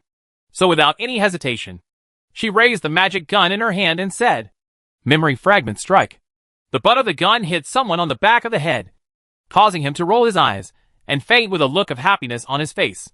Before the container hit the ground, Finn let go of someone's hand and grabbed the container. This man's disease will be cured after he gets out. Now she inserted the second magic gun back into her waist and used both hands to unscrew the clasp under the container. The tightly closed 4-petal wall of the vessel opened, imitating the mouthparts of a ground-eating insect. Although this last short stretch of road did not put me in a lost situation, it was not easy either. Fortunately, the distance was not long, and Finn still managed to get to the remains. When the second mechanism was activated, the container with the mouthparts of the ground-eating insect stretched out instantly like a prey, biting the remains of the body on the ground. After pressing the trigger again and retracting the extended part, Finn looked at the remains of the body that was firmly fixed by spikes and barbs in the container that had not yet been completely closed. She seriously thought, how can she think this thing is cute?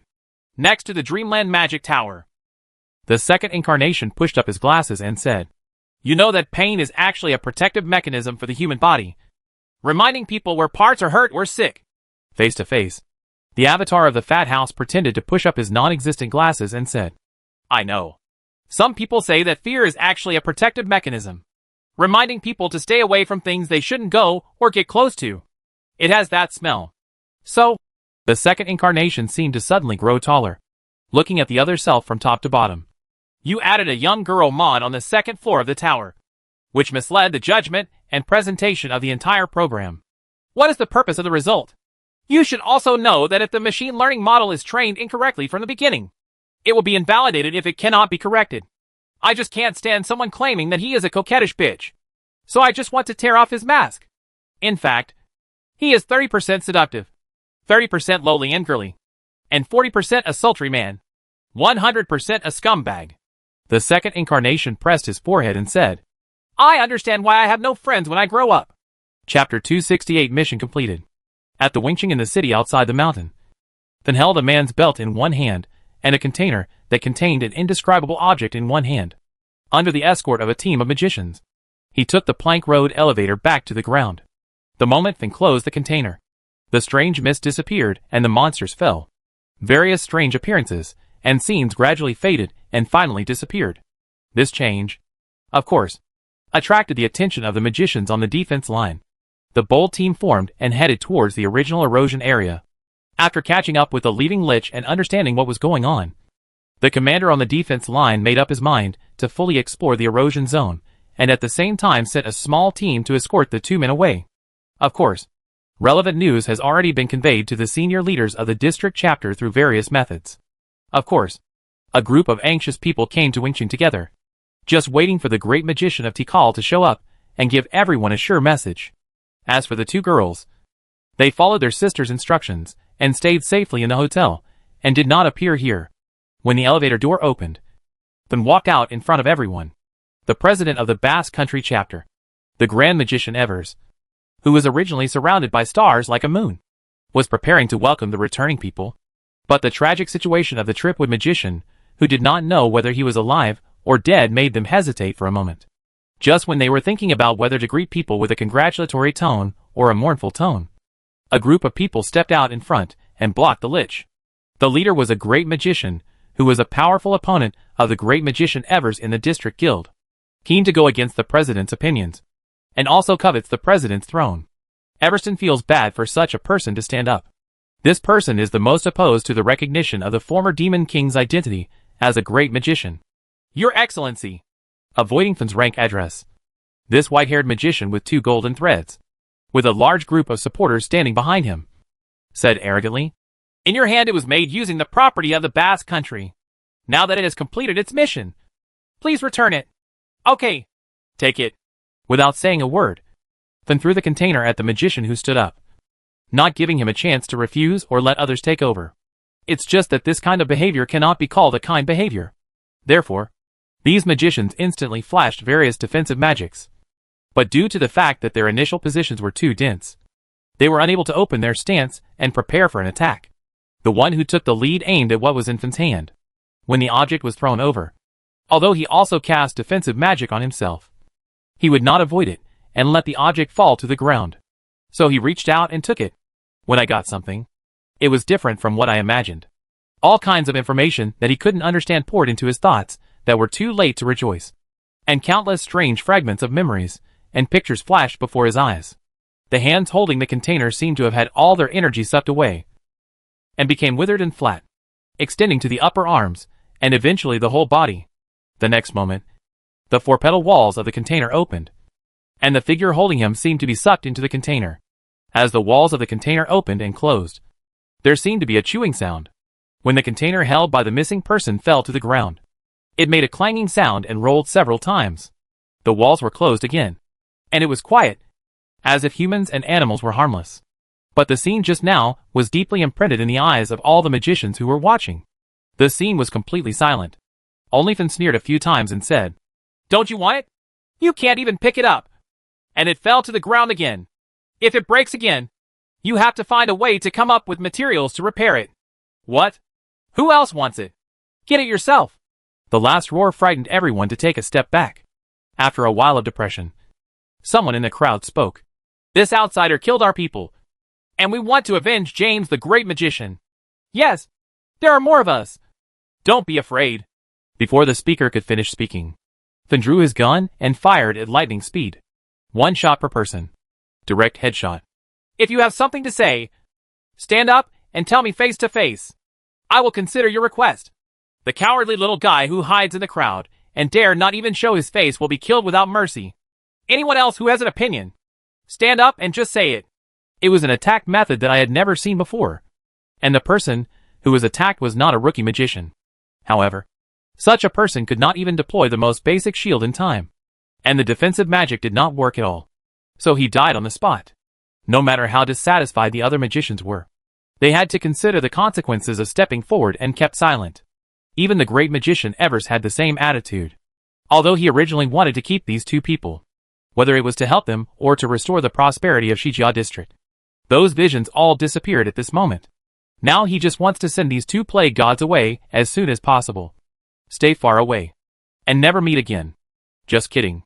If the things in the hands of the Demon King can be retracted and retracted freely, it will not be safe even if a person is hiding in the magic tower. Moreover, the great magician, who was directly killed by that thing, was not much weaker than himself. If they were dealt with without any resistance, what difference could I make? So Evers was panicking. Everyone looked at the Demon King, carrying the unknown man with one hand and the container on the ground that no one dared to touch with the other hand, and walked away. Even when passing by the president of the Basque Country chapter, Evers the great magician only dared to lower his head and did not dare to raise it. For these people who have stood at the high end of the personal strength of Homo sapiens, the struggle between each other is no longer bigger than a fist, but a competition of strength and power. Evers originally thought that these 2 would be capable subordinates or powerful allies, but unexpectedly they turned out to be predators that could easily eliminate him, and no matter how powerful they were not noticed. Who dares to let such a person stay? As for the man being carried, don't count on it. Who are you trying to steal from? Evers wanted to be as clean as possible with that person, and there was someone who dared to get involved with her. On the way back to the hotel, no one followed me, and no one dared to stop me. This was the first time in Shanling City. They remembered that ever since he entered the city, there had been constant spying and spying, both covert and covert. Now it is finally quiet, and my steps are much lighter. However, once they returned to the small courtyard of the hotel, the 2 girls were still frightened by the tragic situation of their teacher. There was another rush to put their teacher, with a smile on his face and blood on his face, to the bed. Sister, is the teacher the same as last time? Halloumi said worriedly, regarding the girl's question. Then recalled the behavior of someone before being knocked unconscious by him, and couldn't help but said seriously, from a certain perspective, his situation must be worse than last time.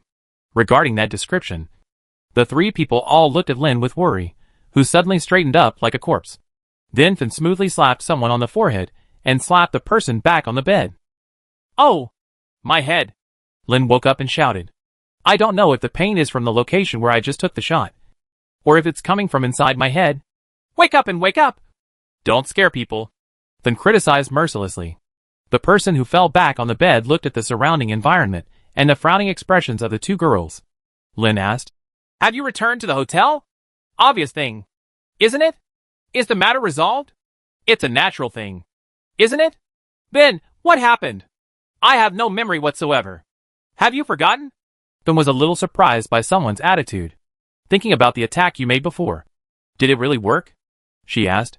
What's the last thing you remember? The last thing I remember. Lin lay on the bed and thought for a long time. But he had a headache more than anything else. Finally, a fragment of the scene came to mind. He said, I seem to have completed something. And then I could see the area eroded by the fog, turning into a different world. Then I woke up here. What did I miss? It's no big deal. Then decided to bury that unbearable memory, because that's too scary. An otaku from the earth, the highest state where everything is cute. So he ignored what happened after the other party's memory was interrupted, even if it was a rare occasion for him to get up. Finn said, Anyway, the things were recovered safely, but you were affected by that again. So take a good rest. After that, he said to the two girls, Now that the matter has come to an end, and the consumables that should be brought have been replenished, it is time for us to leave. I just stayed up all night yesterday, so I will pack my things today and have a good rest. One day. Let's start again tomorrow. Okay, Sister Sama. The two girls responded at the same time. But Finn, who remembered something, asked again, By the way, did they send the map? It has been delivered. Kaya answered, walked to a corner of the room, opened a large wooden box, and said, The person who sent it said that all the maps they could collect are here. The wooden box is not only filled with large and small papers, but also some old-looking paper rolls and animal skin documents, which can be used as record carriers. Even Lin, who was lying down, heard this and raised his head slightly curiously to look at the number of the world map. Lin was initially surprised when he saw that it had to be packed in a box, but then he was relieved.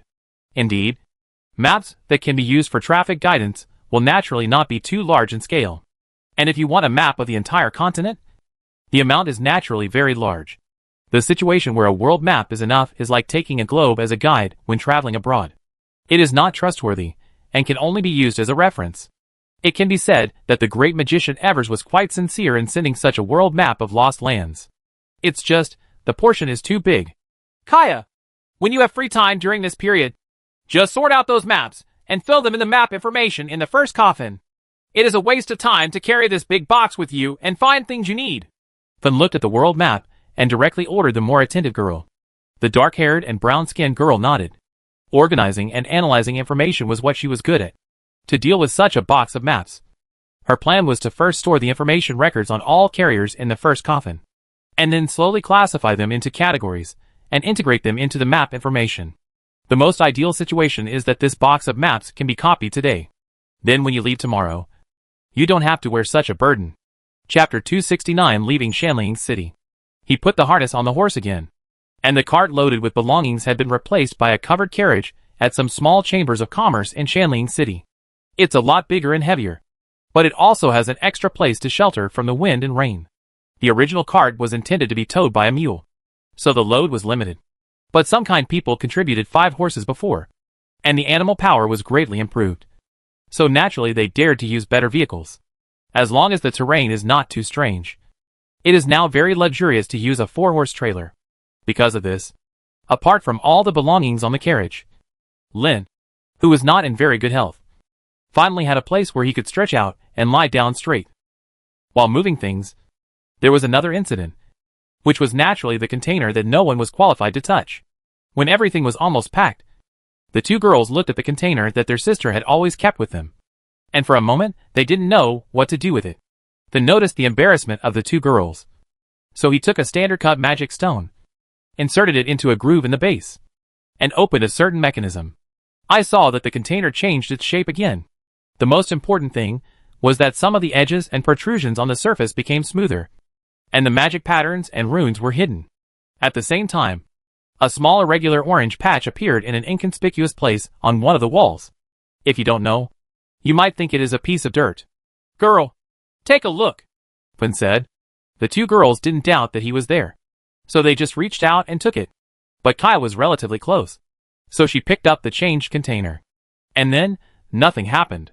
After inspecting it closer, Finn said to the two girls, "When you see the edge, I'll look like this in the future. And here," pointing to the orange spot, "when it doesn't appear dark red or black, you guys just take it. Don't touch it at other times. It will kill you, and I won't be able to save it in time." "Okay, sister," Halloumi replied, and Kaya nodded. The two of them continued to move the egg, LS and other items to be taken away to the carriage. The name egg, L came from someone who saw the shape of the container in the morning and casually said, "Oh, it looks like an egg inside an alien." This inexplicable statement was of course people asked for the reason. Lin also didn't shy away from talking about the movie he had watched, which featured an alien egg shape, although he didn't understand what an alien was or what a movie was. Egg, L still became Finn's name for the container. As for the large box of maps, Kai and Halloumi worked all night long to save all the information in the form of pictures into Shokofen, a portable computer that is a version of the Lost World.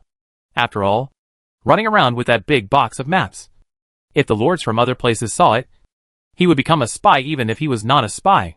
So after recording it, the box of maps was entrusted to the half-elf shopkeeper of the Pigeon Song Inn and returned to the people of the Basque Country branch. The carriage leaving Shanling City was a little lonely. No one came to see me off. And luckily no one sent me off with rotten tomatoes or rotten eggs. But this may also be because the person sitting in the driver's seat is the Lich, who doesn't need to eat or sleep. The two girls stayed up all night helping to make egg, LS the day before. Yesterday they worked all night again to sort out today's travel arrangements and record all the map information.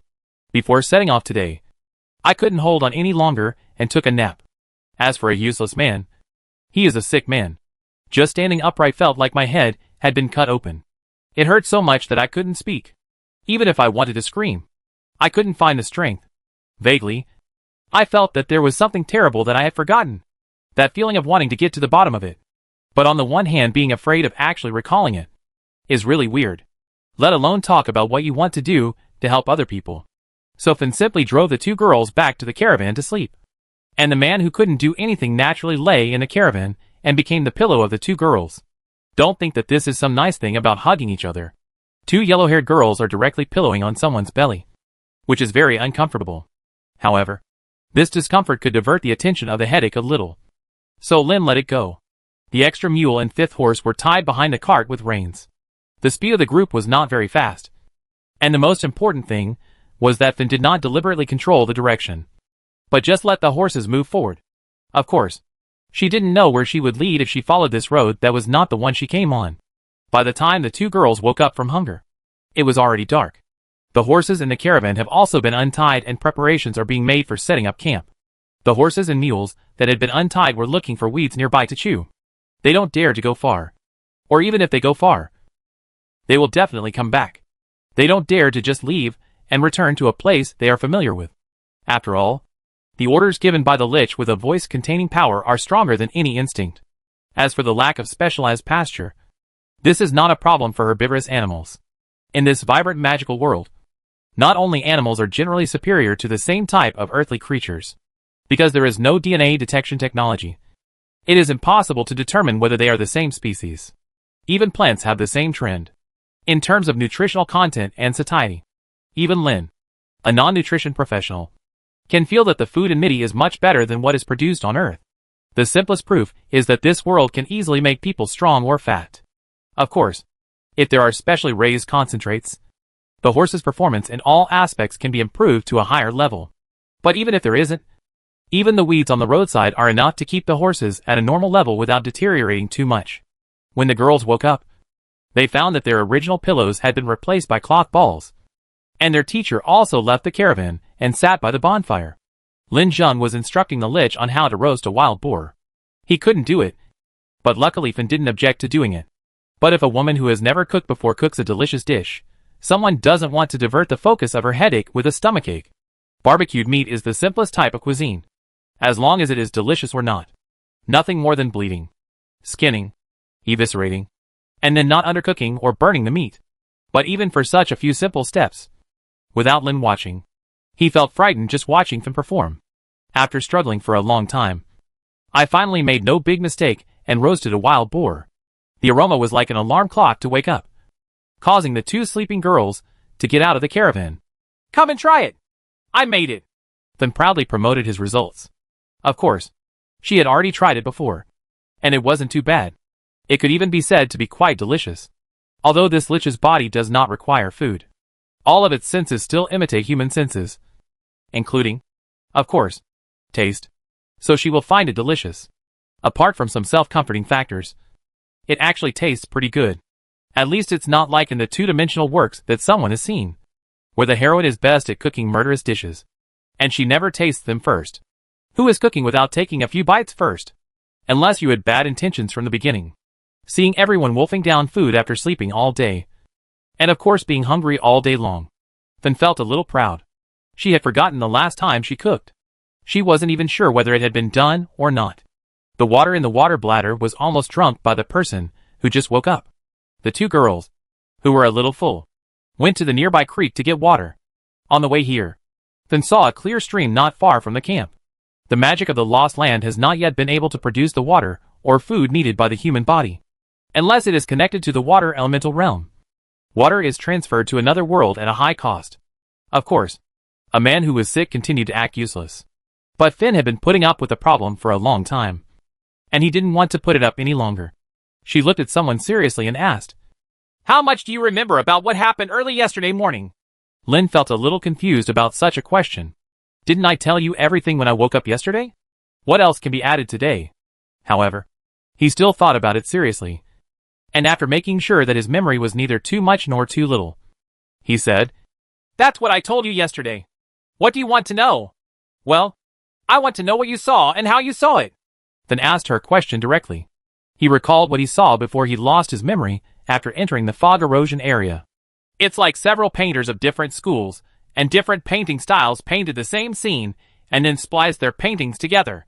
And there are a lot of weird things, like those that exist in reality. But it's paradoxical as to how I saw it. Lin tilted his head and thought for a while. But unfortunately, he was interrupted by a headache. He gritted his teeth and couldn't say a word, then persisted in asking, but also gave a hint, saying, "Yesterday you only gained that ability after entering the dream. What did you do in the dream?" After getting the hint, someone with a headache couldn't bear to think about it himself. So he asked faster. So I said, "I'll go ask," and fell into a dream. It's just that entering a dream in such a physical condition is not very smooth. The originally clear world was flashed by inexplicable noise from time to time. Sometimes it's like a dream world flashes. Sometimes it's like seeing another scenery. Standing next to the two-story magic tower were of course the two avatars of himself. The fat one showed a welcoming smile, but the short one had an expression that was so arrogant that no one would even care.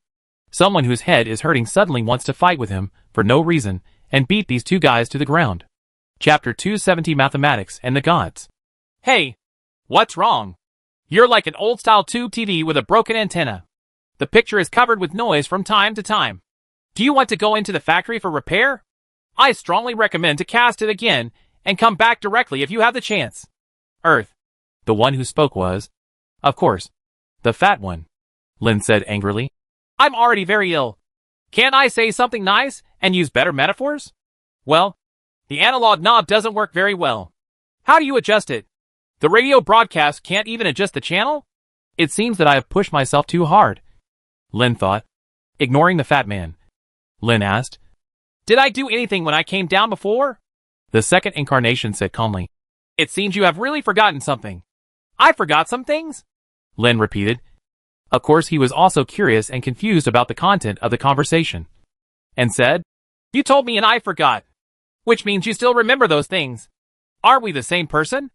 Why are there things? Only you know. But I don't know. It's like you are killing the invading nightmare creatures here. If I hadn't happened to come in, I wouldn't have known about these things. We are your subconscious. Some unimportant things. Some things that should not be remembered. No matter good or bad. You forget. And we still know that this is a normal thing. Otherwise, dash. The Fat House avatar grabbed the middle avatar and said, Do you want to recall what dark history you left behind in this era? No. I was wrong. Please forgive me. Just forget about such a topic. Someone immediately withered. And don't think about things that should be forgotten. I just want to know what I did before. Before he finished speaking, new decorations on the magic tower on the second floor caught Lin's attention. What is the content and purpose of those patterns? For Lin, who has been pondering this aspect of craftsmanship for a long time, although it is not clear at a glance. After thinking about it for a while, he could almost understand its function. So Lin quickly understood what the magic circle carved on the second floor was used for. Is this principal component analysis method? After understanding what he had done, Lin remembered most of the causes and consequences. After walking around the magic tower to confirm the program logic, I also learned that the completed part was not complete. This is not to say that the PCA procedure is incomplete. In the field of data analysis, whether it is algorithms or other tools, there is only the most suitable, not the best. In other words, each method has its applicable conditions. Therefore, if you want to reach a certain level in such a field, you cannot conquer the world with one move. Mastering the cross-application of multiple methods is the last word. In other words, the programs on the second floor are only usable and have not yet reached a complete level, let alone an impossible level of perfection. Wherever a program can be perfect, the only way is to find bugs, update it, find new bugs, update it again, and then revise it after accumulating enough updates. Those who stopped updating and revising the software were either because the maintenance company went bankrupt, or they released new ones and released the old ones. So the road ahead is still long. However, Lin didn't want to start working now because his physical condition was really not good. Besides, there was someone outside waiting for an answer. If she was kept waiting for too long, it was hard to predict what would happen. But before he left, he saw a part of the program code that was quite strange. It is not part of the PCA, Principal Component Analysis, program, and it seems to have nothing to do with the logic of automatic looping and automatic updating. It looks like a redundant and useless program code. This is not the part of the test program code used to check whether the program output is correct. I can't figure out how this program can help this large section of mathematical logic, and it may even cause misjudgment. So with a wave of his hand, Lin deleted this large piece of program code. The first step to streamline and optimize is to dare to delete things. Right? After doing all this, I felt much refreshed. And then I left the dreamland. Seeing the original body leaving, the incarnation of Fat Mansion clicked his tongue. I am quite dissatisfied that the mod I have worked so hard to complete has been deleted like this. The junior high school student himself said. It seems that even if it is not stated clearly, he will have an intuitive reaction to things that are already known to us subconsciously. God damn this guy, who doesn't know how to be considerate of people's hearts. He deserves to be punished for the rest of his life. This is your self-destruction technique. The original body was cultivated outside, and it belongs to Sister You. Yin Ran is a victorious group in life who left Africa and joined the European Union. To say Lu, it is the two of us who can only stay in the dream. Unless we get gay. But if you dare to have that disgusting thought, I will insert this unfinished magic tower into your ass. Hey, this seems interesting. Come and try. Giving the fat man a look of disdain, the uniformed junior high school student gradually disappeared into the space. The fat man was left alone to click his tongue again and said, I am really boring as a second grader. In the real world, I watched the flames of the campfire swaying with my open eyes. After a while, Lin Wushan's eyes focused again, sensing that someone had returned from the dream. Fan asked, How is it? Do you have an answer? Yes. Lin nodded, and after sorting out his thoughts, he spoke out his thoughts and what he had done. Then was surprised by his answer. Mathematically, I had never thought of an approach like this. This is not surprising. In a world without mathematics, no one is accustomed to using it as a solution. But in fact, the ultimate explanation method for everything in the world lies in mathematics. If there is something that cannot be explained, just prove it. There are places or phenomena that we haven't observed yet. Then, there are higher dimensional creatures. Yes. To explain those existences from this perspective can also explain why they cannot move freely in the world on this side. Because high-dimensional creatures want to move in the three-dimensional world. They must reduce the dimension or rely on projection. Take humans living in a three-dimensional space as an example. If you want to become a two-dimensional person, you can draw yourself into a painting, a comic, or even an animation. These are all methods of projection. As for reducing one's dimension to a second dimension, it's either a wandering spirit, like the ghosts inhabiting a painting, or it's a science fiction style, turning one's consciousness and memory into an existence similar to a computer virus, living between the screen and the internet. And these are not things that can be done easily. They only exist in fantasy. No matter which method, there are difficulties and shortcomings. Secondly, how the information they provide will be understood by humans, which is related to everyone's subjective cognition. That is, belief. And when subjective already filled with emotions such as fear and evil, the appearance they present will also be terrifying and evil. So use mathematical methods to reduce their dimensions. Finn added, but hesitantly. It's not accurate to say that. It should be said that we use mathematical methods to reduce the dimensionality of the information they provide and convert it into a form that we can understand. It's not that we can't reduce them to dimensionality. In the past, people used the form of belief or learning-related knowledge to try to get close to and understand them. But this involves too much subjective beautification or vilification, rather than the use of mathematical methods to reduce dimensions. From a lot of intelligence, we find important information, merge similar information or selectively delete it, and finally leave a most suitable way of interpretation, which is then understood by us. This seems to eliminate the influence of subjective consciousness. It may be closer to the real appearance, but in fact, what you see in the end is still not the original one. And different methods and different parameters will bring different results. So no matter which method is used, it is not their truth. It can only be said to be a certain degree of knowledge that is close to the truth. Yes, that's accurate enough. But most people can only use the former method to try to understand. The latter method must rely on auxiliary means to achieve it. And I rely on magic and dreams. Only with the computing power of the tower can I see the world after my dimension reduction.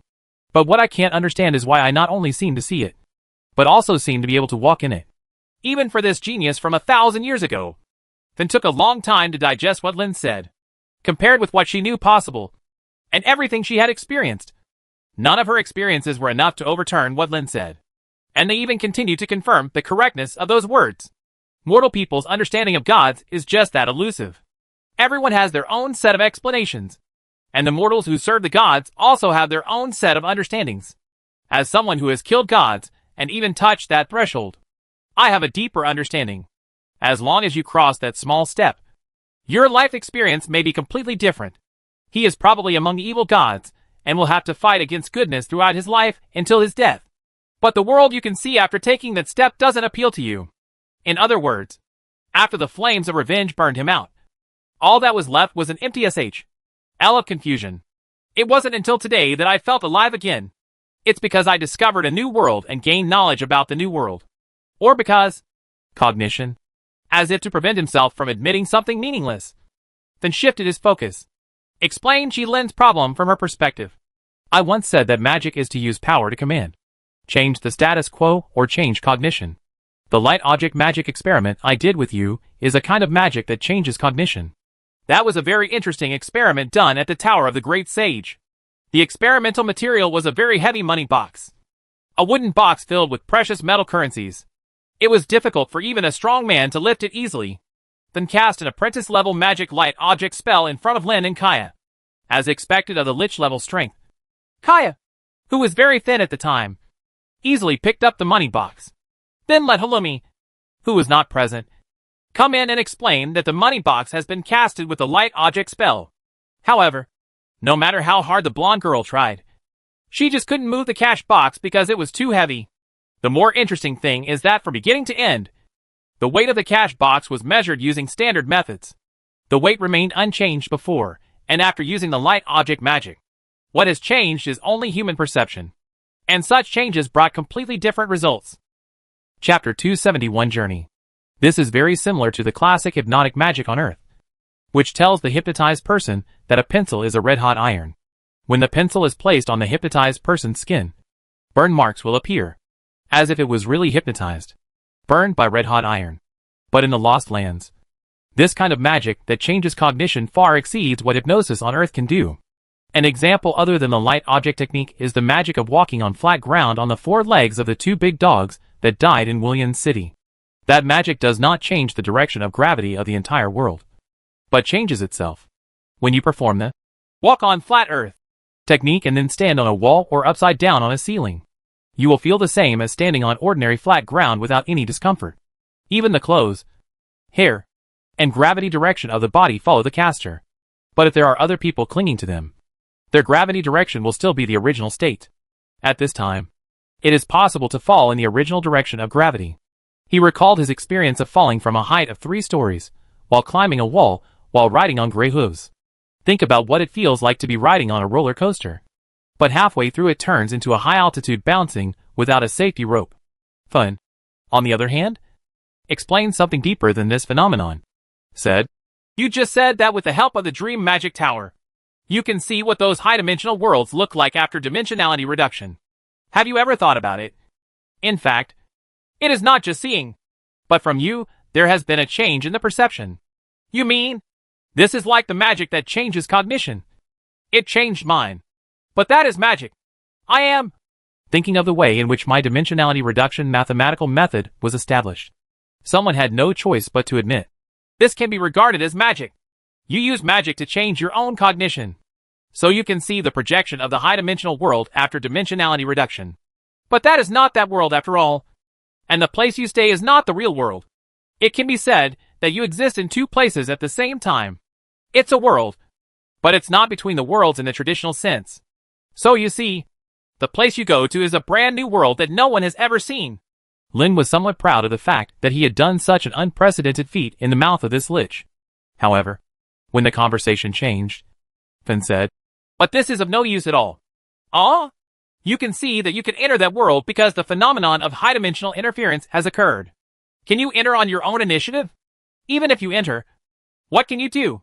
If you just use that convenience to avoid attacks from that world, is there no other alternative method? And the last question, let's not talk about combat power. Will getting such an ability help your survival? Also, your method is not omnipotent. Maybe it depends on the duration. It may be a problem with the object of observation. Otherwise, you wouldn't have blood on your face at the end. And you wouldn't have a headache like a grandson today. Right. After asking several questions in a row, someone's mood is like falling from heaven to hell. Indeed, when such an ability is developed, it does feel cool, but it is of no use. Oops. Headache. Even though it was late summer, Lin still felt cold all over his body. Not interested in continuing the conversation, he found a blanket, wrapped himself in it, and fell asleep directly. The 2 girls, who had filled all the water bags, came back together at this time. Seeing his teacher wrapped in a blanket and curled up lying beside him gave people a feeling of loneliness. Halloumi asked worriedly, what's wrong? Teacher? Are you feeling uncomfortable again? Kaya, on the other hand, squatted aside in a daze, stretching out her fingers to poke someone in the blanket. For a guy with a weak heart, Finn felt angry and amused. Facing the girl's question, she suppressed a smile and said, I think he will be uncomfortable for a long time. Don't worry. It's not life-threatening anyway. Oh.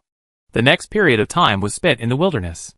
After all, the Basque Country is still a relatively desolate place in the entire Lost Continent, with sparsely populated areas, so it is impossible to find a gathering place for Homo sapiens to stay on the road. The 2 girls, who had slept hard all day, regained their energy and took over the daily chores again, because the carriage used 4 horses quite boldly. With only 1 more horse and a mule as backup, the girls no longer rode the horses around. Halloumi sat in the driving seat, freed their sister, and returned to the caravan. Kaya put most of her energy into sorting out the pile of map information. Lin originally wanted to help and change his mood, but he surrendered within a few moments, because that is countless times more difficult than putting together the 500-piece or 1,000-piece jigsaw puzzle on Earth before time travel.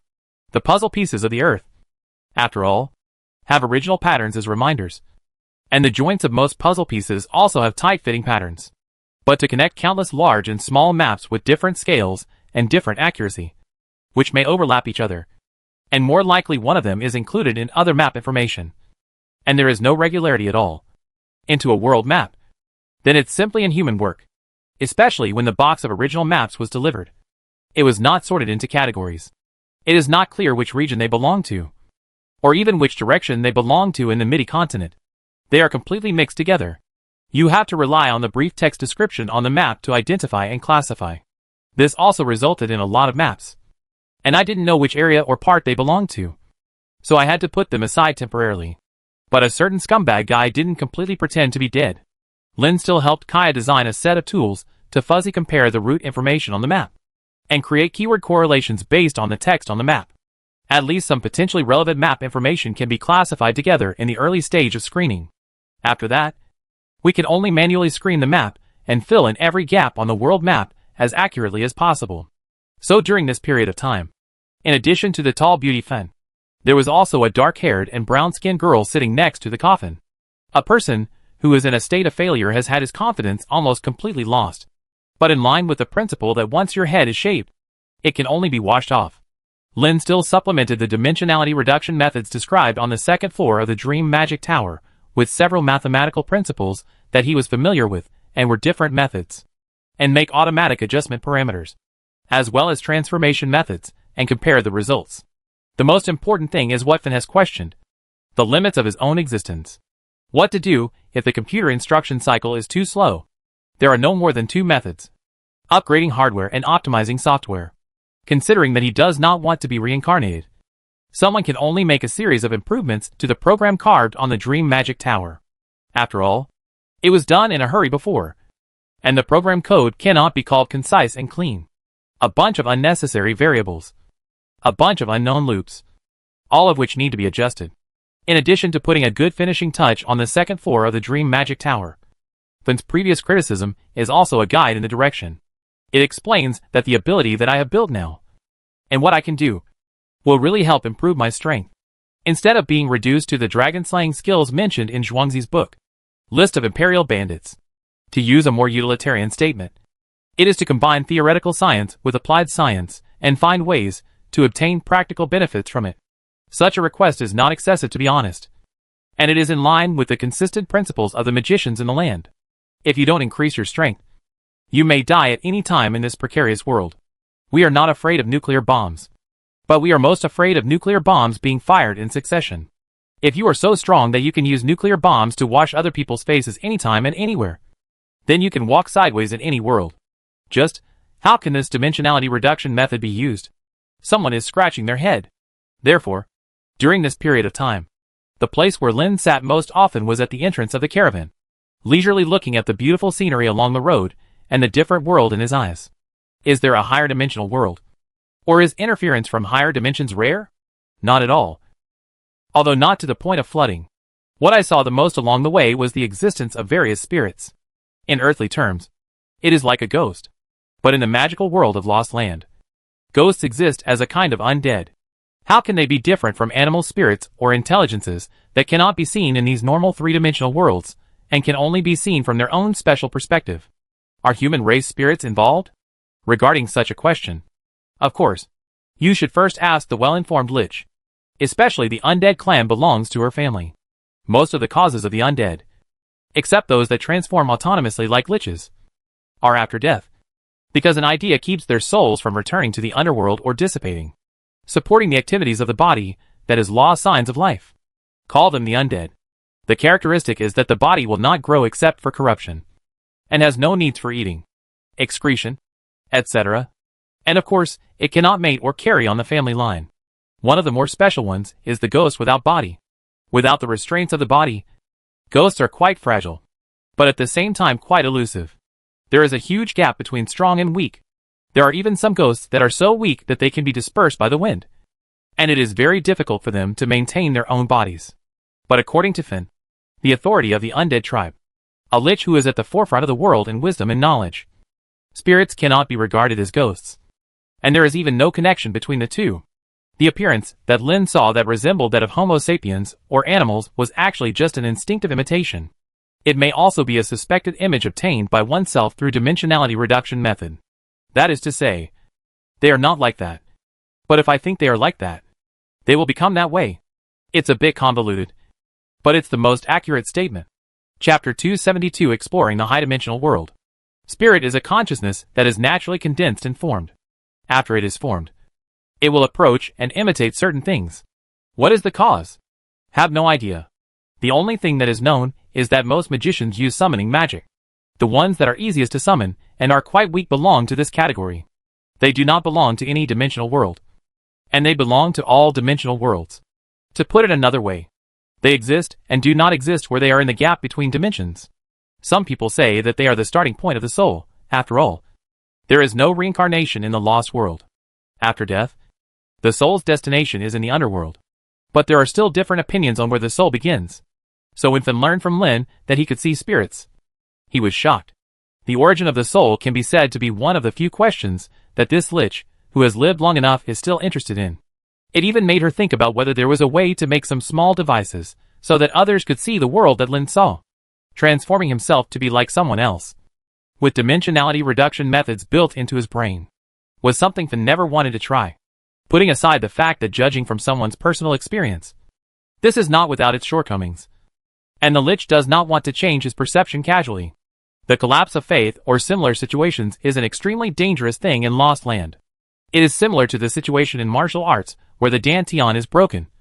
The martial arts is lost, and the person may become possessed. Especially for someone like her, who has many concepts that have already been formed and stabilized. It is not a good thing to change her cognition from the fundamental level. That is, the level of brain consciousness.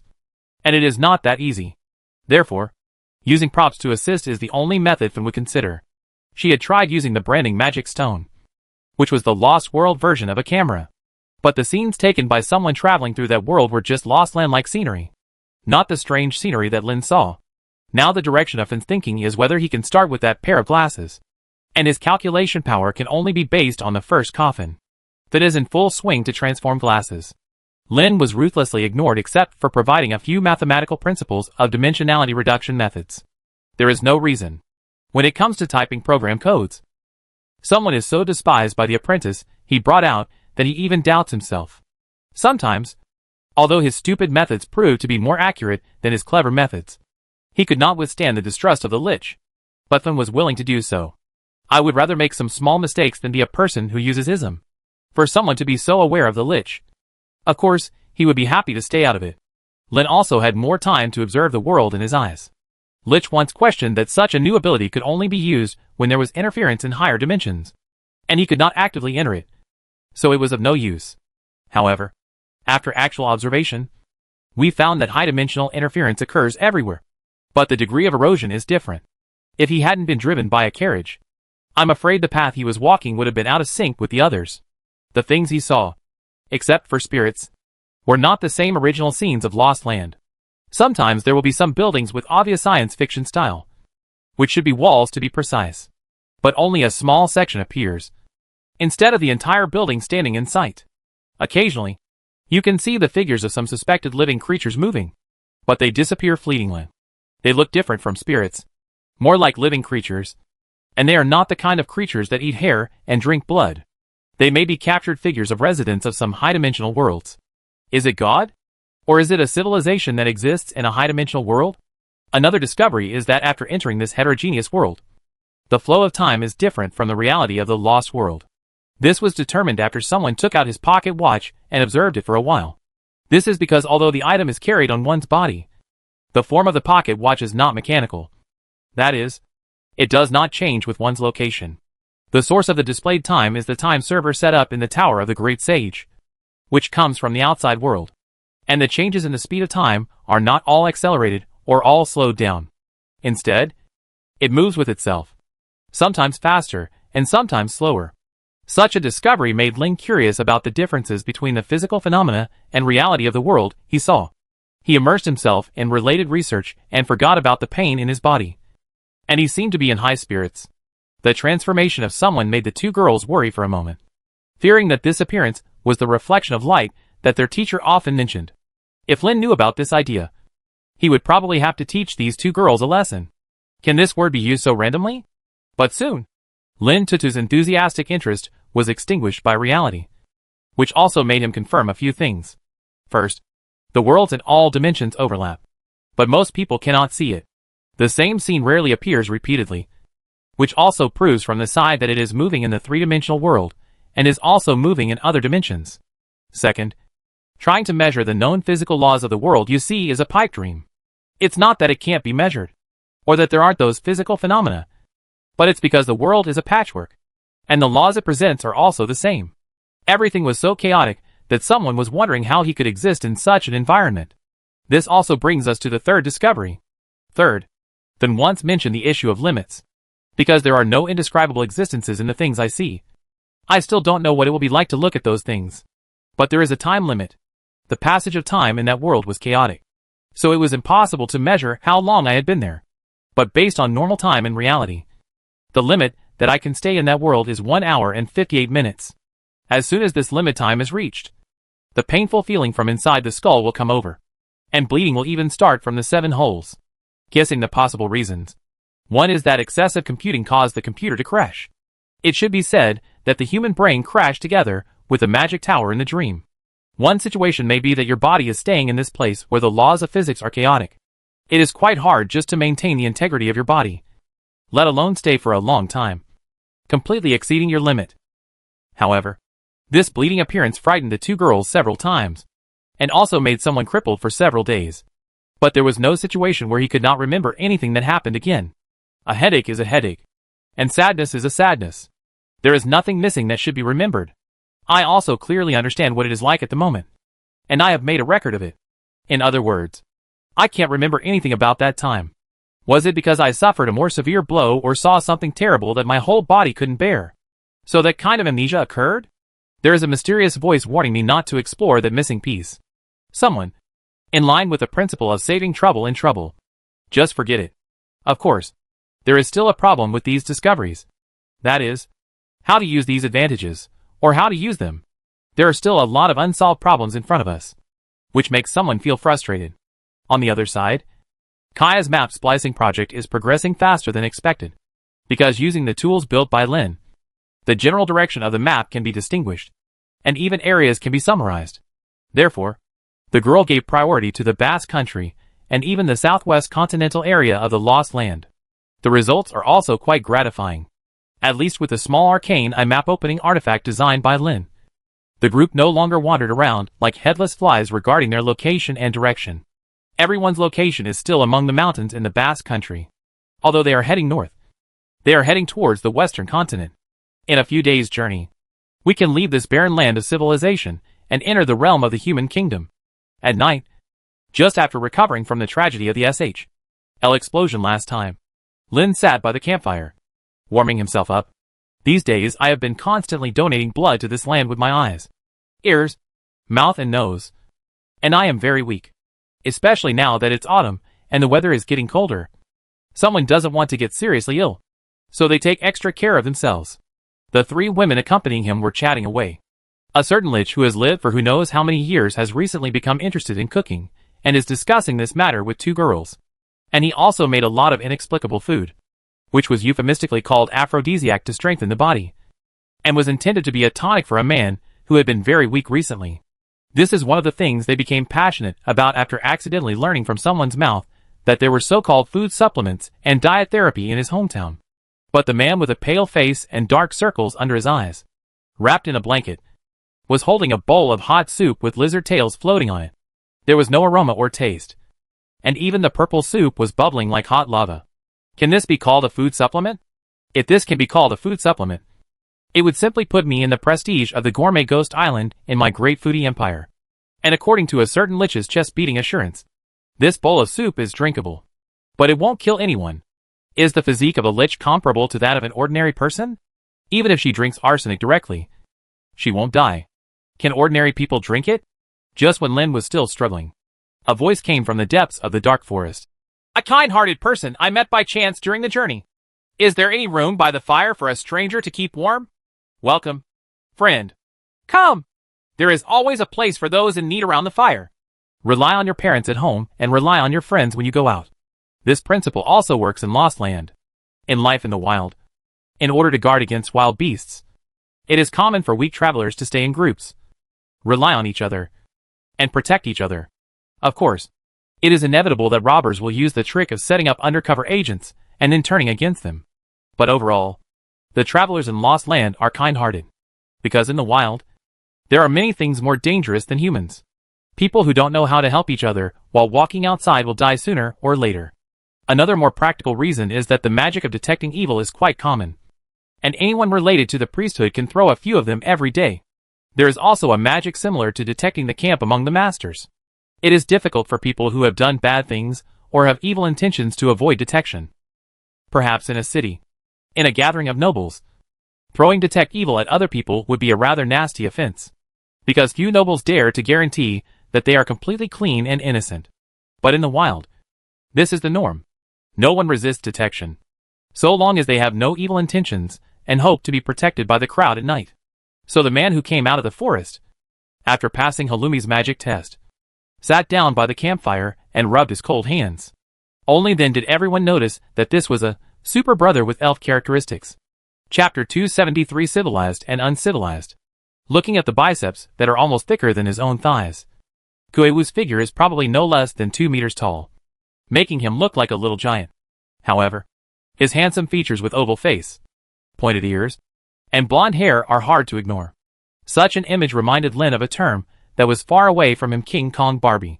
Although that was used to describe women, someone couldn't think of a more appropriate description. Taking courage, Lin lowered his voice and asked a very offending question. Half-elf? It's a pity. Purebred. 3 generations of ancestors have not mixed with other blood. As if he was used to being asked this question, the elf sitting by the fire did not feel dissatisfied and mocked himself skillfully. He looked at the pot on the fire, and a bowl appeared out of nowhere. With a hearty smile that was completely unlike the elf's elegance, he said, "Would you like some?" Of course, Lin would like someone to help eliminate this pot of evil. He greeted him warmly, and at lightning speed, he took out a full bowl before the other party could see clearly what was in the pot. When the hot broth was in his hand, even though this elf was used to all kinds of hardships and difficulties in travel, he was dumbfounded when he looked at the bowl. He had the courage to take a sip, chatted for a few sips. His eyes lit up and he said, "This is the taste of flaming magic mushrooms, blazing male lizards, and fire squirrel eggs. Good things. Good things." After that, he took one sip, drained the broth. "Is this stuff really drinkable?" Lin asked tentatively. "Another bowl?" The elf was a little regretful, and asked with a bit of teasing, "Is there anyone willing to spend the night with me tonight?" The 2 girls shook their heads like waves, while Finn's eyes drifted into the distance, pretending not to hear. The elf, who was too strong to be an elf, laughed and said, "It seems that I am not lucky enough to be favored by anyone tonight, so I can't drink more of this soup. Otherwise it will be very painful. But I think lucky you. You should drink more. It's good for your health." At the same time, he looked at his lower body meaningfully. "Is this thing drinkable?" Lin's mood was shaken, and he even shook his hand. I saw the tail of the lizard in the soup bowl sinking down, revealing its head, staring at someone through his empty eyes. His mood became even more shaken. I couldn't help complaining. "Although I told you about food supplements. Do you know what it means to supplement a weak body? People who are too weak are not suitable for tonics that are too powerful. They have to use milder ones. Do you know how to regulate your body?" I saw 3 more women looking at them with indescribable eyes. "Some people estimate that if you drink this soup, your body will become weaker. Fortunately, the appearance of the elves seems to have saved someone from being drained. Strange travelers, by chance, sit by the same fire, and they will not stare in silence. The most common thing, of course, is to exchange experiences with each other during the journey. In other words, everyone brags about B2C who is better at bragging. People who are eloquent will certainly receive more courtesy. No one cares whether those experiences are true or not. Especially when the elf took out a banjo from his bag and started playing and singing.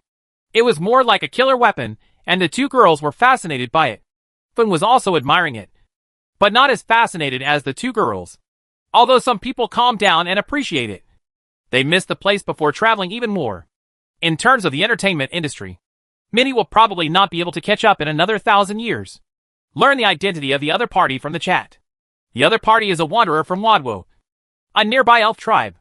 His name is Kalamaharan, in human language. His name can be translated as Thunder God. On this journey that I don't know how many times, I embark on my way back home. He also invited a group of people to his tribe as guests. As soon as he heard the name of the tribe, Kaya's attention was immediately attracted, and quietly sent a text message into everyone's sight. Wadver, the Wood Elf tribe, is unfriendly. The 6 major races of Homo sapiens in Lost Land are elves, dwarves, humans, goblins, orcs, and orcs. The orcs are more like what the earth calls minorities. They have different appearance features, very different customs and habits, and their number and distribution are not large enough to be considered a separate group. That's why such a general term is used to represent so many orc races. Even within the same race, there are many different groups with different customs and habits, making it difficult to generalize. If distinguished according to their degree of civilization, they can be divided into civilized and uncivilized races of the same species. Between civilized and uncivilized people, half-orcs are the race that most groups tend to be uncivilized. They are not good at creation. And the bad here refers not only to culture, but also to the creation of weapons and other war weapons. Rather than farming and manufacturing things, they are more willing to use what they rob to satisfy their own needs. Dwarves are a race that most groups tend to be civilized. Perhaps it is the nature of the race to dig out or knock it, or even brew wine. So almost no dwarf will fall behind the accumulation and progress of these technologies. And as long as there is accumulation and progress, civilization will be born. Humans and goblins are similar. Civilized people form kingdoms and empires, help each other, and develop splendid civilizations. Uncivilized people are called barbarians and exist in the form of tribes. Their habits are similar to those of beasts, allowing them to choose to survive in the most primitive way. Goblins go to more extremes than humans between civilization and savagery. The civilized goblins have developed a civilization that threatens magic, especially the power of self-destruction. Except for them, who reproduce extremely quickly. No other race dares to use their lives from generation to generation to promote technological innovation, like this group of wrinkled dwarves. As the saying goes, 2-legged goblins are everywhere. They create things with no regard for safety. Either take away the enemy in one wave, or take away yourself in one wave. Of course, the most common thing that happens is that you take away the enemy and yourself at the same time. Think about it. They have the same technology as the American Emperor, but they all attack you with suicide bombs like holy warriors. Not many people dare to mess with this kind of race. As for the uncivilized goblins, they have a different name, the Sore of the Lost Land. This is because medical technology is not advanced enough and cancer is not recognized yet. In other words, people here will die before they can live long enough to get cancer. Otherwise, calling the uncivilized goblins Cancer of the Lost Land is definitely not too much. They simply survive by plundering, and their reproductive capacity is astonishing, making them even more annoying than cockroaches. They even lost their ability to speak. Apart from a few words, the rest of the conversation was just gestures. The only good thing is that even their civilized compatriots do not like this group of uncivilized compatriots, who only follow instinct and plunder. Therefore, he would not leave his explosive creations to these compatriots of the same species. The elves, who are highly intelligent and have a long life to explore all truths, believe that they should not have uncivilized tribes. In fact, compared to the elves who established the country, the tribes that call themselves Wood Elves can be classified as uncivilized tribes, unlike other uncivilized compatriots of Homo sapiens species. In the case of other races, it may be that there is no environment to accumulate knowledge, or there is no teacher to lead the way. Coupled with living in a difficult environment, survival is the most important thing every day. Apart from this, I no longer have the energy to pursue other pursuits, so there is no obvious achievement in the accumulation of civilization. But this kind of life for the Wood Elves is what they pursue. Live in the forest like an animal, taking only what is necessary for your own survival and never taking more. He looks down on life and death, advocates balance, and has no distinction between good and evil concepts. He doesn't interfere much in most things, and is quite indifferent to concepts such as revenge, and will only regard everything that happens as the inevitable fate of fate. It sounds like the uncivilized Wood Elves are quite easy to bully, and can step on anyone.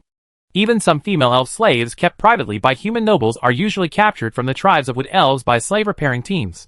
But if such a group can survive to this era, how can it be without anything to rely on? A natural hunter. The entire clan has the talent of a druid. In addition to elf magic and human magic, Wood Elves have the magical ability to follow whatever they say. Of course, it cannot involve too profound rules. However, This kind of ability does not require learning or practice. Everything seems to be imprinted in the bones. If you want to use it, just ask. Just looking at this discussion, the Wood Elves look like warlocks under the AD&D rules. Besides, just because they don't like revenge doesn't mean they won't resist now. To defeat a Wood Elf, it is conservatively estimated that a 10-man team composed of experienced human warriors would be needed to have any hope. Even their compatriots, the civilized elves who established the country, are usually crushed when they challenge the Wood Elves one-on-one while fully armed. There are such individual differences because each tribe of Wood Elves must have a world tree, and the world tree nourishes the elves under its shade. When there is a Wood Elf tribe in the Lost World, it means that there is a world tree in the world. Relying on this legendary plant in many fantasy stories and myths on the earth is the reason why the Wood Elves can continue and even stubbornly abide by the tradition. Because living within the scope of the world tree will have all kinds of unimaginable benefits, but on the other hand, there are many precepts that must be observed. This is the reason why some elves will break away from the scope of the world tree, form countries, and embark on the road to civilization. It is also the reason why the Wood Elf tribe maintains its uncivilized ways. However, the world tree not only raises individual very powerful Wood Elves to protect itself and enter its sphere of influence, but also has a halo of various benefits and debuffs surrounding it. To other species of Homo sapiens, the world tree is like a magic tower with its own tower spirit. Not only can it actively distinguish between ourselves and the enemy, but its various auxiliary functions will also make people with evil intentions to spare. Fortunately, the propagation of the world tree is not that easy, and the isolated character of the Wood Elves prevents them from spreading throughout the mystery like the uncivilized goblins. Chapter 274 Turtle Dove Alliance.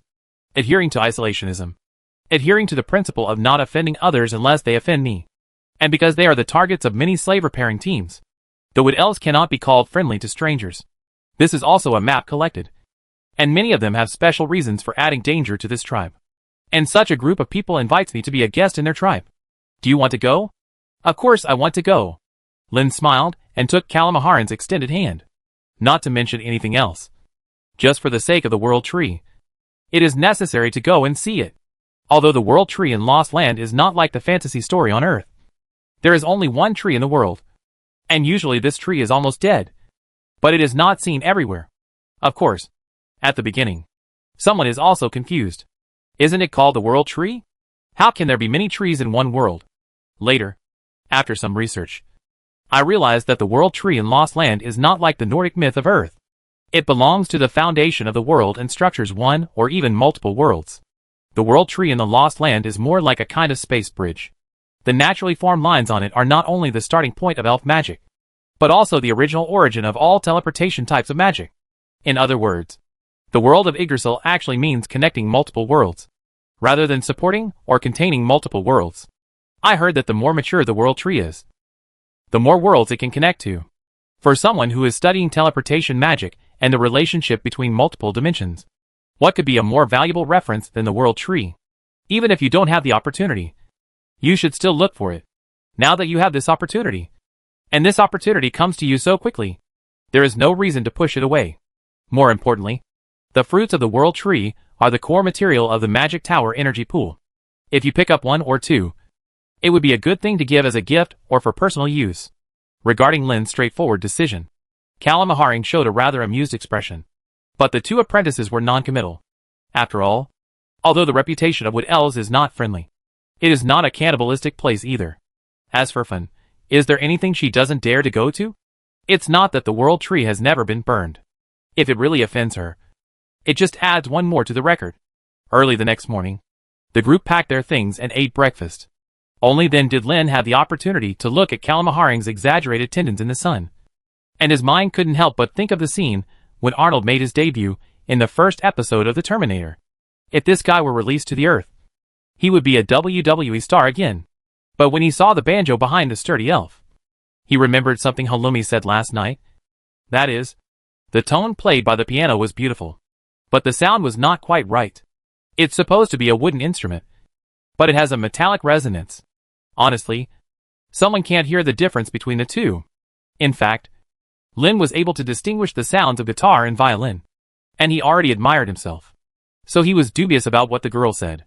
However, this doubt also reminded Lynn of another thing. Wood Elves may seem isolated, but in fact, they have not completely cut off communication with the outside world. In particular, the druids from the Wood Elves are active throughout the Lost Lands. And most of the time, they travel around the Lost Lands as bards. As long as you walk outside, people with similar backgrounds will naturally gather together to form an organization for mutual protection and mutual assistance, the Turtle Dove Alliance. The origin of this turtle dove is the name of the piano. Not a bird. The turtle dove can be regarded as the most widely spread stringed instrument in Midland. And because it is easy to carry, it is also the most commonly used instrument by bards. The appearance is similar to the Earth's musical instrument of the same name, with the upper part shaped like a guitar, and the lower part shaped like a tambourine with 4 strings. It is played like a guitar. The name of the musical instrument is used as the name of the organization. You can imagine what the most common ways for members to hide their identities are. Coupled with the design of the turtle dove, it can hide a thin sword very well. Such weapons are almost standard equipment for members of the Ikaruga Alliance. This may be the origin of the metallic resonance sound that Halloumi heard. The Ikaruga Alliance is not a cult, but it is not a benevolent organization either. As mentioned before, half-elves are unlikely to choose acts such as revenge. Even if a tribesman is captured by a slave team, they are unlikely to actively retrieve them. But this does not mean that they will not go all out in the event of a conflict, or that they will not come to the rescue when they see enslaved tribesmen. Since you want to save people, you have to take action. Since you have to take action, there is no magnanimity or forgiveness. Especially the disparity in strength between Wood Elves and humans makes it easier for the scene to turn into a one-sided massacre. If the Wood Elves cannot win because they are too outnumbered, then alliances can come into play. If you can't win with one, find 2. If you can't win with 2, find a team. If a small team still can't win, to be honest, I've never heard of such a case. What's more, they are not stupid enough to attack difficulties head-on every time. They can do it however easy, or as easy as possible. The most famous Turtle Dove Alliance incident occurred more than 100 years ago, when a king made a high-profile claim that he had an elf slave girl, and at the same time played with her in front of nobles and ministers. On the 3rd day, the palace was slaughtered, including the royal family. The elf slave girl was missing, and there was a mark of the Turtle Dove Alliance on the scene. It was also from that incident that no one in power of any race dared to declare that they supported the system of slavery. And of course they did not dare to say that they had slaves, or even female elf slaves. Slavery seems to have been collectively spurned by Homo sapiens society. Would someone be worried about going to a place where such a group of people hang out? Saying no is actually a lie. But the temptation from the World Tree was higher than the unfriendly attitude of the Wood Elves, and Lin wanted to give it a try. Just like when he first traveled to the Lost Land, he became a magic apprentice and walked out of the protection of the town to fight with the uncivilized goblins and accumulate his initial capital. When everything is ready, we head towards the Wadwa tribe. Along the way, Kalamahari, who was leading the way, naturally continued the chatting atmosphere from last night. However, Halloumi, who was familiar with the situation, asked about the Wood Elf tribe. Of course, the focus was on some taboos and habits, and the reasons were very good. She didn't want to be a rash guest. After all the talk, how could Kalamaharan still hide it and refuse to say anything? If you really commit something, it would be quite troublesome to have conversations like, "You didn't tell me," or "just because you don't know, it doesn't mean you can do it." The Wadwa tribe is actually not that far away from the campsite last night, in the direction that Lin and others planned to go. Just take one of the forked roads and go to the other road. Kalamaharing also bluntly said that in fact, the interruption last night was probably his last camping trip before entering the tribal area. He was quite surprised to meet a friendly stranger. The speed of the carriage is about the same as walking. The most important thing is that you don't have to carry anything yourself and can pile it all on the car. Kaya and Finn stayed in the caravan, doing their own thing. Halloumi was sitting in the driving seat, chatting with Kalamaharing, who was walking. Lin also came down to walk. In addition to being idle for too many days and needing some exercise, he was also the third chat partner besides Halloumi and Kalamaharing. But most of the time, he only responded. However, this did not hinder his interest in the conversation. Of course, wanting to know more about the Wood Elves was also the main reason. The rumors about Midland are even more unreliable than the news about Earth. The news media or some self-media before time travel were basically 30% true and 70% false. You have to judge for yourself which ones are facts from the subjective opinions of those media, and which ones are what the media owners want to impose on the audience. We should be lucky if the rumors about Midi are 100% true and 90% false. because the speaker is usually more subjective and will use their experiences to reinforce certain parts. For example, if two parties have a dispute, it is usually because they have suffered all kinds of grievances, and the other party is arrogant and unreasonable. If they fight or lose a battle, the other party is usually tall and powerful, with 3 heads and 6 arms, capable of tearing apart tigers and leopards, and drinking blood like hair. Either his opponent was despicable and scheming, and it would be fine if he didn't lose unjustly anyway. Under this situation, Lin was curious about how different the actual situation of the Wood Elves would be from the rumors. The Wood Elf is also talkative in this regard, or he thinks that these are things that there is no need to hide, so he doesn't shy away from it at all. Of course, his speech inevitably contains some subjective thoughts. For example, they advocate the Druids' concept of balance and believe that it is quite undesirable for humans to fish from the lake. Warcraft and beasts are also part of this world, and they should not be exterminated because they threaten human life. If a person is eaten, it is just part of nature. Ideas like this come from the era before time travel that valued environmental protection and resource recycling. Lin could also have a few words with the other party. But the biggest difference between the Druids and the environmentalists on Earth is that the latter only protest at most, or they just talk in the media and try to discredit people. The former's attitude is that if you don't listen to my advice, your soul will return to the underworld and your body will return to nature. In terms of execution ability, Druids are much better than those environmentalists, who can only hold up signs to protest.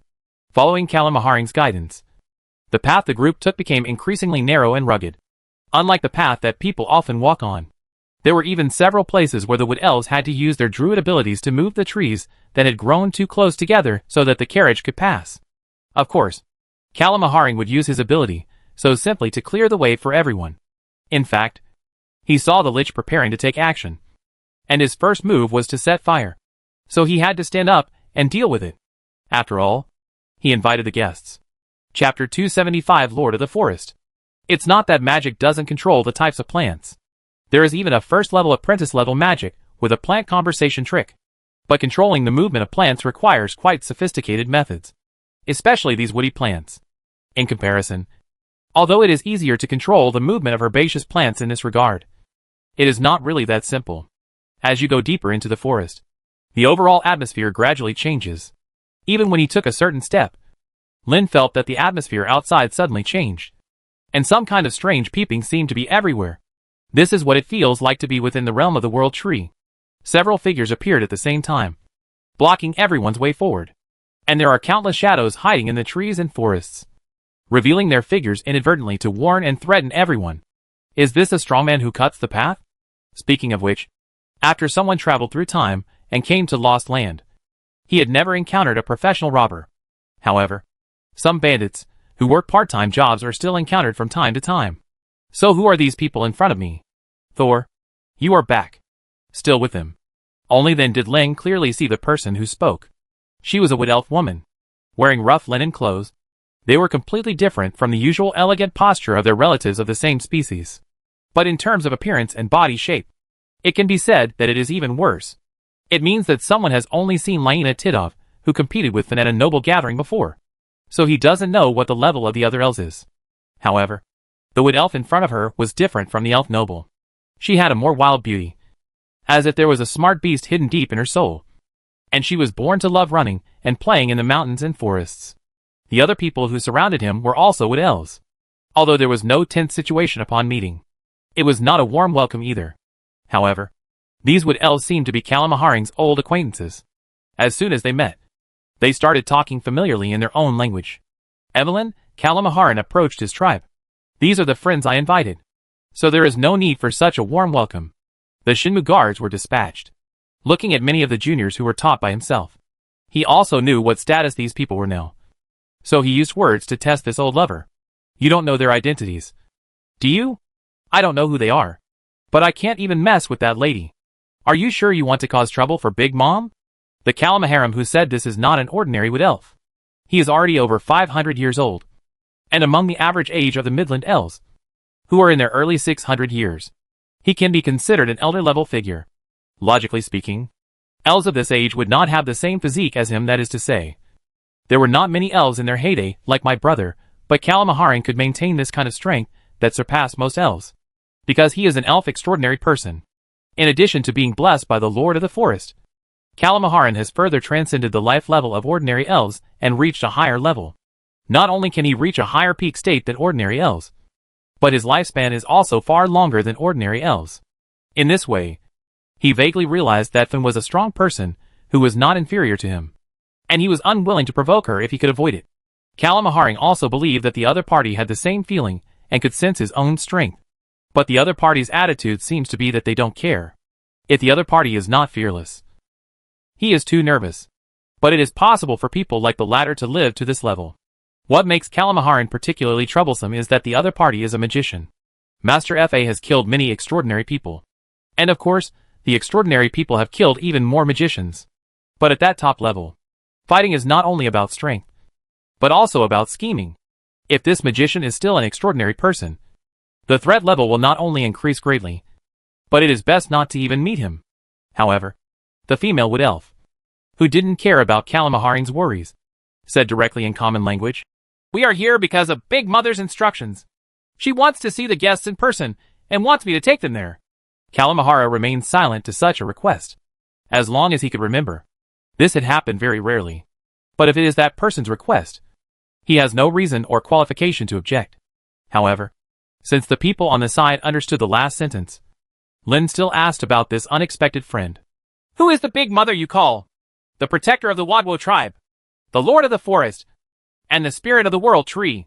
He appears before our eyes in the form of a white deer with a pair of beautiful big antlers." Hearing this description, the first thing Lin thought of was Finn's enemy, a god achieved through natural belief. So he turned to look at the carriage with worry, and said with some worry, "Did you hear that? If you don't want to meet such a being, it doesn't matter if we leave." Lin has never told anyone about such a strong idea of taking a look at the World Tree as a reference for magic research.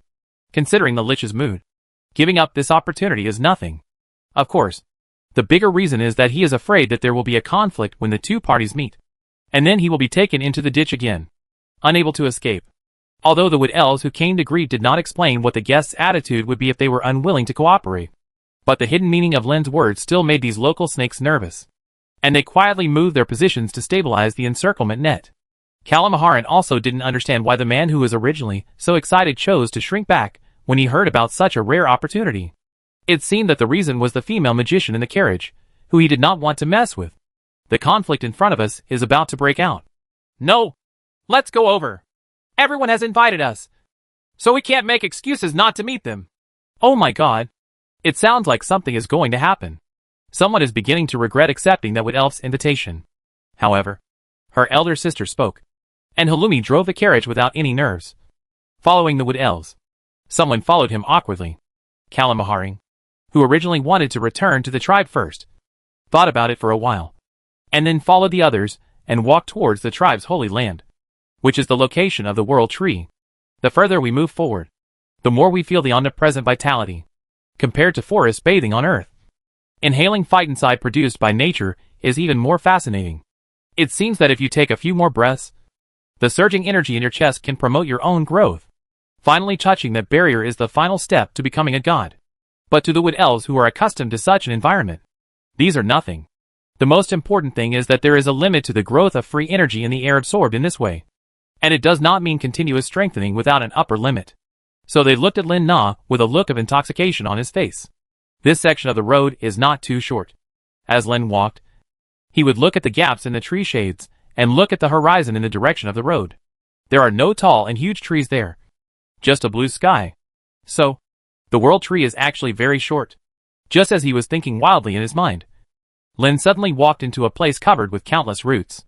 Looking up, a towering giant tree is right in front of me, and its shade covers half of the sky. The highest point of the tree is probably higher than some hills. It seems that this is the real World Tree, and it also uses unique methods to hide its figure. Anyone who wants to see the World Tree can only see its true face if they enter the range. Not knowing how to describe the shock in his heart, Lin followed everyone to the trunk of the World Tree with his mind completely blank. In fact, if it hadn't been for the reminder from the wood elf, and if I had come from a distance and seen the panoramic view, I would have mistaken the huge wall in front of me for a mountain rock wall somewhere, rather than a tree trunk.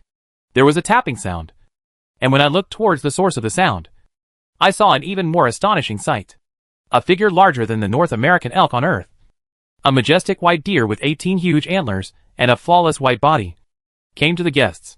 The wood elves who were leading the way and protecting the surroundings backed away for a long distance, for fear of disturbing the big mother they called. "Long time no see. Your Majesty," he called.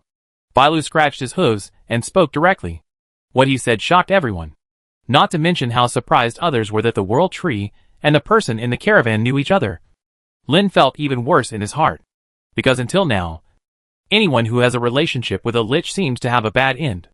Then stepped out of the covered carriage, looking as beautiful as ever, wearing a black tight-fitting leather jacket and leather trousers. The two guns on the ankles were firmly clasped, and the two guns on the back waist were adjusted to the easiest position to pull out, looking neat and ready to fight at any time. It's just that she can't tell what kind of expression she has now, and naturally she can't tell what her mood is. She first stared at the white deer that came in front of her, but she couldn't remember where she had seen it before. He couldn't help but tilt his head and asked, "Have we met? You may not recognize it. After all, I was just a sapling at that time. Thanks to your help, I am able to nourish and nurture so many lives today. Oh, then it's normal that I have no impression," then said with relief. None of the world trees she burned was a little sapling, and the aura of the deer in front of me was too young. The world tree is very similar to the old gods, and they are both part of the natural faith.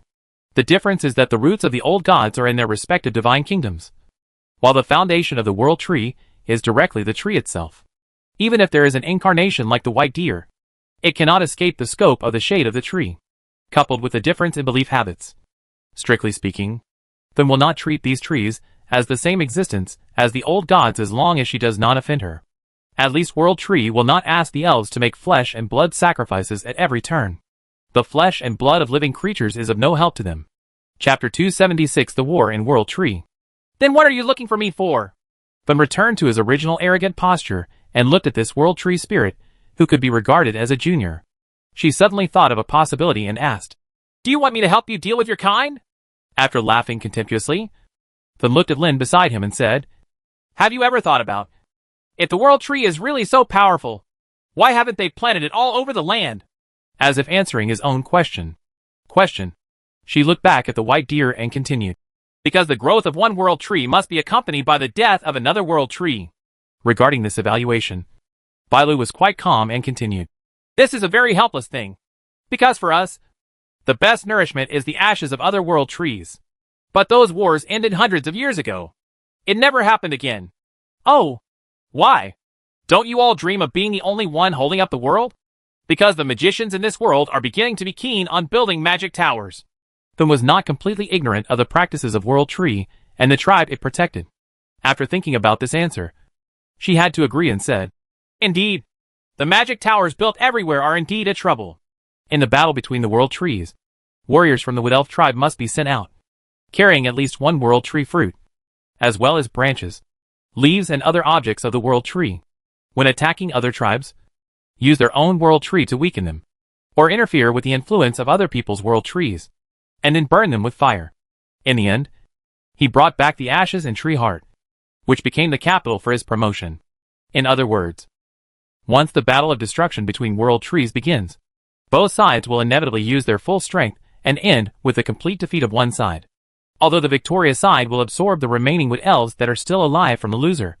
Usually the war dividends cannot make up for the losses. Therefore, the intervals between wars between Wood Elves are usually quite long. But the premise of all this is that no outsiders will intervene in this life and death struggle. Generally, in wars between Wood Elves, both parties will have a tacit understanding, which is to jointly fight against a third party trying to intervene, unless the other party also belongs to the Wood Elves. First deal with a third party force that wants to be the Oriole, and then the two sides will fight to the death. This kind of behavior is not uncommon in the battle of destruction of World Tree. But when war fortresses like magic towers began to appear on the lost continent, many war patterns and prerequisites began to change. In the war between nobles and countries, a tacit agreement must be reached with the owners of the magic tower, so that they maintain a neutral attitude and do not join any force. In exchange, the 10 kilometers area around the magic tower is the territory of the magic tower, and nobility and royal power will not enter or infringe. Because without such restrictions, no army can march with peace of mind within the attack range of the magic tower. and no supply route can be considered smooth. Everything is under threat. But even if there is such a magician's convention, there are still tower owners who act only based on their personal likes and dislikes. Naturally, there will be some national tendencies, and they can even be bribed and betrayed. The same threat from the magic tower and the war between the wood elves cannot be ignored. In particular, it is known that the fruit of the world tree is a very good core material for the magic tower energy pool, and there are countless magicians who covet it. This also means that as long as a wood elf dares to leave the protection of the world tree and go out to fight, there will inevitably be greedy magicians trying to rob it. If the wood elves pass by the attack range of the magic tower, they will directly attack the magic cover. Anyway, those coveted targets are not so easy to destroy. So kill all the obstructionists first. Sadly, the wood elves were unable to reach an agreement with all the countless magic towers in the world of Lost Land, because they could not pay the price demanded by the magician group. Naturally, the war between the world trees was forced to terminate due to the influence of external forces, and was difficult to start again. The same situation will happen to anyone who wants to start a large-scale war. Whether it is an abyss invasion, Orphan, the former demon king, who wants to launch another unification war. Therefore, the Lich felt deeply about White Deer's emotion. What I did back then is difficult to replicate in this era. This can be regarded as a kind of progress of the times. You don't always use the same old tricks to treat other people in the world like children. But while sighing, then also asked curiously, "Then what's the purpose of calling me here specially? Just to chat about common things? Please, your majesty is invited here," Bailu said in panic. He is very aware of this person's record. Many world trees that are more powerful than his current self cannot escape the fate of being burned by fire. He didn't want to show any offense. "I invited his majesty here because I want to know your current goal. I don't want to stand on your opposite side. Just stay where you are now. I have nothing to do. Of course, I won't do the things I did before." "Yes, as you wish, your majesty." As the big mother in the mouth of the wood elves, the communication between the white deer of the world tree and the female magician did not avoid anyone. But the content was shocking. At least the wood elves cannot imagine that the most noble being in their faith would bow to a human and call him your majesty. The wood elves never had a king. The most shocked wood elf was Kalimahari, the extraordinary among the wood elves. He was vaguely aware that Finn's strength was much higher than his own. But he never thought that it would be so high that even Big Mom would bow her head. Looking at the unconvinced expressions of the junior members of the Shinmu Guards, he felt a headache. A group of people who are so weak that they can't even feel the strength of their opponents have any right to be unconvinced. Although the obedience of the Shinmu Guards prevents them from doing anything transgressive in front of the Lord of the Forest. But he has only taught this group of people now. And he has not been back to the tribe for a long time. So he is not familiar with the current style and character of this group of people. If someone acts recklessly, it may lead to unpredictable consequences. So Kalimahari approached the commander of the Shinmu Guards, a wood elf who was familiar with him, and said, "Evelyn, let the guards return to their respective posts. And don't stay here anymore." "You're kidding me, Thor. Leaving strangers in our sacred place and leaving no one to guard Big Mama. I will stay. And you should stay too. But letting everyone else go back to where they belong instead of gathering here won't help anything. No use? Evelyn can become the commander of the Shinmu Guards. And she is not just an impulsive girl. Coupled with the scene she just saw and the concern shown by the division commander, she immediately made a decision and said, "I understand. I will let others return to their respective posts. But besides me, I will leave 2 people behind. We were originally the ones guarding Big Mama." Kalimahari nodded and did not interfere too much with the command of the Shinmu Guards. In the chat, one person and one deer were talking about the changes in the past 1,000 years. However, the sharp-eyed Finn discovered that although someone was not close to the world tree, he had taken off his glasses and observed the naturally formed magic lines on the trunk. In other words, he was not observing the lines, because so far, she has not found a good way to see the world that Lin saw. So Finn walked up to the man and asked, "What do you see him like in your eyes?" Suddenly a voice beside him asked, and Lin suddenly turned his head to look. That is still the same Finn. And her queen-like posture is still so dazzling that it is difficult to look directly at her. But there is a beauty who suddenly appears next to her, compared to the Lich who was dressed in all black. This beauty with flowing silver hair and veil covering her body was no less sexy than the Lich next to her, especially the one on the chest. "Oh, in your eyes, I look like this." The beauty crossed her arms and used a frivolous tone. Her beautiful eyes were as curved as the moon. and the corners of her mouth were slightly raised as she looked at the person in front of her with interest. Lin was shocked by what the other party said and said, "Can you see what I saw?" "No, I can't see what you see, but I can feel the strongest thoughts of the people around me. Just like I can feel now. My image in your eyes. And your current gaze should be focused on my breasts." "What? You can even find this?" Hee. What was supposed to be a man and a woman teasing each other turned out to be very abnormal in other people's ears. Because the man who spoke was talking to a white deer. And after the white deer revealed that he was looking at the white deer's breasts, he actually responded in shame. The most unacceptable thing is that this is a male deer. A buck with antlers. The wood elves present didn't notice anything offensive, or not at all. They were all dumbfounded and frightened. There is only one thought in my mind. That is, humans really know how to play. The two girls, who had always maintained their duties as apprentices and kept quiet, now had their hands clasped together and looked at their teacher worriedly. Is this man finally going to move towards the kind of life he calls the Greek god? A debauched and immoral life without any regard for who he targets? The former demon king, whose eyes were on fire, clutched the gun body tightly in his hand and used the magic gun as a war hammer. The handle of the gun was tilted upward at a 45-degree angle and hit the back of the head of a man who was hitting ha-ha. Don't forget to shout, "Sexual orientation correction strike!" The force was so strong that it almost knocked out all the brains. Someone looked so happy that he was about to ascend to heaven. Blood spurted from his nose and mouth, and he fainted. "Girl, drag your teacher back. He needs to be repaired." Then nodded his head with the handle of the gun. "Okay, sister." The two girls, each with one foot on his shoulder, dragged their teacher away, but then just stood there, looking at the white deer quietly. The resentment in his eyes was so deep that a certain deer felt that he was about to be skewered on a wooden spit and grilled. The wood used was probably his own body. The World Tree. Chapter 277 Waldwell's Ambition. In the eyes of the Wood Elves, a group of uninvited guests remained. However, no one dared to object, because this was what they called the Big Mother, the spirit of the World Tree, who agreed. It means that after someone confirms that the white deer is the silver-haired beauty he sees after taking off his glasses, he only wants to complain about one thing. He is obviously the image of a male deer, but he calls her Big Mom. What is this? Such a deranged race? In the Dream Magic Tower, the junior high school student looked at the fat man, who was picking his nose with a sad look on his face, and said, "I told you a long time ago, the one who was bent will never come back straight. Do you know that your words are ambiguous?" In reality, regarding someone's complaints, Kalamahari, the Wood Elf superhuman who served as a guide and monitor during Lin and his group's visit, said, "The stag represents the identity of the Lord of the Forest, and the World Tree is equivalent to the symbol of Mother. There is no gender distinction in the Big Mother. The reason why we added it is because it helps to pass on the faith to the children." Someone suddenly understood why this man was so old and had only a lover and no children. The idea of staying was brought up by Finn. She wanted to try Lin's method of transforming the magic tower and use it on the World Tree. The name Waldvor is not only the name of this Wood Elf tribe, but also the name of the World Tree. Although in the eyes of the Wood Elves, he looks like an older wise man. In fact, he is a quite young generation in the World Tree of the Lost Land.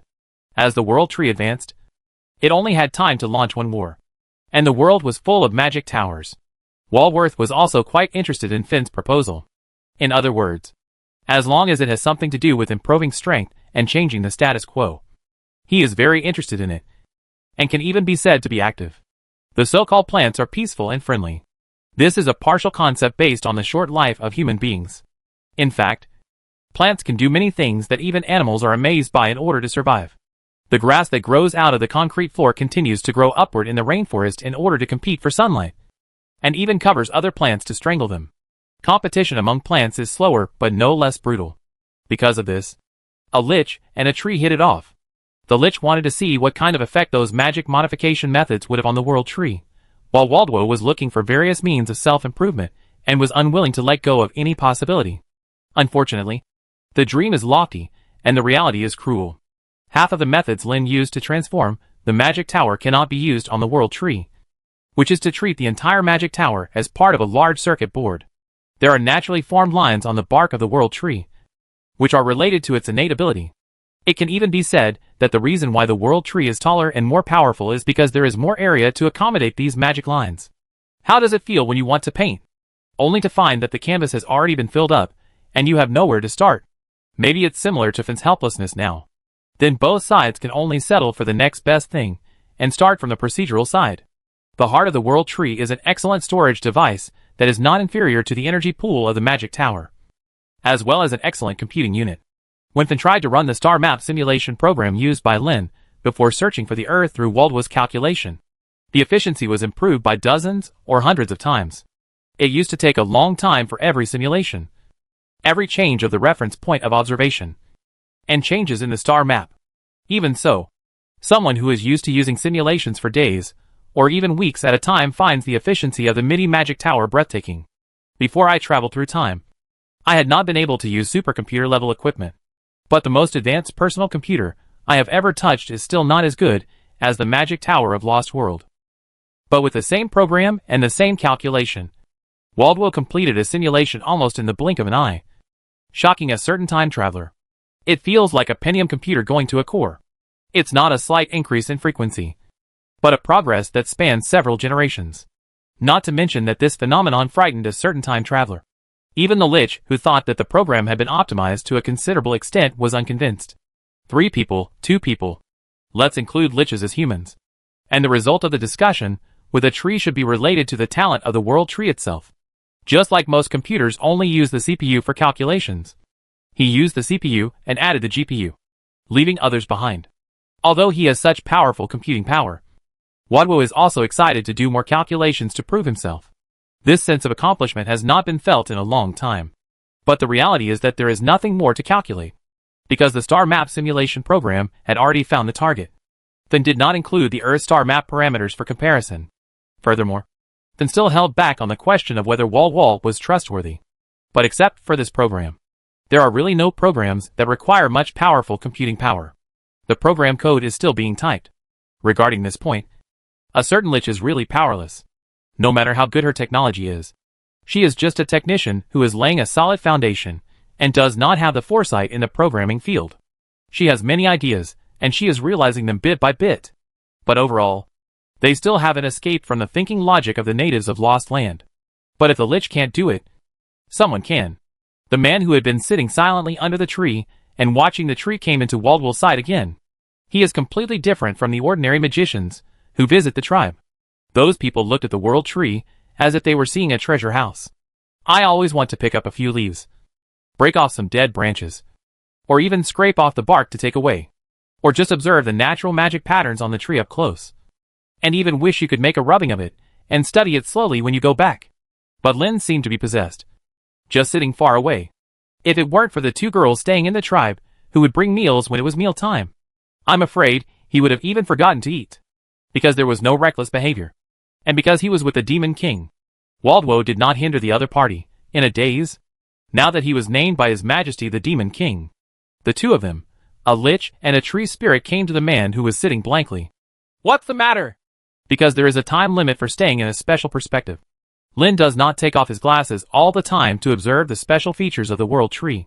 At this time, he was wearing glasses, and was using the window image in his field of vision to think about ways to organize and calculate some of the collected data. So when someone comes in front of him, he quickly detects and reacts. Finn was a little surprised that someone was awake, but still told him the problem he was facing.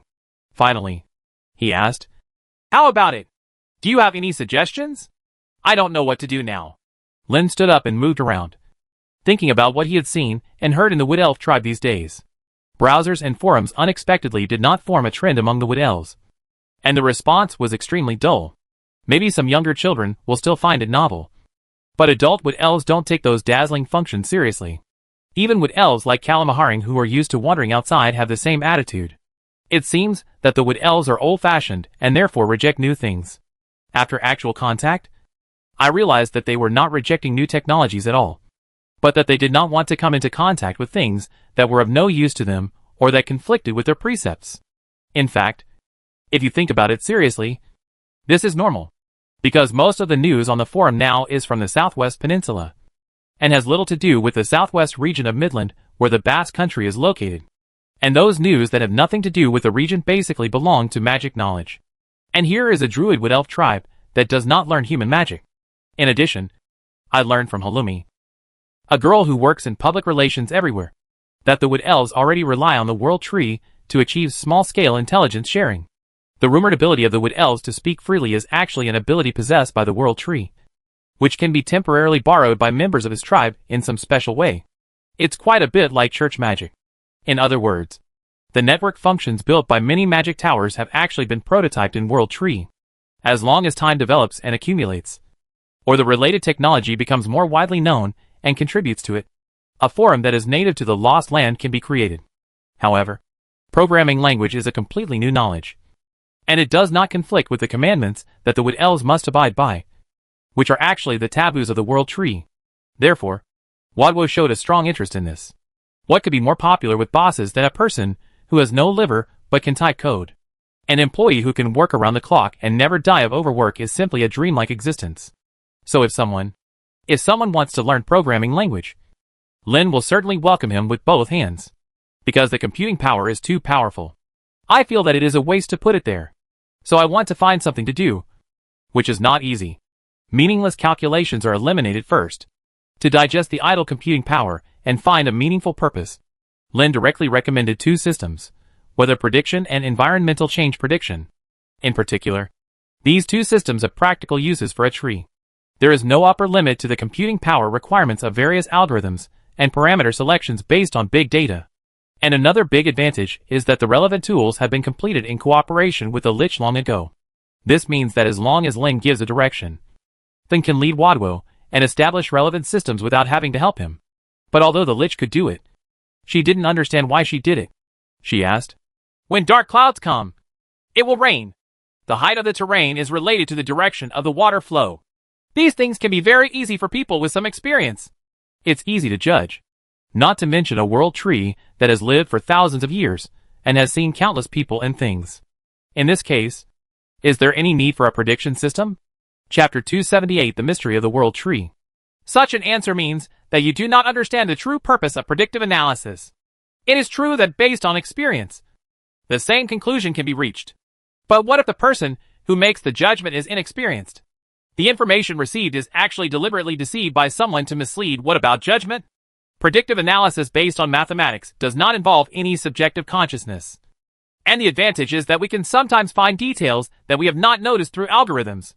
Irrelevant things will affect the final result if the prediction is not consistent with the actual situation. Is there something we have not considered carefully or observed? And finally understand all the things that will affect it.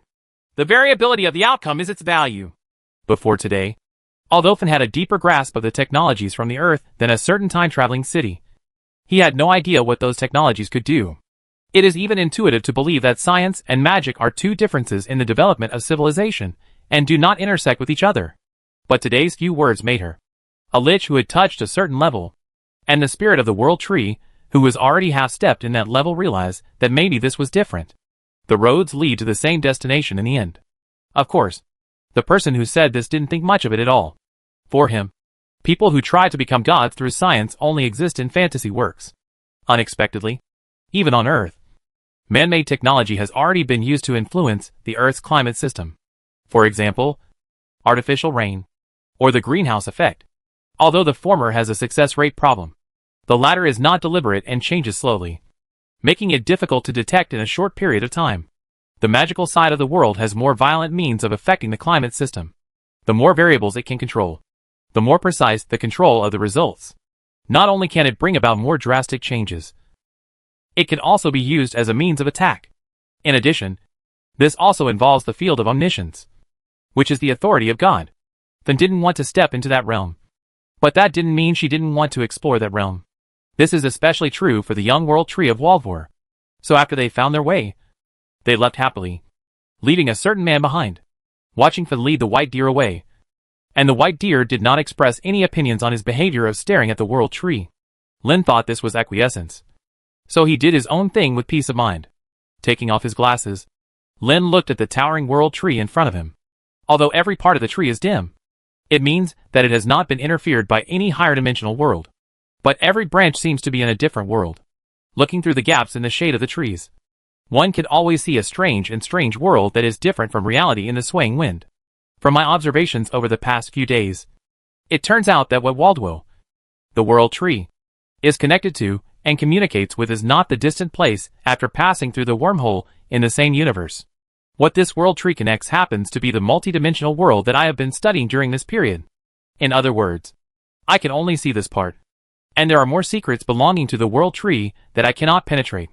According to current discoveries and experiences, high-dimensional existence can more easily understand low-dimensional existence. But there seems to be some kind of isolation law between the two. As long as you don't master the correct method, you can't even observe each other. And of course you can't interfere. But as long as one party establishes a connection, the other party will also respond. As Nietzsche famously said, when you stare into the abyss also stares into you. Lin boldly guessed that the world tree exists in multiple dimensions and multiverses at the same time. He is both the signpost and the way to travel. The reason why it can exist in so many observation point worlds at the same time is the mysterious natural lines on the tree. It is not only a means of connecting so many worlds, but also like an armor, protecting him from existing in so many worlds at the same time. Without this layer of protection, he would not be able to even maintain the most basic existence of himself. Judging from something Finn has done before, this is almost certain. How could Finn simply give up on using the formation pattern of the Great Sage's tower on Yggdrasil's body? However, the original lines on the tree body were difficult to erase with ordinary methods, and were difficult to be damaged by ordinary swords. In the end, it was the former Demon King himself who took action, and it took a lot of effort to find a way to scrape off the original lines. Of course, the main trunk will not be used directly for the experiment at the beginning. Instead, a broken branch collected by the Wood Elves will be used to test Finn's method. But the moment after successfully erasing the natural formations of the world tree on the broken branch, the originally indestructible broken branch turned directly into fly ash. Such a performance shocked everyone present. Finn seemed to be unwilling to give up, thinking that there was something wrong with the broken branch. So he went straight to the end of the branch. But if you erase a piece of formation pattern, that part will turn into fly ash. Without exception. If the branches are not strong enough, look for the branches. If the branches are not strong enough, look for the main trunk. Well, not to the end. After basically destroying several sections of treetops, when Finn was still trying to walk towards the tree, someone stopped him. This was also the first time that the Wood Elves came to know the strength of the former Demon King. The 3 members of the Shinmu Guards led by Evelyn were all slapped away with one slap. Kahol Mahalan held on for a moment to block the vaginal kick, but was knocked back by a flying knee strike from a different move. If they were defeated by Master, who had a full set of supports, maybe the Wood Elves would not be so seriously injured. But to be defeated by a magician like Finn with physical power would hurt both his body and his self-esteem. They still had to protect the big mother they called. So they gritted their teeth and got up. Otherwise they would all faint from shame. As for the white deer, it looked more like the white rabbit at this time. It was forced into a corner by the red-eyed Lich, shivering and shivering. This is when someone hugged the dazed Lich from the back and tried his best to dissuade him. Don't waste any more. Things that don't work just don't work. It's more important to find the reasons instead of wasting them all the time. The Lich was persuaded to come down. But Bai Lu, who escaped, felt a little uncomfortable. He complained in a low voice. Although you are standing in my position and speaking for me. But why do I have a very unpleasant feeling? A certain Lich flicked his eyes, and Bai Lu stopped talking. Are you kidding me? Back then, this person didn't even bother to do something like kill an entire family over a disagreement. That was his true nature, to massacre a city and destroy a country over a disagreement. She was able to dominate the world not by compromising, but by fighting hard. At first, I didn't understand why if I erased the lines on the tree, that part would disintegrate. But as the research deepens, many things are gradually explained, and we just need to find more and more conclusive evidence. In short, the former Demon King temporarily gave up making fuss about the outer skin of the World Tree. Lin's research on World Tree continues. He found that the world observed by World Tree seemed a little different from the actual world he had contact with. Someone wondered if it was like looking up at the sky. You can see the blue sky and white clouds, but that doesn't mean you are above the blue sky and white clouds. At this time, enterprising people will naturally think of various ways to get closer to the sky. It's just that people want to fly into the sky, but the World Tree wants to grow towards a higher dimensional world. If these conjectures are true, can we say that this plant that grows across dimensions is actually only its 3-dimensional projection in front of us? So this also explains why this giant tree towering into the sky cannot be seen before approaching the Wadwa tribe. This is not because the magic barrier blocks people's sight, but because he does not exist in the Lost Land at all. Only when you get close enough, within the range of influence, and feel the presence of the world tree, will your own perceptions change accordingly. Only in this way can we see and touch this world tree. And the reason why Waldwo, or rather the World Tree clan in the Lost World, grew so tall was not because they kept jumping up into the sky. Their true direction of growth is in the dimensional world, growing all the way to higher dimensions. However, many of the current ideas cannot be regarded as conclusions, but are just hypotheses one after another, and more evidence is needed to support them. As for these evidences, in addition to continuing to study them in depth, Lin plans to take a shortcut, and that is to ask, because although the object being studied is a plant, it is not a mute that cannot speak. Self-statement is also a very important reference. So someone approached by Lu, the Wood Elf, set up a very comfortable tent for His Majesty the Demon King. Waldwall also stayed here most of the time, typing out program codes with the Lich, contributing his non-existent liver to the great cause of programming in Midland. 24 hours a day, without sleep. In the eyes of the boss, he is simply a role model for programmers. Before visiting, Lin had imagined how a deer would type program code. Is it using a deer's hoof to perform one-finger magic and typing on an enlarged version of the keyboard? Or maybe it's a strange style of painting where human hands grow on a deer's body. After the briefing and entering the tent, Lin realized that he had underestimated the natives. Bai Lu, standing still on all fours, just looked at the water mirror screen floating in front of him. And the program code appeared like flowing water. Is this a black technology for brainwave input? Before they could figure out the magic principle, a person and a deer in the tent stopped and looked at the visitor. Then asked, "If you have any questions, just tell me. Just think of it as a mood change." After saying that, Then stood up and stretched. In the tent, she returned to her usual posture in the Willian City mansion. But even the loose clothes could not completely cover her good figure, although I have seen more seductive postures. But for a moment, Lin's eyes widened, and he swallowed a mouthful of saliva. This made Finn feel funny and said, "What? Did you come here specifically to see me?" "Yes. I have been a vegetarian for a while, and I haven't eaten meat for a long time." Lin suddenly replied like this. However, looking at one person and one deer tilting their heads with silly and cute expressions on their faces, it seems that the people listening do not understand the earth. Chapter 279, the shortest distance between 2 points. Someone couldn't help but feel guilty. He quickly changed the topic and returned to his original destination and said, "I have gained some insights from my recent research, and I also have some questions. I would like to ask Lord Waldwall." The named Bailu put away the screen of water mirror technique, faced Lin, shook his head, snorted, and then said, "If you have any questions, please ask." For this man, his strength is better than Wade. In Wa's eyes, he is very weak and might not even be able to defeat the children in the tribe. But it happened that he was quite favored by His Majesty the Demon King, and even he did not dare to ignore him. Not to mention that he was almost killed by His Majesty the Demon King before. But it was only because of this man's intervention that he escaped. He would not be so naive as to think that the strongest warrior in the tribe, Thor, could only fly after a few moves. But this man had the strength to defeat the Demon King. Since he asked a question today, His Majesty showed interest first. So of course Waldwall had to listen. This man also talked about his observations and discoveries during this period of time. Finally, he asked, "Lord Waldwall, what is your opinion?"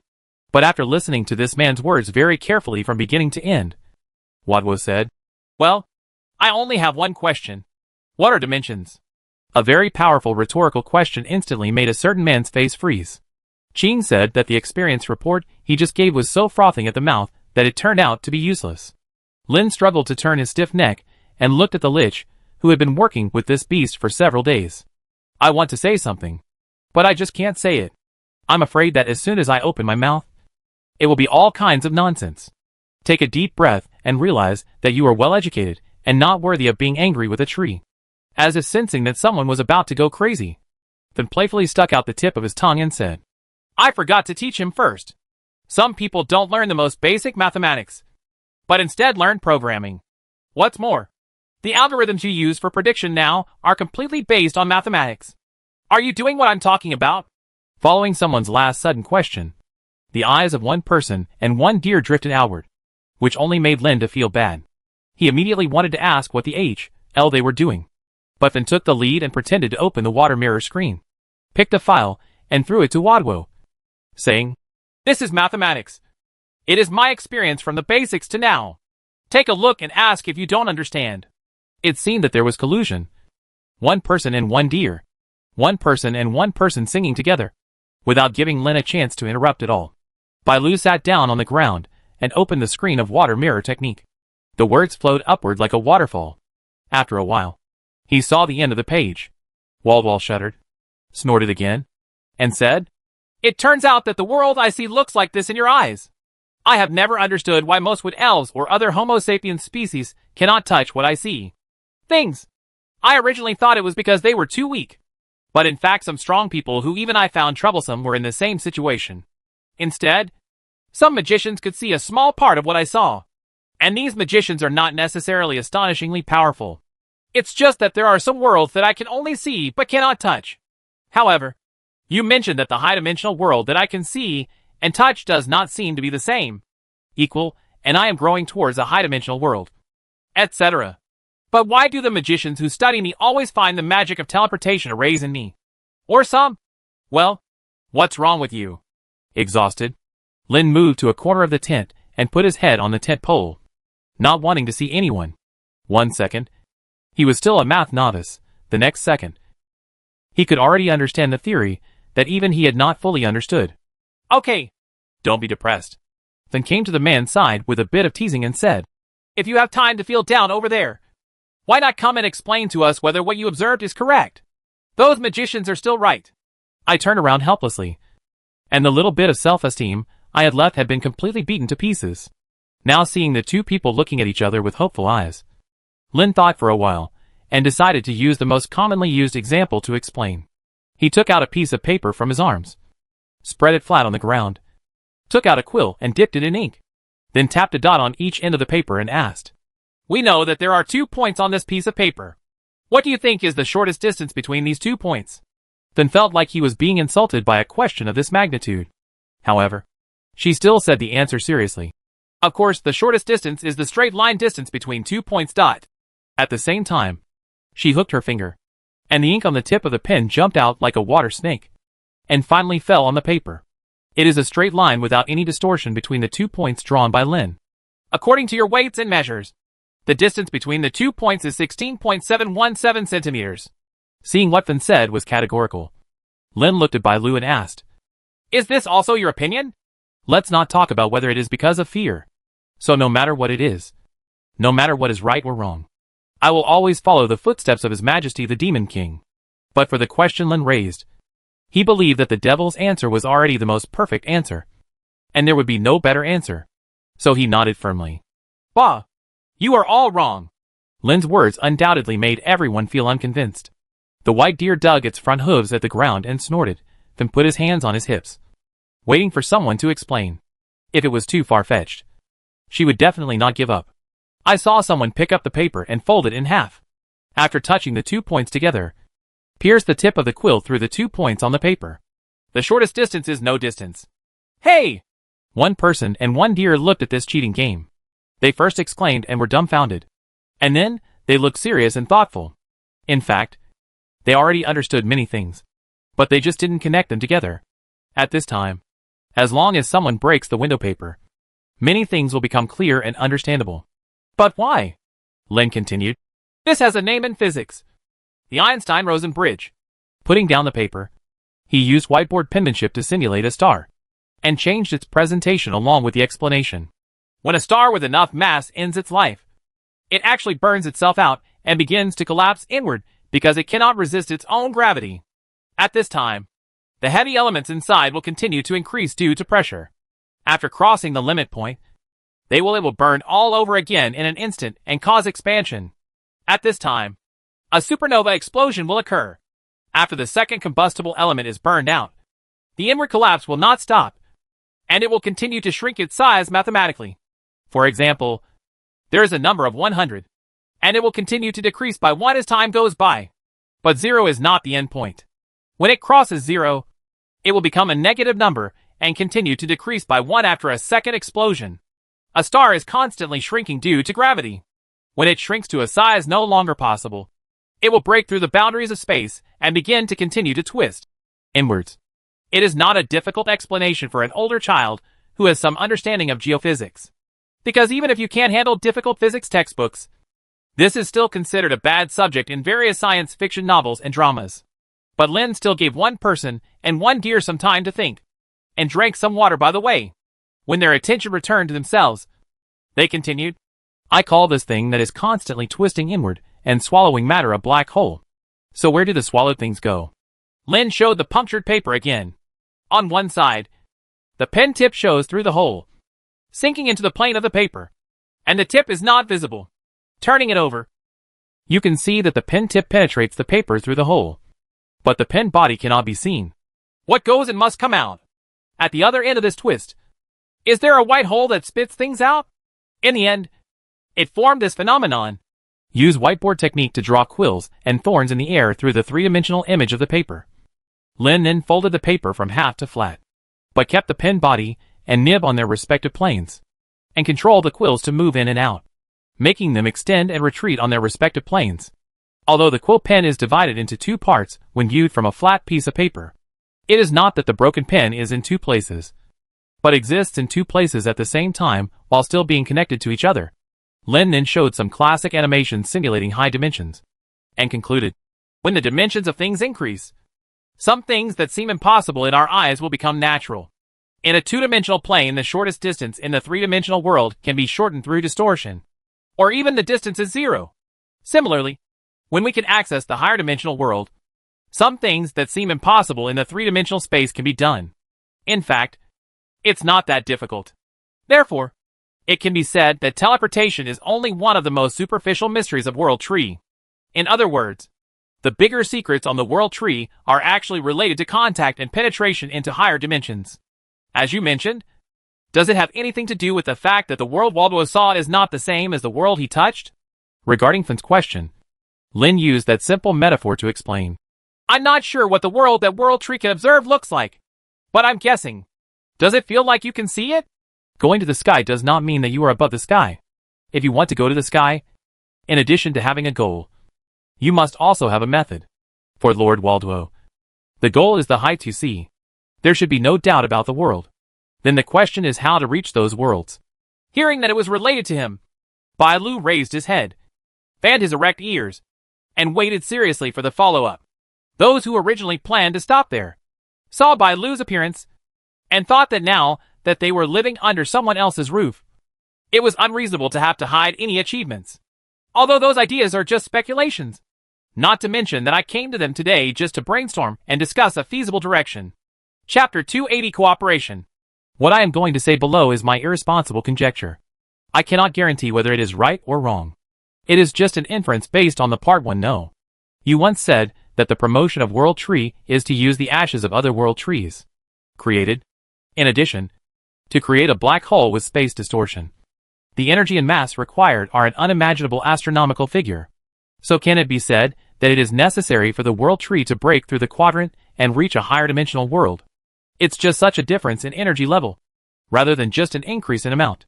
Rather than slowly, this may be accumulated over tens of millions, or even hundreds of millions of years. Directly plundering existences similar to yourself may be a more direct approach. In fact, your family has been doing this for a long time. But it's like whetting one's appetite. Someone said a but and nothing more happened. This can make Bai Lu, a listener, feel anxious. If His Majesty the Demon King hadn't been watching from the side, he would have mounted on the other party and asked what was going to happen next. Of course, you ride on it with the body of a deer. There was a reason why Lin didn't dare to say the next words rashly. But seeing Bai Lu's anxious look, he had to say something. I had to continue preaching. Perhaps if we continue to study and use mathematical methods, we can find the causes, the rules, and then find other alternative methods. Just like humans eat to obtain energy for survival. Then as long as we adhere to this principle, no matter whether we eat, you can eat meat or bread. But Lord Waldwall, are you willing to have your whole body thoroughly studied?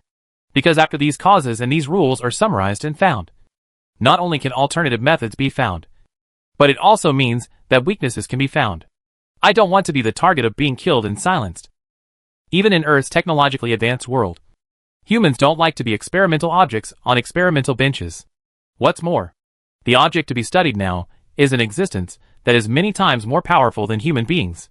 Someone has to be careful lest he offends one of the other parties and directly destroys himself physically. But as a conscious plant, watching the animal groups living around it change and make progress, it is impossible for him to say that he has no anxiety at all. Firstly, Wall is quite young among the people of World Tree.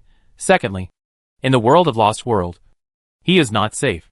Other species of Homo sapiens coveting various magic materials, hoping to advance, and other individuals from the same World Tree. These are all potential threats. Although the continuous progress that Wadwo is anxious about is a joke in the eyes of a certain time traveler. As a 21st century otaku who lives in a time when technological progress spans 10 years, which is much higher than the technological progress span of thousands of years earlier. In his eyes, it is not too much to say that 1,000 years are like a day in the world of Lost World. But for Wadwo, the price of breaking through the status quo is that the weaknesses are also mastered. This is not an easy choice to make. As for killing people and silencing them after the incident was completed, he had not considered it at all. Just kidding. With His Majesty the Demon King protecting you, who can silence who? Maybe as long as the other party shows a high interest in research in this area, that person will force himself onto the experimental table and do all kinds of dissections and slices. Not to mention that His Majesty's own methods were even more cruel and unscrupulous. However, Thun also found it funny to see both parties looking eager to give it a try but yet reluctant to do so. She simply pulled a document, threw it into Lin's vision, and said, "Actually, Wadwo and I have also encountered bottlenecks in our research recently. Maybe the explanation lies in your answer just now." When you open the prompt window, you will be greeted by a large piece of messy semi-finished program code. There are no annotations or prompts, and the content does not seem to come from the program logic of the Earth. It is more like using a programming language to analyze the magic of the Lost Land. For a moment, Lin couldn't figure out what the purpose of this unfinished program was. So he asked, "What is this? Programming of teleportation magic. Originally, I thought it could be easily programmed like fireball or light bomb. But in practice, I encountered many problems. In many places, it seemed that a key was missing, causing errors in the results. It doesn't work at all. Now from what you said, this teleportation magic is not simple. There are many parts that cannot be analyzed. According to the existing method of teleportation magic circle, those things that are not understood are reproduced in the magic exactly. In the formation, avoid those things that you don't understand. But if you want to program it, you can't get away with it. Perhaps, if you want to implement this program, the research you mentioned is crucial." So? Of course, Lin was very interested in the teleportation magic that Finn mentioned. It could even be said that he wanted it. But what puzzled him was, what was the purpose of bringing it up now? So there wasn't much happiness on someone's face. Only confusion that couldn't be explained. "Let this magic program serve as a condition of the deal. You want this, and it is impossible without Walvel's help. And the price is to forget some things that are not suitable to remember. What do you think?" A man in a white deer. After hearing Finn's words, their eyes suddenly lit up. "The most taboo thing about me is help without any price. Because owing this kind of favor usually comes with a greater price. But if it is a transaction condition agreed by both parties, no matter how confidential the matter is, there are ways to restrict it. For physicists in the 21st century on Earth, what troubles them most is not that the calculations are too complex or that the theory is too abstract, but how to observe the phenomena used as proof. So much so that a bunch of physicists have come up with very mathematical formulas, but have difficulty convincing other colleagues that they are correct because there is no real-life evidence. At this time, I really want to bring a lost version of the world tree back to the Earth to plant it to scare those geniuses. This tree can be said to be a treasure of physics. In just a few days, Lin observed from him a bunch of phenomena that physicists dream of. Even the event horizon that should not be observed in such a place was actually seen. As long as these data can be measured, what will be promoted is not a little progress, but a big step of an era. Lin looked at Bailu again. Maybe it would be good to solve the problem of ED, travel back to the Earth, and win him a few Nobel Prizes. With a wicked smile on his face, he stretched out his hand, which seemed to agree with his proposal, and asked, "Happy cooperation?" Waldwo also raised his right front hoof, placed it on Lin's outstretched hand, and shook it like a human being. He said with an exaggerated toothy smile like that of a deer, Happy cooperation. This kind of scene has a hint of complicity. For a moment, even the Lich who had made do with their research together felt a sense of regret. This is not something insignificant like a man being robbed. But it seems that he has given birth to something terrible. The kind that will turn the world upside down. Kaya, who had been staying in the tribe, was called over by Lin. The work of organizing the map was temporarily put aside, and their teachers needed various sensor functions that had been designed in the coffin. Kaya is incidentally responsible for operations, performing the most important task of collecting data. Halloumi unexpectedly fit in with the life of the Wood Elves. She made a living by hunting and gathering fruits, running wildly in the forest all day long. Perhaps compared to the children of the Wood Elves, as a human, she is too weak to be compared to anything else. But if he was given some assistance, he would still be struggling to keep up with those talented children. Of course, the reason why she indulged Halloumi so much was because the responsibility of taking care of the other 3 people fell entirely on her. The treatment you get when you are a guest here is completely different from when you live here temporarily. Even though my group was the honored guests of their big mother, the lives of the Wood Elves did not change much, except for minor children, whose parents are responsible for their upbringing. The rest are responsible for their own needs. The Wood Elves don't have much food in store, but don't think that they don't have enough to eat or keep warm. Within the influence of the World Tree, plants are full of vitality, and all kinds of sweet fruits can be found everywhere throughout the year. It can be said that in this environment, growing crops and warehousing are a joke. So the blonde girl's job all day long was to go out and run around, pick up a bunch of fruits to feed 3 people, and then go out and run around again. Then in the evening when I'm not going crazy outside, I help clean the environment and wash clothes. He seemed to have endless energy all day long, swaying his youth wantonly. As for the crazy 2 people, one beast and a girl outside, they were red-eyed all day long, calculating and simulating like crazy. Occasionally, when he calmed down, Lin complained a little. Waldwall's computing power as a biological computer in Midland is too fast, and the result is that he has no time to idle all day long. If you have any idea and modify the formula, as long as the input program is correct, the calculation results will come out almost in the blink of an eye. Then, the calculation goes wrong, or the algorithm is shot, and someone can only hold their head and scream about what went wrong. I wonder if the top scientists on Earth enjoy such treatment. All you have to do is rack your brains to figure out why. And there's no chance at all of the excuse that the computer is trying to calculate. Then comes autumn. The first snow. Spring thunder. Summer cicadas. Yellow leaves. And then another light snow. Wearing a cloak made of bear fur. Biting winter fruits that only grow in the snow. This is the staple food of the Wood Elves in winter. Tasting the sweet and sour taste, Lin suddenly realized that more than a year had passed. Looking back, I can see that the changes over the past year are not insignificant. The bottom of the World Tree has become a small scientific research base. Various homemade sensing instruments are aimed at the World Tree from various angles, recording various data all the time. After the design program accesses the real-time data, it will immediately perform calculations and convert them into presentations of various charts. Originally, the Wood Elves were extremely uncomfortable with these guests, thinking that they were against the laws of nature. Even though this is Big Mom's guest, there are still Wood Elves who are preparing to drive away the uninvited guests. As for the rumored strength of the Demon King, most people have never seen it. Even if the strongest person in the clan warned everyone, no one believed the threat. But amid the ecstatic laughter of the 2 magicians, something incredible happened. The Wood Elves looked at everything in astonishment, and no amount of noise was meaningful at this time.